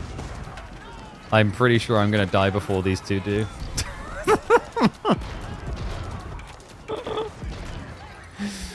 I'm sorry, what was this crap about Dry Arabia the best map? There's always French China here and it turns into this. Oh, God. An adjustable crossbars is on the way.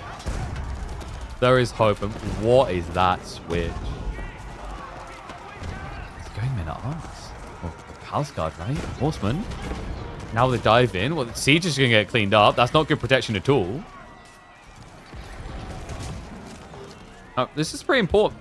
Waldemar's army does not handle Palace Guard at all. It's actually a pretty good shot by Wham. Go to pharmacy? I don't have one close to my house. I might not be able to.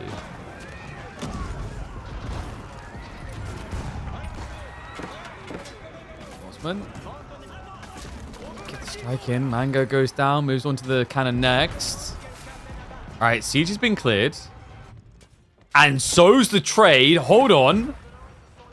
He's still got 43. It's a long way to go, but it's a start. Damn, he's starting to creep in. I mean, Voldemort has got 20,000 food, basically. He's got over 10,000 gold because he's got the guild hall.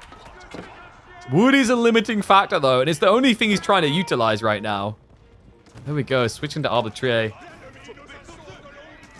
Yeah, I don't get why we aren't getting knights either. It's usually how French wins this in the end. Maybe he's just waiting for that time, delaying it, thinking it's not time yet. It most definitely is.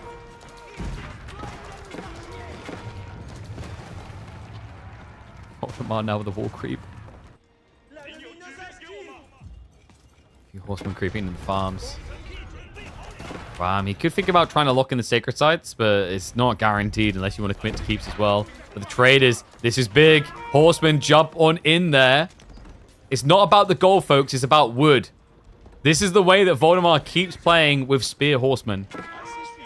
Switch up on the way. Arbitrary and the knights got crossbow stirrups queued. Guildhall now pull 10,000 gold to work with. This is getting so messy. This is ridiculously messy.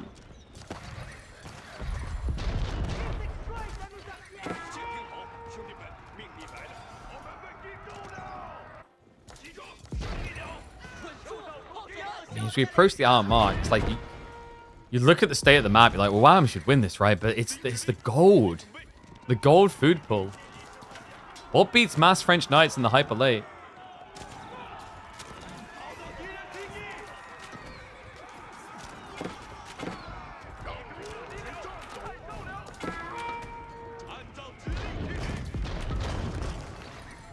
Oh, God.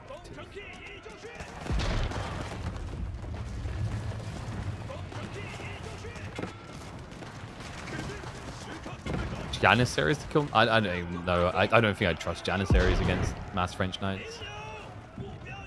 I think their ass would get torn a new one. Oh, dude, even after I'm done with this stream, I've got so much work to do. I can't even just go lay down.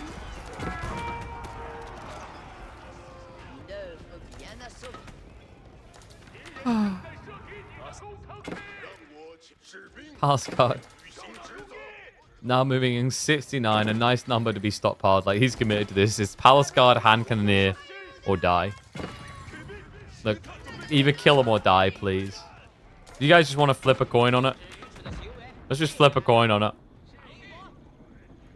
I'm reminded why trade posts should never, ever be anywhere but directly between each other's bases. Oh, God.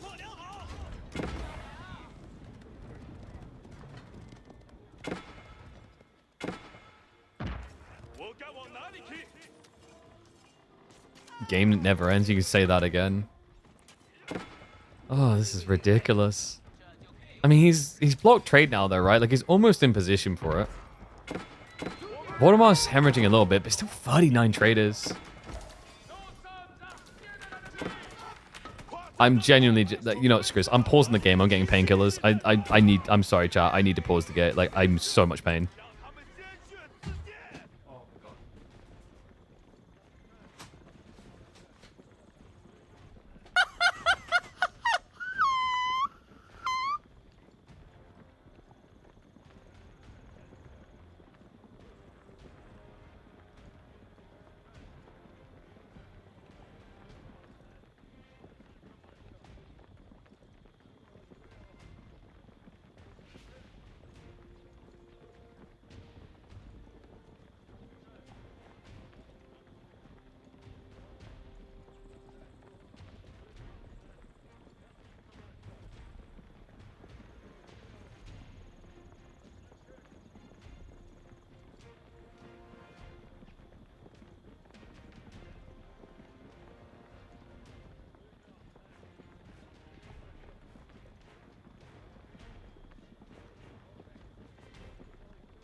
I'm back.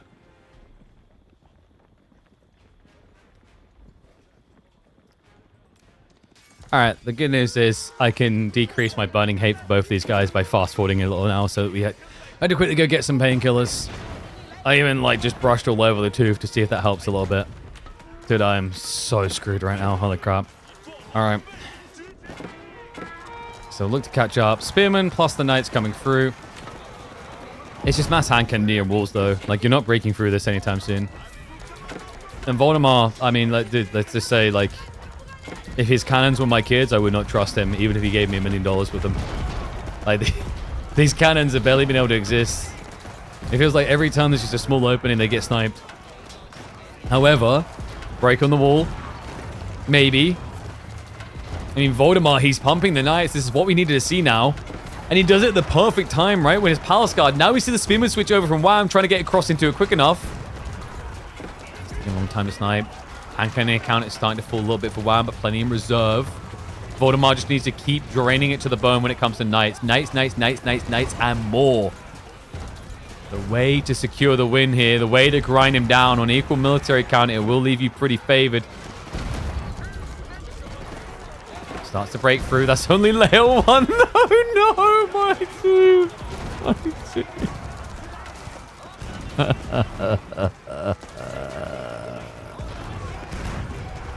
I'm gonna go get pliers. Is it over? It's gotta be over, right? This is just pure dog water late game. It's just a giant melee blob of death back and forth for 2 freaking hours. Looks over. I'm not entirely convinced.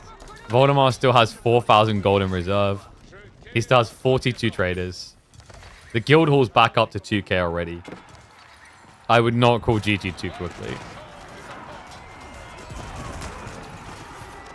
Unless Wham can somehow keep this pressure up.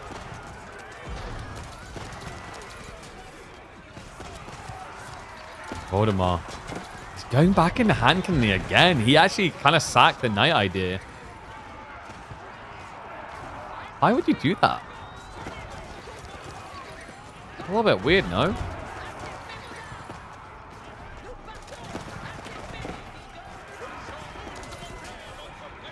I was expecting a lot more Knights from Voldemar. Nah, that's kind of crazy. And mods deal with that crap.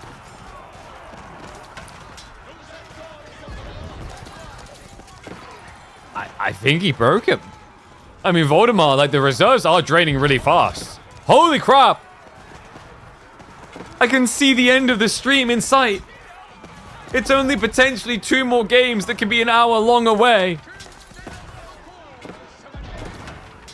My children, my girlfriend, I might see them again.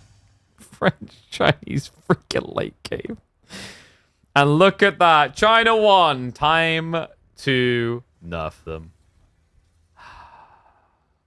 I don't even know how to begin. Like, French losing the hyper late game against China. I don't know, man. Like, the Knight switch never really came. Not in full force. It was always pretty weak. Holy crap, though, dude.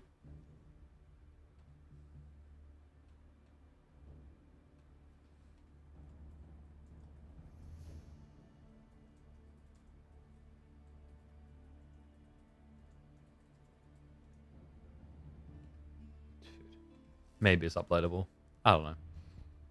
It's kind of ridiculous. I don't remember if something interesting happened earlier on that game because I forgot the rest of it. Yo, what's up, Eagle? Thank you much for the sub, mate. How different is AoE4 compared to 6 months ago? Pro Scouts are slowly disappearing. And what's up, sub, as well? I see you with the Prime sub. Thank you very much, mate. Holy crap, guys. I'm barely keeping it together. Not going to be able to get medical assistance today either, am I? It's like 9 p.m. You feel any better? Not particularly. Maybe a little bit less pain right now. But, like, I'm worried about it. It's like, I think I'm starting to get worried the tooth has been compromised. Because he's done an x-ray, and he's like, it looks fine here. You see where the gums go away a little bit. But, like, the pain is being caused on... It's between the teeth. And it's like the gum line sort of thing. And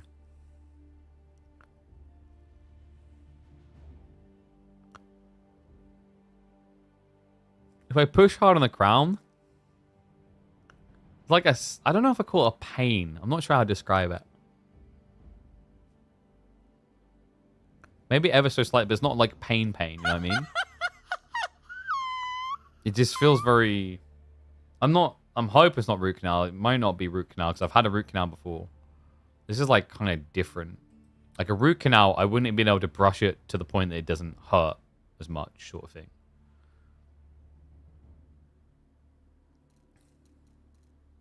And what is up? I see Siren. Thank you very much, mate. Subscribe for 6 months in advance? That is a smart cookie right there. Appreciate you, buddy. Flick your tooth for nails?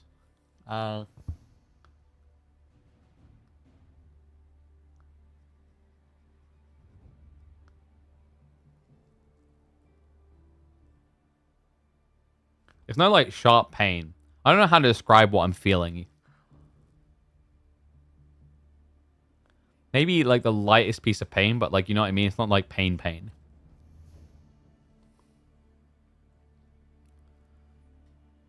Full screen and shush your mouth. Nah, dude.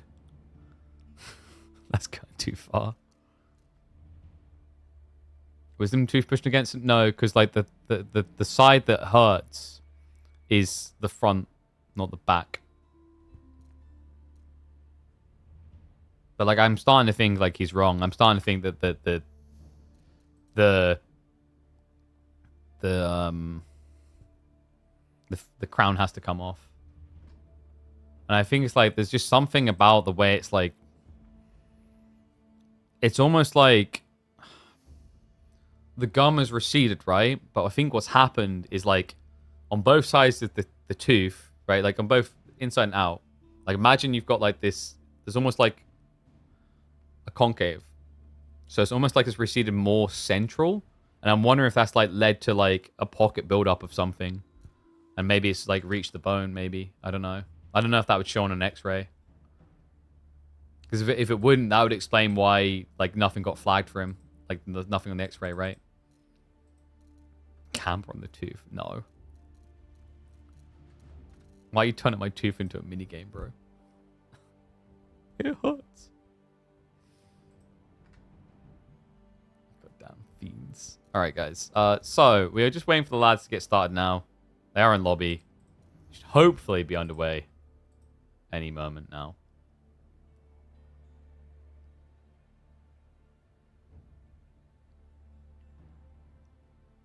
Oh, were they waiting for me?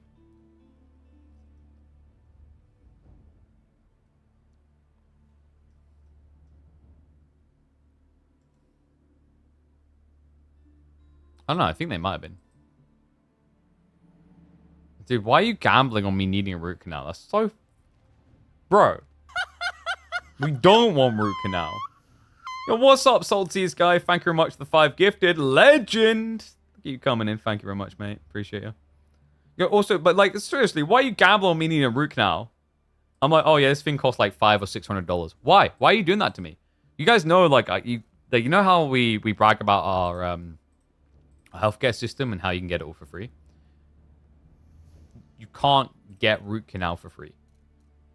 Root canal is a specialist operation. So in the UK, bar a select few NHS dentists that I live nowhere near and wouldn't be able to reach or be on the list for, I'll have to go freaking private with that crap.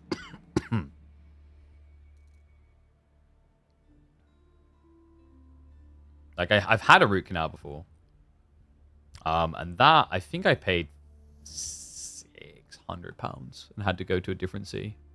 Because there's not many specialists. Alright, we'll do the push-ups after. Next up, we've got Cliffside. Mongol versus Ayu. Sensodyne? Yeah, I've had some Sensodyne. Like, it just hasn't ultimately helped, though. Yeah, we have to pay for it. Because they'll be like, oh, I'm sorry, we're not a specialist, we can't do that. Holy crap. Xbox control as well. Dude, thank you very much. Appreciate you guys for the gifted subs. Thank you. Used to do NHS root canal. Yeah, but like you can only there's only so many people that will do the root canals of certain classification. Sounds so exhausted. What's happened? On off, very bad tooth pain. 8 hours in broadcast. All right. Mushy mushy mother duckers. Let's get to it. Game number 4. The end might be in sight, but I'm not so convinced after that hour-long game. I think we might end up cracking double-digit hours live streamed in just one day. Wham versus Voldemort. Game number 4. Wham on the match point picks the Ibids. Meanwhile, Voldemort goes to the Mongols. A Civ that has not had a good time against IU in the past. Camels counter Keshik's incredibly well. Upside is meant to be an outpost rush. I wonder if Voldemort's going to try for it. He is. It's a swarm for it. It's Ford Gold. Ford Berries. There are options here. Casting me versus Mirrodot? No, get the hell out. I'll cast that tomorrow. If I survive. I don't know. What would happen if I rang 111 now? Isn't there like a dentistry department in hospitals? I'm not sure. I'm not even sure an emergency dentist would be open. Like, we're at 9 p.m. now. If I was going to make that move, I should have done it a lot earlier. This is the ever-moving goal of chasing streams. You just never stop. So, House of Wisdom coming in. Aggro is going to be really late, though. Like, I mean, you're not going to stop Wham from getting the age up. Yeah, they might give me some for the pain. The problem is I just don't trust the healthcare system in my country anymore. Not after my experience with breaking my ankle. So, what I didn't explain in detail to you guys, when I broke my ankle, had to go up to accident emergency. And it was quite late at night when I went, because I was trying to be thoughtful of the system. And it was going to take them 3+ hours to see me. So that would have taken me close to midnight. And then, in the end, they said, well, we can't see you now. We'll have to see you in the morning.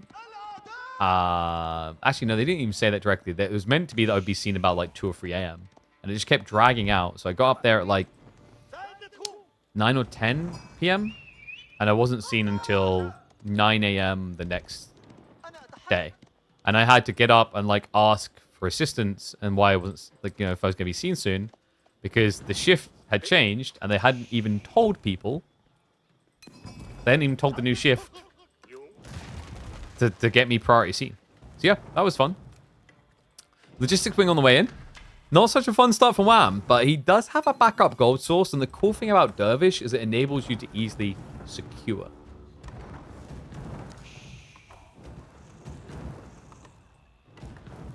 Had a Wisdom Tooth dry socket once. What's a dry socket?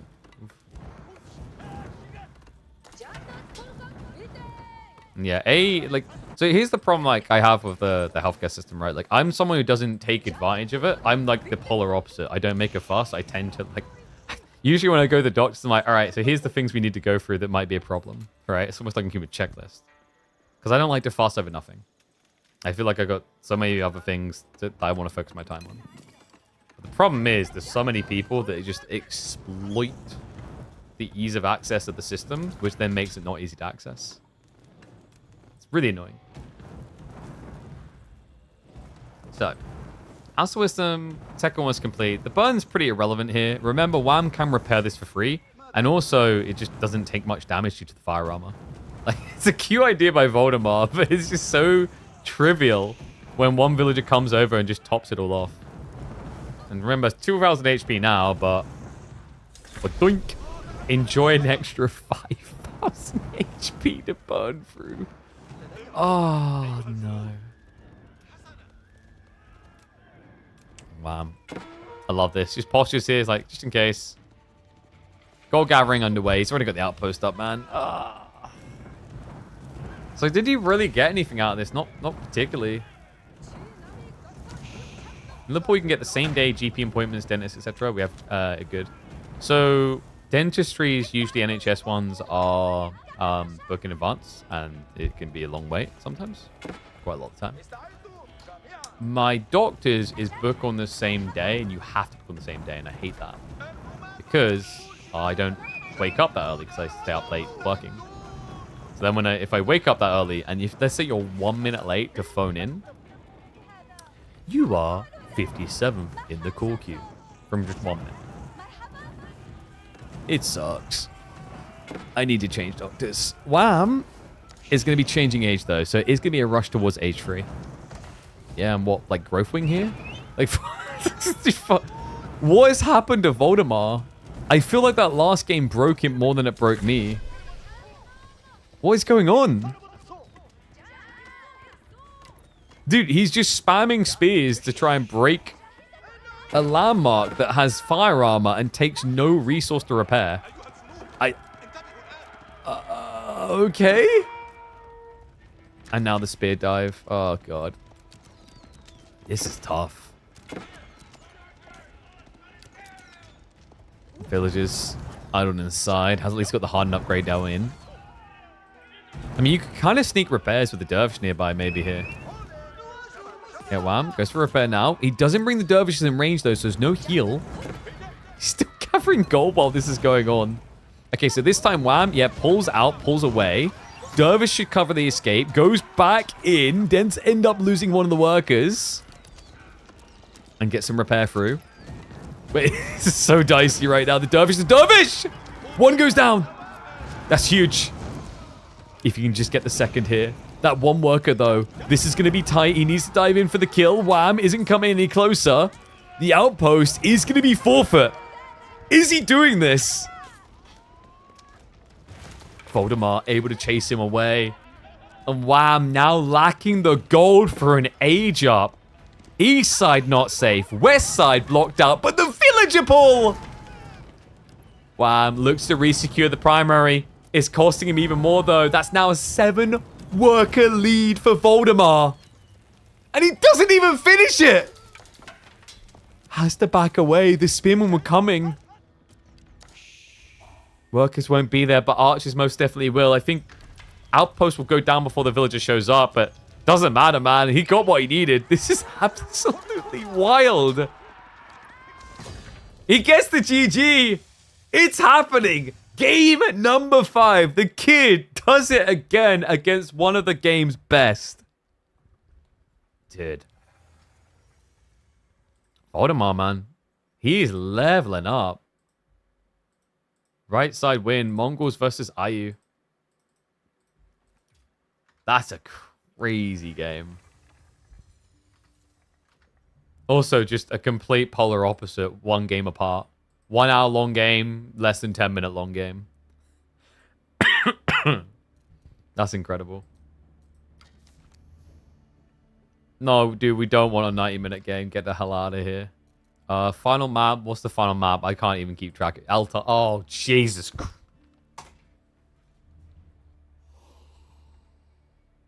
No.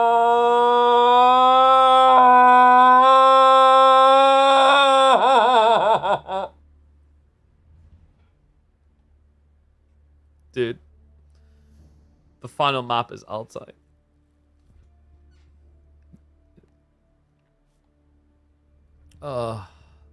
No, I didn't forget to mute.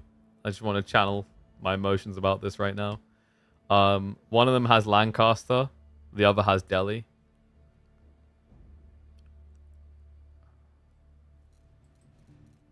So they're going to pick HRE and Shushi, right?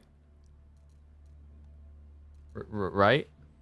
Like, it's going to be HRE and Shushi. How did Altai get survived? Like, how did Altai get saved until the very end? I think the painkillers calmed down the pain a bit, thank God. Alright, guys. I'm going to be real, though. I haven't had a chance to, even though we had lunch break. I'm going to buy a break quickly. While they set up the next game, I'm going to quickly buy a break before we get into it. Because we have been live 8.5 hours. Sorry about the back and forth like this. Be right back 1 sec.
All right, in we go.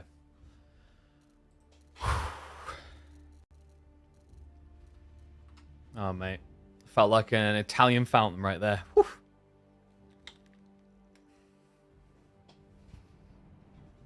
I definitely didn't just go to cry in a corner. Oh, thank you, Bill. All right, what did they pick? What they got for me? They didn't do it, right? They didn't. There's no possible way they picked House of Lancaster Tully.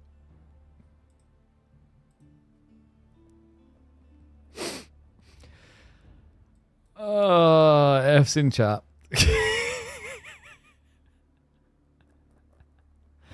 Yes, I put Altai in the pool. It hasn't been that much of a problem.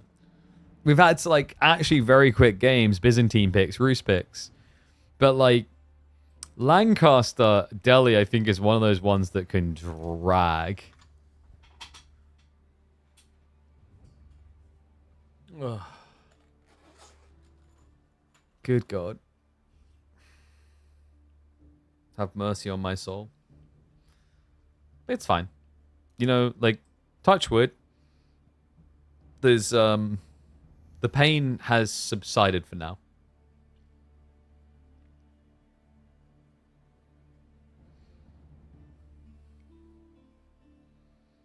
What happened in the French-China game? He just kind of didn't get the night switch timing going. He trickled knights and then just... I think his big problem is he just was stuck on trash units a lot. I think the most knights he ever had at one stage was 20 knights. Like, he never reached the 40-50 count, which is when you break China.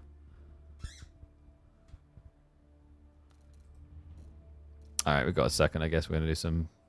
Whoopsie. That's not in use anymore. Alright, here we go. Time for more trash push-ups. What was it? It's like... There? 1, 2, 3, 4, 5. Yeah, I've not got a lot in the chamber right now, to be honest with you. Thought we'd get a few of them out of the way, though. What the hell is KP doing? Getting in shape so I can date your mum? That's good form. That's good form, right? Oh my god, dude. Doing it like that, I really feel it in my wrist, though. What the hell? Like, really feel it in my wrist. You meant to feel it in your wrist like that? No. That can't be right. Hey, that feels chalked.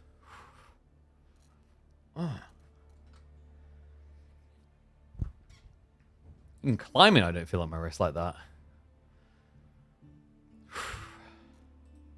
What are they waiting for?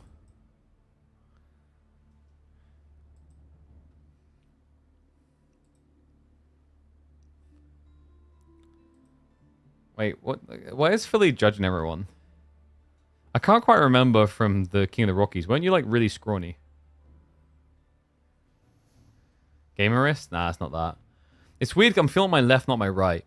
Right, I'd expect because I have an issue where the scar tissue's built up and screwed my wrist a bit. I actually need to start doing like flexion exercises for that. I've got the same issue with my my ankle. Physio guy was saying I need to do a lot of like flexion exercise because the scar tissue's built up around the injury point.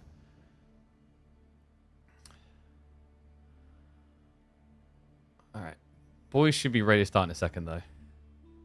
This has been by far like one of the longest series of KPMM.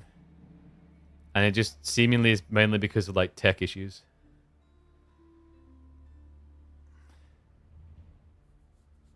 Need to do a boxing bout before casting doubts on the pros? How does that work out? What? Like boxing bout what? Philly, dude, you've been playing too much Mongols. It's damaged the brain. How does a boxing bout come into casting about pros? I feel like you just wanted a rhyming word there and you were just stretching. 9-hour stream. Woo.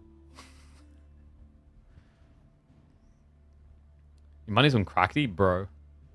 Where's the faith? You guys don't know me. You don't know what I've been through. KP from the hood. Ooh, woo, woo, woo, woo.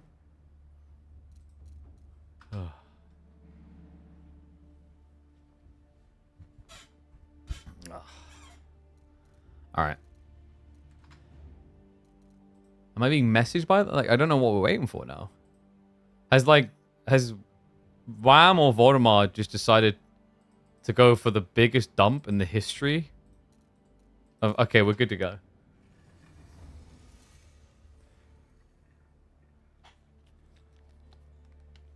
Push-ups are great exercise for... push-ups are great exercises for climbers. That's really why I want to do it. All right. Here we go. I thought it was going to be a short stream today. I really did. And then it just went on and on. And then somehow this series ends on this map. With 2 civs that can make this a 2-hour game. I either apologize or take celebratory thanks in advance. Voldemort versus Lancaster. It could happen. You know what? Scrap that intro. We don't need to be depressing. We need to be hyped. We should be hyped for this because the last time we saw Voldemort on this deli, it slayed the chimp of Age of Empires 4 and brought him to the verge of defeat. Could he use it now to boot one of KPMM's favorites out in the quarterfinals? Welcome back to the channel, folks. Game number 5. Wham with his House of Lancaster up against Voldemort on the deli. And the map, for better or worse, is going to be Altai. Oh boy. Did I do this to myself? There is maybe like a potential argument for that, yes. But whatever it is, we're here. Lancaster has been pretty popular on this map. Delhi actually not seen much at all. No.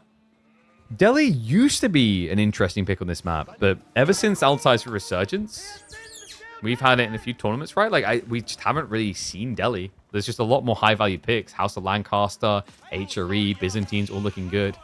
And Lancaster, you see why. The other aggro, kind of unusual against Delhi scholars, but there's reasons why you do this, folks. 4 Spearman blow happens really fast for Lancaster, courtesy of the gathering rate on cheap. But it's the aftermath. What you do with these Spearmen afterwards that counts. Forgotten Runes. Yes. Lancaster loves this map because with the Forgotten Runes addition in recent Altai, it gives them an easy time getting into their manners. It's pretty potent. Don't blame me, I voted for the other series. Well, for all we know, the last 2 games of Voldemort and Mister could have been 2 hours each as well. We were screwed either way. It has been a long day, folks. Reminder, you can always watch these live if you're watching the videos later. We're approaching the 9-hour mark for a Monday. And I have other jobs to do. Oh, God. They can wait until tomorrow, right? So it should just be a standard Dome of Faith play. Other side is where it gets interesting. You don't... Oh, my God, yes! Okay, now it gets even more interesting. I was about to say you get Abbey of Kings for the difference these days. But we've got Tower of Victory into, presumably, Abbey of Kings. He doesn't know what he's up against, so he's going for what he thinks is an advantage. But this is a smart answer by Voldemort. Yeah, it's not actually a terrible idea. Going TOV, increased attack speed on both the archers and the spearmen, gives you a way of contesting up against the extra HP that the Abbey of Kings wields. The question now is whether he's going to see it in time. I mean, you don't switch landmark at this stage. I think you're committed, but it's really important information for how you open this age. Yeah, because normally when you play against Delhi, you're expecting Ghazi beginning. So this maybe kind of changes your mind. I mean, would he Ghazi begin against Spearman? You'd be surprised. I've seen some things, but... Yeah, instead of it now being Archer Ghazi, it could very easily end up being Archer Spearman. And wait a second. Wham hasn't scouted his corners yet, so he doesn't know where he's going with his spear. Oh. Does he not want the manners? I feel like that defeats part of the point in the pick. But the mana play is just very organic here, especially with the stone gen from the Forgotten Runes. So why didn't he go for it?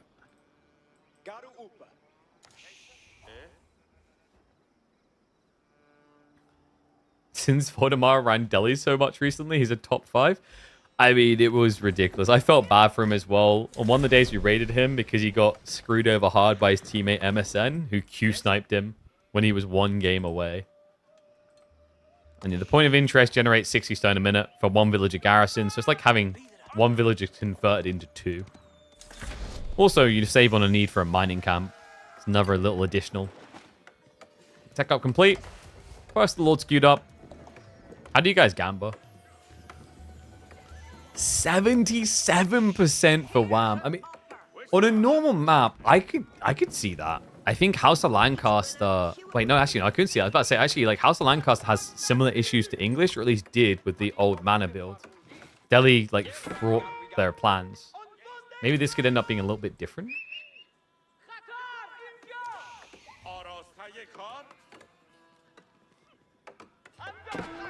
I love the fact we're getting tower victory, though. Dead landmark, question mark? Feel like you see tower victory once in every 100 Delhi games. It's so rare these days.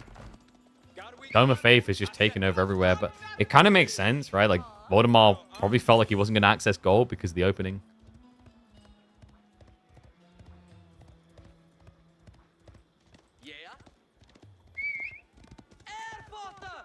First Lord just being dragged away. Archery follow-up. So it's going to be Ghazi archers. Now, we talked about the opportunity to maybe, like, archer spearmen here. In fairness, though, Ghazi is decent at dealing with lords at the beginning when there's not a lot of spearmen, right? What do you mean the gold's diabolical? It's fine. You're Delhi. You don't need... You go in Tower of Victory. You don't need gold. You're fine. You're fine. You're fine. Shh. You're fine. Oh, man. Yeah, Wham, for some reason, his gold wasn't split. It should be over here. Like, you can at least argue with the gold and the deer. He got the deer forward. But then again, like, the tree lines. I don't know, man. Altai is a mystery. At Kavayu. Sorry, Kavayu. Dude, I'm 9 hours in. I don't, like... Take it to the map creator. This is literally being used in an S-tier tournament, alright? Like, shout out to KP... Like, hashtag KPMM best, okay? We spot all the problems for these large tournaments so that they can have cleaner tournaments if they optimize. That's incredible.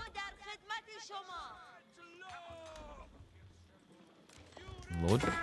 Oh, lordy lord. This is going to get annoying. Guys, it actually might be a really quick game. Yeah, the Tower of Victory Archer Spears are coming out now. I mean, he's 1-1-1-ing, which is pretty good here. Also, this is Lancaster without manners. They did not go for the efficient play, so he's now having to actively gather the stone, which does slow him down. Wham is missing a gold? Wait, is he actually missing a gold? 1, 2, 3.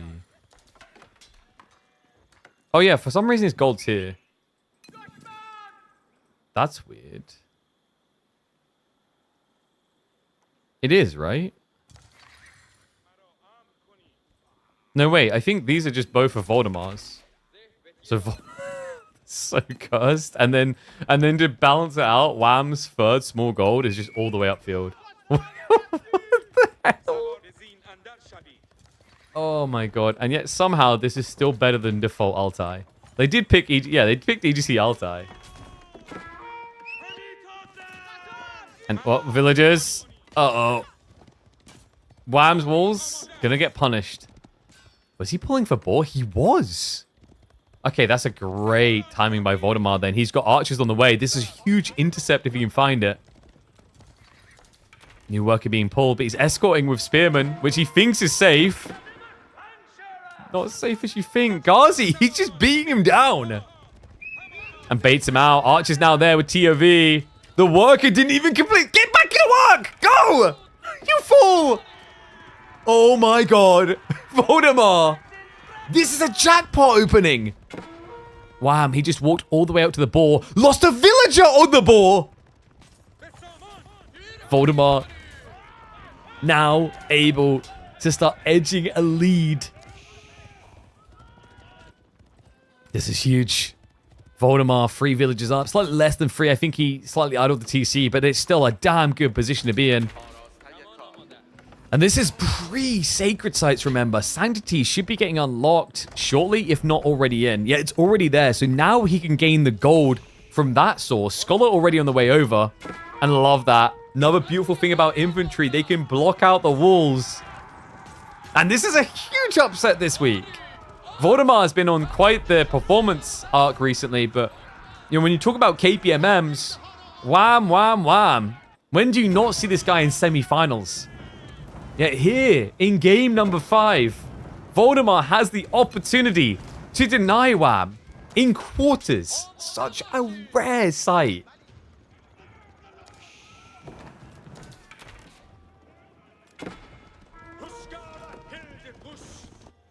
Hobbler now being queued up with the Yeoman. And the wall is just suffocating, man. Sacred Site locked in. Could even think about sneaking the east side one. In the meantime, it's going to be pressure playing into the center. It's a bloody big army. Like, this is the thing about this. It's Tower of Victory. It's not Dome of Faith, guys. The numbers aren't a lie. He actually does have a huge military lead. Normally, when you look at Delhi like this, you're like, oh yeah, but they've got 6 or 7 scholars. It's not that big. No, really, guys. He has 1 scholar. Double the military firepower. Army value, not a lie either. Has got the hardened upgrade for the Spearman on the way. 30 seconds out. Yeah, and there's barely any Yeoman to actually punish him for not upgrading them quicker. Great snipe there. Voldemar now able to lock in Central Sacred Site. Should be pulling the Scholar soon. Yeah, actually brings him all the way around. Has to because of the wall. He's actually... Containment protocol underway. Oh my god. He looks to wall him in his own base. That's one way to deal with the Hobbler. Speaking of which, they are going to step up. Hardened upgrade just came in for the Spearman.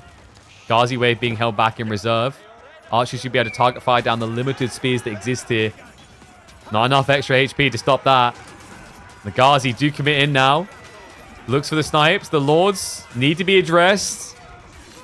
It's going to be one down, but maybe no. Surely not. The health and the damage on these guys. It's proven to be a problem. Hobbler now giving chase. Sacks them on Spearman. 10 spears in queue. Voldemar, no. Dude, this is cursed. Build a racks, please. This is disastrous right now. He does not have the scholars for the military efficiency. So he's building ridiculous backlogs unintentionally. Oh my god. This isn't locked in yet for Voldemar. 12 Spearmen in 1 racks. Like, at this stage, you can afford to just cancel and build a second racks. So much flood resource, actually. You know, 10 Spearmen is 800 resource just sitting there.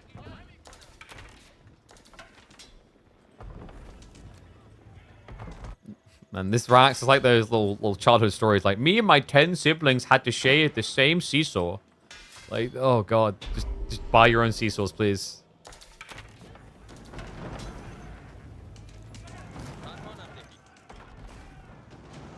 $960 resources and backlog Spearman. I mean, at what point do you just go castle with that type of economy? Oh, you know, I'm surprised he got sick of playing this Civ. I mean, yeah, he likes his walls, and this is a Civ that just does it with all of its military. Now, if you really wanted to make Voldemar hate life, you give him Mongols. He used to love it, but no walls. Ugh. Archer count favoring Wham right now. Ghazi, look for free entry. It's just so annoying with the Lords. You just kind of have to ignore them. And so many bodies again. I can't believe we've gone from Voldemar with a double military lead to just back-to-back fights where there's too many yellows laying on the ground.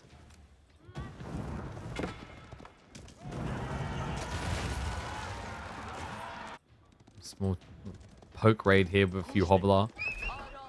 Spearman will be there to react to that, so we'll be protected. Could you even just get the shivs out to finish them off? Second Sacred Site was locked in. Third one as well, so good gold trickle.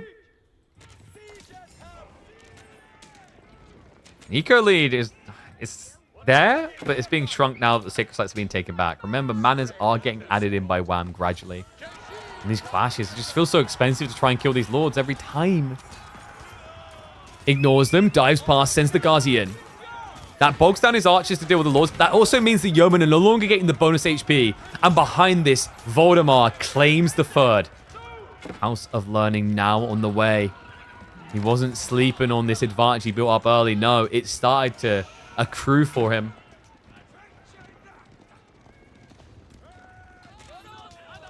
Lord count down to 2. Yeoman count does look strong, though. I am a little bit worried about food access for Ghazi. Wolves are coming up. He has got the berries and the deer on the back still. I mentioned the berries on the flank. So still options here. Dive's starting to come in, and he sees it. The yeoman does scout the landmark. Wham, is he in a position to double down, or is this going to be an age up? He sneaks into the tree line. Wait, what is that gap? I mean, the army should be big enough to hold him at bay while the age up completes. Such an outrageous little gap.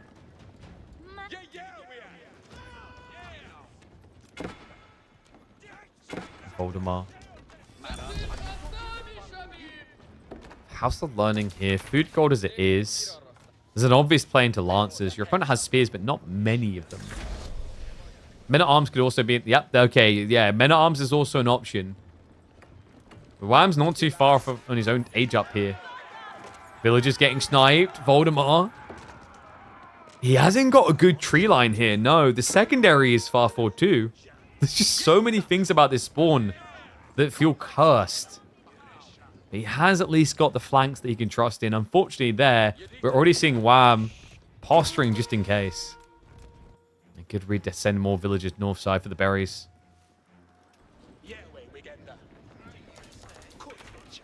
I think, wow. Wham on berries 2.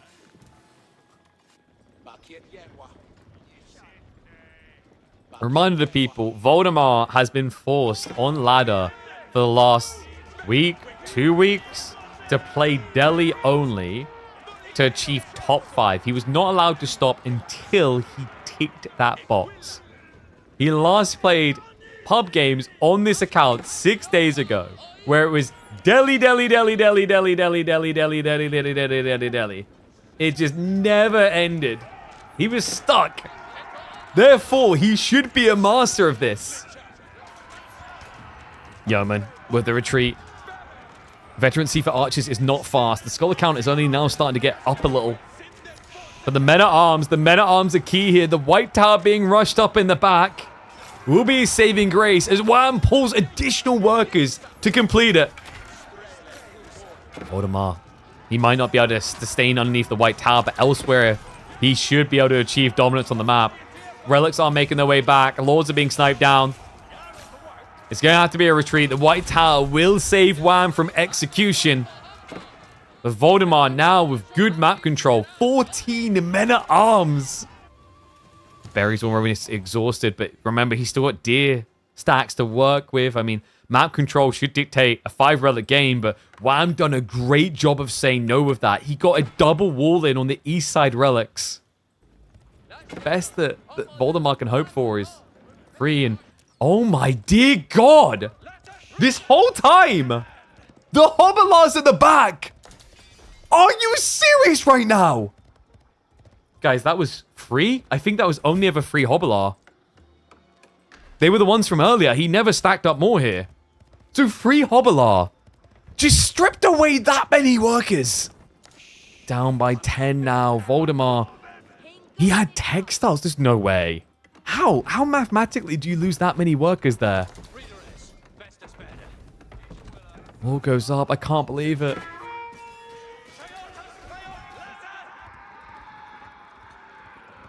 Now forced home with a weaker economy. Because remember, he didn't win the relic game big. He won it small. 3-2. Also, should be running out of food sooner than his opponent. Then again, the balls are in bad locations. Wham can't really utilize that.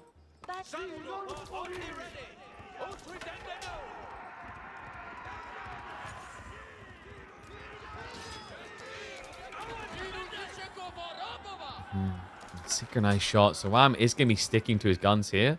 A little bit worried about that, though. Like, your opponent shoot mass men-at-arms. What do Yeoman's sync shot do? And then the War Elephants on top? I don't know. He may have lost workers, but I wouldn't say Voldemar's at a full disadvantage here. I'd love to see him prioritize into Force March, though. I think it's underrated in these situations. Gives you the push timing you need. And the men-at-arms just jump on in. Lords are going to be brought down. I don't think Wham was expecting a double down here. Maybe a pivot?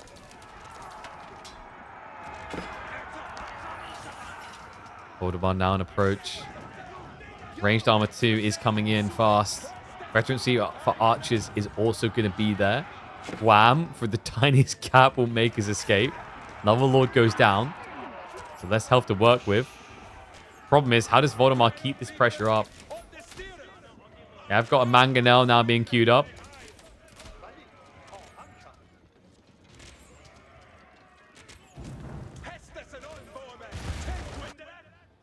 Crossbow switch from Wham. Smart idea. Will he have the time? Elephants and mangoes. I mean, this answers everything that Wham is putting out right now, but there is hope for the mangoes to be solved. We are seeing a steer towards Hobbler now, which is freaking crazy considering your opponent's playing men-at-arms in such a thin map. Sync shot. Reasonable damage, nothing too crazy. Reminder, by the way, guys, this is not just Home Blades. This is Tower of Victory men-at-arms. They are insanely quick attackers. Yeah, it's pretty smart. We never get to see it because Tower of Victory is just... it feels forbidden. Mangonel reveals Wham. Start to back off a little. I think Force March is the game changer. If Voldemar can get that, the gap close is wild. Remember, Force March allows you to go up to maximum movement speed with men-at-arms. You can actually catch and trap Yeoman.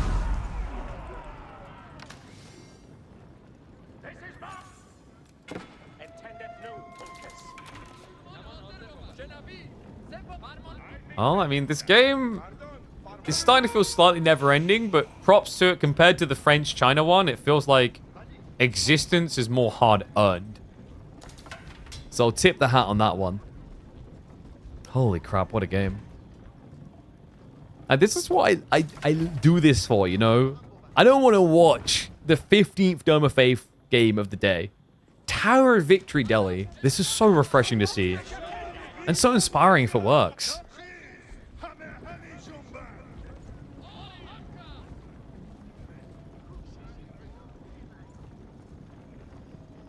Five mangoes now from Voldemar. Walls to protect you against Hobbler raids, although there is a gap just over here. Could backfire for him. And to sync shot. That one hurt. Oh no. Voldemar, is it slipping? He doesn't have a way of punishing Yeoman right now from just poking and backing off.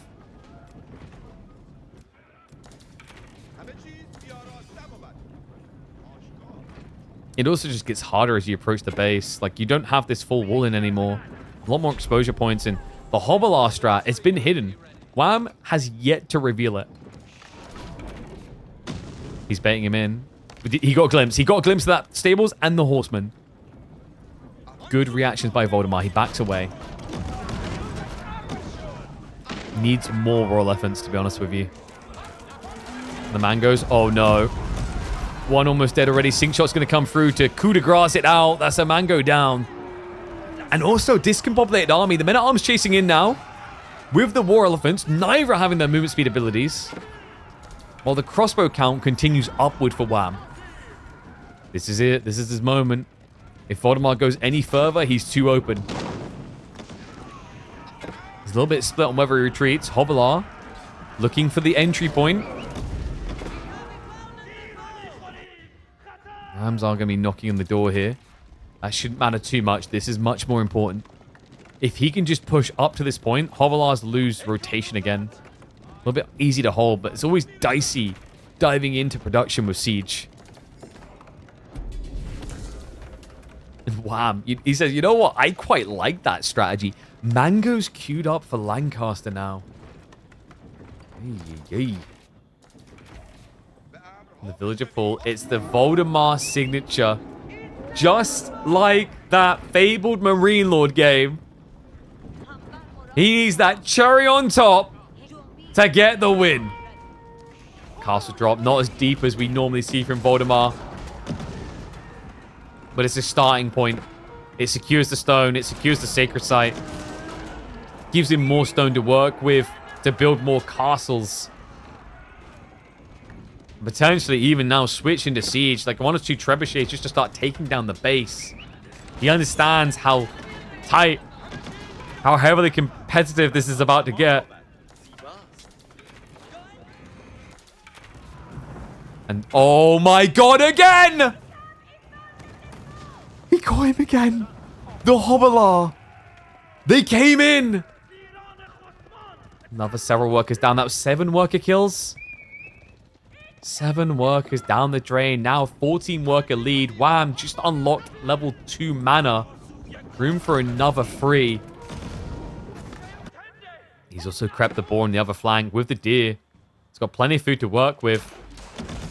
Time is now definitely on Wham's side.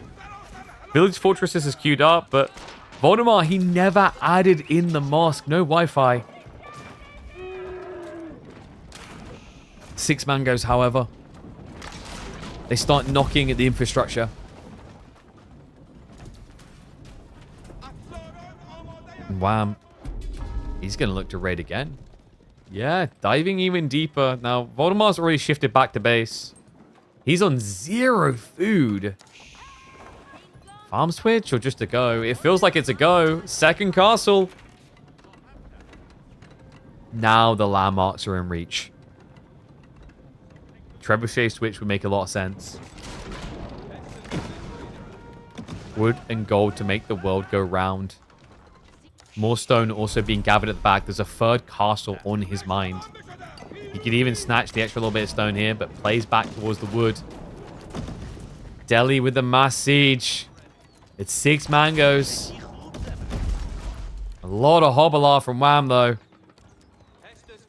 Problem is, they ain't here. They're looking to dish out the pain in the back of the Delhi base. Yeah, but Voldemar's not going to be found there. He pulls more workers to the front. He has migrated everything out of the base.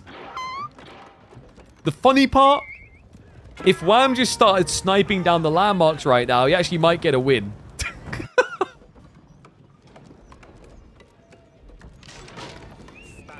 It's all on the front. Maybe some quick walls from Voldemar just to make sure he's safe against Hobbler. Abbey of Kings, almost gone. Trebuchet hitting onto the main TC. It's 3 trebuchets now for Delhi. And a stone wall. Great timing there to prevent a wraparound. However, the yeomen are on the way. He should be able to intercept this. Villagers actually rushing to assist with the wall, but that stacks them up for a sink shot. This is the perfect moment to use it. Wham. Whiffs. Doesn't press the button. Hobbler in the back, though. They find the gold workers. More eco going down. Handful of spearmen here to try and answer for that, but the villagers are dead again. Voldemar, he's not trying to run down a clock. He's not trying to play for that late game. He plays for the now. 7 mangonels, 3 trebs, 2 more on the way. But look at the get out jail free card. Wham! He rushes Imp to dodge the all-in. No way! I can't believe this. A fractional difference as well. TC's down. White Tower being sieged. But he's just about going to thread the needle. No way. No freaking way. Voldemar. He can taste the victory. He's all in. But it's a big fat lie. The Imperial comes out. And Voldemar. What do you do now? White Tower's going to go down. He doesn't know where the landmark is. Send out the messenger birds. Gondor calls for aid, but they don't know where the hell to send it. Unbelievable!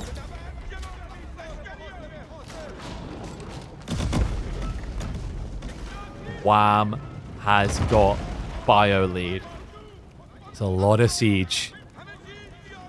He's got to be assuming what most people would. It must be in the back of the base, right? Like, of course. Back of the base just makes sense, right? You build your 4th landmark there. It's a wingard, probably, because you're a ratty Lancaster boy. Where else would you place it? No one would just place it out in the middle of the map. That's crazy. When Voldemar sees the end screen, the feelings being had about it. Mangoes burning away at the army. With Voldemar, anything lost is permanently gone when it comes to the infantry. He has no food income. No way. Wham now rushing back up the White Tower. Siege massing, pushing in. White Tower's not online yet. Elephants are reaching the siege. Voldemar, he says, I'm not done yet. Pushes it away. The White Tower is not shooting. Remember, it has not been rebuilt yet. There's no firepower. Hovelar tried to dive from the backside, but the castle keeps them at bay still. This is so difficult what Voldemar's trying to do, because he still has to figure out where the final landmark is, and it's a 50-50 coin flip. When he checks the back of the base, you're either going east or west. One way leads potential victory. The other, almost guaranteed defeat. Can I just get a remake instead, maybe? Like, I mean, I don't like these odds. It's a coin flip. Wham, also struggling on economy. 79 workers, but when you look at the income, you wouldn't really think it. Only 2 manas left.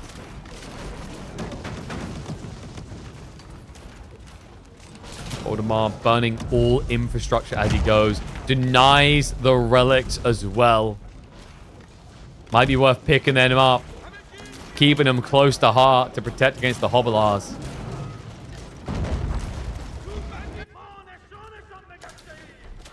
This might be the craziest game of Altai we've cast. The difference of seconds.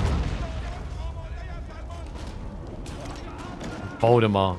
Had that dive come just a tiny bit sooner, he'd already be at the victory screen. But now, we talked about it before, it's actually happening! The landmark snipe from Wham! Oh my god, there's nothing at home.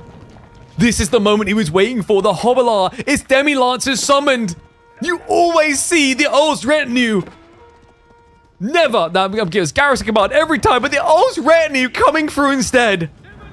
One landmark down. Voldemar, he's shooting shots in all the wrong squares. He just can't find the submarine. Second landmark being assaulted. Voldemar, why not just go Imperial and hide your landmark? So, no food! This is done! There's no answer! Voldemar rushing home with workers now. But the second landmark down, just one to go. Wham's like, oi, follow me, over here. Let me lead you to where it is. This is just sad, man. He's gone mass siege. He can't move quick enough. Village is now with a repair. If Wham just realizes they're all dead, though. Hasn't for the time being. Voldemar. There we go. Wham notices. Starts to hit into them. It's just too slow. Come on. Just a little bit faster. Someone pick up the siege weapons. Break your back doing it. And the stone walls, Wham. Wham's walls to guarantee, even if he gets close, it'll be no cigar. Work is down. That's it. There's no hope anymore. Unbelievable. Voldemar with the all-in. Fractional difference. A matter of seconds. A stroke of genius into a literal stroke and a pass out. Wham will emerge victorious. But once again, Voldemort makes the statement. Just you wait. I'm just around the corner.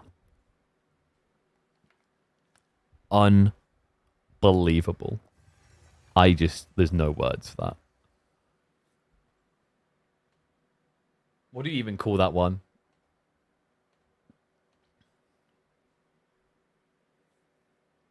I can't. Like, that game. Like, what do you even call it? Landmark race, right? The ultimate landmark race?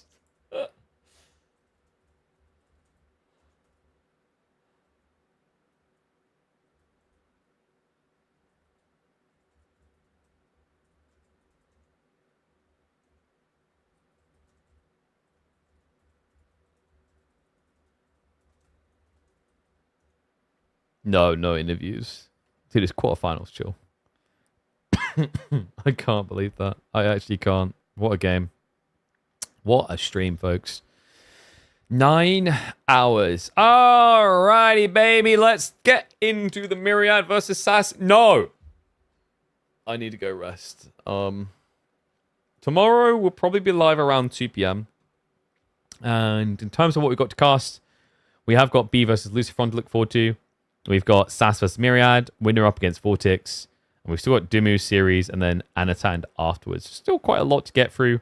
It might be we leave one of the quarterfinals, semifinals for Wednesday, because this week we are going to be live Wednesday in the evening. I should hopefully have more details on why tomorrow. I'm waiting on the care package to arrive for our sponsor stream on Wednesday. But guys, I'm going to get ready to round out. That was unbelievable. Unfreaking believable. At least it ended up being worth the wait. That was an epic game. Unlike the French-Chinese game, French-Chinese games are piles of crap. I'm sorry, but they are. If you're a French-Chinese main, you deep down know it's true. You want to go, oh, yeah. But guys, that's going to be it. So tomorrow, I'll be back 2 p.m. UK time. I should be live by then. Be sure to tune in. And then reminder, we have got Wednesday stream into Thursday Grand Finals. And then KPMM will take a break for a week. But we'll still go live Friday and Monday before I go on holiday on Tuesday. But thank you for tuning in, guys. Remember, make sure you got notification turned on so you know when we're live. !mark Discord. Join the chat so you know when we're doing streams and where we're doing them. And also !mark AMD. Be sure to check out the sponsor of the streams this week. We want to support those people, keep them coming back. But YouTube kick, I'm going to end the stream now. Thank you very much for watching. And as for Twitch, we will find some